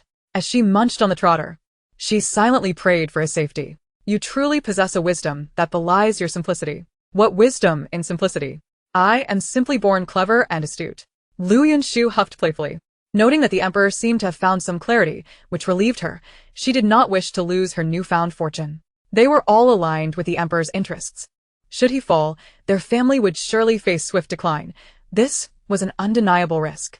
Should Lord Lingxiao ascend, he would undoubtedly replace key positions with his own loyalists. Your Majesty, I wish to leave the palace. Liu Yunchu suddenly recalled her earlier plan, tossing aside the pig's trotter, washing her hands, and dashing inside to retrieve her proposal. Your Majesty, look here. This is my upcoming plan. In her hands was an intricate outline for her business endeavor. The emperor, glancing at the densely packed sheets of paper, felt overwhelmed. Liu Yunchu, is this your handwriting? The emperor found the sight an affront to his eyes. Had this been a ministerial decree, it would have warranted severe punishment. Indeed. Liu Yunchu inspected her writing, finding no fault. These characters are missing strokes. Who taught you to write? I shall hire a tutor for you, and you must practice diligently. What? Liu Yunchu could no longer sit still. She had no desire to practice calligraphy, especially the arduous brush strokes. Your Majesty, I have other matters to attend to. Please do not force me to practice writing. No, if you continue to write in this manner, how will others read it? Liu Yunchu's mind began to churn. Your Majesty, grant me a maid skilled in writing. Whenever I need something penned, she can do it for me. That would suffice. She looked at the emperor with hopeful eyes. Even if you hire a tutor, I doubt I would study earnestly. I am uninterested, and it would be a waste of silver. It might even tarnish your reputation. Hearing her candid thoughts, the emperor felt somewhat dissuaded. It was not the embarrassment he feared, but rather the thought of a tutor dying of frustration. Tell me, what do you plan to do? The emperor shoved the papers back into her hands, clearly uninterested in reviewing them. Liu Yunchu, undeterred, accepted the papers and cheerfully began to explain one by one. What do you think? Isn't it quite impressive? Once I start earning, I shall share 1/10 of the profits with you. What do you say? Liu Yunchu felt a pang of reluctance. She was loath to part with any of her earnings, but she understood that without some sacrifice, success would be elusive. 1/10? Is that all you intend to share with me? The emperor, in truth, regarded her antics as mere child's play, showing little concern for her financial gains. However, the meager share granted to him left him feeling undervalued. A 10% profit was already quite generous. To demand more at such a juncture was utterly excessive. I want 50%, he declared. A smile suddenly graced the emperor's lips as he fixed his gaze upon her. No more will be given. Liu Yunchu immediately regretted her initial declaration. Was it not preferable to earn her own money in peace? A 10% share it would be then. The emperor had never truly desired that share, merely seeking to tease her. Now, she resembled a puffed-up kitten, prompting him to cease his playful banter. Your Majesty, might you assist me in arranging for someone to find a suitable location and renovate it according to my specifications? On the day of the grand opening, I shall treat you to a meal, Liu Yunchu proposed, unabashedly pressing her demands. I shall assign you a few shadow guards. You may instruct them as needed for any matters that arise. Are these shadow guards a gift to me? Upon hearing the term shadow guards, Liu Yunchu's spirit soared. They were far from ordinary attendants. These individuals possessed genuine skills. Your Highness, you are being a tad greedy, she teased. Surely, you are not so stingy as to deny me this gift. Once given, it is mine. Very well, it is yours, the emperor conceded, observing her crumpled expression with a hint of amusement. And Liu and Inchi, you shall serve as Liu Yunchu's personal protection, and Jiao and ensure. You will remain in the shadows, accompanying her whenever she leaves the palace. Suddenly, several figures emerged, kneeling beside Liu Yunchu, 2 men and 2 women, flanking her. Overcome with excitement, she approached them. Oh, please rise. You all appear quite formidable.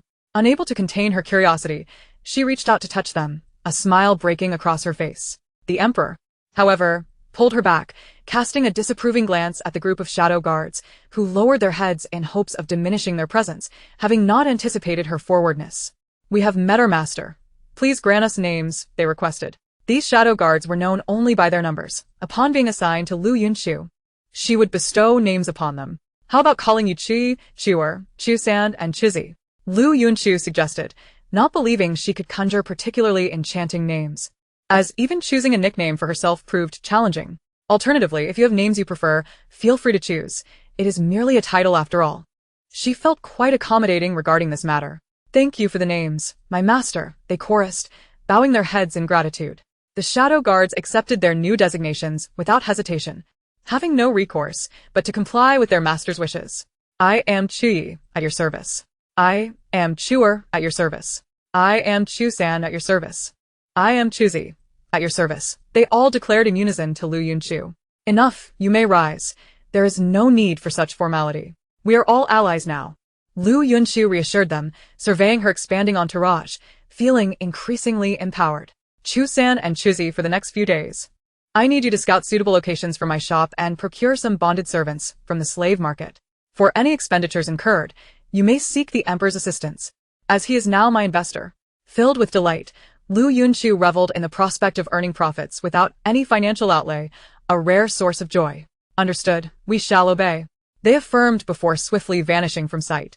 Your Majesty, have those women been released yet? How much longer must I wait? Will they be free before my grand opening? She inquired. That remains uncertain for now. Proceed to the slave market to acquire personnel in the meantime, and we shall discuss it further later. Very well. Liu Yunchu's initial intent was to aid those in need, yet certain key positions would be best filled by individuals with binding contracts for peace of mind. The Emperor had initially sought solace in this place, yet found himself burdened with tasks, leaving little room for contemplation of his own worries. After seeing the Emperor off, Liu Yunchu dedicated herself wholeheartedly to her endeavors, even sneaking out of the palace multiple times to check on her shop's progress. Liu Yunchu, I have heard that the Lotus Maiden has garnered the Emperor's favor. A palace maid relayed the latest gossip. While other concubines might view this as valuable information, for Liu Yunchu, it was mere idle chatter. What? Isn't she the one who was relegated to cleaning the toilets for the Emperor? The tale of her toilet cleaning escapade had become infamous throughout the palace, which explained why the other concubines held no grievances. They were merely waiting for her downfall in silence. I heard she recently assisted the Emperor in salvaging some memorials, and he has since promoted her to tending the outer courtyard. Who knows what useful insights she has provided him recently, as she now serves closely by his side.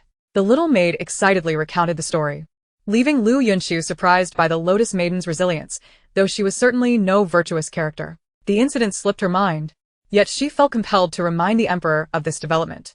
Go inform the Emperor that I wish to speak with him, Liu Yunchu instructed her guard. Unable to venture out herself, as her previous escapes had been covert, taking hidden paths out of the palace. Being seen walking openly within the palace was ill-advised. The guards soon returned, hastily kneeling before Liu Yunchu. Your Highness, the Emperor requests that you resolve your own matters, as a consort in the inner court. Do not continuously trouble him. Did the Emperor say this himself? Liu Yunchu was momentarily taken aback by the Emperor's tone, feeling an inexplicable weight in her heart. As though she had been wronged. It was the Lotus Maiden who conveyed this, but the Emperor stated that we should heed her words. At this, Liu Yunchu's temper flared. Her mood soured significantly. You may leave. Sitting on her stool, she found herself devoid of appetite, absent-mindedly poking at her rice, her mind replaying the Emperor's words. She knew she should not allow herself to be so affected, at least not by such trivial remarks. Her focus should be on the future, on forging ahead, striving to offer hope to others, much like the gratitude she had witnessed in the eyes of those servants she encountered in her shop. They were thankful for the chance to live, and if she let such minor issues trouble her, how could she lead them out of despair? Dismissed. I shall not eat, she declared. After washing up, Liu Yunchu slipped beneath her covers, enveloped in silence, uttering not a word more. Chapter 83. Discouraging Liu Yunchu. Are you asleep? Chuyi inquired cautiously, peering through the window into the dimly lit room where Liu Yunchu lay. I am, Liu Yunchu replied after a prolonged silence, her voice lacking vigor. Liu Yunchu, I have matters to report. Let us discuss this tomorrow. She was disinterested in anything at the moment, yet sleep eluded her as she tossed and turned in discomfort. The Emperor is worried about you and sent me to convey his message, Chuyi continued tentatively from outside. Upon hearing this, Liu Yunchu sprang upright in bed. Come in. Chuyi, sensing her sudden energy, stifled a chuckle before entering. I have the honor of meeting Liu Yunchu, she said, to which Liu Yunchu nodded coolly, holding her head high, her chin elevated. The Emperor has sent you to convey a message to me. Please proceed. Observing her haughty demeanor, Chuyi found her somewhat endearing, and it was no wonder that the Emperor often favored visiting Liu Jiyu. She was indeed quite amusing. The Emperor expressed his desire for you to be at ease, stating that the words he conveyed today were not of his own volition. Yet he felt compelled to act thus. Concerned that you might lose your appetite or sleep over the statement, he dispatched the servant to offer an explanation. Upon hearing this, Liu Yunchu's mood visibly brightened, though she still maintained her proud facade. Chu-yi, you belong to me. Why has the emperor summoned you again? From now on, you shall only serve me. Chu Yi nodded quickly, understanding that Liu Yunchu did not intend to put her in a difficult position. Liu Jiu. The emperor conveyed this message through our clandestine communication method among the shadow guards. He is currently under surveillance, making it inconvenient for him to communicate directly. And he worries for you, thus resorting to this means. Very well, I forgive you. Liu Yunchu immediately smiled, her cheerful demeanor bringing joy to the atmosphere. Bring me food, I am famished. With that, Liu Yunchu happily began her meal, while the emperor, who was handling state affairs in the imperial study, could not help but chuckle at her words. Your Majesty, have you encountered something amusing? He Huahua inquired, noticing the emperor's smile and leaning closer with a familiar air. Nothing of consequence, the emperor replied, lowering his head to continue reviewing memorials. Suddenly, he threw a document to the ground, startling the eunuch Shizi, who promptly retrieved it. Your Majesty, please temper your anger, he said, brushing off the dust before placing it back before the emperor. You may withdraw now, observing He Huahua still lingering nearby. The emperor frowned, noting her lack of discernment. I am not weary. I wish to stay here and accompany your Majesty. Withdraw. The emperor's tone turned icy, prompting her to quickly bow and exit, deliberately slowing her pace. As she reached the door, the emperor spoke again. Shizi, fetch the defense map for me. Yes, your Majesty. The emperor rested his chin on his hand, glancing at the documents before him while his peripheral vision caught He Huahua at the door, who hesitated upon hearing the mention of the defense map, then feigned calmness as she exited.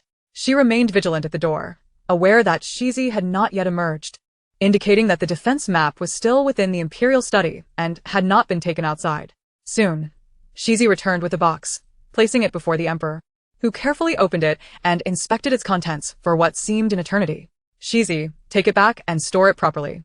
Upon hearing this, He Huahua remained outside, waiting for the emperor and Shizi to exit as they made their way toward the inner palace, and she hurriedly followed. He Huahua, you may retire. I require no service from you at this moment. Yes, this servant takes her leave. Watching the emperor enter the inner palace, He Huahua swiftly departed, devising a plan to acquire the defense map. Shizi, have there been any developments in recent days? The emperor casually surveyed his imperial study, noting that the fish had been circling the hook for several days, seemingly unable to find it. Report to your Majesty, it appears they have yet to find it. Should we not make it more conspicuous? No need. The more elusive a prize, the more it captivates belief. If it were easily attainable, it would lose its credibility. The emperor had ample time to wait. He needed to await an opportunity, a pretext to launch an offensive against the Xixiao kingdom. Once the Liu family returned, he could directly attack the western frontier. He hoped that the ruler of the Xixiao kingdom would display some fortitude at that juncture. The Minister of Justice had compiled and registered all the findings from the investigations and the confiscated ill-gotten gains, presenting them to the emperor. Summon the troops and surround the Lingxiao Marquise. I wish to meet my uncle personally. Upon the emperor's arrival at the Lingxiao Marquise with the imperial guard, it had already been cordoned off, and the surrounding populace watched warily, quickly retreating at the sight of the soldiers. Brother, what is happening? After the hunt, Ling Huaifeng had traveled south for leisure and missed the entire incident, only to arrive back in the capital to witness the scene. His curiosity piqued. I will explain once this is over. The emperor's expression was grim, but he tried to suppress his emotions in front of his younger brother. Observing the emperor's reluctance to respond, Ling Huaifeng fell silent and followed closely behind. Upon entering the Lingxiao Marquise, all family members had been restrained, and the once mighty Lingxiao Marquis was dragged out, stripped of his former dignity, now resembling a lost dog. Ling Huaiqing, you've arrived. Upon seeing him, the Lingxiao Marquis appeared unsurprised, a stubbled face breaking into a grin. Why? The emperor gazed intently at his uncle, seeking an explanation. The last time he had posed this question, the Marquis had denied everything, claiming a lack of evidence. This time, all evidence lay before him, and he was eager to hear the rationale. Why? What a ridiculous question. What of it if I claim this throne for myself? The Lingxiao Marquis no longer cared. With the confirmation of the situation, he had no retreat. You were not always this way. The emperor's eyes reddened as he regarded him, unable to suppress the sorrow within. A relative who had watched him grow up and had shown him affection now treated him thus. Ha ha ha, should I call you naive or foolish, Emperor? Why would you think I would treat you kindly without reason? The Lingxiao Marquis laughed heartily at his expression. From the moment I approached you, it was with ulterior motives. I saw your soft temperament, easily moved, timid, and fearful, making you susceptible to manipulation. I never anticipated you would join the army and become resolute with your own thoughts. At that moment, I wished to eliminate you. Without the trump card your father left you, do you believe you could secure this throne? Hearing this, the emperor's heart grew colder. Then why continue to treat me well? Because I needed time to build my own power. Only then could I remain hidden without arousing suspicion and achieve success. He had meticulously planned, eliminating every conceivable flaw, and was on the brink of success. Yet found himself at this juncture for reasons unknown. I also have a question. Despite my meticulous arrangements, how did you manage to uncover my plans? This inquiry had haunted him, and he had genuinely struggled to comprehend it, especially when success was so close. Man proposes, but heaven disposes. Perfection is unattainable. The emperor would never divulge this matter. It was a secret he would guard for a lifetime. Ling Huaiqing, do not grow complacent. I am here today to demonstrate that a sovereign must be ruthless, devoid of compassion, and cold-hearted. It is not enough to be swayed by mere kindness. Everyone around you, even those who once treated you best, will ultimately betray you. Everyone who approaches you has an agenda. No one will genuinely wish you well. This is the final lesson I impart to you through my own experience. The Lingxiao Marquis fixed his gaze upon him, and after delivering this statement, he fell silent. Those present were so frightened that they knelt in unison, fervently proclaiming to the emperor, "We are steadfastly loyal to your majesty, harboring no ulterior motives, and beseech you to discern wisely." The emperor cast a sweeping glance over all present before turning his attention back to the Lingxiao Marquis. "Proclaim my decree. The Duke of Lingxiao harbors treasonous intentions, with irrefutable evidence against him. Imprison his entire family, and execute them all by beheading at 3/4 past noon tomorrow, leaving none alive. Convey this order to the world." Witnessing the emperor's departing silhouette, the Duke of Lingxiao spat out a mouthful of blood. Upon returning to the palace, the emperor isolated himself, refusing to see anyone. Despite the earnest attempts of eunuch Shizi to console him, all proved futile. This event had inflicted an unbearable shock upon him. Even the lotus flower, which had nearly acquired the defense plan, now hesitated to act, opting instead to seek another opportunity. "Eunuch Shizi, what shall we do now?" "The meals we sent in remain untouched by the emperor," a young eunuch anxiously inquired, glancing at the cold food. "If anything were to happen to the emperor, they would all meet their demise." Eunuch Shizi, increasingly agitated, paced back and forth, uncertain of what course to take. "Perhaps we should invite the Empress to persuade the emperor?" he suggested. "No," he quickly countered, considering the emperor's temperament. The empress's presence would likely only exacerbate his anger. As for the emperor, upon hearing of this matter, the empress hurried over. The moment she arrived, the rest felt a surge of hope, save for eunuch Shizi, who feared it might worsen. "I have come to see the emperor, and brought him some soup," she announced. Eunuch Shizi dared not obstruct her, merely announcing her presence aloud. The emperor could not entirely disregard the empress. He too yearned for someone to counsel him. The empress felt elated, believing that during the emperor's most vulnerable moment, her presence would be of utmost significance.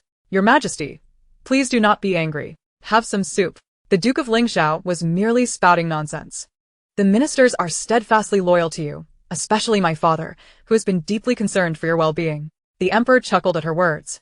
But upon seeing the soup she offered, he brusquely pushed it away. "Shizi, escort the empress out," he commanded.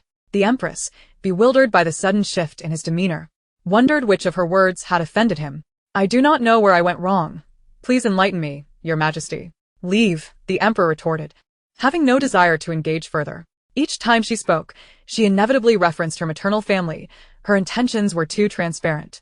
It was no wonder the Duke of Lingxiao had made his accusations. Ha! Once again, his words have been validated. How laughable. Eunuch Shizi hastily escorted the empress away, leaving a few eunuchs despondently lingering outside. "What shall we do now?" All eyes turned to eunuch Shizi. While he could often align with the emperor's sentiments, he dared not be obstinate at this moment. "Go summon concubine Liu," he instructed. Though unsure if it was the right course, he hoped for the best. A young eunuch dashed towards Liu Yunchu's palace, where she was contemplating the materials for a hot pot, as ancient iron was exceedingly valuable. "Concubine Liu, a young eunuch from eunuch Shizi requests an audience," came the announcement. "Let him in," she replied. A young eunuch hurried to Liu Yunchu's side, performing a flattering bow, his smile nearly bursting. "What is the matter?" Liu Yunchu inquired softly, continuing her work with the pottery. "I beseech you to see the emperor. He has not eaten a single bite," the young eunuch implored. Liu Yunchu regarded him quizzically.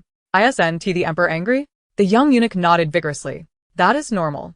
Many who are incensed cannot eat until their ire subsides, she reassured him, though the eunuch's face grew even paler. Concubine Liu, please go check on him. Now? Liu Yunchu wiped her hands clean, took a sip of tea, and resumed her task. The young eunuch nodded rapidly. I am not foolish. The emperor is currently in a foul mood. Am I to be a mere punching bag? The Empress has already gone. If she could not persuade him, I certainly cannot. You should seek someone else. The eunuch looked as though he might weep. Concubine Liu, everyone in the palace knows that the emperor holds you in the highest regard. You must go. Liu Yunchu regarded him, a sardonic smile gracing her lips. I shall not go. To do so now would be to invite rebuke. The emperor's mood is exceedingly poor, and you cannot endanger me. Who wishes to endanger you? A cold voice interrupted, causing all nearby maidservants and eunuchs to kneel in terror. Chapter 84. Heart-to-heart and nighttime surveillance. As Liu Yunchu observed the emperor approaching with a stern expression, she quickly stood and curtsied, recognizing that it was prudent to appear compliant. A ruler, especially in a fit of rage, could commit impulsive acts with devastating consequences. She must not act foolishly or provoke his wrath. Liu Yunchu's life was rather comfortable. The emperor seemed to indulge in luxuries that even he, as sovereign, might envy. Feigning innocence, she smiled at him. Your Majesty, my ability to live so splendidly is greatly thanks to you. Were it not for your protection, I might have long since fallen victim to others. Liu Yunchu was no fool. At such a moment, it was wise to flatter him rather than assert her uniqueness by clashing with him head-on. Humph. At least you are perceptive. Pour me a cup of tea, the emperor commanded, settling into the chair Liu Yunchu had just vacated, taking a leisurely sip while reclining. The surrounding attendants sighed in relief. Eunuch Shizi discreetly wiped the sweat from his brow, offering a sheepish smile to Liu Yunchu, who waved him off, causing him to retreat to a corner to wait. That wretched Duke of Lingxiao, if he wishes to perish, he should do so quietly, rather than uttering a torrent of useless words that create trouble for others. Does he not know that villains perish through their verbosity? I sincerely hope I do not uncover the location of his grave. Otherwise, I will dance upon it, ensuring he finds no peace and constantly thinks to harm us. Liu Yunchu mused, toying with the various vessels in her hands, her thoughts simmering with indignation. Concubine Liu, what do you believe the Duke's final words meant? The Emperor's inquiry caught her off guard, and she momentarily gaped, unprepared to respond to such formal questioning. She was merely an ordinary individual, lacking any specialized training. Had she been a more refined individual, she would never have lived so humbly within the palace. Cough, cough, cough. The Emperor's light cough broke the silence, prompting Liu Yunchu to react. With a rueful smile, she realized even her means of livelihood was losing its appeal. I am not a worm in his stomach. How would I know why he chose to leave behind a farewell message? Was he aiming for eternal fame or infamy? The Emperor's lips twitched, but he remained resolute in his inquiry, eager to discern whether Liu Yunchu was like his other consorts, who constantly pledged loyalty to their maternal families. Your Majesty, I believe this is partly your fault. You insist on executing swiftly, yet grant him time to deliver a final address. Is it not you who is left sorrowful? Though she refrained from voicing her final thought, she worried that the Emperor might be further distressed. He appeared exceedingly fragile at that moment. To speak candidly, Your Majesty, selfishness is the inherent nature of the human heart. Bearing personal interests is not inherently malevolent, as long as individuals diligently serve the Emperor, alleviating his burdens and addressing the plight of the common people, thus fostering the prosperity of the Eastern Ling nation, that is sufficient. As for those who aspire to promotions or seek wealth, such personal ambitions serve as the impetus for their progress. If we can judiciously harness their self-interest to cultivate their talents and value, would that not be enough? For instance, when I mention my father, upon hearing this, the Emperor immediately opened his eyes, which he had been pondering with closed lids, and gazed at Liu Yunchu. I am convinced that my father, in addition to safeguarding the borders of Eastern Ling, harbors personal desires. He wishes to earn merits in battle so that Your Majesty may take good care of his daughter. Though unspoken, this thought resides in his heart, and it is indeed his personal ambition. I am sincerely grateful to Your Majesty for taking such good care of me. And this is also a reflection of Your Majesty's gratitude towards my father, a loyal subject. Lady Liu, does your father know you speak of him thus? Liu Yunchu glanced around, noting that no dramatic incidents were unfolding, and her father was not lurking behind her. My father, with his steadfast integrity, would undoubtedly acknowledge this openly and would not be like some who harbor sinister intentions and plot behind others' backs. Liu Yunchu was unsure why. Perhaps it was the bloodline of her family that tugged at her heart. she felt an unshakable trust towards these relatives of the Liu family whom she had never met. The emperor chuckled softly, recalling the words spoken by General Liu before his departure. I hope your majesty can fulfill my personal wish to care for my daughter, as I vow to protect our territory with my life. Liu Yunchu was indeed a Liu, candid and forthright, just as her kin were. Such openness was ample reason for trust, was it not? To her surprise, she was the one who understood this most clearly. What shall we have for dinner tonight? The emperor, observing the nightfall, suddenly felt a pang of hunger and turned to Liu Yunchu. Are you not disheartened? Then let us have hot pot. Without waiting for his reply, Liu Yunchu promptly instructed the servants to prepare the meal. The emperor was unfamiliar with the concept of hot pot, yet he had come to appreciate the delectable dishes that Lady Liu had recently conjured, which, despite inciting jealousy among the concubines of the harem, they secretly sought after from the royal kitchen. The steaming hot pot was soon laid upon the table, adorned with an array of vegetables, dumplings, and slices of meat so thinly cut they resembled gossamer wings. Your Majesty, do taste it. Is it not delightful? Liu Yunchu, having longed for hot pot, not only relished it herself, but also made it a point to serve the emperor. At the side, eunuch she was hesitant, wanting to intervene. Yet Liu Yunchu failed to grasp his intentions. As she reached for an empty bowl and filled it generously, she placed it into eunuch Shi's hands, startling him enough to kneel.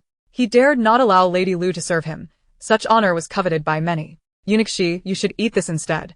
There is so much in the pot, do not always take from the emperor's bowl. Your audacity grows bolder, daring to seize from the emperor. Liu Yunchu exclaimed, her tone light yet teasing. Suddenly feeling a twinge of jealousy towards eunuch Shi, she noted how well the emperor treated him, allowing him to partake from his bowl without ire. The emperor chuckled at the sight of the flustered eunuch Shi and the indignant Lady Liu, his spirits soaring. Indeed, Shi, do not take advantage of my leniency. If it were not for Lady Liu's intervention, I would have had no morsel left for myself. I said it all along. Your Majesty has grown thinner of late, and you all claimed it was due to his Majesty's melancholia. I surmise it is, because you are all robbing him of his food. Yes, yes, it is all the fault of the servants. I shall not repeat this mistake again. If eunuch Shi lacked awareness at this moment, it would be a grave oversight, unworthy of his position. After all, with two masters flattering each other, his role was simply to shoulder the blame. In stark contrast to the jovial atmosphere within Liu Yunchu's palace, the remaining quarters were steeped in an oppressive silence, with servants and maids huddled in corners, too fearful to utter a word lest they incur their master's displeasure. This Lady Liu, I truly underestimated her. She is far more formidable than I anticipated. I thought bringing back a so-called benefactor would suffice to vex me, yet there is also Liu Yunchu. If she chooses to be a fool, she must not blame me for being ungracious. The quiet concubine, in her fury, smashed several sets of tableware, leaving the maids to hold their breath as they scurried to replace the broken items. Mother, what troubles you? A young boy clad in resplendent attire entered, rushing to console the quiet concubine. I am well. How did you come here? She cautiously wiped his hands, slipping him a few treats. Mother, did father upset you again?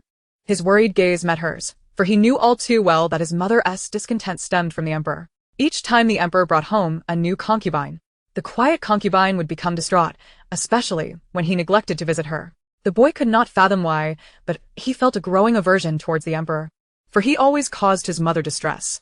He preferred his uncle, who brought him joy and amusement, yet even the uncle would often quarrel with his mother, leaving her in tears.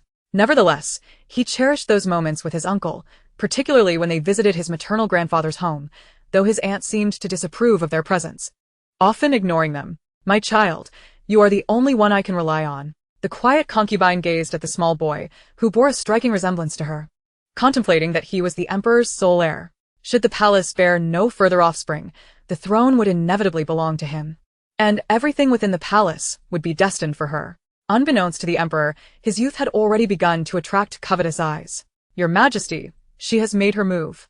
After finishing dinner, the emperor, oblivious to the nuances, sprawled onto Liu Yunchu's soft couch, basking in the evening breeze and gazing at the moon, inciting Liu Yunchu's exasperation as she shot him a glare. Suddenly, a shadow flitted past the window, leaving behind a single phrase before vanishing. Come. Let us return to the palace and catch the little ghost. The emperor rose promptly and headed outside, and Liu Yunchu, unwilling to miss such excitement, disregarded the dishes and hurriedly followed. Eunuch Shi and the others promptly trailed behind. Halfway through, Liu Yunchu realized she was still clutching a plate, Glancing left and right to ensure no one noticed, she swiftly concealed it in her embrace, discreetly continuing with the group. At that moment, the study was eerily silent. Although brightly illuminated, it felt devoid of life. The Emperor signaled for everyone to quiet down as he approached the figure kneeling on the ground, rifling through items. Once she had completely exchanged everything, he addressed her.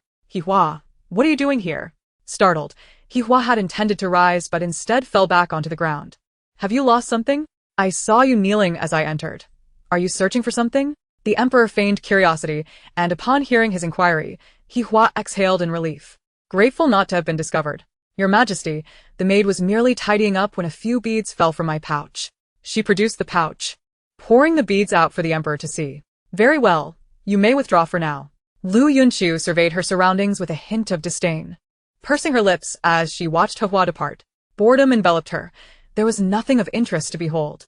Had she known it would come to this, she would have refrained from attending. She had anticipated witnessing a grand spectacle, but instead was met with this lackluster affair. "Do not fret. I shall soon take you to witness a true performance," the Emperor assured, seated comfortably in his chair, awaiting the unfolding events. Liu Yunchu propped her chin on her hand, sitting beside him, idly toying with the tassels of his jade pendant. "Your Majesty, she has left the palace," came the report. Hihua, brimming with tension and excitement, believed her schemes had succeeded, convinced she had deciphered the Emperor's routines. Boldly, she exited the palace, making her way to the courtyard where her brother awaited. The trio advanced cautiously, glancing back frequently, their demeanor alert. The Emperor and his entourage had donned dark garments, stealthily trailing behind them. In the capital, beneath the Emperor's watchful gaze, countless eyes were trained upon them, yet they remained oblivious to the scrutiny. Their misplaced confidence stemmed from the fact that, for years, Ling Xiaoho had concealed his private army and weaponry, committing atrocities against the populace without the Emperor's awareness. They believed such trivial matters would escape royal attention. "Where are we headed?" Hihua, weary from the exertion, questioned, having enjoyed a life of luxury within the palace. Whether as the Emperor's savior or now as a favored maid, she found the transition from opulence to simplicity quite challenging. "Silence, we shall arrive soon. Mind your status," came the curt reply. Hihua, irritated, complied but felt a surge of rebelliousness within. She longed to abandon her role as a hidden pawn in foreign lands, wishing instead to remain by the Emperor's side. Convinced that one day she would surpass Liu Yunchu and become the most cherished in his heart, the group pressed onward, one set of individuals in front and another behind. In the darkness, a makeshift structure emanated a faint glow, teetering on the brink of extinguishment as several figures emerged, approaching Hihua and her companions. Did we succeed? Chapter 85. The return of the princess's husband. Hihua produced a box swathed in black cloth from her bosom, unveiling a jewel-encrusted treasure before the assembly. The individual who seized the box erupted in joyous laughter. "At last, we have succeeded. The Eastern Ling Kingdom shall soon be ours." With fervor, he opened the box, gingerly extracting a map adorned with cryptic symbols. Eyebrows furrowed in doubt, he scrutinized the others. "Are we certain this is correct?" Though unfamiliar with the defensive layouts of other nations, he sensed a significant discrepancy. "It cannot be mistaken. We confirmed this multiple times before retrieving it." "There are annotations accompanying the map," Hihua interjected, hastily producing the written explanations. The man leaned in closely, examining the text, his confidence wavering under the night as dim light. "If we understood it too readily, that would indeed be a folly. Its complexity suggests authenticity." "Well done. Your parents have returned to the Western Shao Kingdom, and you and your brother have successfully completed your mission. We shall devise a plan for your gradual exit from the Eastern Ling Kingdom." Hihua hesitated, her resolve faltering. She did not wish to depart so soon. "My leader, I can continue to infiltrate and gather intelligence. Once stability is achieved, I can withdraw. The more information I collect, the more advantageous it will be for our Western Shao Kingdom." "Ha ha ha, Hihua, you are indeed our finest spy. I shall commend you to the Emperor upon my return." The man's demeanor shifted abruptly, his voice darkening. "Hihua, remember, do not harbor any disloyal thoughts. If my information is correct, the Emperor of the Eastern Ling Kingdom is quite handsome.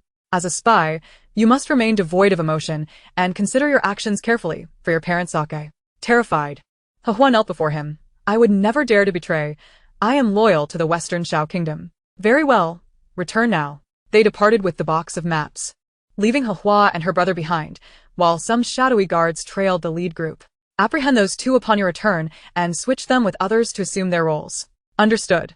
No sooner had the command been issued than shadows flickered, and the two collapsed, awakening in a pitch-black dungeon, enveloped in silence.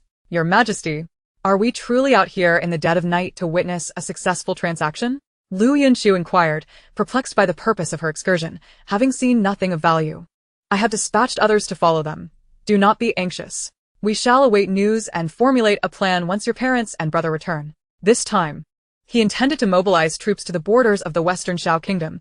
If they dared to strike at the eastern Ling Kingdom, they would soon find out what lay in store. My parents and brother have endured considerable hardship, racing from the north to the west without a moment's respite. It is exhausting to even contemplate. I think I shall return and resume my leisurely pursuits. Liu Yunchu turned to retrace her steps, and the others followed suit. The emperor pondered her words, acknowledging the Liu family's struggles, yet recognizing their current positions were unsuitable for further advancement. Perhaps upon their return, he could arrange a marriage for Liu Yunchu's brother. Had Liu Yunchu been privy to his thoughts, she would have been incensed. For this was no act of assistance to her brother, it was a perilous entanglement. On the first and second days of the month, let us explore the shops and see how they fare. Upon her return, Liu Yunchu requested a token from the emperor to facilitate her frequent excursions from the palace. Rising early, she summoned everyone, eager to leave. Lady Liu, perhaps we should partake in breakfast first, suggested a voice. No need. I shall have my breakfast outside today and see what our capital has to offer, she replied, having intentionally fasted for the occasion. Moreover, she had arranged to venture out with the princess and Mo for a day of enjoyment.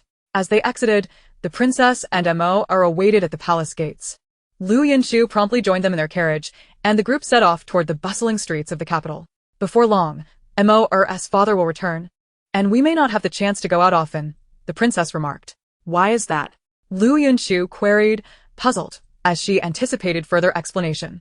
Unable to grasp the connection, for even within the palace, her outings remained unaffected. Her husband and mother-in-law disapprove of our excursions, she clarified. Liu Yunchu's confusion deepened. As the eldest princess, one of the emperor's closest confidants, she was treated with utmost respect. How could others dare to impose restrictions on her movements? Is Mo being mistreated? Liu Yunchu inquired, sensing a disparity between the princess's demeanor and her esteemed status. Finding it curious that someone of their rank seemed devoid of any semblance of authority or temper. No, Mo has misunderstood, the princess reassured her. Observing Montag este mi anua. Liu Yunchu felt no sense of misunderstanding. Rather, she sensed that the princess was deliberately concealing something. Your Highness, I acknowledge that it may be inappropriate for me to voice this, yet for the sake of Mo, I must express my thoughts. The child's feelings merit consideration. Let us not wait until she is truly hurt to lament our inaction. After all, Mo is still quite young and deserves to be properly safeguarded. Moreover, she has already suffered once, and I trust you do not wish for her to endure further pain. When a child articulates her discontent towards her father, it is imperative we seek the underlying reasons. Let us regard this as an endeavor for Mo's well-being. Do not allow yourselves to be wronged. You stand under the protection of the emperor and the royal family, and thus should harbor no fears. Liu Yunchu mused that, were she in the princess's position, her audacity would be boundless. I shall ponder your words earnestly, yet at times, circumstances dictate our actions. Observing the princess's expression, Liu Yunchu perceived that she might need to endure certain experiences to fortify herself. Presently, she appeared content with the status quo, reluctant to instigate change. Masters, we have arrived. Liu Yunchu gently patted the princess's hand, offering her reassurance before she descended the carriage, holding Mo closely. The vendors along the roadside had begun to set up their wares, and the shopkeepers were vocally advertising their offerings. Buns. Fresh, steaming buns. Flatbreads. Just out of the oven. Chestnut cakes, sweet and delightful. Come and buy. The cacophony of sales pitches filled the street as Liu Yunchu and Mo darted about, making purchases at various stalls. Let us dine at the shop. The establishment was nearly ready for opening, with preparations underway to procure vegetables and meats. The rest of the necessary utensils were already in place. She intended to launch a one-stop shop specializing in spicy hot pots, spicy skewers, and spicy mixed dishes, with the chef still undergoing training. Once the chef was fully prepared, she would officially commence business. Choo-choo, your shop's decor is truly exquisite. This was the princess's first encounter with the shop's furnishings. Her previous visit had revealed an empty space filled with workers. Now it had transformed entirely. On the opening day, Bring Emoer here for meal. I assure you, you will relish the delicacies. Liu Yunchu deliberately withheld the specifics of the culinary delights to build anticipation. Rest assured, I shall bring Emoer along. Even if my husband might not appreciate it, I am eager to visit. I cherish my friendship with you, Liu Yunchu. Seated on the second floor, they could admire the beautiful scenery below. The location was splendid, offering a delightful view. The two indulged in tea and pastries while observing the bustling crowd beneath. Mother, auntie, may I go play over there? Go ahead, but take good care of the young princess. Liu Yunchu playfully tugged at Emoer's two little horn braids before entrusting her to the attendants. The attendants led Emoer to a nearby corridor where she seemed to revel in her play, her laughter ringing like silver bells. Emoer, what are you doing here? Let me go. Let me go. Let me go. Upon hearing Emoer's cries, both Liu Yunchu and the princess hurried outside, only to find a man holding Emoer, who was desperately struggling to escape. Release her. Liu Yunchu commanded sharply, appalled that anyone would dare to abduct a child in broad daylight. I'm merely holding my daughter. Who dares to intervene? The man turned to face them, his features reasonably handsome, yet shadowed with an unwholesome glint. He looked down at the frightened Emoer, who was crying openly. Princess, why have you brought Emoer out? Your health is fragile. You ought to remain at home to recuperate. Just look at how well-behaved she was before. Now, after spending time with you, she has become such a crybaby. What kind of girl will be liked in this manner? Liu Yunchu regarded the man before her, a seemingly ordinary person, yet audacious enough to chastise the princess. It was evident that this was the princess's husband, and their incompatibility was striking, as though they existed on entirely different planes. How dare you? What gives you the right to address the princess in such a manner? Emoer is a princess by the emperor's decree. Who would not adore her? It is her preferences that matter, not the opinions of others. Liu Yunchu gestured to Chu Yi, who promptly rushed forward to reclaim the child, handing her back to Liu Yunchu. Do not fear, auntie is here.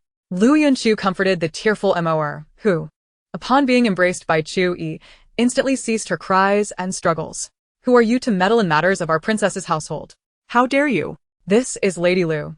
Do you wish to invite disaster upon yourself by speaking thus? Chu Yi retaliated swiftly, unwilling to tolerate any insolence directed at their mistress. The princess initially froze in surprise, but then felt an unexpected sense of relief. How dare you strike a court official, a mere fifth-rank official, so full of bravado? Were it not for the princess's presence, he would be inconsequential, yet he dared to confront her. Liu Yunchu stepped into the nearby room, with the others following suit.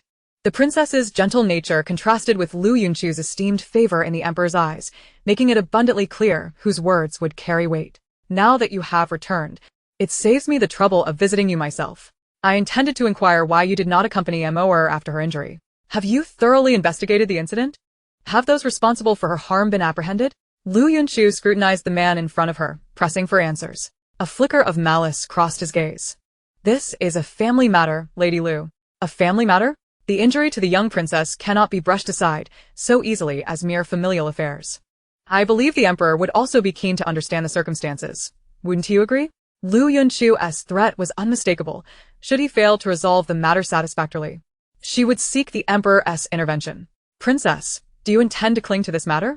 Emoer is unharmed, after all. This was merely an accident, not intentional.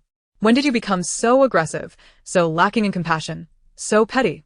He pressed the princess, fully aware of her character over the years and how easily she could be manipulated. How laughable. Seeking justice for one's daughter has become an act of aggression and pettiness? And what does that make you? Dull-witted and foolish? Or do you harbor some unspeakable secret with that person? Liu Yunchu sensed she had unearthed an unspoken truth. Damn it. What does she know? Has she uncovered the truth? That's impossible. This matter has been hidden too well for anyone to discover. Upon hearing his thoughts, Liu Yunchu realized the situation was far more complex than it appeared. As the husband of the princess, he should not be in such a position, nor should a princess be living in such a state. I am unsure of your thoughts. But heed my words, the matter regarding Emoa cannot simply be overlooked. Every aspect of this situation, both the right and the wrong, must be thoroughly investigated. Should you find yourself unable to accomplish this, then let the Dali Temple take charge of the inquiry. The Princess Royal, sitting nearby, wiped the tears from her eyes. She had long endured grievances without seeking the emperor's aid. In times of trouble, she always urged her daughter to endure, and as she gazed upon her daughter, who looked at Liu Yunchu with adoration, Her soft form nestled against her. She felt a profound sense of guilt for not having safeguarded her child, who had borne much hardship over the years. The Princess Royal is a daughter of our imperial family, even though you are now wed. Her status remains the most exalted, and not to be trifled with. It would do well to exercise some prudence in your dealings. Liu Yunchu had always been rather indolent, rarely finding herself in confrontations, yet she could not bear to witness anyone mistreating Emoer. It irked her to no end. I shall certainly look into this matter upon my return. Rest assured, Liu Jiu, she promised. He may have control over the Princess Royal, but he could not dominate Liu Yunchu. Indeed, he felt an innate fear when in the presence of the Liu family, as his past experiences weighed heavily upon him. Princess, let us take Emoer home. Mother has been yearning for her since her return, and specifically sent me to find you both, he said, reaching out to lift Emoer and make his exit. Liu Yunchu glanced at the Princess Royal, who furrowed her brow and rose to bid farewell. Sister, may I accompany you to your home for a meal? Does Emoer wish to invite her aunt to dine? Liu Yunchu swiftly reclaimed Montakia. Cradling her in her arms and smiling sweetly at her. I would like to invite my aunt to play at Emoer as home. It would be wonderful if she could always be with Emoer. To Emoer, Liu Yunchu was the most formidable figure, capable of protecting her and her mother, unafraid even of her father, who dared not utter a word against her reprimands. Since Emoer wishes it, then I shall accompany you, said the Princess Royal. Liu Yunchu held Emoer close as they exited and boarded the carriage. Sister, what are you waiting for? Hurry and get on the carriage. Do not delay our meal. Liu Yunchu urged, pulling the Princess Royal into the carriage without giving the Prince Consort a chance to intervene. It was clear that should the Princess Royal travel with him, she would undoubtedly be subjected to his persuasion. Off we go, homeward bound. Emoer, filled with joy, clung to Liu Yunchu's arm, chattering away, and Liu Yunchu patiently engaged with her. A throng awaited them at the entrance of the Princess Royal's residence. Had she returned alone, she would not have received such a warm welcome, but her companion, the Emperor's favored concubine Liu Yunchu, changed everything. They were all dressed in splendid attire, anxiously waiting at the door, frequently casting glances outward. Zhao Yang had already dispatched someone on horseback to inform the household of their return, and those who had been plotting to suppress the Princess Royal now found themselves gathered here. As Liu Yunchu alighted from the carriage, the crowd rushed forward to pay their respects. We are honored to meet Liu Jiu. Liu Yunchu rested her hand on a maid's arm, raising her chin with a haughty gaze directed at the assembly before her. At ease, in the spotlight of public scrutiny, she had no desire to act in a manner that would invite criticism. Liu Jiu, please come inside.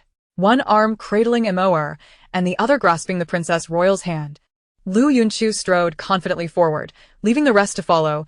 Even if they were seething with indignation, they dared not utter a word. Liu Jiu, might I inquire about the purpose of your visit? Liu Yunchu settled into a position of prominence, casually lifting the lid of the teapot, only to gently replace it, playing with it repeatedly while avoiding eye contact. After a prolonged silence, she finally spoke in a languid tone. I come today with no particular matter. I am merely here at the Emperor's behest to see how the Princess Royal is faring. The Emperor has been exceedingly busy in court and may have overlooked some things. Thus, he has sent me to check in, lest some unseeing wretches dare to bully the Princess Royal and the young lady. Her smile swept across the faces of those present, causing the elderly matriarch Zhao to nearly tumble from her seat. Rest assured, Liu Jiu, we shall take good care of the Princess Royal. For many years, we have heeded her every word at home, and we would never allow her to suffer even the slightest grievance. Is that so? Liu Yunchu retorted coldly, prompting Zhao to swallow hard and nod vigorously. Since you cannot bear for the Princess Royal and Emoer to endure any distress, perhaps you could clarify for me the circumstances surrounding Emoer's fall into the water? Liu Jiu, it was an accident, a mere mishap. Emoer is my most cherished granddaughter. How could I possibly allow her to fall into the water? Had I not fallen ill unexpectedly, I would have accompanied her back and would never have let her endure such hardship alone. As she spoke, Zhao began to weep, eliciting a frown from Liu Yunchu. That is enough. Given your profound concern for your granddaughter, I presume you have apprehended the individual responsible for her fall, have you not? When Liu Yunchu uttered this, Zhao immediately turned to Zhao Yang, who shook his head. While he could explain the situation were it concerning the Princess Royal, Liu Jiu appeared far less amenable. Liu Jiu, I assure you, it was merely an accident. Emoer fell in by her own error. No one harmed her. Zhao Yang hastily interjected. Liu Yunchu smiled, but just as he felt a momentary sense of relief, she spoke again. Are you implying that the Emperor's investigation was flawed? That the Emperor has erred? After all, The emperor was absent, and the princess royal was a sister. The name would serve well to intimidate. I would not dare. Zhao Yang was so frightened that he knelt before her, realizing he could not utter such words. What he did not anticipate was that the emperor would indeed send someone to investigate this matter. Throughout the years, he had never shown such concern for the princess royal. Little did he know, the princess royal had always reported only good news, never the bad. The emperor was unaware of the life she led. Wanwan, please help me explain. It truly was not intentional, merely the playful antics of children. He anxiously tugged at the hem of the princess royal's gown, hoping she would assist in clarifying. In the past, they had relied on her to resolve matters they could not handle. Bring forth the child who pushed Emoer into the water. I wish to see what manner of child could harbor such malice at such a tender age. Liu Yunchu scanned the room. Noting that they had indeed brought everyone back this time, Zhao Yang's brother and 2 younger siblings were all present with their families. They likely had only just arrived, and were still too timid to speak. Lu Jiyu, Zhao Yang attempted to speak again, but Liu Yunchu silenced him with a wave of her hand. A maid stepped outside and soon returned, dragging in a child, followed by a woman cradling a boy of similar age to Emoer. Upon their entrance, Emoer, frightened, rushed to Liu Yunchu's side. Aunt, hold me. Liu Yunchu noted the anxious expression on her little face and lifted her into her arms. Lu Jiyu. This is the child who pushed our young lady Emoer into the water. She pointed to the girl standing on the floor, appearing to be around 5 or 6 years old, dressed comparably to Emoer. And who might this be? Liu Yunchu gazed upon the woman before her, pale and devoid of vitality, resembling a spectral figure. Cough, cough. I am but a humble maiden who has encountered Lady Liu before. I was raised by my aunt and grew up alongside Yi Ge and his companions, which is why I have come to the capital this time. Oh, is that so? You were raised alongside Liu Yiyang?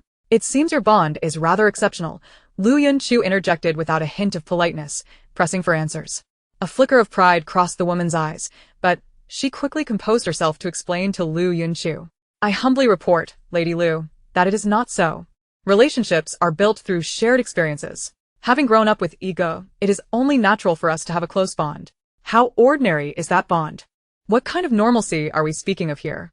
Liu Yunchu dismissed her explanation entirely, finding it preposterous for 2 individuals with such blatant disregard for boundaries to make such claims. The way she repeatedly referred to him as ego was utterly revolting. Lady Liu, Jing Er is merely my sister, and I treat her solely as such. Sister? A sister capable of bearing children? Liu Yunchu's words shifted the atmosphere, causing the countenances of all present to darken. Even the Grand Princess's expression soured considerably. Lady Liu, you are spreading slander. Such accusations are a grave injustice to the officials of the court, Zhao Yiyang exclaimed, rising in agitation, his tone sharpened by distress. Slander? Pray tell. How do you explain this Jing Er, who has never been wed yet has borne 2 children while living with you? Do not attempt to claim she was wronged, for that shameless wretch has been bullied intermittently over the years, merely to produce these 2 offspring. After all, having lived in the capital, it is entirely plausible these children are not yours. As Liu Yunchu spoke, her tone shifted abruptly, and just as the audience began to exhale in relief, her gaze fell upon the others present.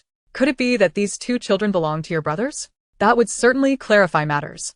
Liu Yunchu placed the onus of explanation upon them, eager to witness how they would weave their web of deceit, attempting to maintain an illusion of familial unity and affection. Her words sent shockwaves through Zhao Yiyang's wife and sisters-in-law, their expressions contorting with anger as they glared at their husbands.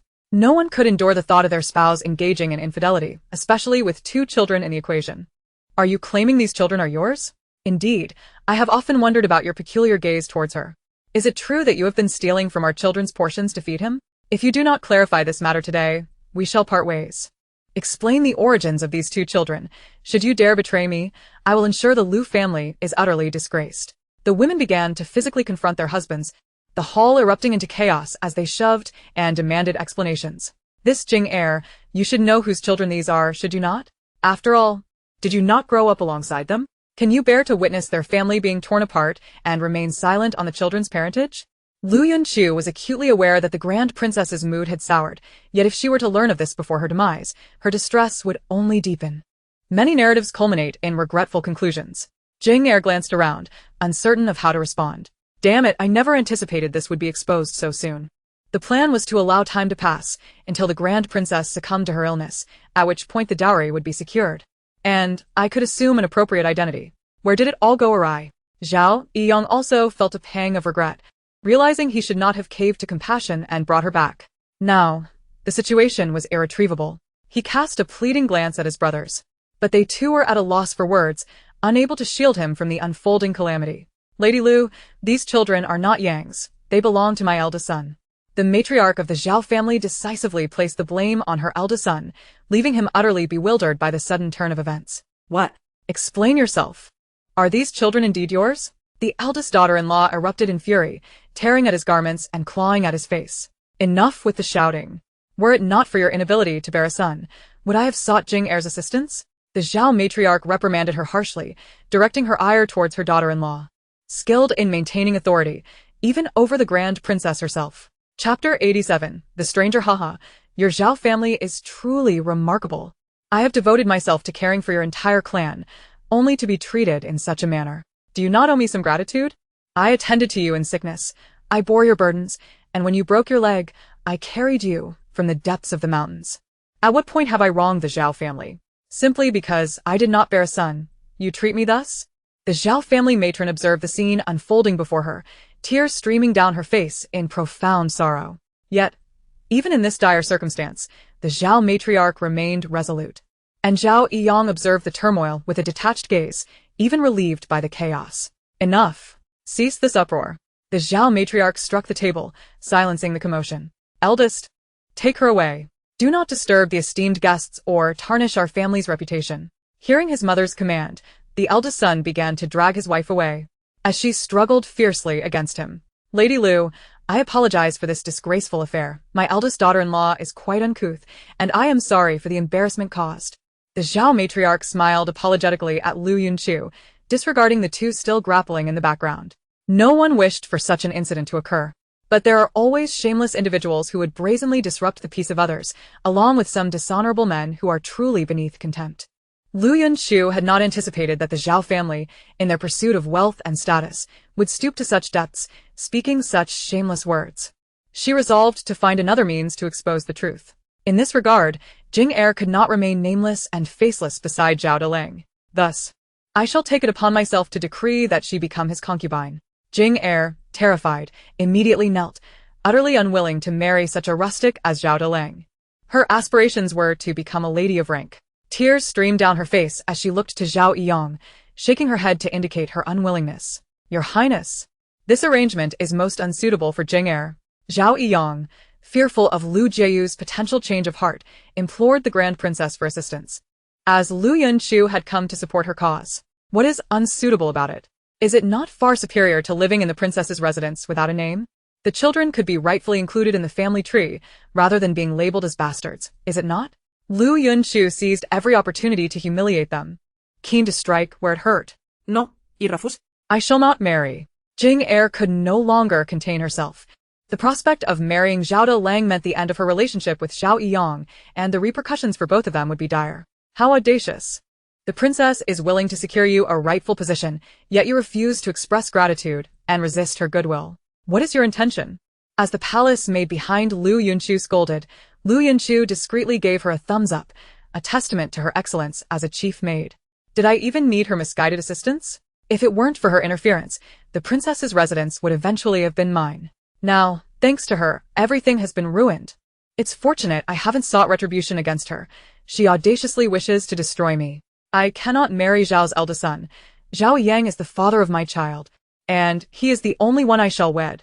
I must report to Lady Liu that Sister Jing did not act with ill intent. She was simply overwhelmed with fear. Fear of what? She bore your elder brother as child without clarity, and she did not tremble then. She has followed silently without recognition. Yet now, as I take charge and offer her everything, she suddenly becomes afraid. Zhao Ying, could you elucidate what she fears? Liu Yunchu was impervious to such ploys, wholly uninterested in them, indifferent to who cared for her. Wasn't Lady Liu once a fool? Surely, this cannot be an act. How troublesome she has become. I must ensure the crown princess steers clear of her, lest she corrupt her. Initially, I intended to associate both children with the crown princess, allowing us to establish a foothold among the elite, but now my plans lie in disarray. Liu Yunchu, insult me, and your fate is sealed. Zhao Yang, This Jing will soon be your sister-in-law. Does it not seem inappropriate for you to refer to her as sister? I believe it prudent for you to exercise caution to avoid unnecessary complications. Do you not agree? After all, I harbor some reservations about your family as practice of surrogate births, do I not? I do not. He felt somewhat at a loss. Many of his words were effective when directed at the crown princess, yet here they bore no weight, inducing despair. Liu Yunchu remained steadfast, heedless of others' fates, even disregarding the crown princess's well-being, let alone his. Thus, the matter was settled. I hope you can execute it to my satisfaction. She intended to return and continue investigating this affair, hoping to secure undeniable evidence to solidify everything. Your Highness, I shall take my leave now. I look forward to visiting you and Empress again. The Emperor has reminded me to join him for dinner. This remark was directed at the Zhao family, and the nature of their discourse during the meal would entirely depend on Liu Yunchu's mood. Rest assured, this matter will be handled well. At that moment, he dared not refuse. He must comply. Should the Emperor learn of his reluctance, the repercussions would far exceed mere reprimands. Their family could face dire consequences. Very well. I trust Lord Zhao will keep his word. Liu Yunchu departed directly, entering the carriage that took her toward the palace, leaving a group of Zhao family members in a state of bewilderment. Upon returning to the palace, Liu Yunchu went straight to her chamber, indulging in a hearty meal before drifting into slumber, entirely uninterested in visiting the Emperor. Come, accompany me to see the Emperor. Early the next morning, Liu Yunchu awaited the Emperor at the place where he would emerge from court. As soon as he descended, he spotted her, and she hastily approached him. Your servant has seen the Emperor. Has the Emperor partaken of breakfast? Liu Yunchu beamed at the Emperor, who had recently been in a foul mood, now appearing considerably more placated. Here to mooch off another meal, are we? Observing her demeanor, the Emperor felt a sense of helplessness, unable to fathom her relentless obsession with food. I intentionally fasted to accompany the Emperor for breakfast. Then let us proceed. The Emperor was too weary to engage in further disputes with her. Each time she joined him for meal, it felt as if she had been invited.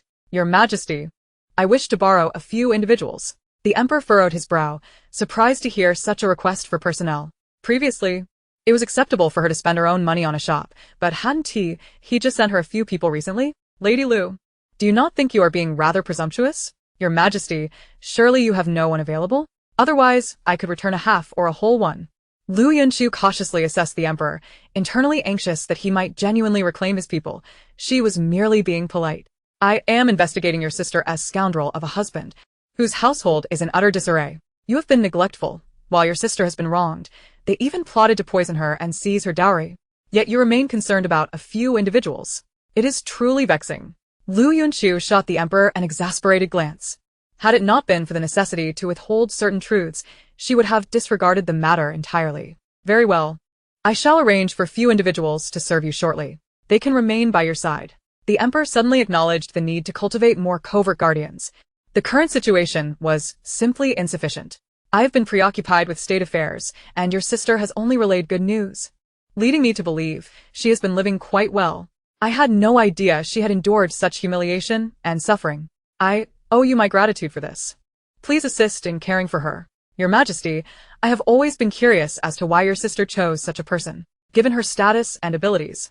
He is utterly unworthy of her, and it appears she does not even harbor affection for him. The Emperor scrutinized Liu Yunchu for a moment, then sighed deeply. This situation is unfortunate for your sister. Had she not been ensnared by malicious forces, she would not have been compelled to marry him. Liu Yunchu, listening to the Emperor's words, grasped their implication. It was a matter of coercion. However, the crown princess's status should render her impervious to such adversities. No one would dare confront her. Even solitude seemed preferable to being with him. Liu Yunchu could not comprehend. If she were the crown princess, she would choose solitude. Your sister acts for Empress' sake. She once had her heart set on another, but alas, everything has turned to regret. Upon discovering her pregnancy with Empress, she had no choice but to acquiesce. Liu Yunchu struggled to accept their mindset, yet at this juncture, she could only do her utmost to protect them. Rest assured, as long as you stand with me, I shall ensure all is resolved. Good. The Emperor affectionately ruffled her hair, grateful for her presence in his life, which added vibrancy and alleviated many of his worries. On that day, an additional figure made an appearance in the corner of the crown princess's residence, with all their communications meticulously reported to Liu Yunchu. On the opening day, the crown princess arrived with Empress, and her temperament had noticeably improved during this time. appearing far more amiable. Emoer, come quickly and taste this. Is it not delicious? Liu Yunchu presented some snacks, placing them in Emoer's hands. Emoer joyfully leaned in and kissed her, inciting laughter all around. They ascended to the upper floor, where a feast awaited them. Liu Yunchu remained out of sight in the establishment, allowing Chui to take charge, and during this time, she gradually recognized Chui as talents in this regard. Sister and Emoer.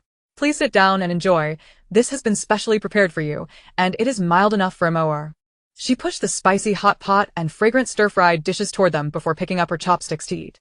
Below, designated individuals began their introductions, and everything proceeded in an orderly fashion. On the first day of business, many curious onlookers gathered at the entrance, yet few dared to be the first to try. Liu Yunchu remained unperturbed. It was merely a matter of time before patrons would come to dine. A figure astride a magnificent steed halted at the entrance, tossing the reins to the young attendant by the door before striding inside. A mask obscured half of his face, yet his delicate and refined features were still discernible. Bring me one of everything to taste, he commanded, his words coarse and arrogant, yet his demeanor exuded a hint of chivalry and grace. The proprietor promptly approached to arrange his meal, and soon after, a few others followed in, eager to sample the exquisite dishes and perhaps witness some excitement. Meanwhile, in a private room, Liu Yunchu and her companions remained oblivious to the unfolding events outside. Little Emoer, after indulging in her meal for a while, began to wander and play. Within the establishment, surrounded by familiar faces, everyone felt at ease, allowing her to frolic freely. With her tiny legs, she occasionally wiggled her little bottom as she carefully navigated down the steps, one by one, until she reached the ground floor. After a brief exploration, she stopped before the masked man, her curious little head tilting up to observe him, eventually climbing onto a stool beside him. The man felt a flicker of familiarity upon seeing her, yet he could not identify such a small child, thus he paid her little mind, allowing her to play near him. Big brother, hug, Emoer exclaimed, sliding down to his feet and attempting to climb up his leg. The maid trailing behind her was taken aback, too frightened to speak, inching closer in an attempt to retrieve her young mistress. Pardon me, sir, but we ought to return. Miss, she implored. Emoer wriggled free from the maid's grasp, reaching out towards the man. Hug. Faced with the soft, innocent child, the man inexplicably found himself embracing her, settling her onto his lap. Unfazed, she stretched out her hand to touch his face. Big brother, may I see your face? She inquired, her curiosity prompting her to reach for his mask, only to have her tiny hand gently restrained. Not allowed, he replied, his tone softened to avoid frightening her. All right. Emoer acquiesced, nestling into his embrace, content to remain there. Master, what should we do? The moment Liu Yunchu and the Grand Princess descended, they spotted Emoer being fed mouthfuls of food, her tiny cheeks puffed out.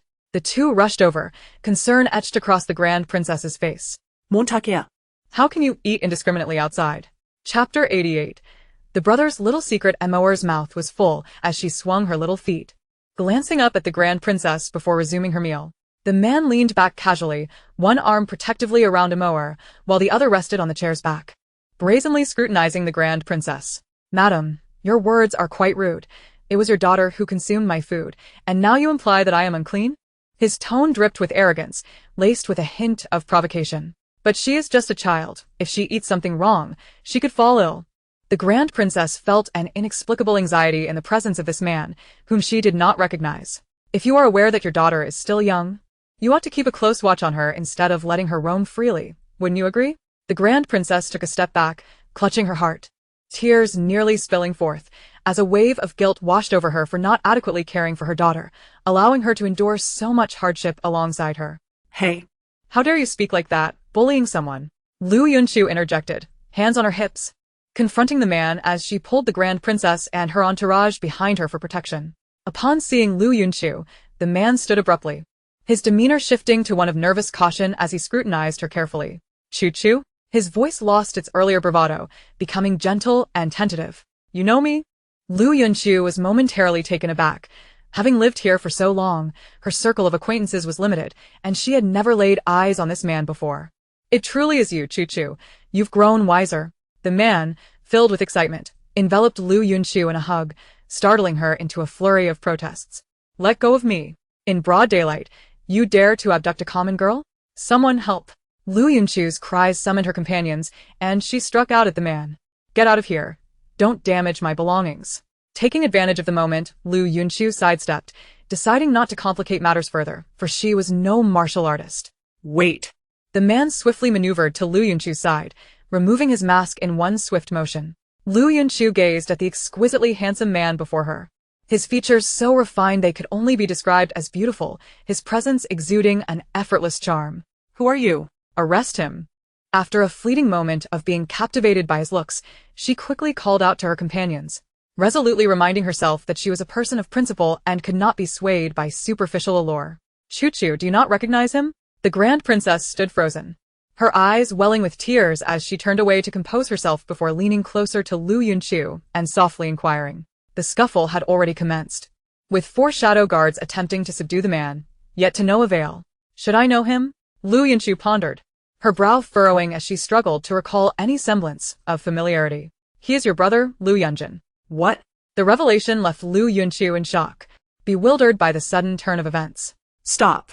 Everyone, cease this at once. Recognizing they were all acquaintances, there was no reason to continue the altercation. Now it made sense why they had hesitated to strike her earlier. Chuchu. Liu Yunjin approached Liu Yunchu, examining her closely to ensure she was unharmed, finding solace in her well-being. Chuchu, have you grown wiser now? Observing her brazen demeanor and the shadow guards at her side, he noted that she was faring well, and the emperor had not neglected his sister. Brother, is it truly you? Now aware of their kinship, Liu Yunchu scrutinized the man before her. Recalling that her brother was a military general stationed on the borders, why did he appear so well-groomed, even more so than her? Indeed. Liu Yunjin nodded, explaining that he had returned to report to the emperor but, feeling hungry, had stopped by for a quick bite, never anticipating encountering his sister. Chuchu, you're not foolish anymore. You've matured. He affectionately ruffled her hair, his eyes brimming with fondness. Did you come back alone? What about mother and father? Liu Yunchu inquired eagerly, noting her brother's striking appearance, which suggested that their parents must also be quite handsome, as they were undoubtedly a remarkable family. Mother and father are just behind. They'll arrive shortly. I came ahead to report back to the emperor. Then let us return together. Liu Yunchu felt a mix of excitement and nervousness at the thought of their parents' return, her heart racing with joy and anticipation, devoid of any sense of distance. Chuchu, you all should head back first. Emor and I wish to explore a bit longer. The Grand Princess, clutching Emor tightly, sought comfort in her embrace, her tone tinged with anxiety. Do you harbor disdain for me, your humble minister? So unwilling to share the same space with me? Liu Yunjin's voice turned frigid, lacking the warmth he had displayed towards Liu Yunchu. I do not, the Grand Princess stammered, at a loss for how to explain herself. I did not intend to betray you, nor did I wish to break the promises of the past. Yet, my innocence has been irrevocably lost, and I carry another's child. How can I face you? How can you expect me to confront you? Do you think I do not yearn to marry you? From the very moment I laid eyes upon you, I envisioned countless scenarios of our life together after our union. Yet, all of that has been obliterated. Everything is in ruins. My life is shattered, and I cannot bear to ruin yours as well. The Princess of Chong was engulfed in inner turmoil, struggling with her pain while maintaining a facade of composure. Her sleeves were wrinkled from her tight grip. Brother, enough. Your imperial sister and Emor shall take the carriage back. I will enter the palace with my brother, and we shall dine together another time. Liu Yunchu firmly grasped Liu Yunjin and departed, sensing a peculiar tension between the two. Especially after hearing the princess's heartfelt confession, it was evident they had unresolved emotional issues. As soon as they settled into the carriage, Liu Yunchu began to scrutinize her brother intently. Chuchu, is something amiss? His discomfort grew under her penetrating gaze, yet she remained silent, her own nerves palpable. Brother, in the future, please refrain from speaking so harshly to the imperial sister. She has endured much hardship. For years, she and Emor have been mistreated. Did you not notice her melancholic demeanor? Your words are akin to driving a knife into her heart. Do you wish to cause her further pain? Liu Yunjin appeared unable to bear any mention of the princess, his temper flaring at once. Humph, does she feel pain? When she inflicts harm upon others, does she not feel it? He muttered, and Liu Yunchu suddenly sensed she had unearthed significant information. Their relationship was far from a mere fleeting sentiment. Brother, is there some misunderstanding between you two? Her inquisitive gaze was almost piercing. No, Liu Yunjin turned away, choosing silence on the matter. A treacherous woman. Why should I concern myself with her well-being? Had she an ounce of conscience, she would not have acted thus, abandoning me and marrying another man. What right do I have to care for her feelings? She was the one who cast me aside, and I retreated to the frontier. Far enough, I believe. Liu Yunchu analyzed his words, concluding that her brother still harbored feelings for the princess, which explained his prolonged singleness. Alas, brother, you do not fathom the depths of her suffering. Her husband treats her poorly, neglecting her and squandering her dowry on another woman, allowing that woman to cast a mower aside. In that bitter cold, the child nearly perished from exposure. No one in her family treats her with kindness. The Princess of Chong lives a life worse than that of a servant.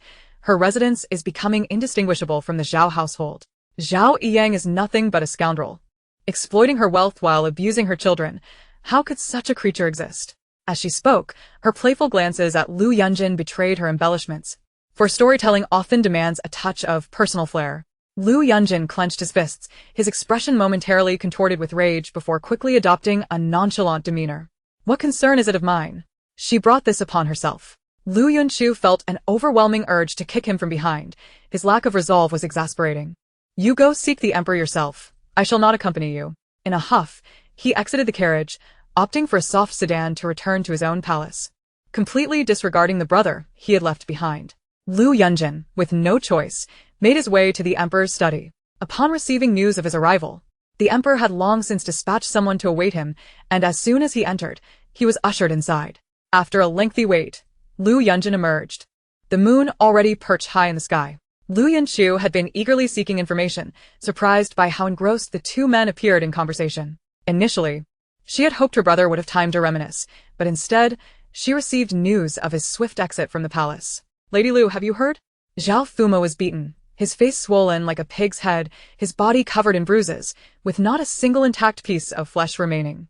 He was discarded like refuse at the gates of the Princess of Chang's residence. No one knows who did it. Is that true? Liu Yunchu's spirits lifted instantly as she sat up from her soft couch, beaming with delight. Indeed, witnesses passing by reported the scene. The doctors from the capital's medical hall have been summoned to tend to him, attending to his wounds. Fortunately, they are all superficial injuries. He will feel pain, but is not grievously harmed. Liu Yunchu became increasingly convinced that her brother was indeed behind this act, affirming that he still held affection for the princess, though her own feelings remained uncertain. If only she were willing to part ways and be with her brother, it could turn out wonderfully. Just that morning, they had sought the princess's assistance in sending for a physician, but all the doctors had gone to the general's residence, as the emperor had specifically dispatched them to check on General Liu's injuries. Liu Yunchu chuckled to herself, surprised to discover such a fierce side to her brother, leaving no escape routes for others. Come, let us visit the general's residence to see my brother. Liu Yunchu set off with gifts in hand, heading straight to the general's abode, where Liu Yunjin was busy organizing the courtyard in anticipation of General Liu's return. Brother, I am back. This was Liu Yunchu's first visit to this home, and with the butler's guidance, she easily arrived before Liu Yunjin. He felt a bit overwhelmed by her presence, sensing that she was trying to glean something from him with her incessant scrutiny. Chu is back. Is there something you wish to discuss? Liu Yunchu gleefully ran to his side, playfully nudging him. Brother, you were behind last night's incident, weren't you? Liu Yunjin was taken aback, his expression shifting as he wondered how his sister had discovered his secretive actions. Do not speak nonsense. What right or status do I possess to engage in such deeds? What is Zhao Yang anyway? The Princess of Chong was once the person I cherished most, the one whose tears could move me profoundly. How dare he treat her like this? He is courting death. This is merely the beginning. He should brace himself. There is more to come. Ling Wanwan, that foolish girl, discarded me for such a wretch. What makes him superior to me? I do not mind what she has faced, for it is not her fault. I even knelt and pleaded for her hand, and I would not care if she bore another's child. Yet she has the audacity to claim she is unworthy of raising Zhao Yang's children. Such words are truly hurtful. As these thoughts coursed through his mind, Liu Yunjin's eyes glistened with unshed tears. Brother, are you about to cry? Liu Yunchu, oblivious to the gravity of the moment, leaned in closely to examine his face, astonished to find her brother's emotions were so profoundly entrenched. Do not speak foolishly, child. Do not concern yourself with such matters. Liu Yunjin gently pushed her away, surprised by how lively she had become upon her recovery. Oh, brother, I understand. You must consider that the princess might be afraid of hindering your future, leading her to speak so harshly to drive you away. She believes that by doing so, your life will remain unblemished. For her love for you is so deep that she wishes to protect you. Were it not for her love, she would not have acted with such resolve. Is that truly the case?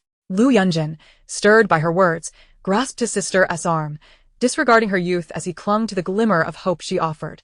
Yearning for a definitive answer or direction,